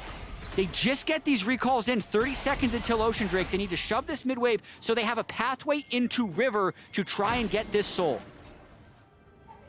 Elyoya is so yeah. And Zeka has to walk from base 5 seconds late without TP. If Mad Lions are paying attention, basically, this shouldn't be possible to lose. All of the gold is on one man who can't be in this fight. Mad Lions DP and Arma in 10 seconds. I think it's conceded. And then you just like ult Sejuani, who I'm pretty sure has no QSS, and you can't lose the smite fight. Like, if you play it correctly, you are guaranteed Ocean Soul. Elyoya can't take too much poke. The Yumi poke is very strong. If Def lands a boomerang, it's a lot. I think DRX should concede, though. Trinket spots him. Yeah, and you can see Armut walks over. He's like, I'm going to play on that side of the map. Ocean Soul claimed, and now Grievous Wounds is required on somebody. Future Fire is on for Barrel. Yeah. So whenever he heals or shields a teammate, both his and their next spell will apply major Grievous Wounds, but then it's going to be back until his passive W is back, or his E. And that's going to be few and far between, so it will not apply to everybody unless you get a really good ulti that hits 5 on the first tick. Yeah, as of so far in this game, it's reduced 800 healing. Not bad. So it's probably going to reduce a lot more in the next fight now that Ocean Soul is there. And yeah, I think Mad Lions right now are just trying to set up at this Baron and arguably even start it, but it is, you do have to be so careful about Deft. And if I'm DRX, this is such a tense moment in the game because they want to delay Baron until they can get Death Cap on Sylas. Yeah. Ideally, they can get Infinity Edge on Sivir. If they get Death Cap on Sylas, Infinity Edge on Sivir, maybe they could be favored even against the Soul. But as of now, Mad wants to accelerate this game before those items are completed. So I like them starting this Baron right now. Again, we know that Pyosik cannot get away from the Death Realm. Zeka can actually pop one himself so he can just like drag in Mordekaiser and let his own teammate in. And he'll win that fight every time. There's no tools for Armor to survive Sylas here. So Zeka, I think, still kind of the man of the match. All right, really keep your eyes on Niski right here. If he lands the Vex ultimate and gets a good fear off, that I think is enough to win the game. But if he misses, then there would be no lockdown for Def Sivir and he'd be able to carry. This is a win right now for DRX that they pushed Mad back onto the mid lane because it buys them time and Death Cap is completed. That's huge. That is huge. Zeka is gigantic. He is such a massive force. Control his inventory for good measure. The man to watch for sure. On the same side, Elyoya, of course, doing incredibly as well. Unforgiven, now starting up for the Baron. And it's the pressure. It's on. The damage, of course, going to be very high if they can get everything stacked up. But Armut is playing to zone. He just ults Pyosik. They're just going to burn it. They're just going to burn down Baron. Uncontested smite. Can they get damage in time? Because the fight is coming in. Zeka dives in. Can he kill Elyoya? He comes out in time to smite it and stay alive for now. But it's going to be dangerous. 1,000 gold shutdown comes through. And it's only 3 for nothing. Unforgiven has to run away. Mordekaiser cuts the wave. But there's no way Misfortune lives. You may have got the Baron, but Zeka took your whole damn team apart as DRX go up in kills. And there are already minions at this turret and 5 alive for DRX. Freak, I think they might have just won the game. 30 seconds. There is so much time. You've got to find a way to buy it for yourself. Armut by himself can try. Pop the passive, pop a stopwatch, cut a wave. I think he needs to get this wave before it reaches his Nexus turrets. That's the best chance you have at living. And it means he has to play up in about 2 seconds. He's going to take some Yumi poke, but he needs to buy them the time. Yoinks in what he can. He can't barely get almost anything done. I don't think he even got a passive on. There's no damage being dealt. He just dies instantly. And the turrets are going to fall. Respawns come in for just as important. Kaiser, do they care? I guess they'll go back to the turrets. They'll finally kill him. And the Nexus will drop. DRX get the comeback, win and secure first place. It wasn't pretty. But DRX is now undefeated in the group stage of play-in and advances to the group stage of the main event. Hats off to Mad Lions for getting the Soul, having a large lead, and making this game go the distance. That's a backbreaker for them. DRX takes the bow. They're going to group stage. Congratulations, DRX. As Mad Lions fall to 3-2, they are hoping now for an upset win. They are hoping that RNG drops a game and can shark second from them in a tie break. I think that's arguably the better road for them. I think that's always going to be your hope. And so they get to wait and see. We can still see Mad Lions fight for second if RNG drops next game. Otherwise, RNG, of course, if they take the win, they just grab second, no problem. Mad Lions, no matter what, are going to be playing a best of 5 to move on. That is the thing. If they want to make the group stage at Worlds, they will be playing 1 or 2 best of 5s.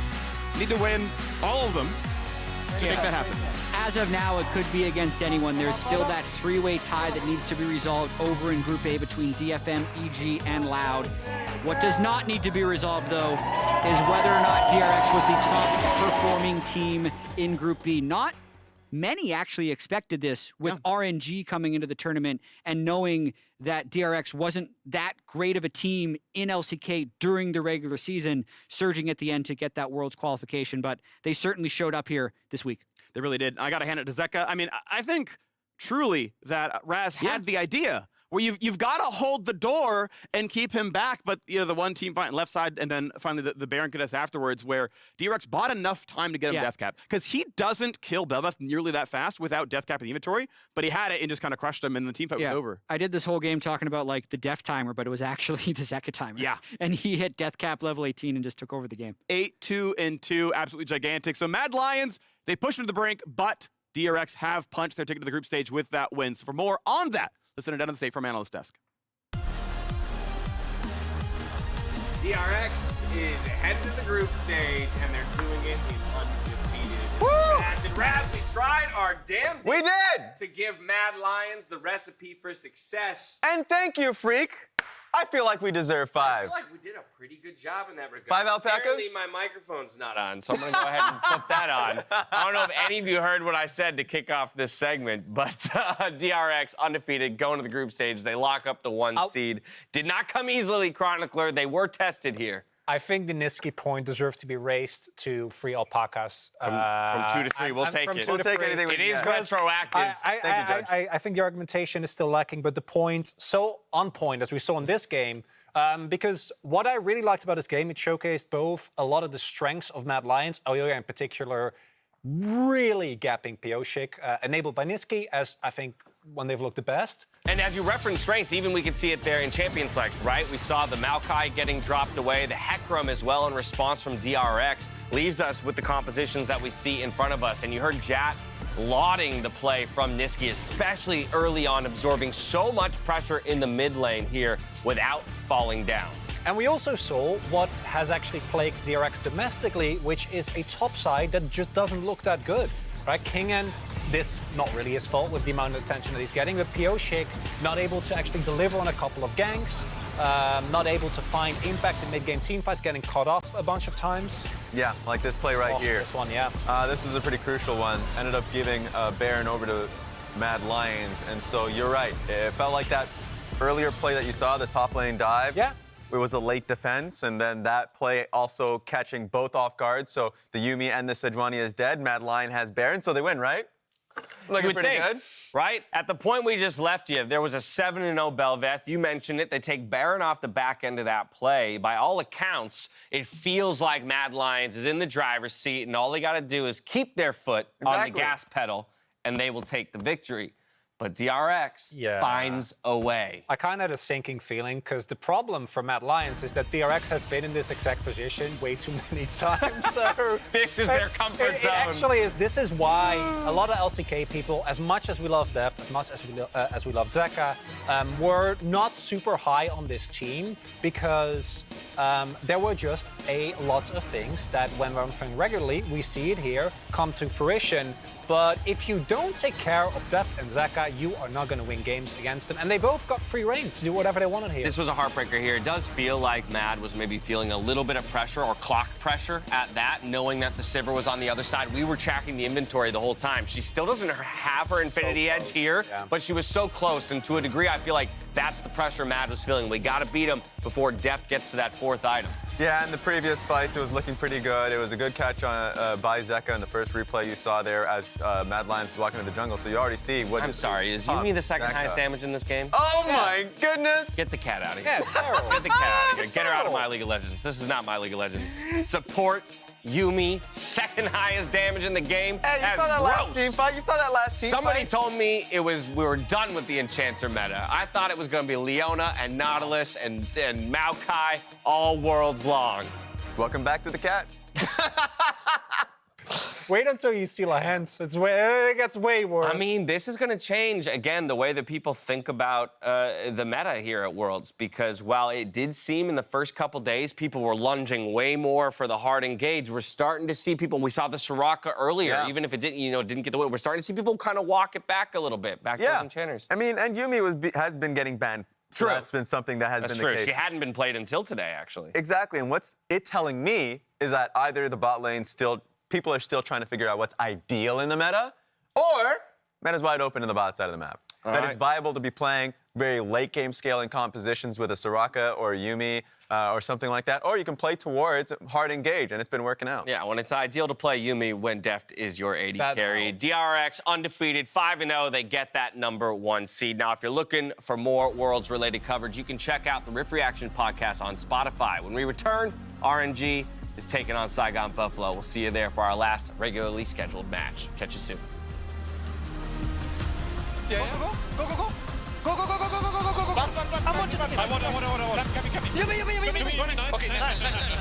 Here comes the push on in, and Kingen has to ult to safety for a little bit of time. They shut down Misfortune with the Prowler projectiles. A dive in for that gets a second, and the health bar is going to be too much now. But the storm plan, however, it's going to be dangerous. 1,000 gold shutdown comes through, and it's going to be 3 for nothing. Unforgiven to run away. Mordekaiser cuts the wave, but there's no way Misfortune lives. You may have got the Baron, but Zeka took your whole damn team apart. Don't ever see it's over if I'm breathing.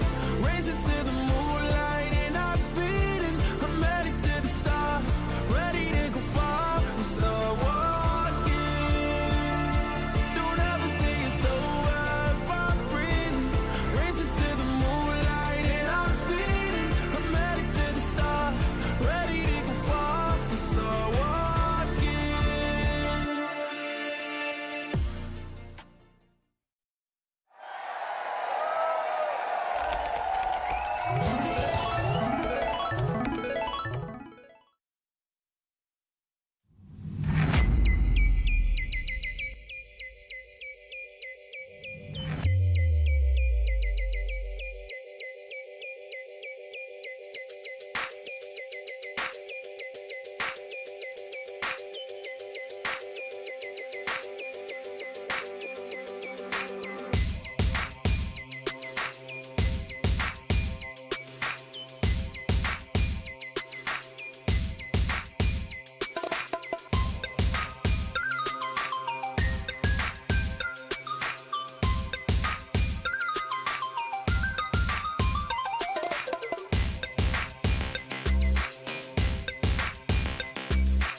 And we're back in Mexico for the Verizon post-game interview, and I am joined by the victorious Pioshik from DRX. 안녕하세요. Thank you for joining me.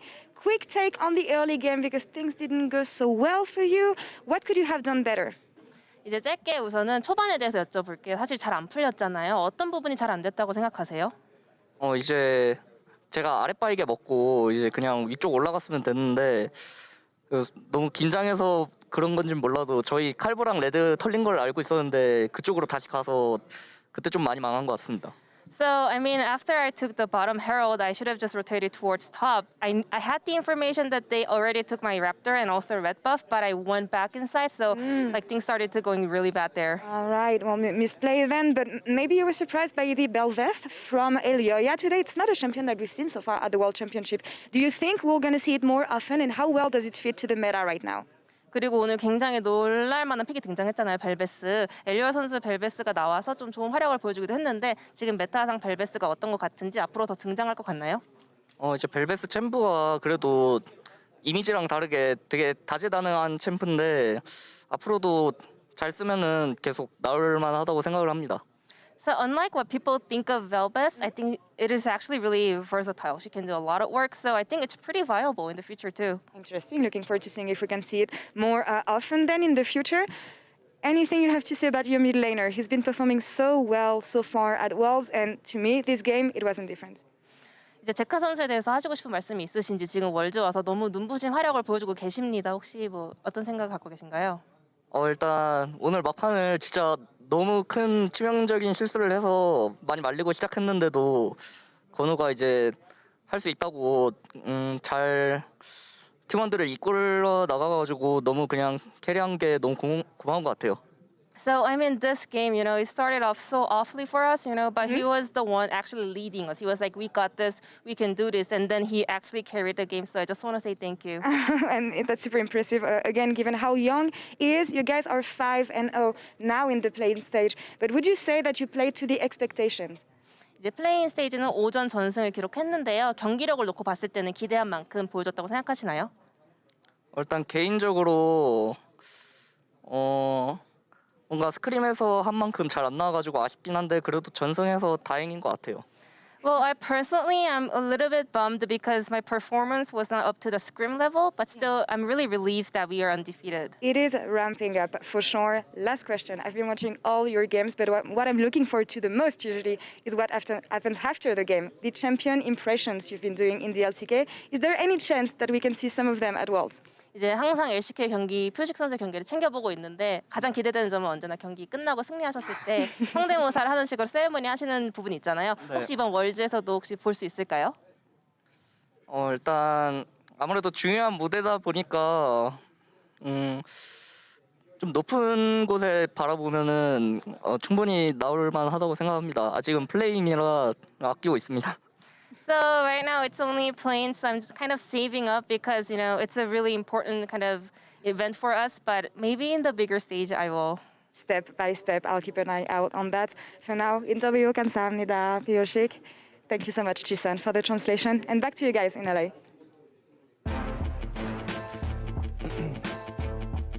Hey everyone, I am here to update the stakes before we get into RNG versus Psych Buffalo. DRX now up to 5. Great job, guys. Very happy. Mad Lions unfortunately couldn't close it out. Now on 3-2. So we have 2 scenarios remaining. Either, as expected, RNG will take the win here, which will put them to 4-1. In which case, no tiebreakers, besides the one already decided from group number A, or Saigon Buffalo actually get the win, and in that scenario, we will have RNG on 3-2 instead. Same for Saigon, and then we go, if I remember correctly, up to 10 games. So a lot more gameplay if we get 10 upset extra here. games, Confer? No, in total. Oh, okay, but you gotta clarify that. So it'll be Well, 2 I'm extra sorry. tiebreakers. Sorry? It scared me. Sorry. Come join us really quickly because we do have one more game to This set transforms up. into a Canadian. Ladies, gentlemen, and everybody else, welcome back to Worlds 2022 and the final regularly scheduled game of the play-in group stage between RNG and the Buffaloes. As you will notice, the analyst desk You're not received Dash. an upgrade as I kicked Dash off to take over his seat for the last couple of games. Now, I want to rush into this next matchup. As Chronicler so correctly pointed out, we have 2 tiebreaker games from Group A. Depending on the result here, we'll have 0 or 2 additional games after this one completes. I want to start with the bot lane matchup as we look at Gala versus Shogun. The best ADs in the group. I think that's a fair statement to make. Right after Deft, apparently, especially after the last game, but definitely gunning for him. Gala and Shogun have just been really incredible so far. The Aphelios play from Shogun has been exceptional. The pentakill that he was able to get, the laning phase that he had actually has been, for me, jaw-dropping because I expected him to perform well. I didn't expect him to perform this well that they can back him. And then there's Gala, who has been sensational after the first loss to DRX. And I also think this is the best and possibly the only window of entry. We have already seen that Shogun and Taki can stand with the best. Their MSI start was nothing short but incredible. And they're going to need to do the same thing against Gala and Ming if they want to have a shot. Chronicler, we've got less than a minute to go. Obviously, RNG are the heavy favorites here, but what do Saigon Buffalo need to do in order to win this game? Yeah, crush bot lane. And create as much chaos. We're always going to go back to this, but a team with a mid game as consistent as RNG, if you don't have a colossal lead going in, which, good luck with that one, I don't think you ever close it out. And you have to recognize if you're Saigon Buffalo, everyone has to be in on the same play because hey, RNG has made a name for themselves playing to bot lane religiously. They'll have Xiao, who's a part of the play. They'll oftentimes look for a 4-man play towards the bot side of the map if given the chance. So, hey, this is the opportunity for Saigon Buffaloes to put all the resources into the Shogun bucket. All the resources in the Shogun bucket. Will it work out and give us those 2 additional tiebreaker games? We're about to find out. Freak, Jat, take it away. Thank you very much, and welcome to what could be the final game of Group B here. Royal Never Give Up versus Saigon Buffalo. If RNG win, they guarantee the 2nd seed out of the group, which means they'll await all the shenanigans of Group A and play best of 5 in a couple of days' time. Also, it means Saigon Buffalo will be simply battling Mad Lions in a best of 5 for the other honor. That'll be a tomorrow match. Or Saigon Buffalo wins, 3-way tie for 2-3-4. We play that all out. What would you rather have? I don't know. I mean, because like sometimes the answer's like, ooh, always more games, it's more entertainment. But there's also a level of like wanting to see RNG continue to dominate teams that they should be dominating. Yeah, it's like I want to see good teams do well. For my pick'ems, I have a bunch of RNG members and everything because it's like, oh, they're all going to play play-ins. They're going to play. So actually, in terms of like, I want Gala to like get 18 kills and like have 0 deaths, but then they lose the game. Then they get more games. They'll get 3rd, so then they can like play more best of 5s. The Gala can get more kills. Oh, and sure. That's how my pick'ems go. So you know, I want them to drop a little bit. You know, that's how I'm going to answer that one just for the crystal ball points. Yeah, for what it's worth, I believe exactly the same thing for EG. They didn't get a whole season with Cowrie, so they're just maximizing the amount of stage games they can get to eventually win Worlds. That's good. Yeah, much like RNG, same strategy. Exactly. Yeah, so I mean, really, the favorite here is SGB. I think it, really should be. They're going to go for the 3-2 3-way tie. Either way, every single team who is in contention at this point is playing either tomorrow or the next day, sometimes both, because top 4 gets to at least play for that sort of play-in best of 5 situation. Of course, we are into the draft. Callista, blue side ban worth noting, not a big Gala champion. First pick, Silas, very big deal, and Binjay in a battle to get 2nd seed out of the group to force a tiebreaker for that, locks in Lee Sin. Ooh, so already going for something early game. I think we're expecting a very up-tempo game. For what it's worth, I think RNG is huge favorites in this game. The analyst does as well. And they have been on an absolute tear ever since losing their debut game at Worlds where they lost to DRX. But also the way teams have been trying to play against RNG, to me, has been like very helter-skelter. They're just taking these unimaginably large early game risks because it just feels like that's the only way they have a chance. I think teams have actually been trying a little too hard to beat them early game and giving themselves no chances. So I hope Saigon Buffalo at least has a standard game plan going in. But I gotta say, that's a pretty ego draft so far from RNG. That is Fior without even seeing Aatrox else even banned in the first place. So yeah, ego draft for sure. I will say this is Wei's comfort. This now makes it tied for his most played champion since MSI, so summer throughout Worlds. I would play it. Froggy hovering the Zac he played earlier on in play-ins. Does know he's against Sylas. I don't know how good stealing a Zac over Sylas is. And that's going to be locked in. So the second Zac mid game with Lee Sin jungle and Aphelios into the bot lane for Shogun. Dude, I love seeing Zac mid. Yeah. Also, as a preview for the rest of the tournament, Caps has like 30 games of Zac mid as well on his solo queue account. So it's not going to be, I don't think this is the last we're going to see of Zac mid. I do think it's an acquired taste. You basically lose lane a lot, but your gank setup is really good, and then your team fighting is just really dynamic, as any Zac is. Like, you just have to bridge the early game, and his mid-late is super bonkers strong. Yeah. It's also had one of the highest mid-lane win rates for, like, close to 3 years. It's just so, let's say, difficult to persuade a mid laner to put a bunch of games on a Zac mid. But now that it's been on the world stage, maybe this is the outbreak. If you beat Xiaohu, everyone's like, all right, we're loading it up. Yeah. Because do you remember post-Worlds 2017, I think, when MF Ashe came out from Rocks Tigers? And it's just like, every solo game was MF support for like 6 months straight. And it finally fell off, but like every game is like, this is a counter to Zyra? No, every game MF support. And it had like a 30% win rate because it's a counter pick only. So Zac mid comes through if it wins here. All right, let's catch up a little bit on the draft. Lots of bot lane bans coming out from Saigon Buffalo. Xayah Kai'Sa really trying to attack Gala's champion pool, but they've also left up Tristana. Tristana's not good into Aphelios, but is likely the third best champion for Gala, so he could just do it anyway. Yep. Hovering around a bunch of different AD carries, but I think it does make sense for Trist here. Ashe's better matchup. Yeah, a little bit more afraid against Leona. No natural escapes to burn cleanse, get away, and between those cooldowns it gets tough because, I mean, Zac can follow up, Felix can counter up, Tristana is the lock. I also like Trist for comp reasons. Good into Zac. If he's eating over the wall, if he's in fog, you can't ult in time, but like, you can still get the ult at some point and knock him out of his own ultimate. And he's just like bouncing around out of range, whatever. Ming on Rel makes a lot of sense. Nautilus is the big one that he plays, but Engage Tank definitely a likely option for him. And we're waiting for the very end to see what the counter to Fiora is. Now, Zac, I want to point out, is actually a good top laner as well. Shen's support coming through as extra defense. So the top is solid. Actually has decent damage overall. Also very good at following in a Vi-Die. So if Wei's like, we're winning top lane over here, Ming just kind of shows up, they get a 3v1 out of nowhere. Lilia is the Fiora answer. Lilia is so good in a lot of these melee matchups. Now, Fiora does have some innate dashes. Like, you know, if you're like walking at people, it really sucks against Lilia, but Fiora does have some agency here. But Lilia, I'm a huge fan of. They've got a lot of match damage as comp. I mean, Lilia and Zac both going demonic probably in this game. Pretty good CC, pretty good AoE. If Saigon Buffalo get ahead, this comp is very good. Yeah, I love the creativity. I also love the conversation that happened on Twitter after last game where everyone's like, man, jungle is so weak. Like, Elyoya deserve better than that. I mean, Saigon Buffalo just decided to play 3 junglers. It's just 2 of them have now decided to go in the solo lane. So maybe that confirms jungle is weak, that you're just playing jungle champions in lanes so you can get farm. But I love it. Double melee with Lee Sin. Let's have some skirmishes happen. This is going to be a very scrappy game. There's a higher potential for front-to-back team fighting from Saigon Buffalo than there is from RNG. I think RNG is just going to be throwing themselves all over the place, and they're going to try and win this one fast. All right, so Lilia Fiora, not a matchup we see really commonly in pro play. Don't say. Yeah, you know, surprisingly, you don't see it commonly. Looking at a bunch of solo queue data, which obviously, of course, can always be suspect. Fiora seems to win really early skirmishes, but will tend to lose priority over the lane.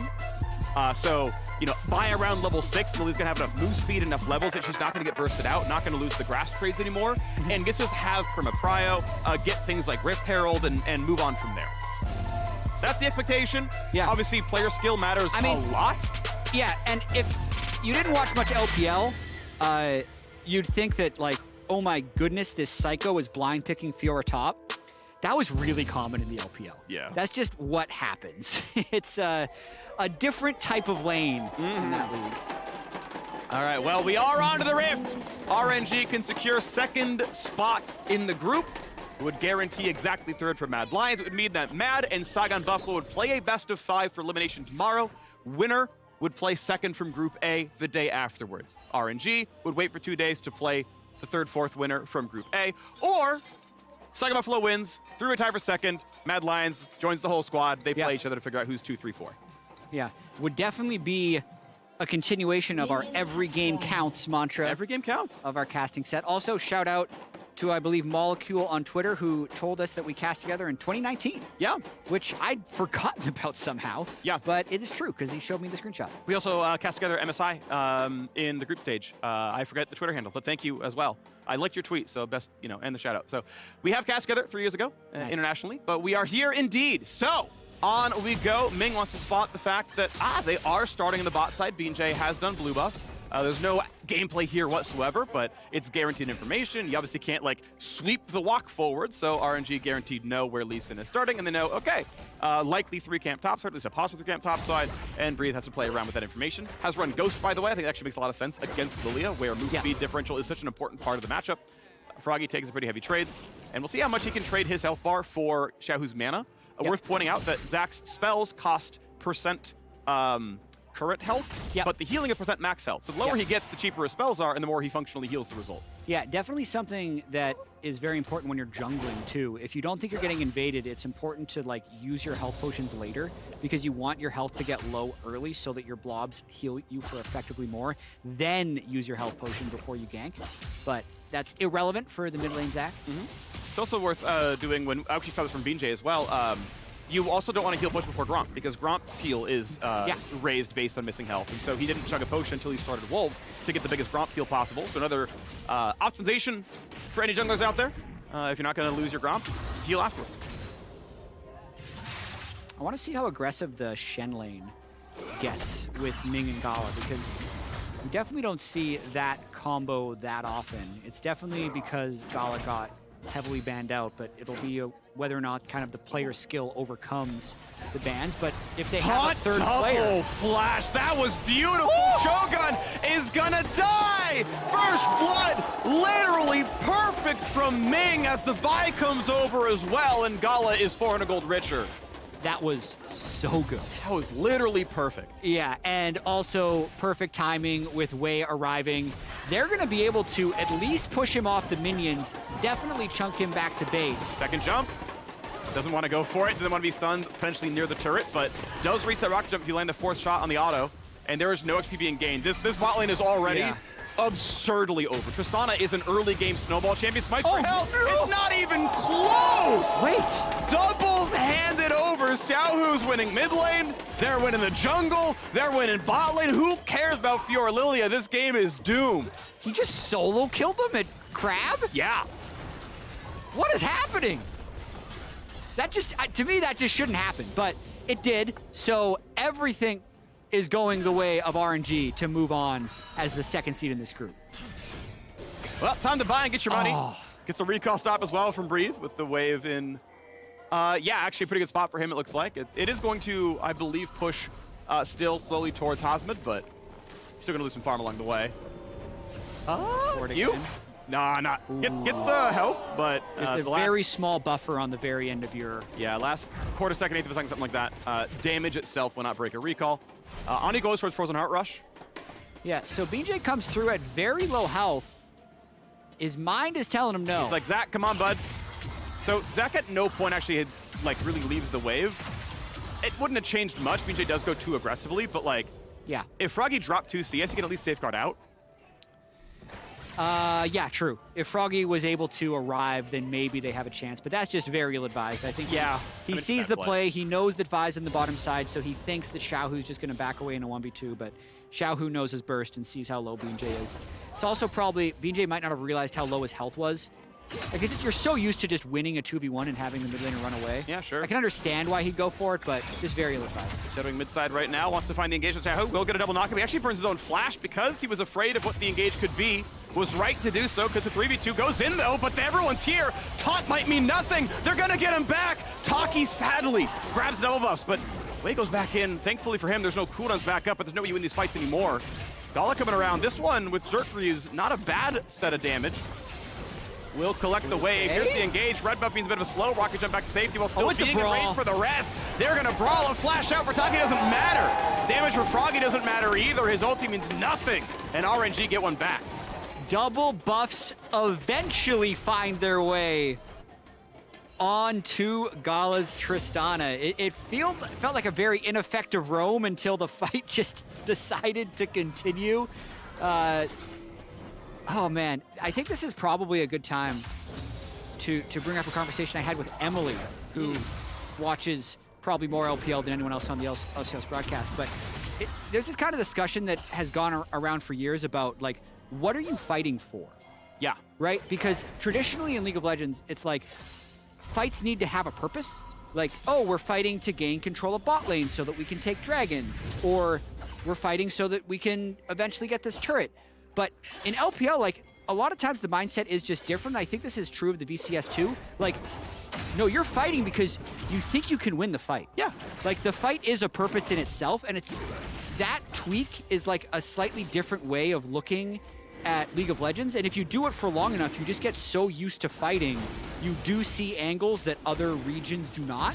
And not that this is an example of pristine League of Legends, like those were really ugly fights, but the mindset that gets you there is just, yeah, you take the fight because you think you can win the fight. It doesn't need to give you bot prio or top prio or rift prio. Right, I mean, that just feels like, hey, why do you gank?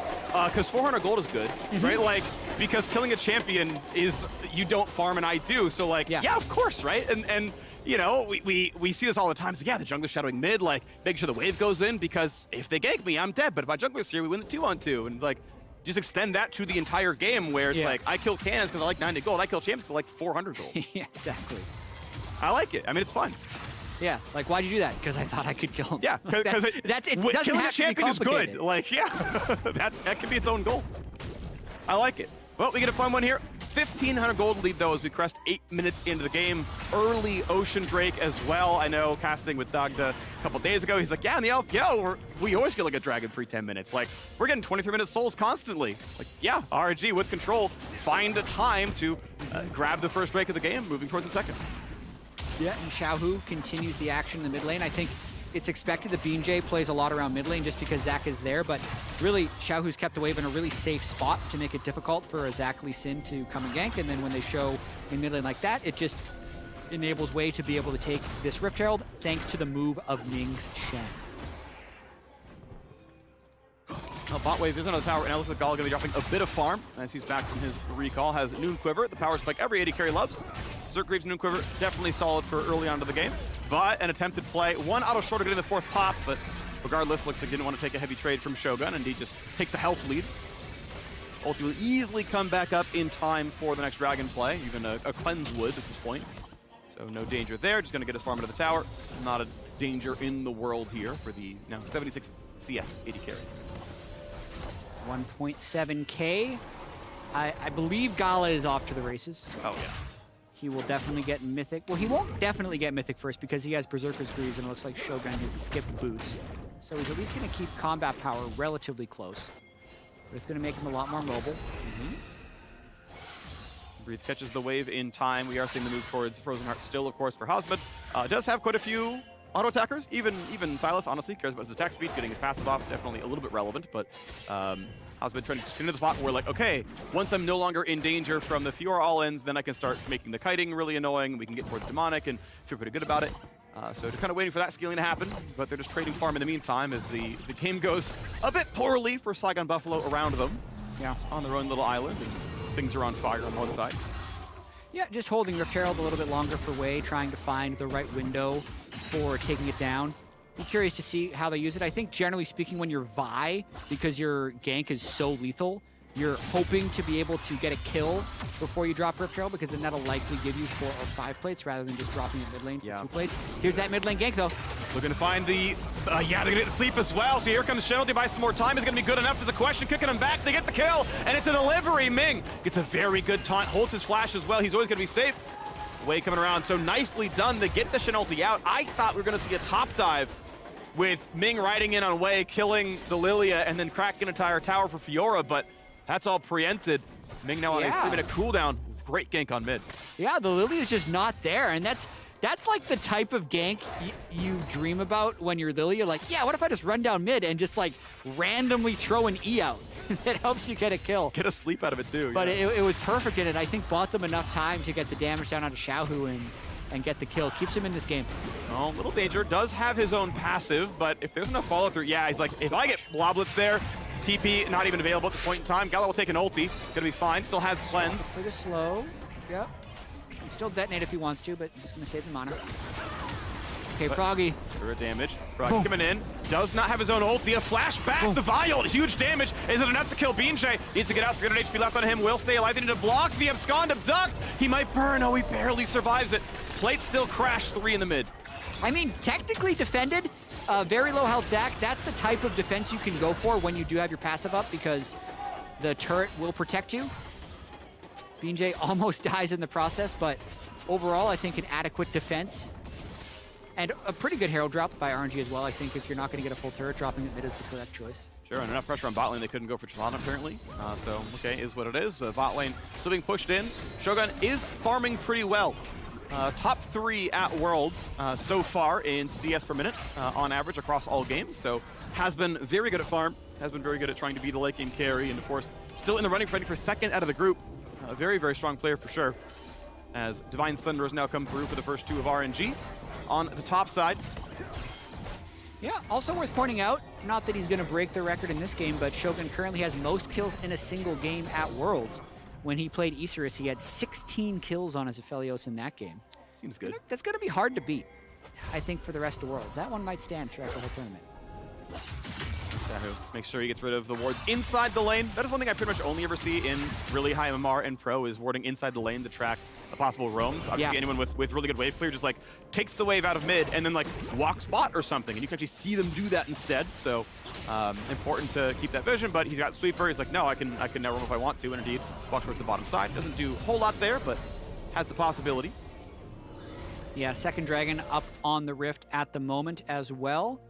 You can see everyone in RNG really setting up around that quite well. Good control of vision in both the top and the bot river.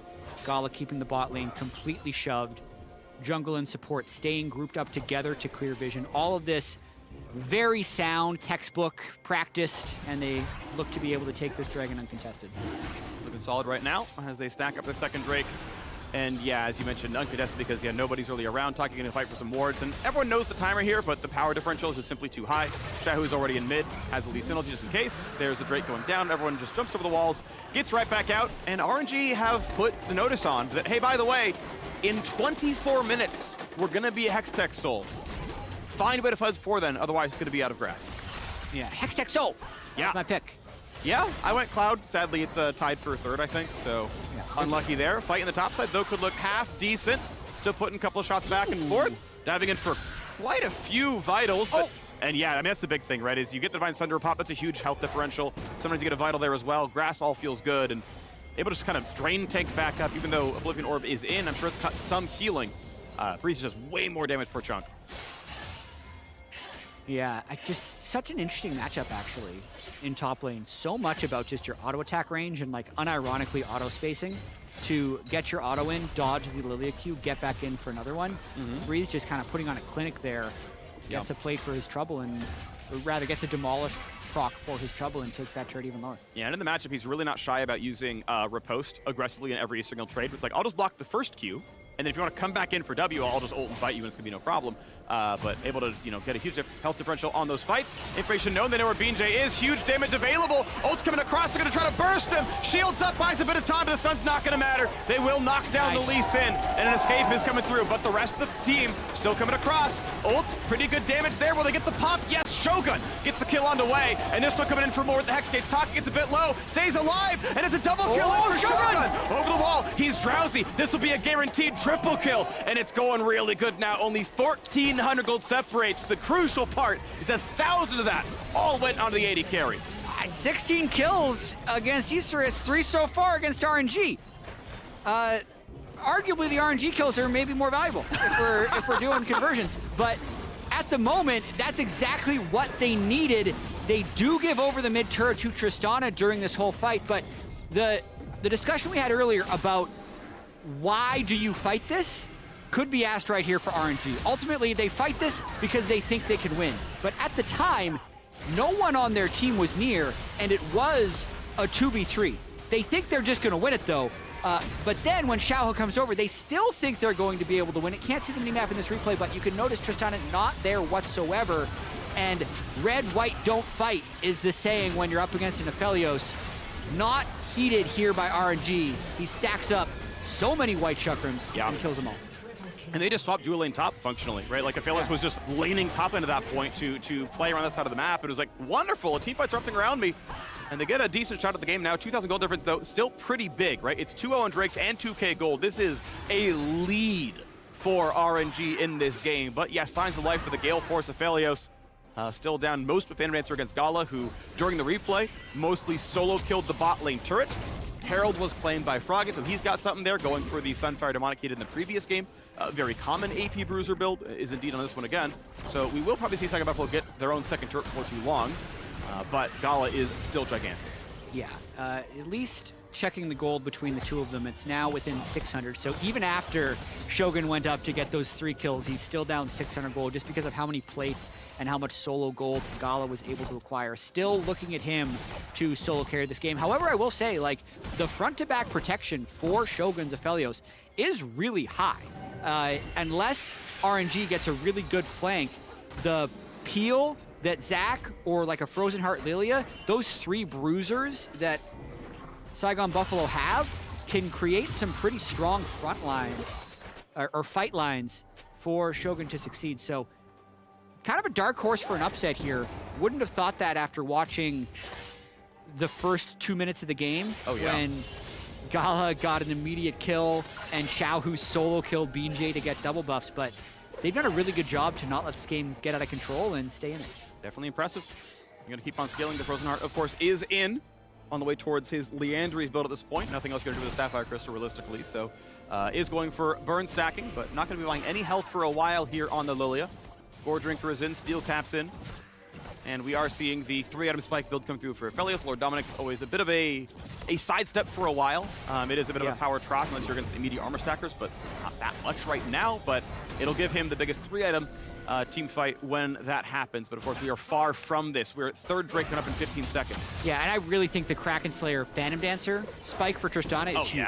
Like, just the synergy of the attack speed from the Phantom Dancer with the Kraken Slayer passive, and the fact that at this point in the game, you're getting many points in your rapid fire. Like, it's giving him 95% attack speed, and when he activates it, you just shred people at this point in the game with Tristana. There is literally not a better single target DPS build than Kraken PD. It is actually the #1 build possible on Marksman, so Gala very much strong, and you're on a power trough here with Last Whipper before you're against any aftershocks, any armor stacking. But they do on the river for now. Is there a play? It's a question. 11,000 health on Drake. You can't sneak this. Yeah, and it's so hard for Saigon Buffalo to start this when they don't have bot pile. So look where Fiora is. Breathe has pushed that wave completely up. So basically, if Saigon Buffalo try to approach, their retreat is going to be cut off. Trying to do Drake without mid or bot cryo is generally suicide, but that's kind of what they're going to have to do if they want to take it. They'd have to fight their way out of this one. And they may end up just conceding it because they don't have a way of protecting themselves if they do start it. Wave finally reaches the tower and they say, okay, time to earn that one, so how's it going to go over? Should claim the cannon, no problem. Shogun gets some wolves. They want to walk back down, a couple of the wards go away, but now mid is pushed in. Gala going to go ahead and cheat up on that wave, and now it's a mid lane being collapsed in, so Shogun walks over, gets that one here as well. At least they are funneling gold towards the right person. It is always Aphelios taking the safe route, getting the money. Froggy wants to help, shares the XP. But now look at who owns the river. RNG play the patient game long enough that everyone from Saigon Buffalo is stuck back in their base, and this dragon is now incontestable. Yeah, just decide to fight the soul, I think. It is ultimately a fairly smart call. We talked about the power spike that Gala's Tristana was on. We could see that Shogun actually hadn't even completed his Lord Dominic's regards, let alone has the 3-item power spike that he will ultimately need. So I think it would have been possibly a game-losing fight. If they get aced there, then they also lose Baron, and they're down 5,000 gold, whereas now they can hopefully kind of freeze this gold lead around 2,500 and then contest the soul. So fun rule of thumb is that for high-level play, 400 gold per minute is a good, solid average for farming rolls. So in 5 minutes, you're going to earn 2,000 gold each, which means if your next item spike is 3,000 gold out, unless you are giga-funneled farm, you are not hitting the item spike.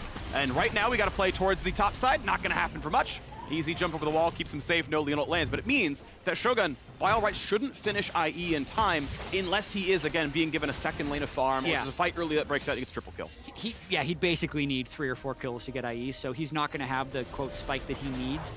The hope, I think, would be that they can at least get Mythic completed for Hazmed and get everyone on 2 items. That would be their best chance. And then I don't think Gala is going to get to 3 items by then anyway. Also want to give a quick update on just the state of this group for those of you that might have been joining us at the start of this game. So DRX has won the group. 5-0. Yeah, if RNG wins this game, then there are no tiebreakers. RNG's second in the group. Mad Lions is third in the group. Saigon Buffalo's fourth in the group. That's very simple. When Saigon Buffalo wins, if it happens, it does create a 3-way tiebreaker, and that's when the win time would actually matter. So if Saigon could win faster than 32-36, they'd actually have the top seed in the 3-way tiebreaker, with RNG having to play Mad in the 3-4 game first. But if they're below like 35 minutes, about 34 minutes, 49 seconds, they would have a much lower seed in that tiebreaker. So not super likely that they come back. They're definitely not thinking about, guys, make sure we win fast. Yeah. But just for the fans at home, if they want to track, assuming Saigon could pull off some type of miracle fight at this next Hextech Drake. They start coming back, we'll start talking about who's going to get side selection and whatnot, because, yeah, you drop from being, like, the number 2 team to number 3 to number 4. It's where you are in the bracket, who gets side selection, and all that can be spelled out if they start getting to winning position. I like your rundown on the same, though. Yeah, close enough. Yeah. As we knock down this, 2,500. As you mentioned, remains relatively flat. The difference here. Last Whisper is in for Gala, taking a slightly cheaper stab at a 3rd item. Cheaper than Infinity Edge by 400 gold. This will definitely help him kill Lilia. I think it's pretty common, I'm seeing, actually, the armor pin item built before IE, but time to fight! All right, ulti comes in, Gale's Force towards the tower, stun's going to land, flash the safety to kick back, and just deletes one. Taki has to burn a stopwatch because he was in danger. Q lands on the Gala, but without kick, you can't get much more. Now, kill was given to Shogun, so 300 gold comes in, making that play that little bit easier as they trade aggressively up on the top side. Froggy, though, as long as he can get to his blobs, maybe he can't. The ulti comes in, and he's got enough to pick up that he'll stay alive, but the health bar is low. He wants to ditch out. Yeah, burns his ultimate as well. It'll likely mean the turret goes over for Xiaohu, and that gold lead will increase. They're just going to keep going, even though they lost the last one. Gaba hasn't come into range, but this means blue buffs to be handed over. More gold stolen away. The gold may in fact grow. Froggy actually onto a Thornmail 2nd item, so not going for AP stacking, not going demonic, but actually wants to be a bigger front line, cutting the healing. If he lands this down, it's 40% Grievous, onto Silas, onto these double Divine Sunders here as well. Yeah. Also, you can see the stopwatch for Shogun. I don't hate it. He was never going to make IE anyway, so he's just hoping to have some clutch miracle moment to win this Hextech Drake fight. I think in their minds, if they lose this soul, the game is probably over. So 1 minute now is about as late as anyone would want to recall. You can see RNG moving back out onto the map. 3 items completed by Tristana, so Gala will be the powerful point that they play around. And they're going to try and get as many lanes pushing as possible so they can get great setup onto the Drake. And crucially, with Flash down, I think Shogun feels completely unsafe against VILT, and it's like, I actually need this or I'm always dead to the combo. Shen flies over the top, Fior says hello. Xiaohu ults me with my own supports R button. Yeah, okay. Probably need a stopwatch for those. I think rightly so. 30 seconds till Drake. If you're trying to like YOLO rush Baron, this is exactly your timer.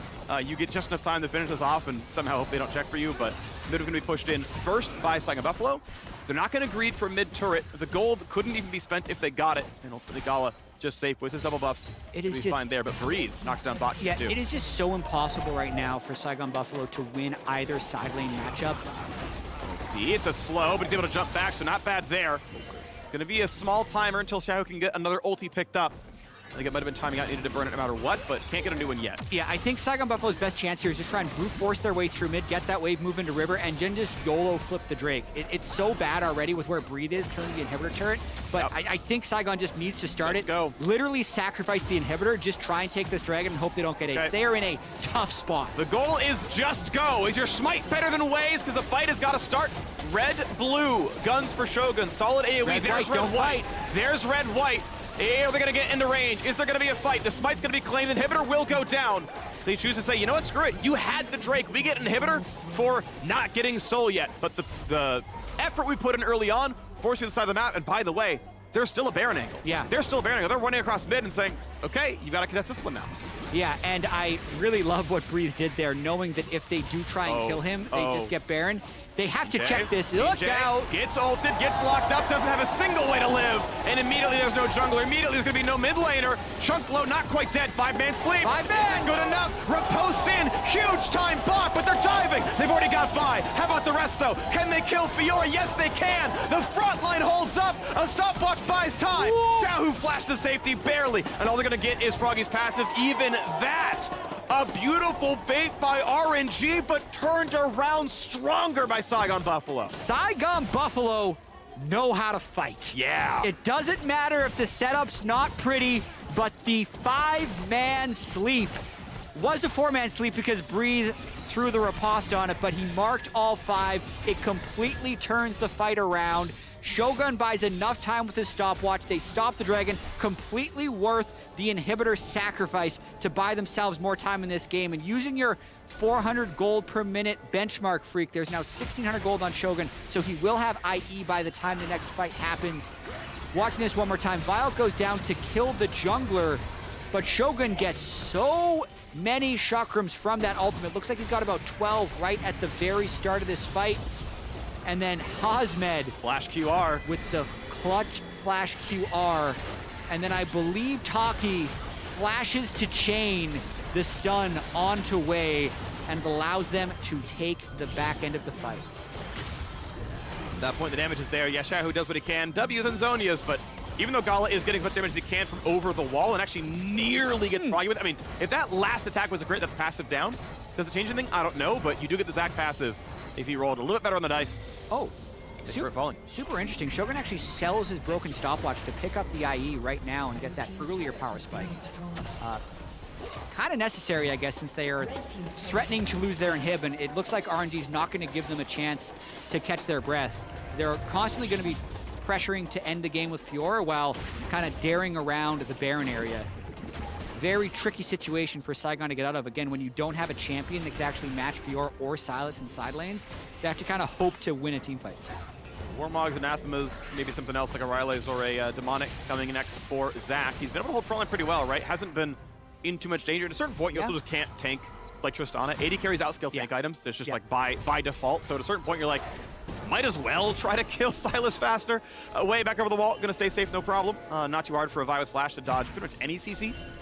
You're 2 minutes away, though, from Hextech Soul, and last time, that gave RNG an entire inhibitor. But those timers are kind of synced up, and bot side is already where Saigon Buffalo is playing toward because they want Drake control, and they're taking down the inhibitor farm. So not a ton of pressure ultimately gained by RNG. Now Breathe is still playing for the wave, so they're not really losing farm from it. Breathe still gets the wave, and someone else gets the wave, and they just kind of trade back and forth.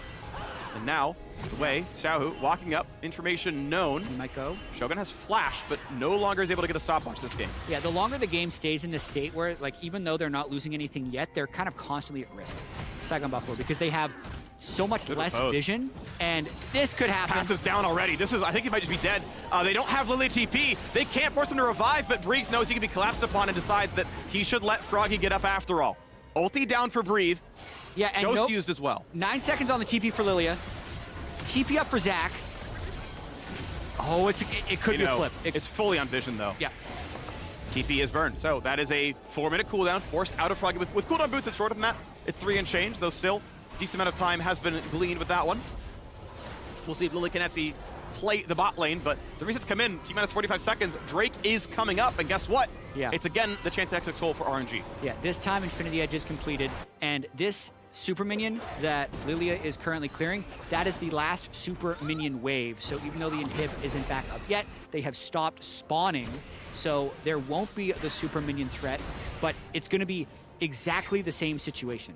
Saigon Buffalo doesn't have pressure in any of their side lanes. They have to brute force their way into river by grouping up in a lane, and that's going to buy time for someone to set up a split push. Let's see how RNG plays it, because they have Fiora in a completely different spot at the moment. They might be trying to open up the other inhibitor this time. I mean, this is the right way to use split pusher, right? Then they just have to give away the Drake. He's not in position to do this. This is bad by RNG.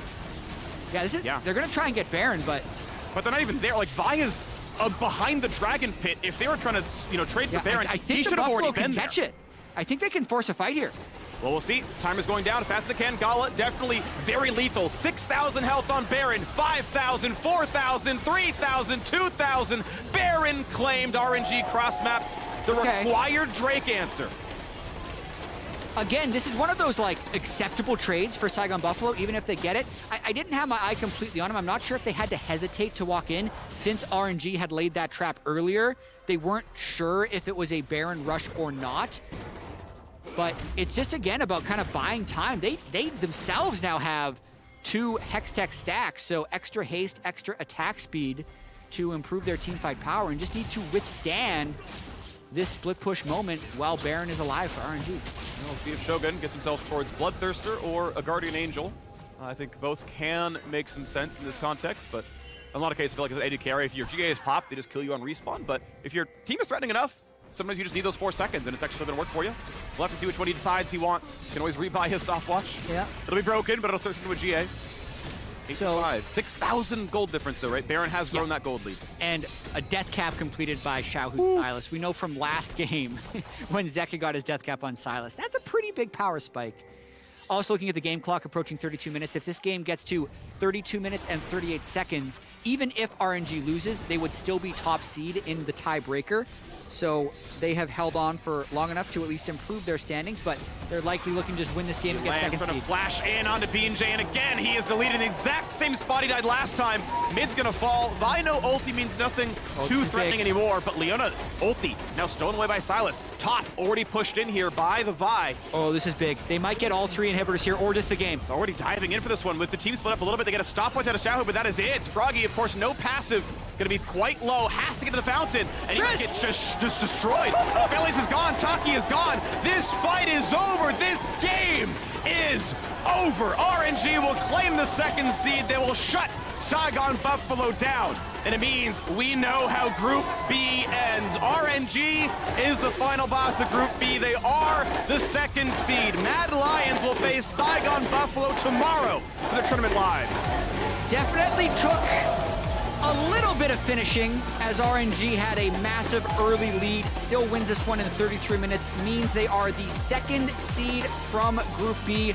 They will eventually play the number 3 seed or the winner of the 3-4 match from Group A in order to advance to the main stage of groups. But overall, I think this was a pretty solid game by RNG. Gala farmed up a storm. It actually hit 6 items by the time that final fight was over. And RNG is going to be pretty happy about that. Sure.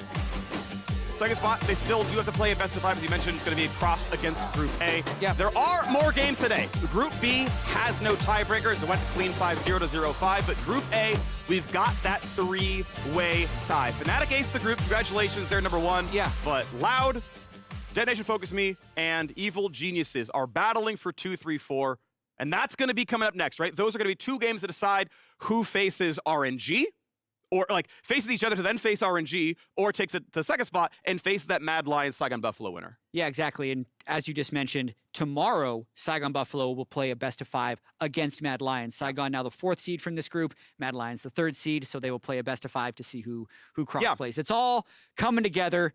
Group B is solved in terms of the round robin, and now we just have to finish solving Group A. If you pick DRX, pick'ems are safe. That's the big thing to talk about on that one. I did not. You did not. I also missed both groups. I also missed both groups. Yeah. I got the Fnatic subs, like, oh, you know, I'm like, oh, okay, I'll put EG back in. And then I was like, oh, never mind. It still got ruined. So we're going to hand it over to Safe Farm Analyst Nets to break that one down. See you there. Thank you so much, Freak and Jack. Welcome back to Safe Farm Analyst Desk. I'm Quickshot, joined by Chronicler and Rez. Let's start by talking about the picks and bans. Saigon Buffalo once again pulling out that Zach mid. Chronicler, I'm going to come to you. The drafts on screen behind you. Lilia, Zach, we saw it again. I think it put a better fight than I was expecting.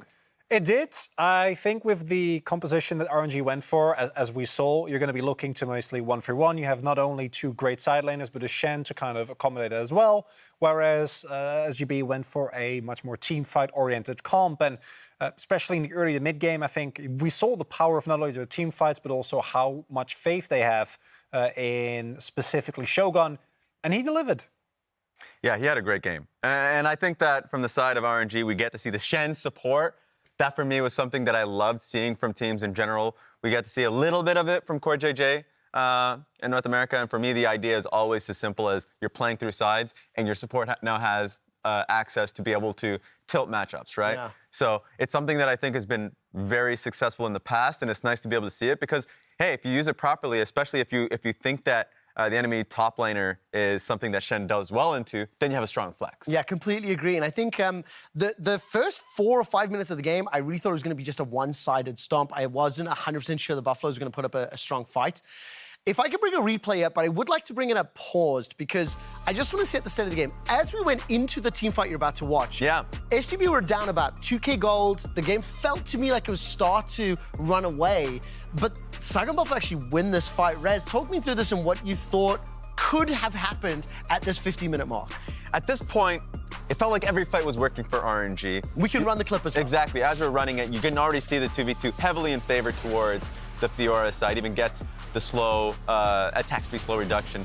But much like Jat said during the actual game and the replay, they just had a numbers advantage. Specifically, it's Saigon Buffaloes. And Red White Gun, he was able to accumulate so many chakrams that it was impossible for the side of RNG to take it. So for this side, it was like, okay, you take a step back and you're like, well, Tristan's not going to be able to be part of the fight. She's right now in mid lane. So a numbers advantage really works heavily in favor of Saigon Buffaloes. So for me, I, as you would expect, was favoring RNG's side. It looked like they were handing them out and they could disengage. They could not. They wanted to double down in the fight once Silas joined. And it's not only a worst case scenario in terms of how the fight plays out, but it's also all the gold goes to Shogun, who has been like the guy for Saigon Buffaloes. And I think it kind of translates. I think with both this draft and the style that RNG played, they were really playing it fast and loose. I think they can play way cleaner games, and they were just like, we can have some fun with this. We can really push our leads. And if it doesn't work out, have faith in our macro to pull it back. Push us along to the next replay when you're done to the next point as well. Yeah, I mean, for me, a lot of it was based off of my fear of, okay, you have a heavily magic damage side of your composition, but the Aphelios is going to carry you through. Guess what, the Met? Sure, Aphelios is fed, but also Lilia just came out with an incredible sleep, and this would be, of course, our every second counts, thanks to the reliable Cisco network. So as we play this out, just a beautiful team fight played out by the Lilia. I mean, Rez, how often can you legitimately say you see 5-man sleeps? I mean that. It is not that common now. Admittedly, we don't see Lilia huge. Very rare. The last time I saw it, it was a 10-man sleep, and it was caused by TSM. All right, I'm back at World. It's okay, Rez. It's okay. This is a safe space. I'm seeing it in my eyes right now.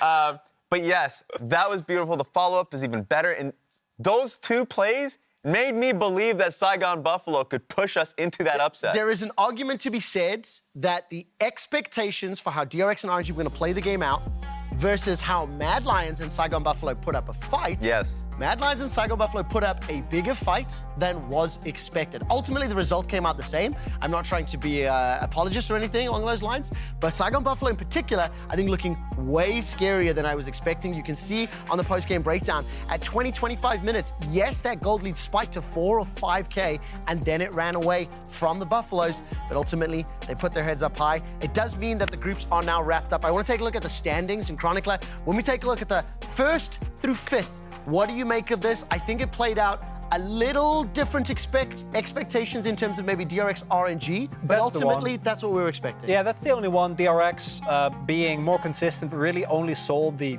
DRX that a lot of people, including me, were worried about in the final game against Mad, and even that one they were able to pull through. And for RNG, again, the only game that they lost was against DRX with a pretty big draft disadvantage. Outside of that, Mad Lions being 3rd, Saigon being 4th, I think, was pretty much in line with a lot of the expectations for this group. And how scary is it going to be for that side of the knockout stage and play-ins in which you're either facing either Saigon Buffalo or Mad Lions? They look really good right now. So the point that you're making, how much of a fight they were putting up against DRX and RNG. Rez, do you know who's going to be facing them yet? Do you know? We don't know. Why is that? Because there is still a tiebreaker, 2 tiebreakers to be played. Is what I wanted to hear. We're heading to a quick break. When we come back, let the tiebreakers begin. It's Evil Geniuses versus Detonation Focus Me. Do not go anywhere. Don't touch that browser. Damage there there. Will they get the pop? Yes, Shogun gets the kill on the way. And this one coming in for more with the Hexcape. Taki gets a bit low, stays alive, and it's a double kill in for Shogun. Over the wall, he's drowsy. This will be a guaranteed triple kill. Gonna be quite low, has to get to the fountain, and he gets just destroyed. Phillies is gone, Taki is gone. This fight is over. This game is over.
Run me my money.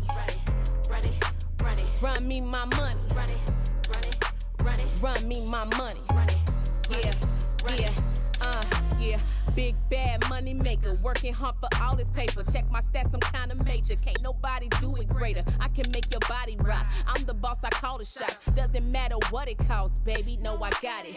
I'm forever popping like the hot grease in the pan. Gotta make them understand. I don't never need no man. I'm a INDEPENDENT chick. Yeah, you haters think you slick. Got it all, never fall. I'm the one they always call. Spend a stack up at the mall. They say I'm the greatest, y'all. I bring all the flavor, yeah. I bring all the heat. If you ain't trying to get money, baby, you can have a seat, yeah. Run me my money. Yeah, run me my money. Run me my money. Run me my money. Run me my money. Run me my money. Run me my money. Yeah, look, they don't want no smoke cause they know I got the vapor. Keeping all my jewelry on me tighter than the taper. I be on my ballin' tip harder than the Lakers. Do nothing for low, I don't do no favors. Came from the bottom, busting out the bag. I'm the girl you never had, never will and never have. All these suckers know I'm bad, know I'm lit. Make these haters wanna quit. I don't want no things you got, not even a little bit. Face pretty, game tight, make you get some act right. Play me once I catch a flight, money Himalaya height. Got no time to be polite, get these broke men out my sight. If you got the cash, baby, we can leave tonight, aight? Run me my money. Yeah, run me my money. Run me my money. Run me my money. Run me my money. Run me my money. Run me my money.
Welcome back to the 2022 World Championship, where it is time for a rematch between Evil Geniuses and Detonation Focus Me to decide who will square off against Loud in the next game. How did we get here? Bring the standings up. And Chronicle, I'm going to come to you first when we focus in on Group A right now, looking at DFM, EG, and Loud.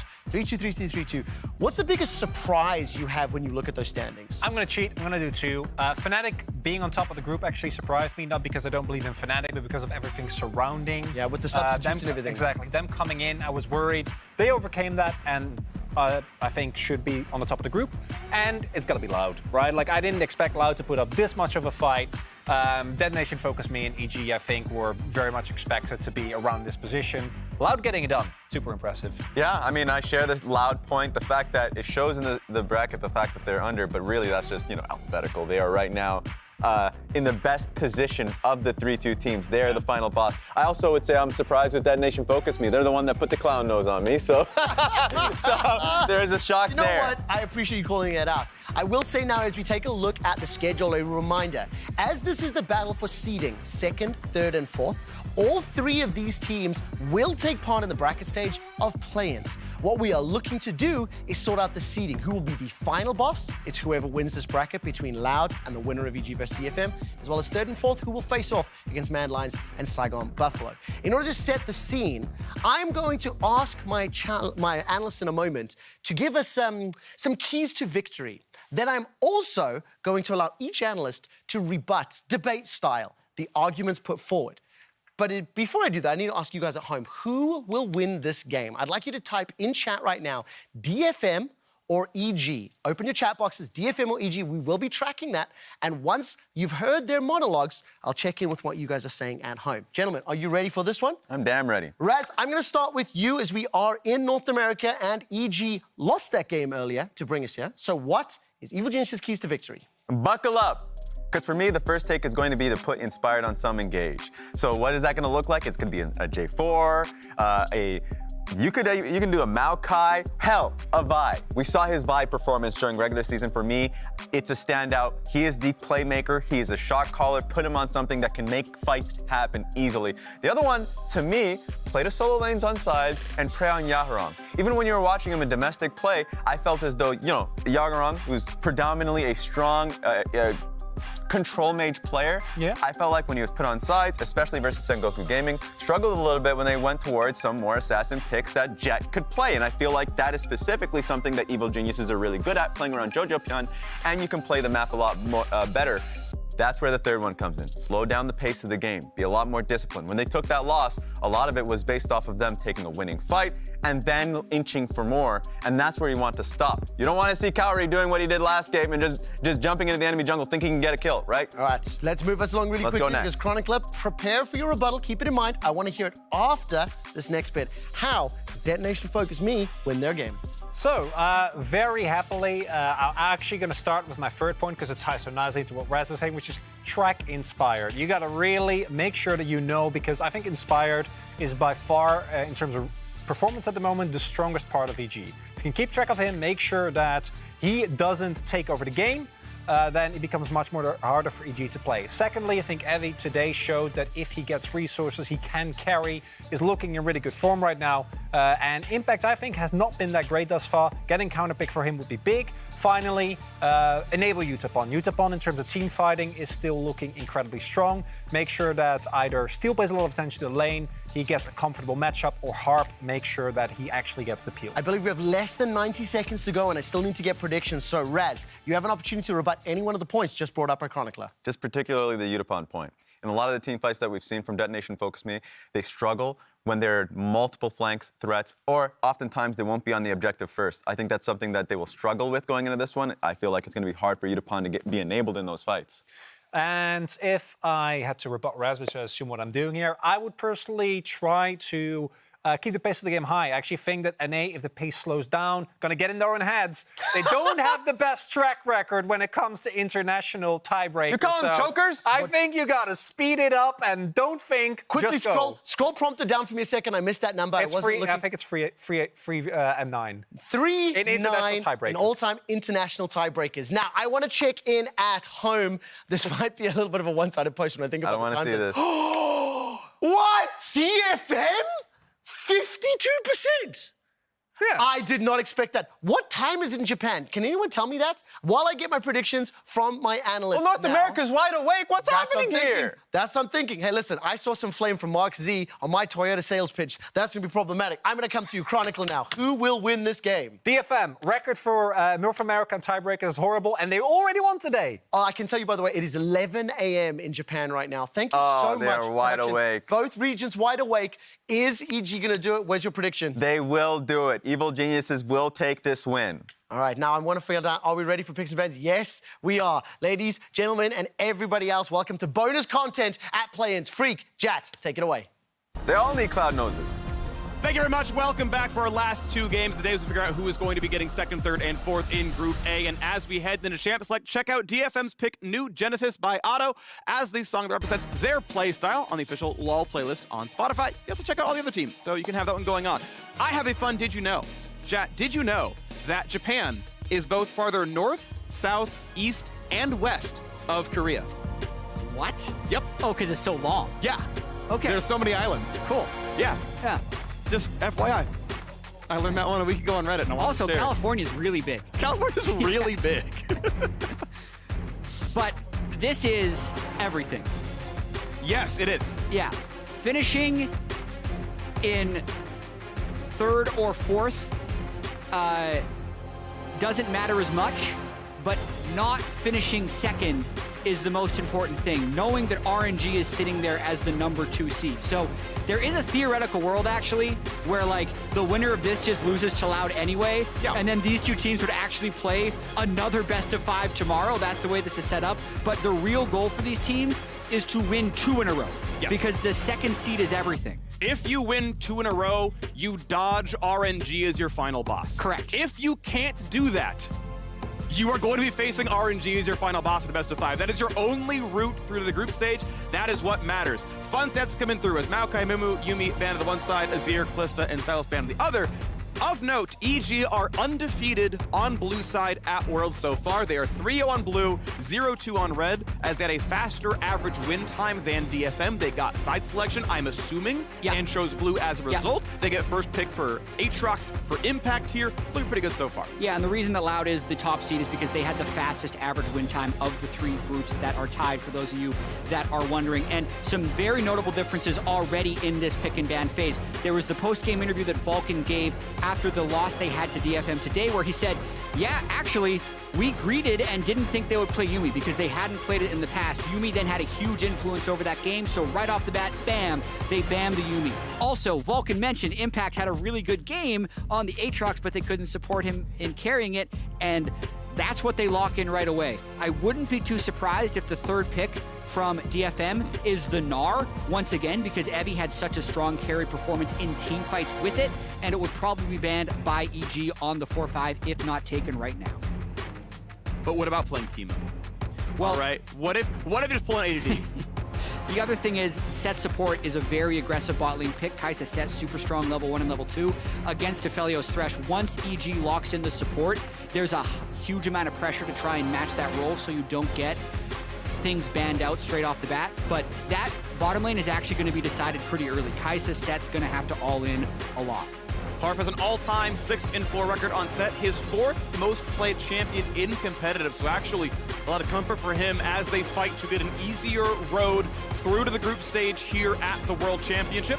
We move on to the second round of bans, seeing that EG have not locked in a jungler yet. Lee Sin going to be banned out as well. A further fun stat for EG based on all of 5 games at Worlds. Not only undefeated in blue, they are undefeated with a gold lead at 15 minutes. So if they can get ahead, they've closed that every time. Now we're measuring the exact same 3 games. Sure. But it at least has been true. Yeah, that's actually very similar to EG in the summer split of LCS, even though they had Danny for the vast majority of the year. Remember, they are playing with Cowrie, who they only played with in the finals weekend, actually, and then all the way to Worlds, so still definitely trying to gel together. But EG was actually never a dominant early game team, even when they went 15-3, but they had historically the best difference between 15 minutes and the end of the game compared to how average their early game was of any team in NA history. I know I kind of butchered that stat because it's hard to explain. They're very good mid to late game. They've not been good early. That's it. Yep.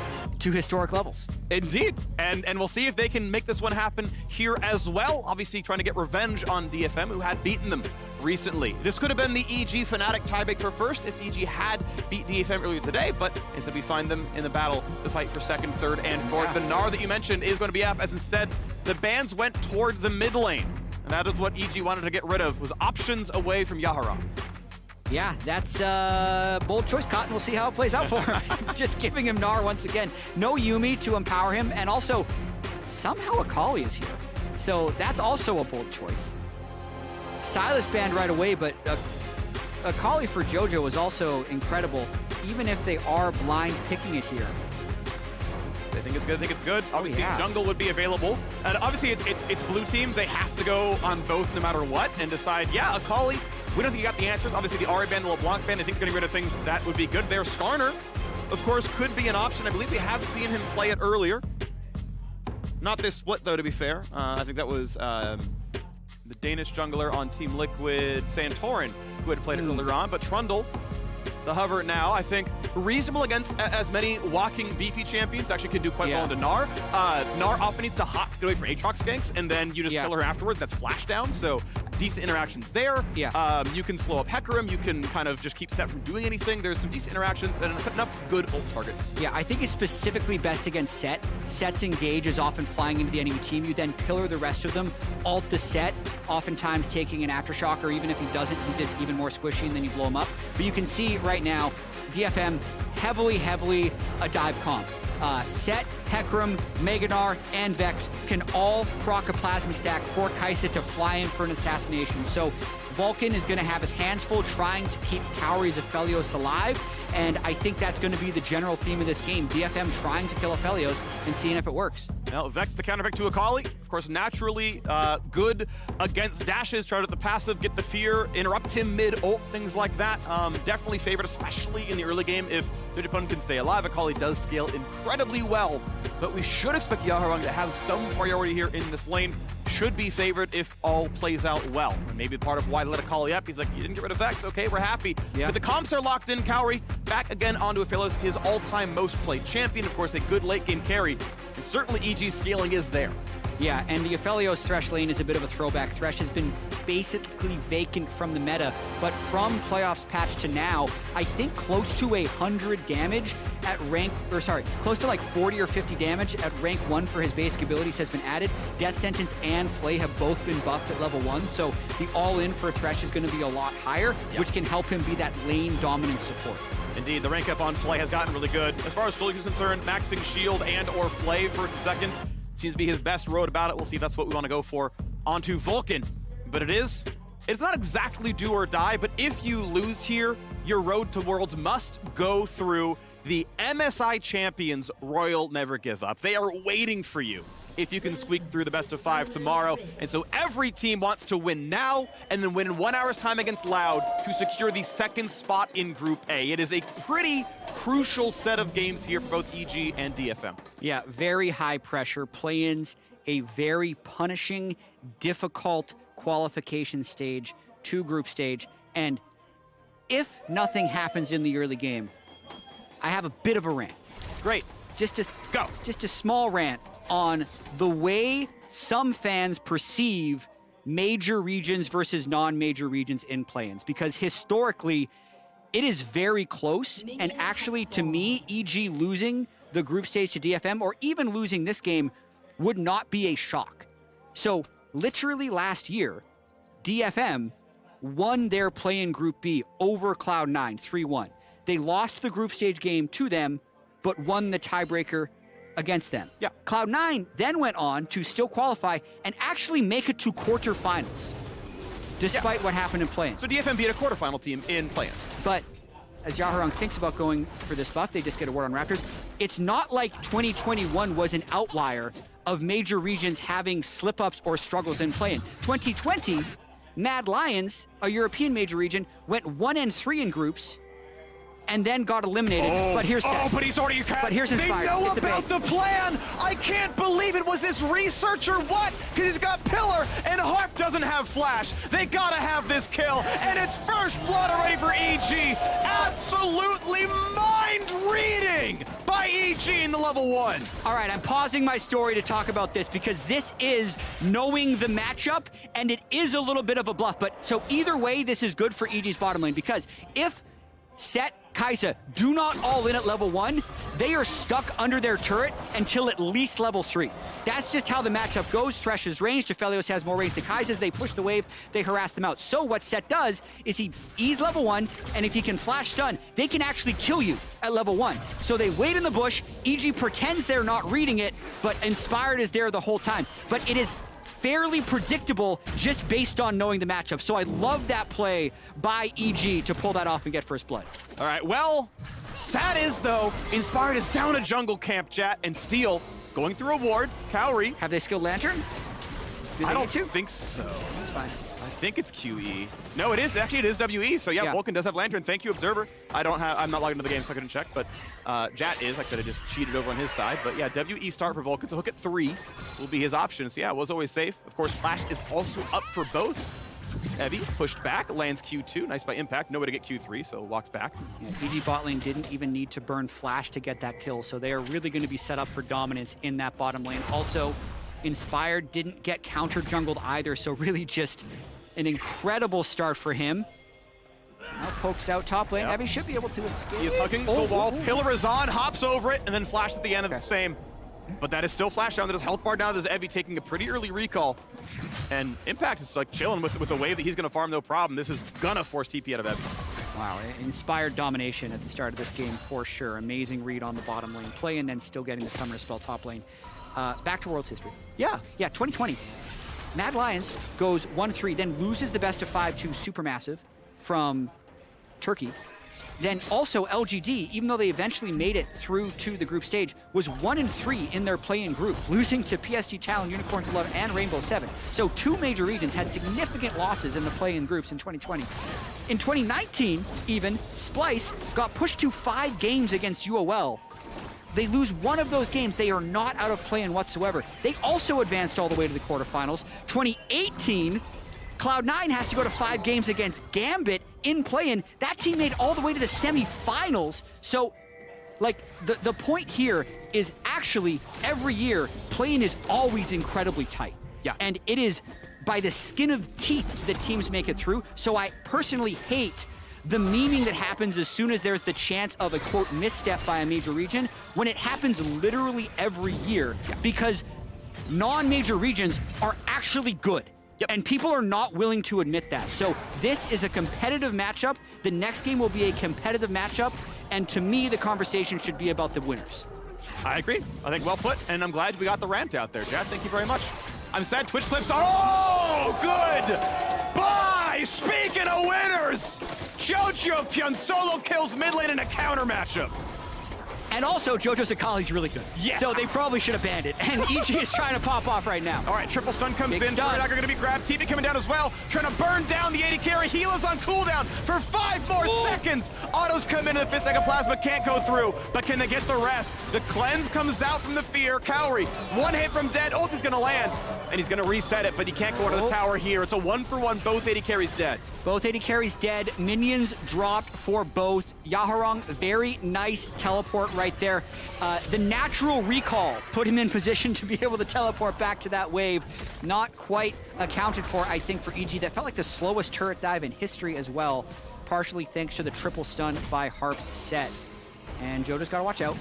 Turns invisible. Little can't be auto attack, but of course doesn't want to get pushed back in any farther, so takes the shuriken flip backwards. Ward is killed. Yaharong gets back to mid, not upping too much. Yifan quickly sidesteps into mid to grab the melee part of the wave, and then will collect the resetting bot wave. There's Impact, of course, with a lot of pressure in the top side. Cannon is healthy enough for Evie to get it. Level 6 for both top laners soon. Yeah, so Jojo, level 5, gets a little bit of poke. He knows he's going to hit level 6, pops the energy up by pressing his W, and just honestly... Free 6, yeah. Yeah, actually kills him free 6. I didn't even realize he didn't use ultimate, and gets the flash. So Jojo going to be in total control of that lane. Do they get, okay, so he gets stunned before there's aggro, or like as the player gets aggro? Okay, so EG didn't take aggro right away, otherwise that dive would have been tragic. So Harp, great to get the triple stun, but actually too early on the triple stun because that prevented them from heating up the turret, and the teleport does eventually come in to kill Cowrie. And of course, can't go any farther, but that would have been a little bit dangerous if they were any farther up the lane. A chance to go for a reset and push in a bit farther. Fear comes in. You can see the amount of damage you can deal there. And if this is really tight, you can even fear like Akali out of E2, which is a lot of her damage, right? Her damage is really pushed into the Q, the passive, but also the E as well. And if you can cut that one down, especially as it gets ranked up, you can prevent a lot of damage here. Inspired slinks into the bottom side. Does Harp go for the play? His actual flash is up. They know Cowrie has no summoners. They know he can't get away. Oh, impact! Another solo kill. It's solo lane diff right now for EG, and he has to ult away, but the fear almost landing from Steel, forcing the flash out of Jojo Pyun. The jungler is around, but not getting enough done. Inspired ganks have landed. These ones have only burned summoners from Steel. Yeah, Ghost and ult by Steel there. Gonna really diminish his power for the next gank, and Impact stepping up with the pressure on. Same matchup he played in the previous game today against DFM with the solo kills. So now both Impact and JoJo have pulled off solo kills within the first 8 minutes against DFM. Watch that one again. So half HP mini, not a rage bar really available, so we know it's mini only. And is it just like landing a good Q1? Yeah, I mean, from the Q1. Yeah. And then the ult move speed gets Q2. I mean, really clean. Evie had some incredible sidesteps in the last game, so I think he's just been playing with so much confidence. But ultimately, like, the win there is so small for Evie. He just needs to wait for the wave to crash. It was going to happen naturally, and Impact does a good job punishing. Flash is up now, but it might have still been down from the prior gank as we're only 8:40 into the game. I think, yeah, I don't think he had the ability to actually get away from it at the time. Everything else was landed from Impact here, so well done by the EG top laner. As Evie going to be back up pretty soon. And Meganar indeed going to be able to be very safe in that one, but we do have the Herald being started here. Inspired is on it. Jojo Pyun. Oh, looking for a dive. I mean, he's going to be Meganar soon. And though Evie does have flash, I think Impact's like, yeah, we'll take the trade because Akali is on the way, and Evie's like, I can crunch. He can try to flash, but the damage might be too high. When does he go for it? Yeah, flashes away, and JoJo's want to sit on the tower. Cloud Drake for Rift Herald trade is also the other thing that was happening on the map. This is much more traditional NA EG. They actually really didn't care about the first few Drakes of the game, almost always went for the Rift Herald, then would feed the Rift Herald gold generally to Danny. So we'll see if they do that to Cowrie or if they do that to Impact or JoJo. That's been the weird tweak with EG's playstyle since Danny's started underperforming and eventually Cowrie came in, is Impact and JoJo started getting a lot more of the gold devotion. But I think they were at their best when the AD carry position got the majority of the resource, and that, I think, is what they're going to be doing today. I think so. And we're on to this one as we look for the next play. Vulcan go for the hook, and the sidestep is correct. He predicted Harp to juke down. Harp called the bluff, just walked left, the standard juke path, basically, and, you know, wins rocket resources there. 1,400 gold lead down a Drake, but 300 gold more to be earned via the Herald summon. Top lane is down, I believe, 2 plates, so top is an easy place to go. Bot lane is down 1. We need a lot more work until that kills the entire tower. Wouldn't mind Aatrox getting a bunch of gold. We'll see, though, as Inspire gets rid of some wards in the bottom river and looks around to see, is there a dive? Is Steel going for us? Cowrie playing pretty far up, playing in lantern range for Vulcan. I'm not sure if Steel poked his head out the other side of that ward recently, because they're playing with a pretty high level of certainty that the Hecarim is there. And yeah, they are just trying to feed Aphelios. Now they're going to share that gold, though. I mean, Inspired always gets a share of Herald plates, so it doesn't really matter. Trundle going to be on that one. But Cowrie does get 160, it looked like, from the charge, as 4 plates down to the bottom lane. Yeah, JoJo spent a lot of time moving around, actually, so you'd think the guy that gets the 1v1 level 5 solo kill that burns the opponent's flash would be up in CS, but he's actually down 20. So part of that is Yaharong has done a very good job keeping his farm up despite being in threat of JoJo killing him, but JoJo's also just left twice. He had that huge roam up top lane to get Evie's flash, and he had that roam bot lane to kind of soft secure Cowrie this turret. And this is Aphelios' go time. 1,400 gold lead over Udapon's Kaisa. Yeah, 610 is a beautiful number for every AD carry to see. It means you got a plate and first turret gold solo. Ah, it's beautiful. And you just saw Vulcan playing in lantern range the whole time. If there's a weird play, we're in there for it. but the set had already recalled out, and he knows that he can play for the rest of it. So Gale Force is in. Oh, wow. Plus more. I mean, Cowrie is very big. Oh, and this is huge, too. 3 plates left on the top lane, immediately sending out that lane. Impact's likely going to take this recall, run out bot lane, and actually, if you look at the minimap, Jojo is looking for an assassination, but he's getting marked by Yaharong, so a little bit of a dicey situation. No boots on the Kaisa, going to be jumped on, a bit of damage put across, and well, I mean, Jojo is like nearly in lethal range. Thinking about killing him. Weirdly, yeah, I mean, Yaharong would kill him, but playing the top side now, Cowrie, out of almost all his summoners, he has a flash, he burns it, a bit of a slay, and here comes the Fear of the Tower, gonna land, and Steel's gonna kill him, but a flash pillar into the flight puts him back, a 1-for-1, but that is no gold to Aphelios. Yeah, that is a huge move by Steel, knowing that the Aphelios Thresh are going to try and use this Gale Force power spike to ram that top turret down. They get the brief numbers advantage and shut him down, essentially. Even though they didn't get the bounty, this is a massive amount of gold denied, because I think left in isolation, they get that. Oh, wow, they took the fight. Yeah, I think... That's so greedy. Mega greedy, possibly because Kaisa was still bottom lane. EG thought Harp or the group wasn't going to be up there, and despite having Gale Force Flash, they get the kill anyway. That is a massive step back in terms of Aphelios' acceleration in this game, and a huge play by DFM. I would say that is always the hardest part of swapping to like top lane as the AD carry. Is so often it's like we have negative wards over here, right? Like we have just put a support here. Like maybe we have mid prio, I don't know, but like I actually can't believe they chose that play without any vision. I think you got to go slow. Yeah, it backfires, but now we got to fight in the opposing jungle now as well. Steel, can you pillar it? Not quite. There he hits it, and now Steel has no good way out. Ulti gonna be gone for a while. Aphelios gets the attacks, and Aphelios gets the kill. A red hand up for good measure, and EG now with the numbers make the play topside. Impact was even there, and though they're sacrificing priority for bot, no one's pushing that one in. So as this is now Evie, who's gonna be safe under tower, but so much gold earned from that dive. Yeah, wanting to reset on the map, but that was the EG gold funnel back at it again. You notice everyone just stopped hitting to allow Cowrie's Aphelios to get that kill. Up to 6,000 gold, 800 gold richer than pretty much anyone else in the game. Yeah. What's interesting actually is coming into the day, Cowrie is the #5 player at play-ins for CS per minute.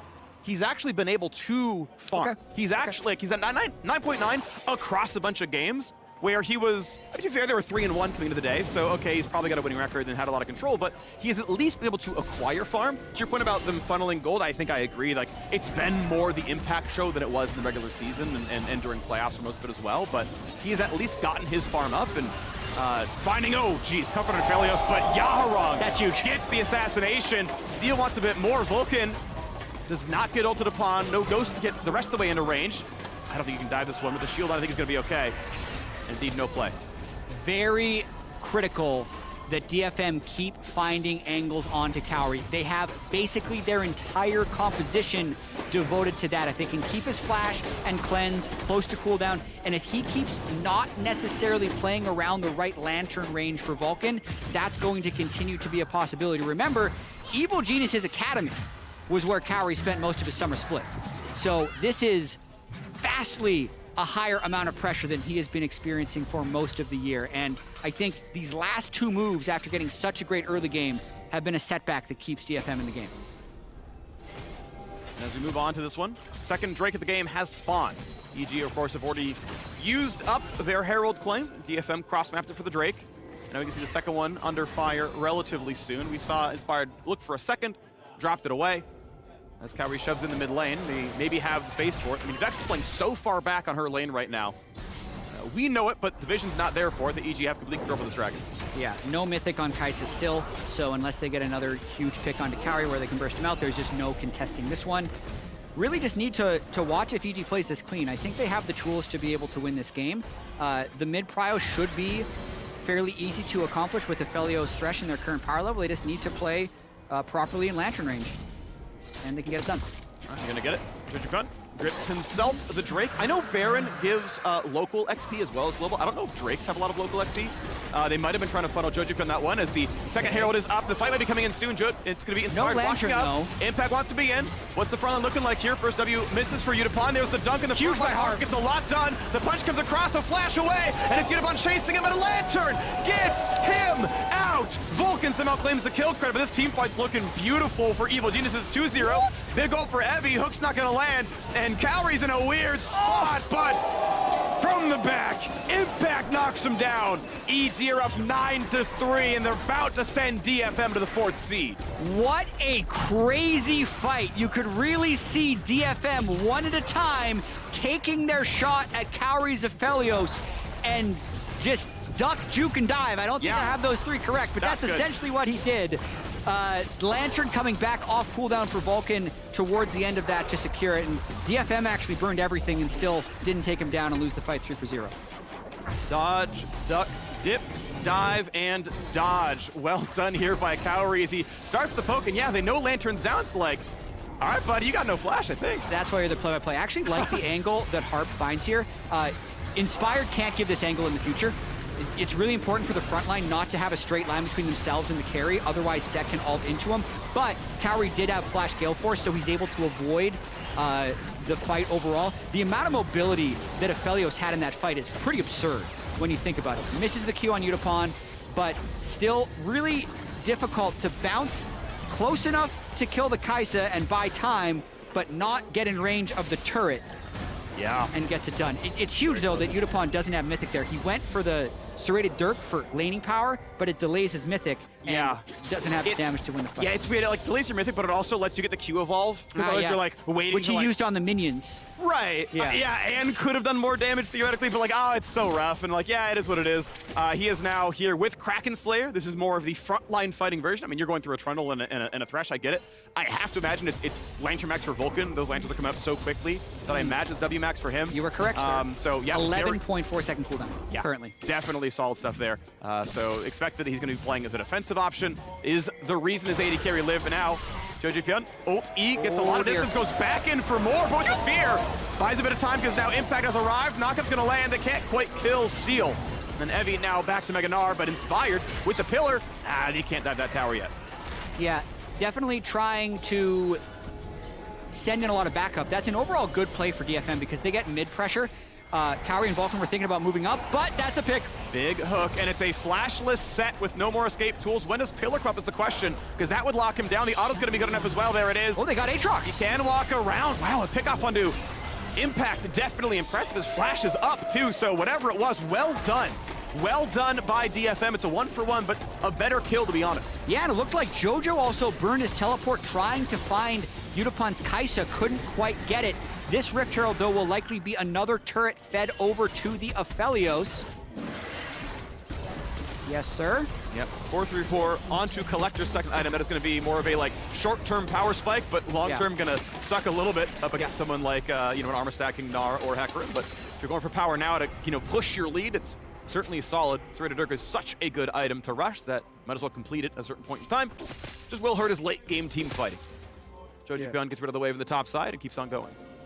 I'm a fan of the Collector Aphelios build in general, because you can build your own lethality, so you get really good damage on squishies. But the side lane picks seem to be the name of the game. Somehow sidesteps the ult. That's such a big deal for Fear, but he's still inside his shroud. Once again, ult into E to get back, and there's nothing left. Oh, he wants to go in for Steel. Jojo! Just straight kills him 1v2. Pulled back in and taken down.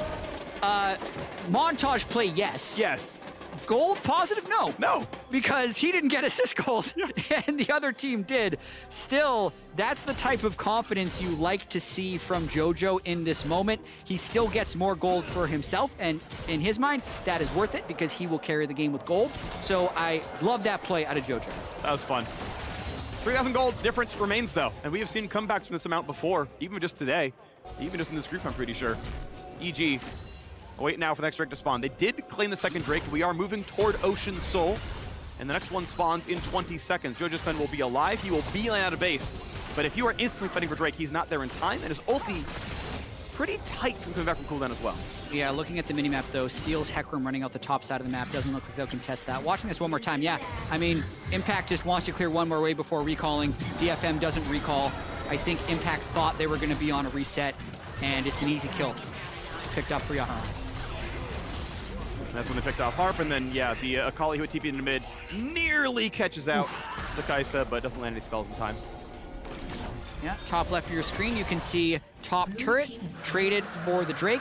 I think that is a good macro play by DFM, and Vex is getting really strong. So the interesting thing for me about Vex in teamfights is it's like, feels very all or nothing. You throw your ultimate out, if it lands and you get a big fear, it feels like you kill every squishy. If you miss it, I feel like you're a ward. Like, Yeah, it just you doesn't can- seem to have the impact, and that one missed. Yeah, it did. That's going to be on cooldown. But to be fair, there's nothing to play for a while. Baron is a very unlikely situation, so I really don't mind those long cooldown stabs. If it lands, it's great, especially if somehow Vulcan's not there. If it doesn't, Drake's 4.5 minutes, so whatever. I think it's a fine risk to take. Yeah, because it can, like, win the game. Yeah, it can. Oh, yeah. Especially when he has this level of gold this early. And I think if Unipon had more money himself, like if he was, 2-0 or something instead of, 0-2. Right. And he was, okay, yeah, he goes collector himself, actually. Then you can at least play back on my ult miss, but like, I'll just fear Jojo Pyun and peel the Kai'Sa, and she'll kill him. I'll apply a plasma stack for it. Like, at least there is a fallback because he is in a spot he's supposed to be where he's stopping dashes. Yeah. But I agree with your point that the top end is really high. It is, and you know what I just thought about the Aphelios build? I no longer like it. Okay. But we'll get to that in a second because they're going for steal. Yep, damage to the steal, gonna be slowed up, wants to hit the ulti, has to burn it in the same. Jojo wants to dive, ults backward to the Lantern. And guess what? Impact is gonna do a bit more. Ulti's gonna land on a Yaharong. The shot comes in, it crit for 500 and the shutdown. Revenge in the mid laner, and Harp gets one back. They do kill Jojo Pyun, but 2 for 1 means a tower dive might just be possible. Tower first, Unipon comes in to try to save the play, but he doesn't have the damage. 2 items is not enough to kill these frontliners. Evie running for his life, but Inspired would still like it. The ulti is on, but he doesn't like the play just yet. Double kill comes through for Kaori. Still has the summoners. Pillar is in, kites away, and it's a triple kill for the Aphelios right at Baron's doorstep. EG are here to seal the deal. And Jojo and Impact pop off in that fight. Jojo pulls off the kill early. Impact does 80% of Yaharong's health with the first pick Aatrox. The goal lead is 5K, and they're going to be picking up Baron. That is absolutely massive. The Baron going to be claimed, spike not needed. A Ward of the Wall sees that indeed no one's going to try to hit this, and that is absolutely huge. A 24-minute Baron. It'll overlap with the Drake spawn, and a 6,000 gold lead for the LCS third seed. This is the type of game they need to lead off with if they're looking to win 2 games and get that second seed. But Vulcan lands the original hook, and then, like, watch this. The teleport's coming in, so Jojo knows he doesn't have long. Lantern already thrown. He planned all this out. He's going to get far enough away from Steel that he can ult back to the Lantern, and then Impact comes back to intercept Yaharong and Evie. Ult over the wall from Kaori, gets the last hit. Just a beautiful fight. No angles for Set to ult in on. Yes, he does kill Jojo, but it's not like he's landing this Giga Set ultimate where you're taking a tank into a team. That's what he needs to be able to pull off if he wants to win this fight. They focused the turret. Like, honestly, it felt like everything went right for EG in that one. And now look at it more. Jojo Pyun. Oh, that was really nice. Pulls him back. That was straight up just reflex from Harp. Landing the face breaker, pulling him out of E. That was gorgeous. And it means the kill coming through to the AD carry. 2 items here on the Kai'Sa. Still needs to scale up for a bit more. Mid lane cleared out. EG Red Bull Baron power play actually now down below the value of Baron itself. Trying to death brush around here is Impact making relatively quick work of the top lane turret. Kaori to here. Kill it much, much faster. Infinity Edge in, now on the way to Lord Dominic's. This is a very rich Aphelios. Oh yeah, he is giga fed. I will say DFM keeping themselves in this game with side lane picks. That's about 3 that they've successfully been able to pull off. And it also stopped EG from picking up that mid turret. Evie comes in with Meganar, stops it. Now if he can somehow make a great escape. Hops around. Yeah, Raptors cover it. Well, he's pretty fast. Yeah, he's actually no one's top left of the map, so he can be fit to get out there. He's too good, and they get the turret in the bot lane. Okay, money earned. Looks like there's no bounties in the map as far as I can tell, so it's not the extra value, but oh, now it's too much. Okay, this one's dead. 100% he is dying here. Gets himself a wave, and then we can wave goodbye, Kaori. Godlike now, 7 kills in a row. It was 2, 3, and 4. or some other number of assists, but 2-3 and something, and now 9-3. Yeah, 13,500 gold Infinity Edge completed, and now the mid turret finally falls. So Baron power play nets out, still below your expected value, but 1,600 gold is not going to be something EG turns down really quick. With the way this composition from DFM is structured, of everyone trying to dive Kaori's Kai'Sa, I understand going Collector when you're ahead early, but the safer play would definitely be Bloodthirster, because you have a lot of gold, you're still going to be ahead of the Kai'Sa, and if you get that Bloodthirster shield, you're going to be harder to burst out. So if he mispositions and falls, keep that in mind. He went for the aggressive play. If he plays on the margins and pentakills everyone, you also have to call that out for the more aggressive play, but it is the riskier variant of the build here. It is. It's riskier variant. It is, of course, 400 gold cheaper. It does push it forward, but as you mentioned, yeah, the safety, certainly a relevant concern here. But so far, it's going to be okay for Evil Geniuses. Gold lead nearly 8,000. Baron buff ends. The fourth pick of the game, EG's third, has spawned and is going to be claimed with no contest here as Impact makes his way safe to the top of the map. I believe he poached the Krugs, still gets out. Equal CS between the two top laners there as we are on our way towards either a Hullbreaker or a Sterix Gauge, I think an underrated item on Impact's inventory. We'll see. Hullbreaker, I think, probably is what he's going to go for. And the turret does fall. Objective bounties are on. The slow one getting pretty solid, but not on a follow-up yet. Yeah, a lot of objective bounties picked up recently by DFM. They're going to try and get Harp's flash, I would think. Boy, oh, they go in for the play. They dunk him away. A stopwatch to buy some time. But can JJ live is a question. He's got the Shroud. Evie in the front line just dies. Kaori gets the kill credit, and he knocks down another of the real strong. Get rid of the 80 carry. Oath back in. A double kill. The montage play ends with him dead. But the rest of DFM fall. Evil Geniuses will find their fourth win here at the play-in group stage. Scaling throughout the tournament. 11 kills now for Kaori. The Academy call-up, who got to play exactly one match with EG before heading to Worlds, and is getting better and better with this team. A 28-minute victory. And soon to follow, a fight with Loud for the second seed. 16,000 gold earned, and EG getting as much stage experience as possible. Yeah. One would say, taking down DFM in the rematch with them today. So now, the situation we have, EG wins.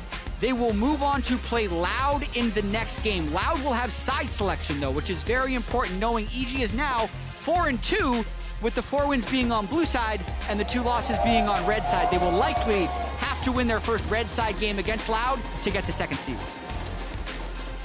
And it means they've got to get ready to get back on that stage and make it happen. Loud gets to make their decision of what they want to do with that one. Yeah, again, as the final boss of this little mini tiebreaker bracket, they get the choice. We'll see what it turns into. I am happy to see EG step up. Maybe a little biased. LCS caster here. Same for you, but it means DFM aren't dead. We're gonna start with them because we'll talk about EG more a bit later. DFM are the number 4 team. They will face the loser of EG Loud in a best of 5. That'll be tomorrow. If they win that best of 5, they then play RNG the next day. Is that a tough road? Of course it is. Yeah. But we're going to see them tomorrow in a best of 5, and we'll see how hard they can step up. Yeah, nobody wants to play RNG in a best of 5. I think even like group stage teams, like pretty much anyone, they are the MSI champions. But I will say, in terms of looking ahead to next game, EG played, to me, more around bot lane than they have since Danny was Prime Danny midway through the summer split. And I think that type of play style suits them if they can consider that moving into the next one. Like, they've tried a lot of different stuff playing with the new player, and this was one of the better games in terms of how they looked. Look pretty good so far. So EG, we'll see what they can do with it in the next game. With that win, EG will have a date with Loud in our last tiebreaker and our last game of the day. And for more on that win, let's head over to the State Farm Analyst Desk. Welcome back to the Analyst Desk. Just before we went into that game, Chronicler, can you remind me, what was North America's win-loss in tiebreakers? 3-9. Raz, what are they now, my friend? 4-9. There we go. There we go. We're picking it up, guys. We're picking up the slack, and I love to see it. And it's just, for me, started in the draft. You take a look at it for me. I loved seeing the Aatrox first pick, and then you get to see the Akali from JoJo. So you get to see them play towards side lane, play towards JoJo more aggressively. The Thresh came out. And there are two things that I love about the Thresh. Not only is it a good way to get out of jail free if there's a situation that's happening that you're not fond of, or you play towards side lanes and help in that aspect, or Trundle Pillar comboed with the Thresh hook, so they are forced to flash in those situations. It was an old combo. It's back. Strong draft from Evil Genius. It was an exciting game to watch, especially if you're an LCS fan and a JoJo fan. But I think something that definitely popped off right at the beginning, Inspired really played well, Chronicler. I loved Inspired's play. When we went into the pre-match, we're like, Inspired probably is going to be a big key to how this matchup plays out. Reads the map, or reads the lane, rather, incredibly well. Is there exactly when he needs to be. Also not shown, I think, before this has happened, has also forced a flash on top with a really good gank on Abby, taking him down, and finds his way back again, gets the bot side kill, and he sets up the rest of the team so incredibly well. And I think DFM have a draft where if you can get to actual team fights relatively unscathed, you might have a shot. Never even got close. The point that you made prior to this game of enabling Udapon, I felt like was a strong one. Evil Geniuses felt that was a strong point as well. But one thing I will say is, that first replay that we brought up was one of the keys to victory for both of you. Enable Inspired, shut down Inspired. Dead FM didn't manage to do so. The other reason they didn't, JoJo just played out of his mind. He was mental this game. That's what out of his mind means. There are more ways to say it, all right? Here we go. Pull out the thesaurus, find a new way of saying that he was crazy, all right? That being said, yes, the team fights for him was great. I actually just love the lantern there to be able to catch the Aphelios out just because, hey, Udapon was trying to find a way into this fight. He was trying to find a way in, ultis in to get an assassination and gets pulled out and just is now face-to-face with the Aatrox. The solo kill on top of that, I'm sure we'll get a look at it later on, but I felt like it really started there. And so all in all, when Evil Geniuses got their advantage, they rotated the sides and forced Dead FM to really track them. I mean, such a fantastic game. Chronicler, when you're watching these highlight reels from the bananas, the bonkers, the crazy, the insane. JoJo, what did you make of that? I love JoJo, man. Like, I don't even think for a couple of the plays in the game, didn't have to make them. But as someone who has, of course, I've been an LCK fanboy for years, I don't always really identify with the LCS. I can't always find something interesting to watch. And let me finish my sentence. Choose your words wisely. I know I'm in the LCS studio. What I'm saying, though, as the eagle comes up, JoJo number one, the 18-year-old homegrown superstar. Yes, well, it's regardless of how you feel see this notebook? You see this This diamond? guy is exciting, and I think he did a wonderful job. Chronicler. Yeah, that's way harder than necessary. That's how Dead Nation Focus Me felt. Gentlemen, while we still are very excited for Evil Geniuses to pick up their win, they still have one more game to go. Before we get to that, I have another replay. Chronicler, lead me through some of these mid-game team fights that we're watching. I need a moment to recover a little bit because Raz, I thought we were building up a little bit of rapport here. We can bring those replays up, production, and then Chronicle will take us through. I'll be ready when we get to them. What I want to highlight is what I pointed out earlier, where if you have an actual 5v5, these drafts from DFM, I think, have a lot of opportunity. I want to highlight Vulcan. I think that Vulcan has done an incredible job for the entirety of this game of keeping Kauri safe because as much as I like the play from EG, I think we still see a lot of the weaknesses that they've run into in this game, even as they're winning, even as they're very clearly the stronger team. And I think that Vulcan on the Fresh actually took away a lot of those, able to get not only Kauri, but also JoJo if he goes a little bit too deep, which, as much as I love watching him sometimes happens, able to get him back. This is a really good example. And it really enabled EG to both play as aggressively as I think they look best in, while simultaneously being able to pull it back when necessary. Yeah, I mean, just beautiful to see. Even though we saw this earlier, just being able to take a look at it again, and it was just gruesome. The last fight that we saw, just no angle for Udapon to really play. And then you take a look at this one, trapped under turret, and you're just trying to find a way out if you're heavy. It's I would say, the best performance we've seen from Evil Geniuses in a very long time, and it's nice to see that they really hunkered down, played a disciplined game, and really built on that gold lead. Now, of course, this does mean that Dead Nation Focus Me will take the 4th seed in the group. Once we come back from the other side of the break, we will obviously explain to you what that means in terms of the bracket. Before that, though, I just have one thing to say to, 48% of all of the Twitter users? That's right. Oh, yeah. Look at that, Evil Geniuses. Look at that, Eagle. Look at JoJo. 48% of you were wrong. So was Chronicler. We're heading to a break. When we come back, it's Brazil versus North America to decide the 2nd seed in Group A. He's going to dodge RNG. Don't go anywhere. You can't hide from your prediction.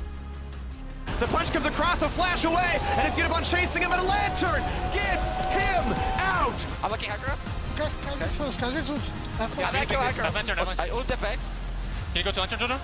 Vex is very squishy. Vex is very Wait. Behind. Go forward, go forward. Envy in the front line just dies. Calorie gets the kill credit, and he knocks down another with the real Soul strong. Later. Get rid of the AD carry. Ult's back in, a double kill. The montage play ends with him dead, but the rest of DFM fall.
say it's over if I'm breathing.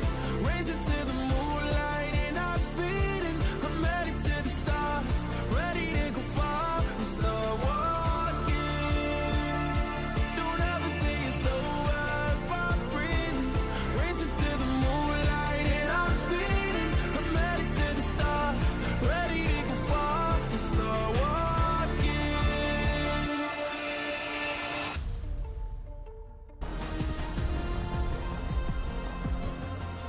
It's World Bounce! Welcome back! Just one tiebreaker game remains, and it is Loud taking on the Evil Geniuses. The winner will be seeded directly into the group stage qualification round. What does that mean? Well, the loser is staring down a long road to groups. I'm going to explain this for you in just a moment. So, Loud are taking on Evil Geniuses. What we can see from the game that just happened, Det FM are already seeded in the 4th spot.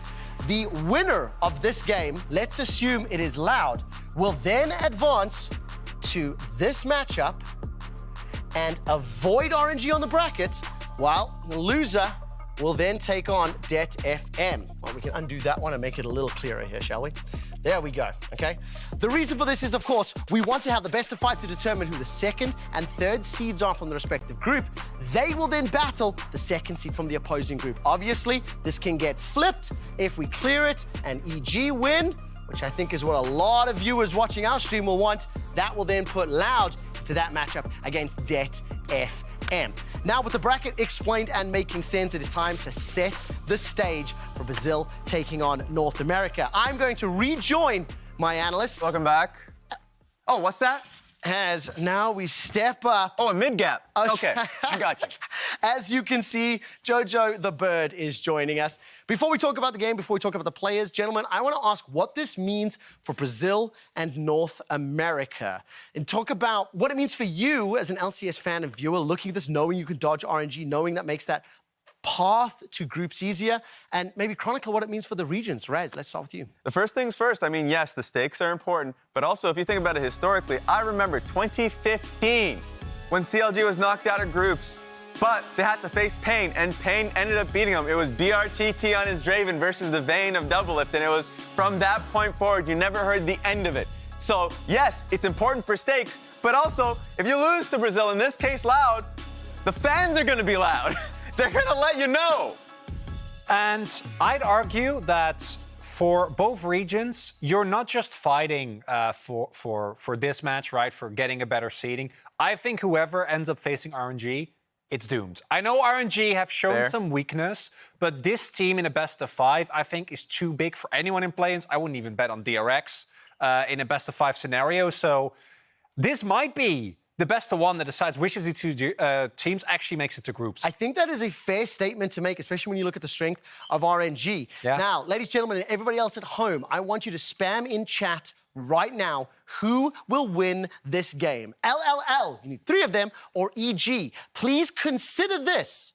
Evil Geniuses will be starting on the red side of this game and have not won a red side game at World's Play-ins. They have won every blue side game. With that being said, I'm going to start with Loud. Raz, break them down. I'm just going to say immediately, make the right choice. You were wrong the last time around. I'm telling you right now, if you make the wrong choice again.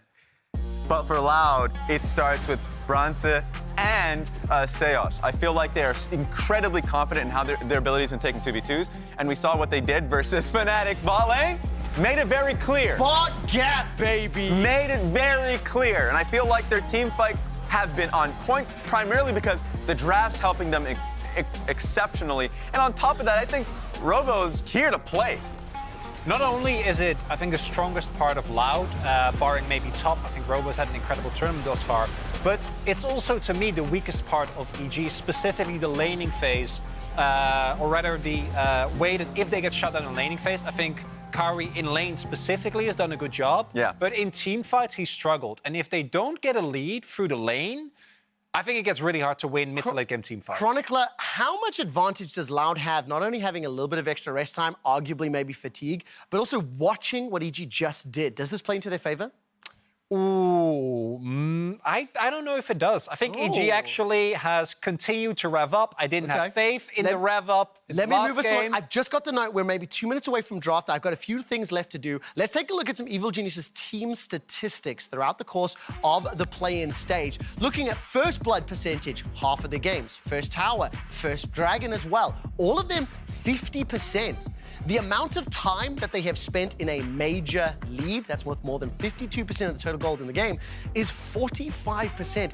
That is significantly higher than I was expecting. Yes, and a lot of people would be not surprised by it. Yeah. Because when they had those advantages, at times they throw them. And that's my big asterisk to Evil Geniuses. The things that have helped as they went on in the tournament is the fights they have chosen has simply been better. A lot of their failures have been fighting within choke points when they have an advantage. There would be like a huge play that would be started by impact, and they would funnel in, and they would die off those. So I think they've gotten better at choosing the right fights. I believe we're about a minute and a half away to go. We just saw Loud on your screen, Branse screaming his lungs out. Let's see what the results are from the fans at home. What have they predicted You guys better be choosing right. from chat? Waiting for that to pop up in just a moment. It is 73% Loud. Brazil? Vamos, Loud has popped up with less than 30 seconds. I need predictions from my analysts, 1 or 2 lines as to why. Chronicler, you go first. Jojo and Inspire, top 5, baby. Let's get it, EG. Chat, this is getting embarrassing. It's Evil Geniuses taking this one. Well, there we go. The chat was incorrect on the previous game, 48%. This time, though, 77%. We are moments away from the game that will decide who will be able to skip RNG. Let's find out who it'll be. Freak, Jack, take it away.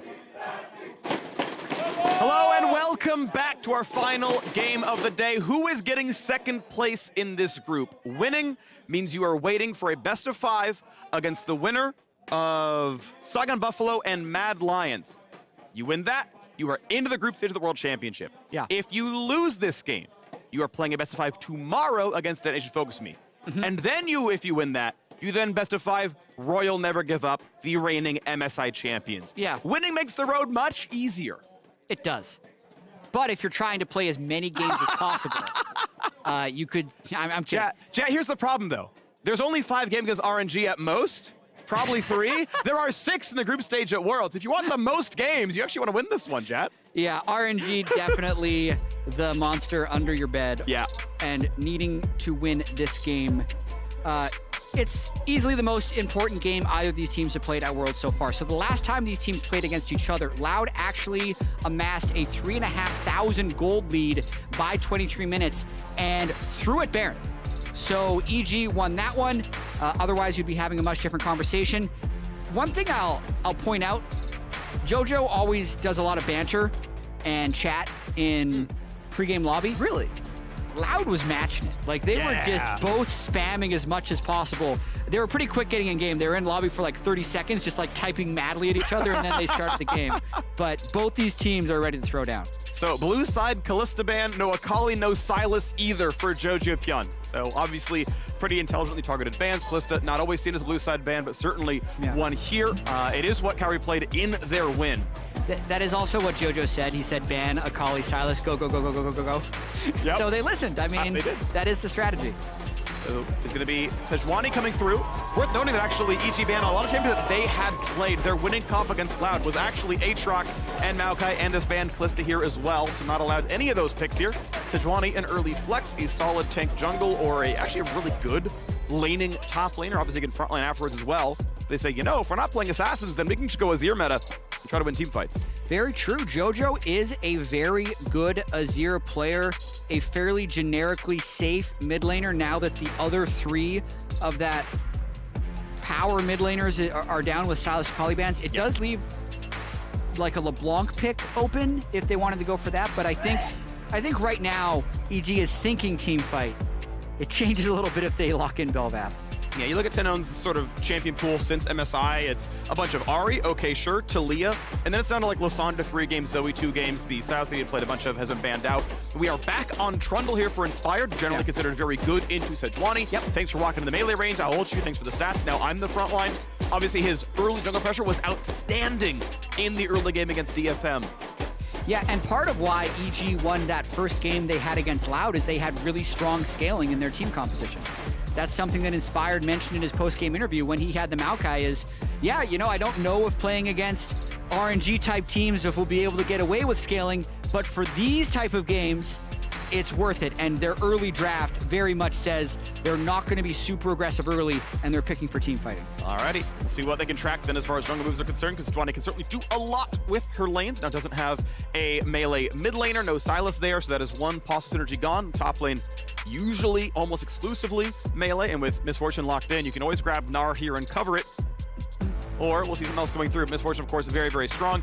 Mumu is left up for now. The Singed mid not going to come through unless you're going to shove Azir to the top lane.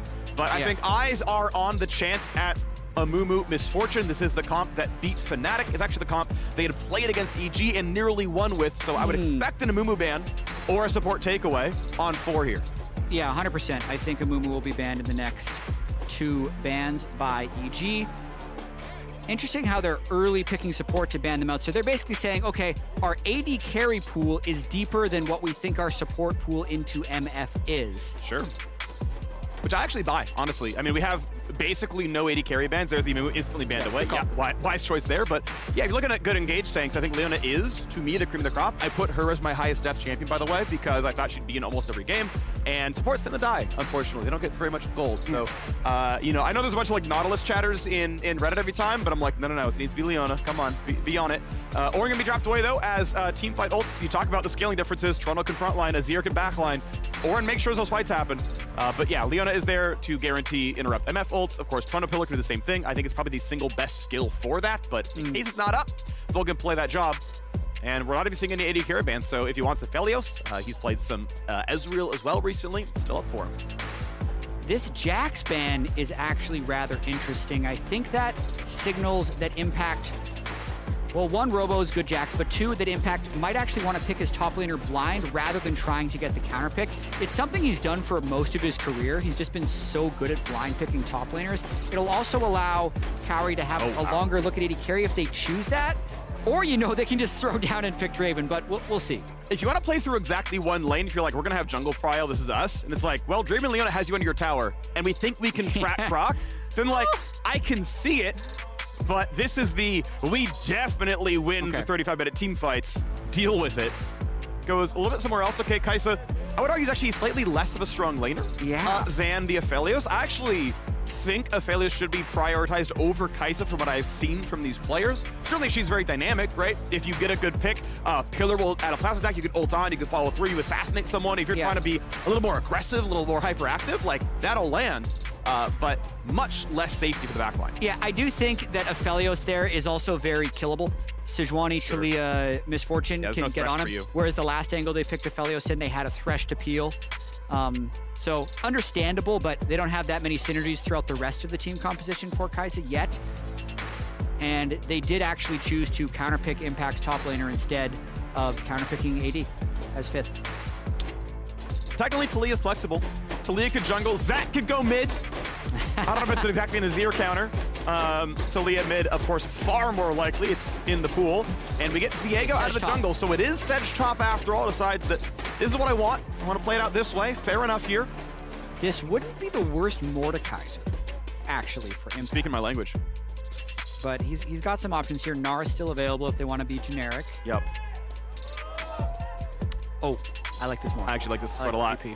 More damage scaling from the 3 carry lanes, by the way. We've got frontline, we've got team fight engaged. Not a lot of disengage, to be fair. It's the Mordekaiser angle. Yes, we are there again. Trust your instincts, freak. Woo! I saw the angle. You were right about the angle. GP would have been really good, too, against Misfortune in team fights, just being able to drop the ult on her head. But there's a lot of good targets for the Mordekaiser. And this is what we talked about as well.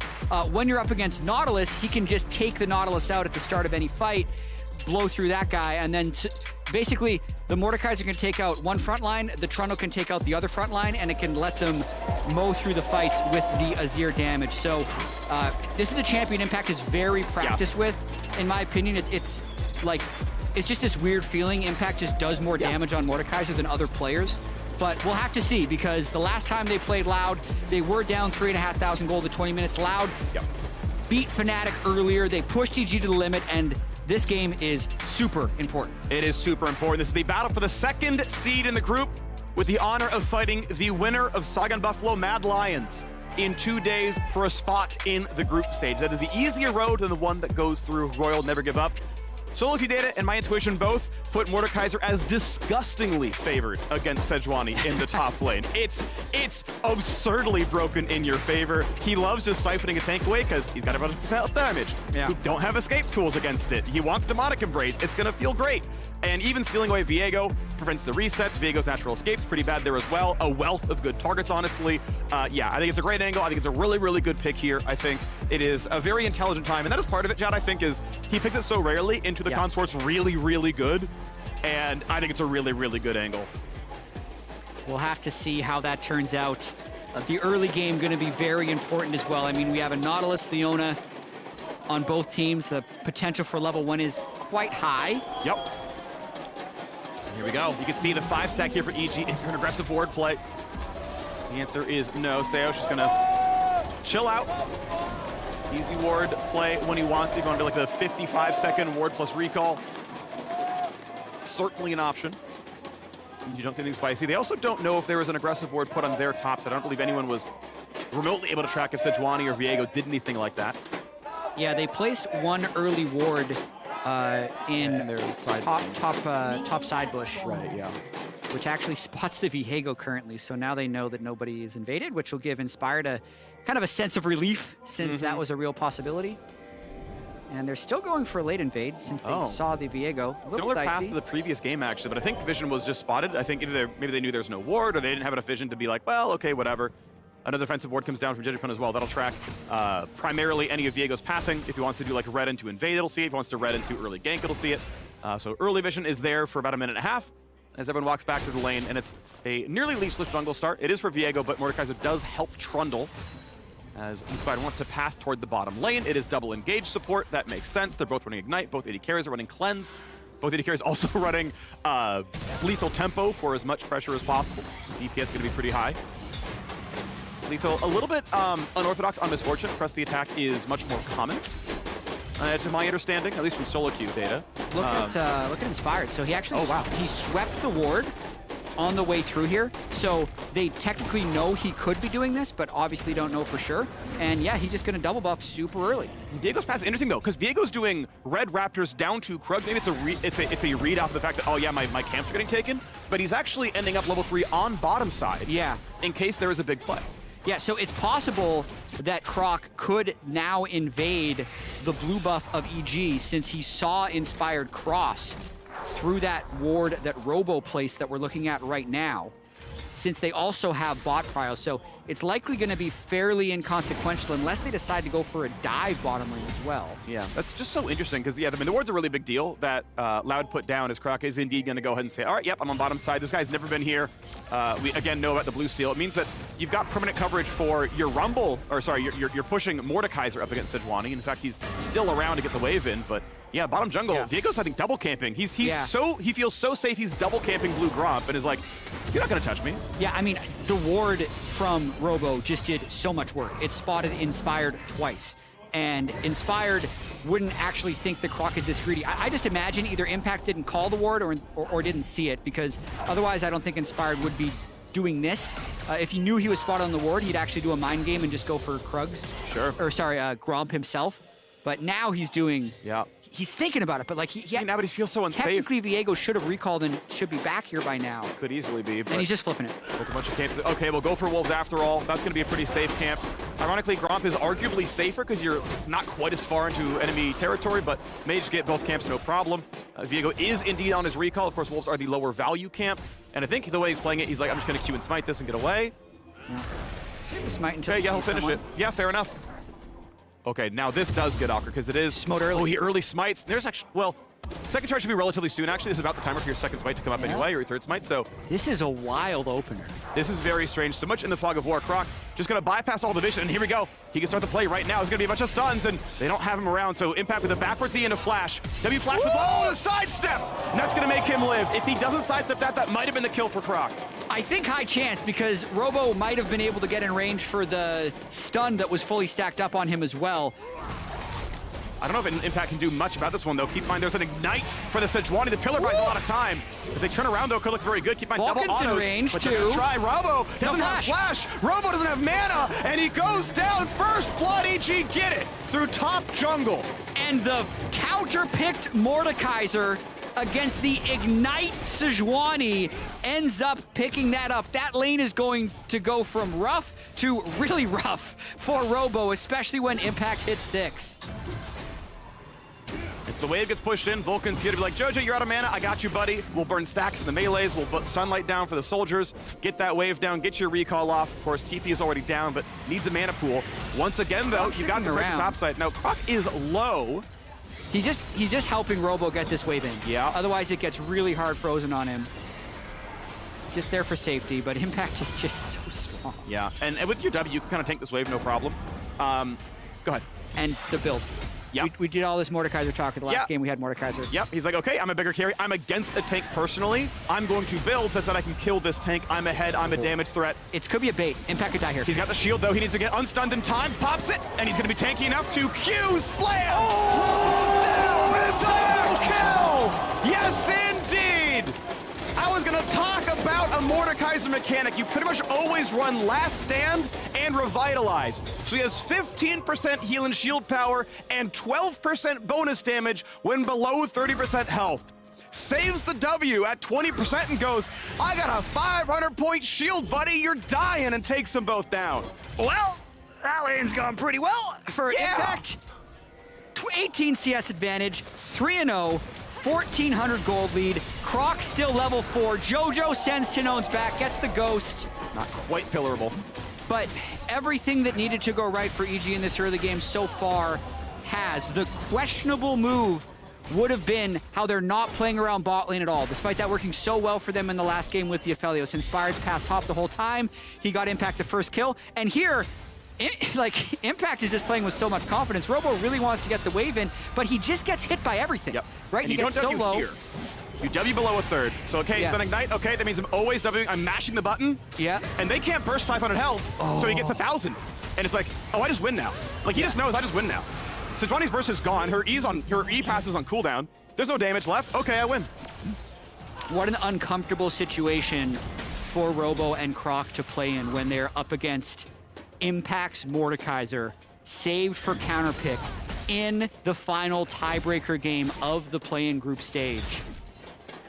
The whole game has been about Impact so far. Yeah, really nice. What a huge counter. It's looking pretty beautiful. Yoink, nope. He's gonna burn mana. And sure, the E cooldown's like 15, 12 seconds, something like that. But like, well, if I'm forcing 20 away every time, see ya, bud. 3 kills. Merc treads are on, love it. The only way you're really gonna lose any of these fights is getting stun locked. So doesn't really need to greed more damage. Gonna look solid there. Even though Sejuani is not that heavily magic damage, actually has a decent physical profile, just the tenacity itself valuable against, I mean, everyone but Misfortune, tenacity has direct value against. So I think just a great boot buy for him. Move speed delta is a very big deal for Mordekaiser as well. You just want to be in range at all, and looking pretty good there. The wave can be pushed in level 8 to 6 for now, but this wave will get Robo level 7. Yeah, and now it's about how does Loud think about a comeback here? Because when Impact has ultimate, you can't necessarily go near this Mordekaiser. Look at that ridiculous total gold. Yeah, he's just going to start off Rift Herald. But if Brands can get Carry, he is 6. You can't stop the Rift Herald with Mordekaiser's current power level. No, it's actually impossible. You can try. Vulcan's already here. Sweeper spots him. Vulcan doesn't... actually, might have seen him possibly. So, yep, there's a smite. Inspired gets it. Wants to go for the invade here on a Croc. Has an ulti, has a flash. It doesn't matter. That is a delivery. Well done, Jojo Pyun. Following up the Canadians. Come in, get the ult combo in, and that is another dead jungler.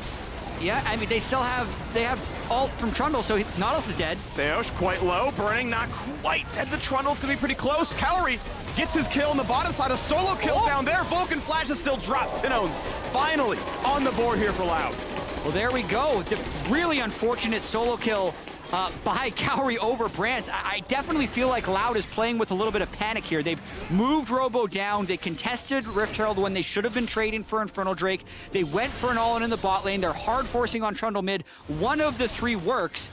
And now Tinones moves down. He has a decent angle, but there's a Trundle, buddy. Trundle comes for the defense. And he's gonna be fine. Yep, Talia ult came over. The first roam of the game from Tinones, and it was a simple walk away. Impact doesn't even take damage here. He's like, okay, that's fine. I'm gonna go for a turret plate. Thank you, 160 gold. That is a wave. I think the word for this is rude. Yeah, anytime you can literally just like get auto attacked and take a plate, it's like, oh, I'm so behind. You care so little about my damage that you're gonna face tank me on my turret. Yep, okay, it's doomed. Yeah, watching this 1v1 one more time, basically Cowrie thinks Brance is moving up for a possible Rift Herald fight, so he's trying to move in the river. And then it's just about, gotta land all his skill shots. Ults early, follows flash over the wall, and this has enough. Yep. Well played. Yeah, and I understand MF not popping ults anytime early because you ult for ult, you go behind him, and it's like, oh, I did nothing. Yeah. But yeah, decides, okay, I'm just gonna ult for the shield. Let's just be in melee range. Gets it, flash for flash, and a solo kill, so well done, Cowrie. Serrated Dark Power Spike, very good, as it turns out, and gets the edge in a lane he was down CS on. In fact, still is. Yeah, and I think in general, Kai'Sa likes lanes where she's isolated 1v1, especially against Misfortune because of that ult interaction. So, like, again, the Kai'Sa was picked with the Misfortune already shown. They let it go to 4-5, they let bans possibly come through, and they still picked the Kai'Sa early. So, Cowrie showing up so far on that pick as well. And EG gonna get both objectives here. They have not won a single game on red side. And even when they fought against Loud earlier as blue, they were down 3,000 gold in 10 minutes time from this point on, but they are clearly winning. Kills across the board, farm almost everywhere also. First Herald, now first Drake to add to it. EG have everything they want in this game. And it's just going to be so hard for them to deal with Impact because just like think about the way that Loud would like to team fight in an ideal world, right? They have Nautilus and Sejuani in the front line, and that can allow maybe Talia comes in from the side. That allows them to set up for a nice Misfortune ultimate. However, both of their frontliners can just get killed by ultimates that EG has. So Impact can ult one of the frontline, kill him because he's so far ahead. It could literally be the Sejuani if he wants to. And then Inspired ults the other one to steal their resistances. And the front to back is just so unbelievably superior for EG. But then you think, okay, if you're not front to back, you need to be able to push a side lane and get a flank. But literally no one can push a side lane against Impact's Mordekaiser. Yep. So they kind of need to get lucky or to have EG make a mistake because the position EG is in right now is so strong. At least they're gonna get top scuttle, all right? A little bit of something going on here. One objective is gonna be dropped. In fact, they're gonna skip it to push for top side. Now, Impact can always guarantee you about 7 seconds of 1v1 time. But if the rest come across, it is top jungle versus top. And I don't know if they win this. Well, they're gonna have to try. They are selling out for it. Talia cannot join just yet. I'm just gonna let them walk away. They land the first stun. They don't ulti, they don't go for any more. Yeah. Deciding that, nah, if he ultimates too much. And Impact says, yep, I know. So burns W for the self-heal, goes on the moderate cooldown, but gets the heal value in for the shield. I think a really nice placement of this Rift Herald as well. They know Impact is going to be fine, so let's get gold on others, they say.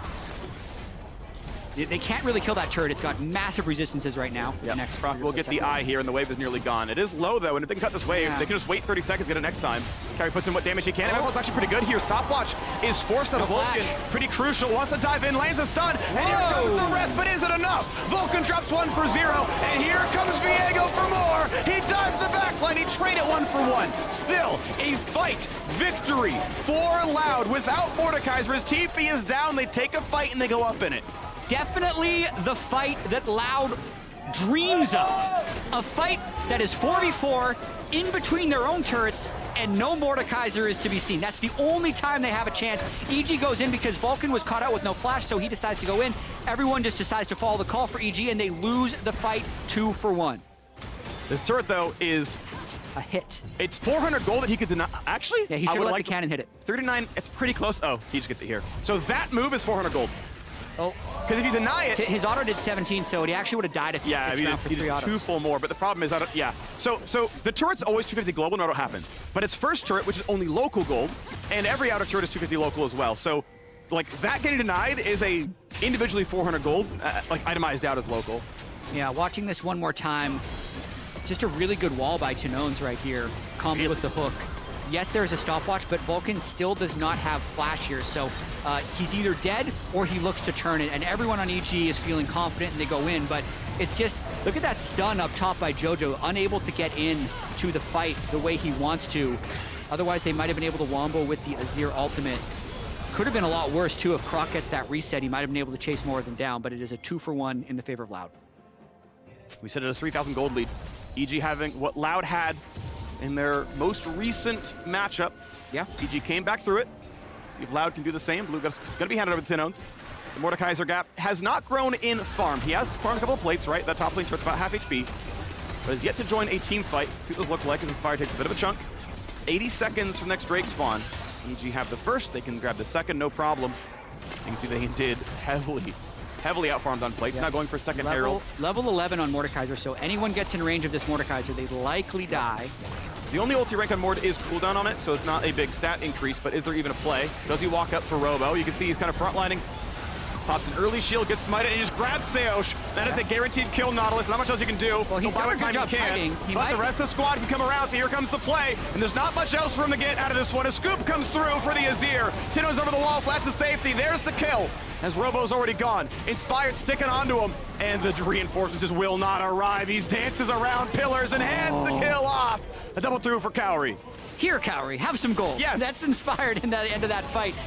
Very difficult situation for Loud to be in. I think if they were to have that one again, they would opt to trade objectives because it is just so hopeless in those 5v5s against the Fed, Mordekaiser, and Trundle. So EG get the first turret there. They get the Rift Herald. They still have it. Impact can probably finish off this turret as well to make it 3 turrets to 0. And this game just exploded. And he's just playing the deny farm at this point. So gets the emote game going on. Says, okay, as long as cannon goes away, that's enough for me. And that's the gold income coming in. Denies a fair bit of gold and XP from a would-be top laner, throwing that lead 3-0-3. I believe that EG is going to be giving up that dragon. So we're going to watch this one more time. Yeah, that's Impact just doing a defensive ult of like, I'm gonna take too much damage here, W's on cooldown, I'll just ult Nautilus. Yep. Can't kill me.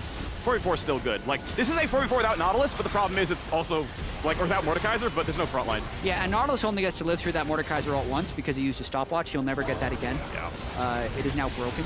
So EG follows at the end of the fight, feeding the kill over to Tinones. Tinones hoping to have another legendary Worlds moment for those historians out there, the 2014 This Is For Kaboom moment when they beat Alliance to knock them out of Worlds. Tinones was the mid laner on Kaboom back then. Been training for 8 years trying to get back to that point. Still has an opportunity, win or lose, will not be eliminated from Worlds. Loser of this game plays DFM in a best of 5 tomorrow for the hopes of playing RNG in a best of 5 to qualify for group stage. So definitely an easier path. The winner here will advance to the games 2 days from now, where they will then play the winner of Mad Lions versus Saigon Buffalo. So those are the stakes as EG has this 6,000 gold lead and a very powerful teamfight comp. They really do. We got Anathema's already through for the Trundle to even knock down the Tenacity that much more on a front line he would like to kill. As the scaling continues on, Luden's in here for JoJo. Steel caps through the EG jungler now as well, as we are on solidly 1 item each AD carry. The farm at least has been decent for Bronze, but still a very, very tough push ahead. The stopwatch broken has been sold by Seosh. Make sure he can get the next item as soon as possible. We'd love to finish his Mythic in time for the next big team fight. Drakes were traded, by the way. It is Loud grabbing their own, so delaying any play towards a Dragon Soul, but EG not exactly in danger of getting outscaled, so not pushing too hard for any objectives right now. Yeah, if I had to guess after they lost the fight at bottom turret when Vulcan dove in, they probably said, guys, just be patient. Just chill. Yeah. This is a moment where it is absolutely okay to not constantly accelerate the game, knowing how strong their scaling is. Also, Impact is far away, but does have teleport. Yep. So if a fight happens, he'd likely TP in. He shows damage. Demonic second. Rylai's lets you pin your target better, but Demonic is how you burn them down faster if you know they're stuck anyway. Just gets the charge. Not really any follow-up damage to the turret. The rest of Loud came down in time. Stun gonna be attempted. Yeah, they know they have a temporary 5v4. And when will the TV come down? Finally now comes through. A fling back. It's so much damage, and Inspired will drop. But the team fight could be good. He ults Croc, and the killer flies a second, but you're still always killing this man. He ults, he's still stuck. The stopwatch burned. He does have flash, and it means he lives. Health bar low, but there's no fight left, or is there? Impact shut down. He needs a shield, doesn't have it, but the dive in is good enough for Azir, a double kill, and it's a re-engage just barely by the skin of their teeth. Evil geniuses just turned the fight. So close by Loud, and I actually love the look that Robo had there, knowing that Impact was on mid-wave and it would be at least a full channel of teleport before anyone could join. They get Inspired, they nearly get Impact, but then because they could not finish him off, the damage just doesn't stop. But yeah, they basically just fire at JoJo. Inspired then looks to kind of play a little bit of frontline, but gets hooked, can't ult early enough, and they burst him down. So from here, I also like how much time Croc buys. So he knows he has flash ult. There's an actual circle we can't see here. That's the end of the Mordekaiser ulti. Stopwatch again, he's only gonna get to do that once. Flashes out afterwards to stay alive, and now Impact is overextended, but now you can see how much that Demonic just keeps burning with the EQ landing from Impact. JoJo picks up the double. Cowrie cleans up the third. They don't get him. I think that kill would have been huge. That would have been someone getting a shutdown. I mean, he was down to like 120 health, right? Like, Triumph just healed him for a third of his health bar. Very big deal on that one. So Stays alive, but that got close. He's got his own stopwatch now, realizing how dangerous that was going to be. Robo gets ulted under the tower. Jojo able to be okay on that one, ultimately. You can see, yeah, huge damage out of the mages on the EG side. Impact on all the gold, but honestly, Jojo was just able to free hit that fight. Well, he could kill someone here if he wants. Big stun, and you're just locked down. Tinones, nice sniper shot. Doesn't get flashed. I think it would have been up at that point in time. It's up now, certainly. That's actually a loud counter to get in, land the shot, and get one. So now it looks like Baron is on the table. It absolutely is, and they just need to find a way to see where Croc is beforehand to allow Impact to ult him. Make it so they can't steal the smite, and they'll have a 5v4. So EG will ideally peel for this fight beforehand, but they can also just take the Baron. Yeah, Squire's Bloom reveals, but there's a blast plant. He can always ult in. Mordekaiser's nowhere near, so they really can't burn this one too much already. They've killed one, and looking for a little bit more now, pushing over the wall. Croc can steal it.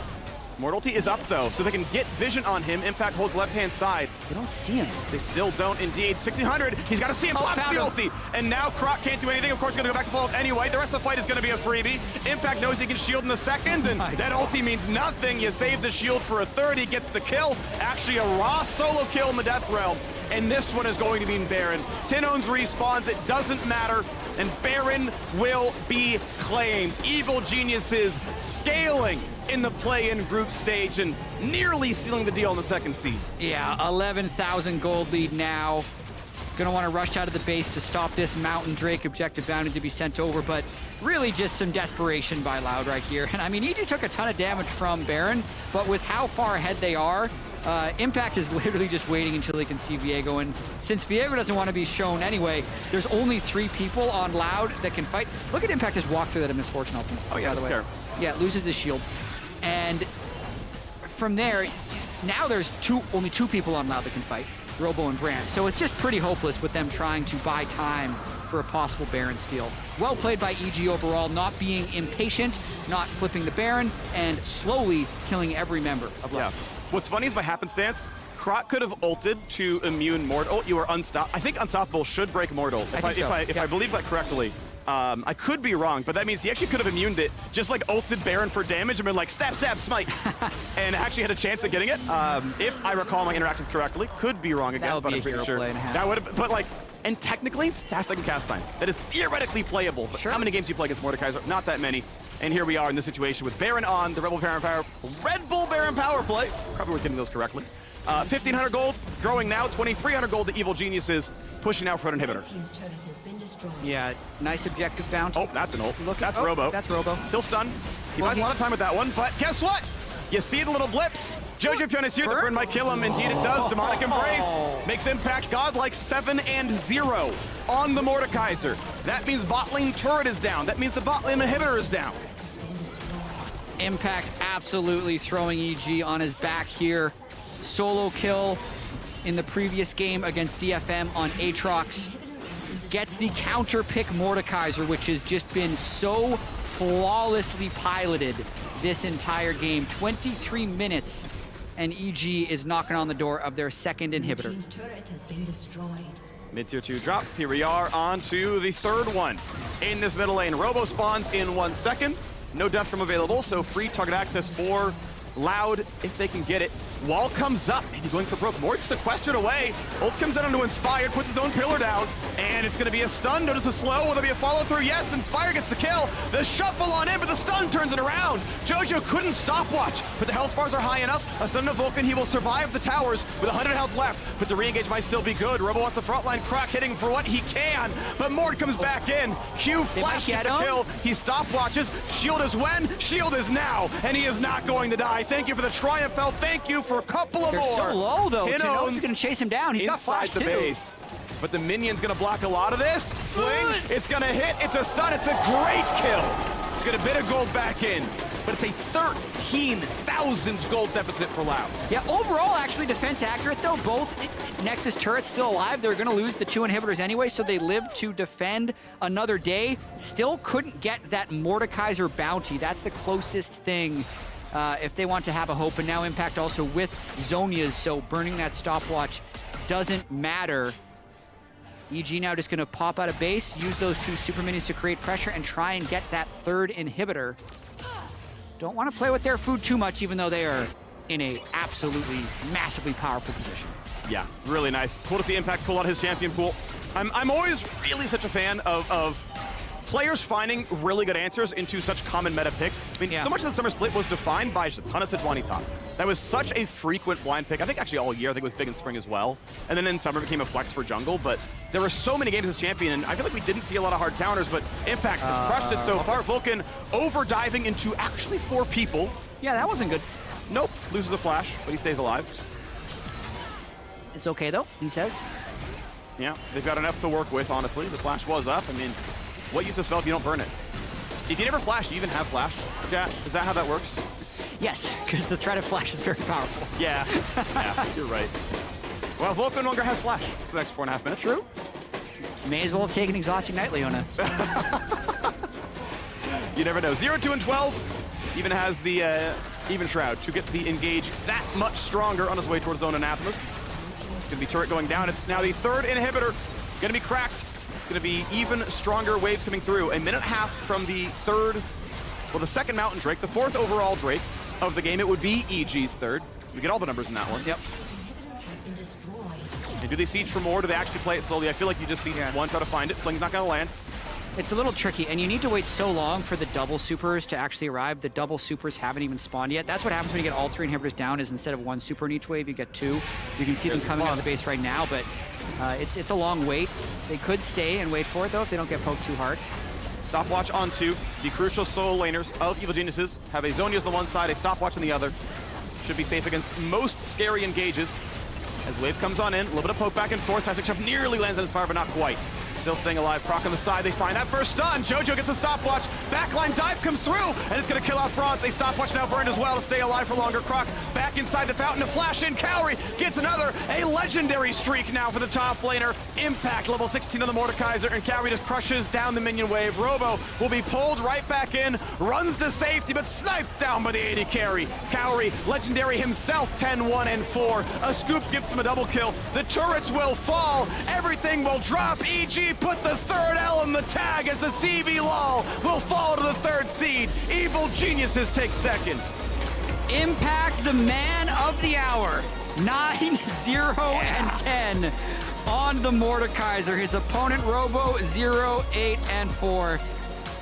Very important for EG. They will now play in 2 days against the winner of Mad Lions and the Saigon Buffalo, whereas DFM and Loud will be playing a best-of-5 tomorrow and then have to face RNG for their chance at the group stage. So EG, it's not the perfect result for them today. They were in a position where a group stage win against DFM could have given them a tiebreaker against Fnatic to possibly just get out of the group. Yep. But this is the next best thing. They get 2 tiebreaker games, they get more settled on stage, and they play 2 solid games against DFM and Loud. And we look at our top seeds from the various groups, right? Fnatic number 1, DRX number 1, EG number 2, RNG number 2. And we knew coming in, there's only 4 teams getting out of this play-in group stage, and there were 5 teams from top 4 leagues, right? Because there's 2 LEC teams here. So someone, maybe both, is not making it out, right? Mad Lions, Saigon Buffalo, Evil Geniuses, only one of those 3 teams is making it out of the group stage. Expectation, based on group stage results, is that's going to be a battle in 2 days of EG versus Mad Lions. And is Mad Lions now the only LEC team to ever fail in play-ins twice? Is EG the first LCS team to fail in play-ins? Because it's been an immaculate run so far for the league. It's going to be fun to watch for all the same.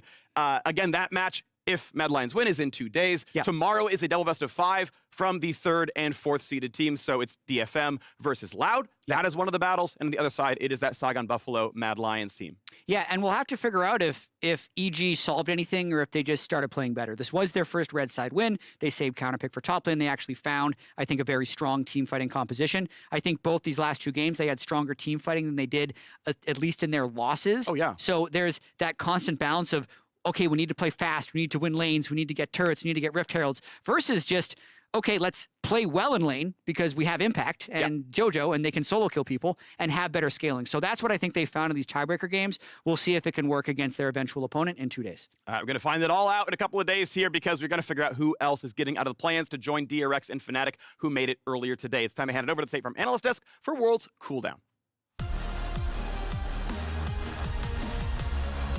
North America did it. That is fantastic camera work. Jojo, the eagle that is no longer bald because he has a hat, is extremely happy. And Raz... It's still bald, it's just hidden. Oh, really? I don't know about that. Yeah, I don't know about that. That's not how it works. Now, before we get to celebrating EG's wins in the tiebreakers, I want to bring us back and remind everybody how the day played out. So can we roll the clips of how everything started with my boys Fnatic taking down Beyond Gaming, Chronicler? And Fnatic was the favorite coming in. I think yesterday's loss against Loud kind of set them back, set them straight again. Really felt like they were overwhelmingly the stronger team. Besides that one win where the draft didn't really work out, they made a couple of crucial early mistakes. And yeah, unfortunately for Beyond, they were never really able to get anything done in this game.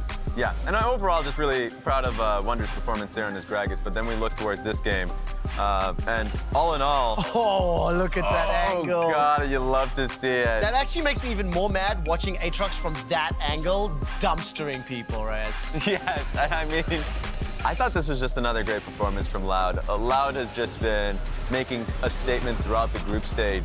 And this one, I felt like you got to see that heart within the Chiefs, the Oceanic team, finding ways to fight back multiple times. So it wasn't a clean game, but then we got to see just great team fighting from Loud once again to just clinch the win. And I think that looking at what we see here from Loud, we saw a lot of that even in their game just now. It's not able to really pull it together as looking at the game that was played by RNG here was, I think, just what we'd expected, right? Yeah, we're on to DET-FM EG at the moment. DET-FM EG, it's been a long few days.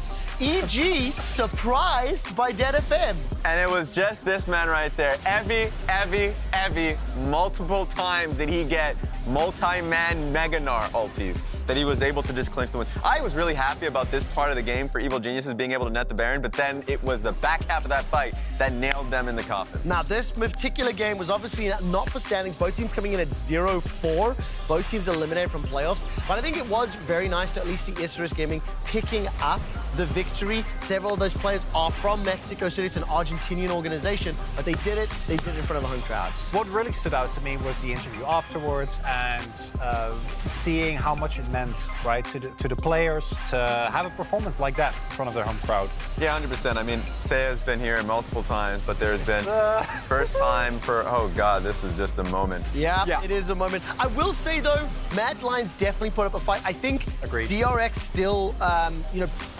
predominantly in control throughout the course of the game, but there were opportunities for Mad Lions to pick up those wins. I don't think DRX were in control at all. Thank you. I think Mad did really well. Oh my word! I forgot they were leading. They threw a Baron. They threw a Baron. It's okay. I remember now. I scrubbed it from my memory. So this is what I was talking about earlier. There we go. This game was what you'd expect. RNG showcasing it, even with a draft. Oh, I'm so sorry, Mad Lions.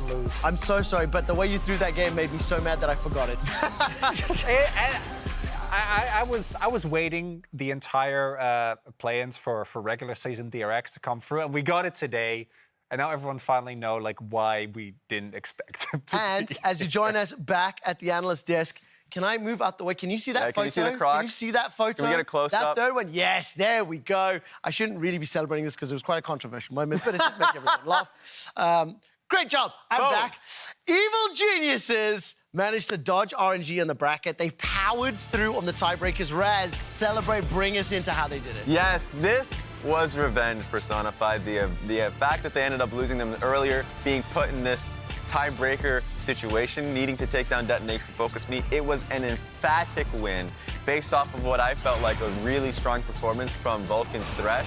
Here is a great fight where Unipon, as you can see on the right side of the fight, had a really difficult time finding an entrance. Found that entrance right here, but immediately lanterned away and was face-to-face with the Aatrox, and so he was in a really tough spot. Overall, better setup around objectives from Evil Geniuses, and better team fight from this squad. And we saw what happened in their loss. A lot of the times, those were just messy, long fights. We saw that all cleaned up. And I think in both the matches, also the one that they subsequently played against Loud, we saw, well, this game was really just Impact kind of smurfing.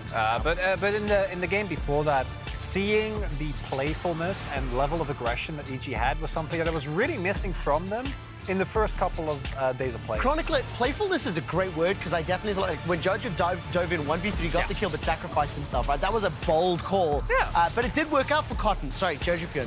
I will ask Chronicler, do you think this win against Loud was cleaner, less playful, more serious, more going for the jugular? How do you interpret that? Because to me, both games are one-sided. Both games EG played extremely proactive on the front foot. I think Jat and Freak nailed it in draft. Jat was like, I think this is a good draft for Maud. Freak said, Maud dumpsters Sejuani, and my God, did that come true. Yeah, that was not a lot of fun to be had. That was top die squared. Top die squared. Impact standing by with LoL. Welcome back to Mexico for the Verizon post-game interview, last one of the day, and I'm here with the victorious Impact. Thank you for joining me. Impressive game, I want to say. Jat, during the cast, was saying that Impact does more damage on Mordekaiser than any other top laner. What do you have to say to that? I mean, just top game, you know, just I'm better, so what I do. I mean, just my Mordekaiser is better because I don't know what I say, just top game, no? It's like I just understand Mordekaiser champion more, how using E better. I mean, I'm kind of messed up to late game fight, I think, but I still play well, so just top gap. Top gap, nice way to get back at the Loud team. I think the fans are going to love this. Christina, you were hovering GP and Mordekaiser. What did you make the decision to go for Mord in the end? I mean, just for carry, I can just be more front because they have to hook somebody and just one-shot it. And I was thinking, if I'm play GP, I got one-shot together. And I don't die together. And then I'm changed to champion. And coach said, what about Mordekaiser? Oh, good idea. Then I just take it. It was an amazing idea indeed. It's also been like a super long day for you guys, playing back-to-back tiebreakers. And when I was talking to Vulcan, he was talking about resetting the draft also. But I want to ask you about resetting the mindset, because for me it's not easy to go through a day like this, especially after losing an important game. Tell me about the day and how you managed to bounce back. I mean, example, like I played Aatrox Naru matchup and I was kind of getting shit on too against Evil, the DFM top laner, and I changed mind that how can I play better now? Watching the video and like, wait, I was inting the in lane, and I changed mind. I told my teammate, just give me Aatrox, I can play better, I think. And after that, I think I won that lane. So that's my mindset, you know, just fix what I play bad. And I also said that, like, I think we are team fight star, engage pretty bad. We got engaged already first. We not try engage first, and we are kind of scared. Then we talk about how we can team fight better and just go fight. And if we angry, just go and see what happens. And that's how you can play League of Legends, you know, engage first. And if enemy die, enemy cannot using skill, then the character is out. So just fight first. So then, yeah, I think we pretty well played it. Yeah, I agree with that, and it's all a matter of mental in the end and how you manage to bounce back. The next step is going to be facing off against who wins between Saigon Buffalo and Mad Lions. Tell me about your understanding of the both teams, and who do you think you're going to face? Because Mad Lion in best of 5, not so great, and Saigon is like super aggressive. So tell me, what do you think of this? I think that Saigon against Mad Lion game, I'm watching that. I think looks like Saigon can win that in best of 5 because, I mean, they picked the Seraphine, you know. Yeah. So just play 5 people together and just play Swain, Seraphine, like NA style kind of, and they won that. But I think Saigon can fix that problem and they can snipe at it. But also I like it against Saigon more because they're aggressive. I mean, game is more fun. Not like people don't watching the 20 minutes just 1 kill, 2 kill, you know. I won't bite. I like bite. So I hope Saigon come to against us. They're a really interesting team indeed. All right, we're about to send it back to LA. I want you to flash the biceps one more time. You agree? Okay. 1, 2, 3. Top gap. Back to you. That lady doing interviews is great. Just a little bit of inside baseball for you. Right at the beginning of the interview, Law asked Impact a question and then put the microphone down. And Impact was so focused on the interview, he forgot to flash the bicep. That was exquisite planning. Great work between Impact and Law. I love the fact that after Loud steal the show with Bronze's bot gap, the top die squared from Impact steals the show. What do you make of the interview? What do you make of the run, Rez? Ooh, I love to fight. That's what he wants. I thought it was great. The personality shone out perfectly. And on top of that, just like talking about his mentality throughout the group stage, I thought it was wonderful done. Chronicler, can you just explain for me? There was a moment there in the interview. Impact said something like, "I was playing Aatrox versus Nah. I was getting on," and then he went, "What?" There was like some sort of it advice. was really good advice, and I'd want everyone at home to take this to heart. Okay. He looks at his VODs and he said, "I'm playing bad." Yeah, write this down. I mean, Impact, played at SKT. Yeah, because I didn't understand. Little world champion, incredible. He said, "I looked at my VODs, I saw I was playing bad, and I was like, I can play better." And then I did. Oh, I can summarize it. Get good. That's all it was. Yeah. Congratulations. That was a phenomenal interview. Impact, thank you so much. Let's take a look at the Group A and B, the final standings of where the teams have placed. Of course, Evil Genius is sitting at 5-2, 3-3, 3-3. Those include the tiebreaker games. So, of course, there you go. Fnatic, Evil Genius, Loud, DFM, DRX, RNG, Mad, and Saigon. This will move us into the completed bracket, the 2022 World Championship play-ins. And as we take a look at the bracket that will start tomorrow, we'll kick things off with Mad Lions playing the Saigon Buffaloes that I have the pleasure of shoutcasting, followed by Loud versus Dead FM, and then EG Royal Never Give Up. Chronicler, I want to come to you first. I believe I want to talk about Mad Lions versus Saigon Buffalo. It's going to be the first matchup of the day. What do you make of this matchup? What do you make of the teams head-to-heads? You can see the statistics from the game they play. The National Geographic matchup. Which animal is stronger? Lion or Lions. buffalo? Lions. So, I'm South African. I know this. Both of these two teams have very clearly shown how they win. For Mad, it's Elyoya and it's Niski, and for Buffalo, it's the bot lane. It's Shogun. Can you look and really Taki. quickly? Kills per minute. Mad Lions have more kills per minute than Saigon Buffalo. If you'd asked me to place a bet on that, I would not have done so. No, that's pretty reasonable. I think Mad, that has also been their downfall, though. I've seen them get kills and then get getting it 2 turrets deep and then lose the game off of that. So I don't know if that is necessarily a good thing. My main takeaway, though, is that I think that how those two parts, mid-jungle versus bot side, are going to interact is going to be key in that best of 5. And I'm just excited to see what this team looks like in a best of 5. Yeah. Because, the champion pool is something we always go to, exactly. You are fighting in a different meta. They are just sending you into a completely different space.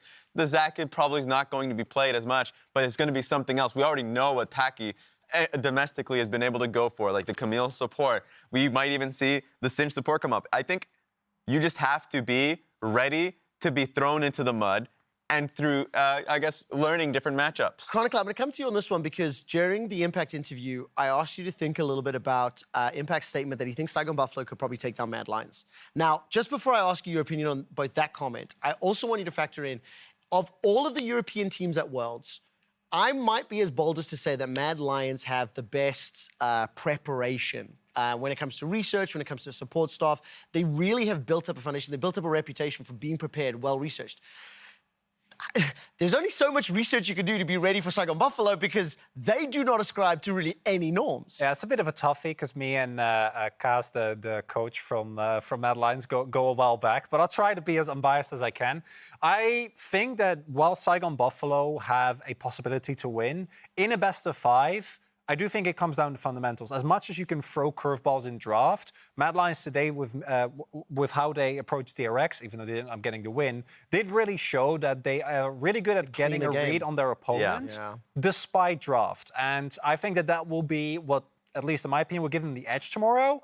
But in a best of 5, especially as every EU person I've seen this means plenty, best of 5 from Mads is... I don't know. Freak has memed it more. I think Freak has memed it more, if I'm being fair. And also, I mean, they haven't won a best of 5 in summer. Final thoughts, Rez, before we move on. They play the map just so much better. I feel like that's what they've staked their name on. Just being able to play the map with Niski and Elyoya. So I feel like that's what they will rely upon. I really want to see what they can do within the draft, but also just playing around Shogun whenever you can. I feel like Shogun has just been an insanely consistent AD carry. And while the rest of the map, the rest of the team's inconsistent, I feel like if you rely and put in resources and back them up, you'll get games. Now, of course, let's take a look at the other side of the bracket. Loud will be taking on Detonation Focus Mean as we contrast the statistics from the play-ins group stage. Loud, up 1,000 gold, up 600 XP, 7 kills through. Time in a major lead is the crucial one for me. 35% to 2%. And if I can cast your minds all the way back to the beginning of the group stage, Loud had lost that game early in the day and then bounced back and smashed. I mean, Raz, what do you make of this BO5? What do you make of what you've seen from the teams thus far, and maybe how they're going to adapt to a series meta? Really shocked. People may not have known, but I flip-flopped from the very beginning. I thought from the very start. Bro, you are the biggest flip-flopper in League of Legends. It was the ghost flip-flop. People didn't even know. I had it, so I thought first, right from the beginning, before play-in started, that Loud would be the worst team between the two. Saw day one, flipped it, and said Detonation Focus Me wouldn't win a game. Yeah. Was wrong on that one, too. For me, the door is wide open between both of these teams with how unique they are, specifically with how gung-ho Brazil, or at least Loud, is in terms of team fighting and playing towards that, and how unique Detonation Focus Me are playing towards both side lanes. So when I say side lanes in particular, bot lane and top lane. Yeah. So I feel like... There's no other side lanes. Just say. At least early game, all right? When bot lane's playing a bot lane. Chronicler, what do you make yes, of go for the matchup? I kind of want to follow Raz that even though the stats on paper look a lot better for Loud, In one game, though, yeah, exactly what we just saw, and I'd argue that they have a lead. I don't think it's by any given means the type of lead where I'm like, okay, this is like a very uphill battle for DFM, especially because DFM, I think this is where the international experience really shines through. We always keep going back. This team is the LGL representative. And in a best-of-5 scenario, I think having been in this type of positions before and actually making it out, I think is a really big help. Yeah, I mean, recency bias really matters here. Like, even though the whole of this group stage has been really working out for Loud, today has been really strong for Detonation Focus Me. It really feels like they're finding their groove, and I think this next best-of-5 is going to work well for them. Okay, I'm about to wrap it up, but Chronicler, would you give me permission to pick on Raz for a moment? Don't seeing do as it. I've been bullying you all day. Deny it. I don't know why you need to do that. Raz has been really Peace, nice. love and peace. So He's actually slapped me today, The producers are telling me I have to do it. Yeah, they're saying I have to do it. No, you don't. Raz, Okay. seeing as though you have been incorrect on your predictions for Loud on day 1, True. Dead FM on day 2, True. and seeing as though you completely messed up your 90-50-10 and said there was a 50% chance, one that you knew was going to happen, that Dead FM would not even win a game. And Wait now a minute. they were in a tiebreaker scenario with EG. They won What are you gonna way do? more games. What are you going to do? You need to make a prediction right now, Loud versus Dead FM, and you are forbidden from flip-flopping, right? I Okay. am making this clear now. I think Detonation Focus Me are going to win that series versus Loud, and it's going to be 3-1. Okay, now what I can say, as that was my final question, he's been wrong in every other prediction. That means Loud will be winning that series. That's it from us here in LA. On behalf of myself, the casters, the entire broadcast Ignore team, him, man. who have had 4 long days of games. Congratulations to our teams and commiserations to our losers. We will see you more later for Worlds, Play-ins, Knockouts tomorrow. The Position that over there.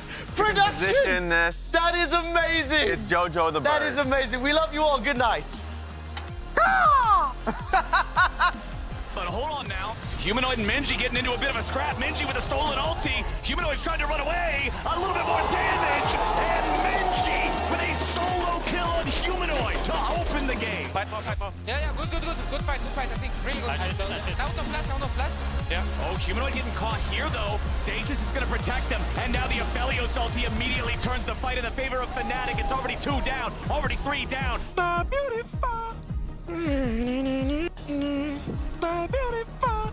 맞다. Beautiful. They still look to fight back a little bit, but they can't do a thing. The Chiefs are being crushed, and Loud are the ones smashed position. They're seeing if maybe they can make some kind of a miracle happen. There it is. He alley-oops 2 of them back into the wall. They've got Vulcan, but Unipon is down. Bullet time over the wall. Evie gets shredded by it as he arrives, and now he could be in some trouble, but he slams 2 into the wall with the ulti. Evie gets away. Jojo dies. EG is crumbling. Now the fight continues. ADD still fighting through him. Beautifully done. That's it. That's what they were looking for. Now you're getting dove. It's a bad time. Holy Phoenix staying alive, just barely, somehow letting it go. Turn around. Holy Phoenix lives. Starscream with a slam back into the wall, but it won't matter. Isurus is just beating him to death with the gold lead.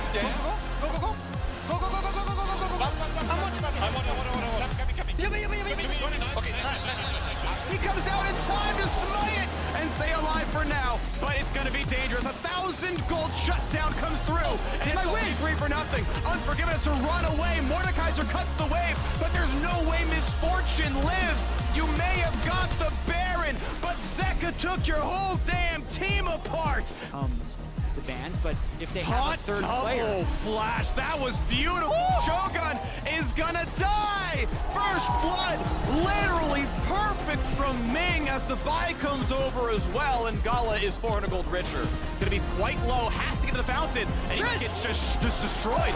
Phillies is gone, Taki is gone. This fight is over. This game is over. Load up wants to hit the ulti, has to burn it the same. Jojo wants to dive, holds backward to the lantern. You're so good at this game, holy. Oh my god. It could be a bait. Impact could die here. He's got the shield though, he needs to get unstunned in time, pops it, and he's gonna be tanky enough to Q slam! And now Croc can't do anything. Of course, he's gonna go back to follow up anyway. The rest of the fight is gonna be a freebie. Impact knows he can shield in a second, and that ulti means nothing. The turrets will fall. The CV LOL will fall to the 3rd seed. Evil Geniuses take second.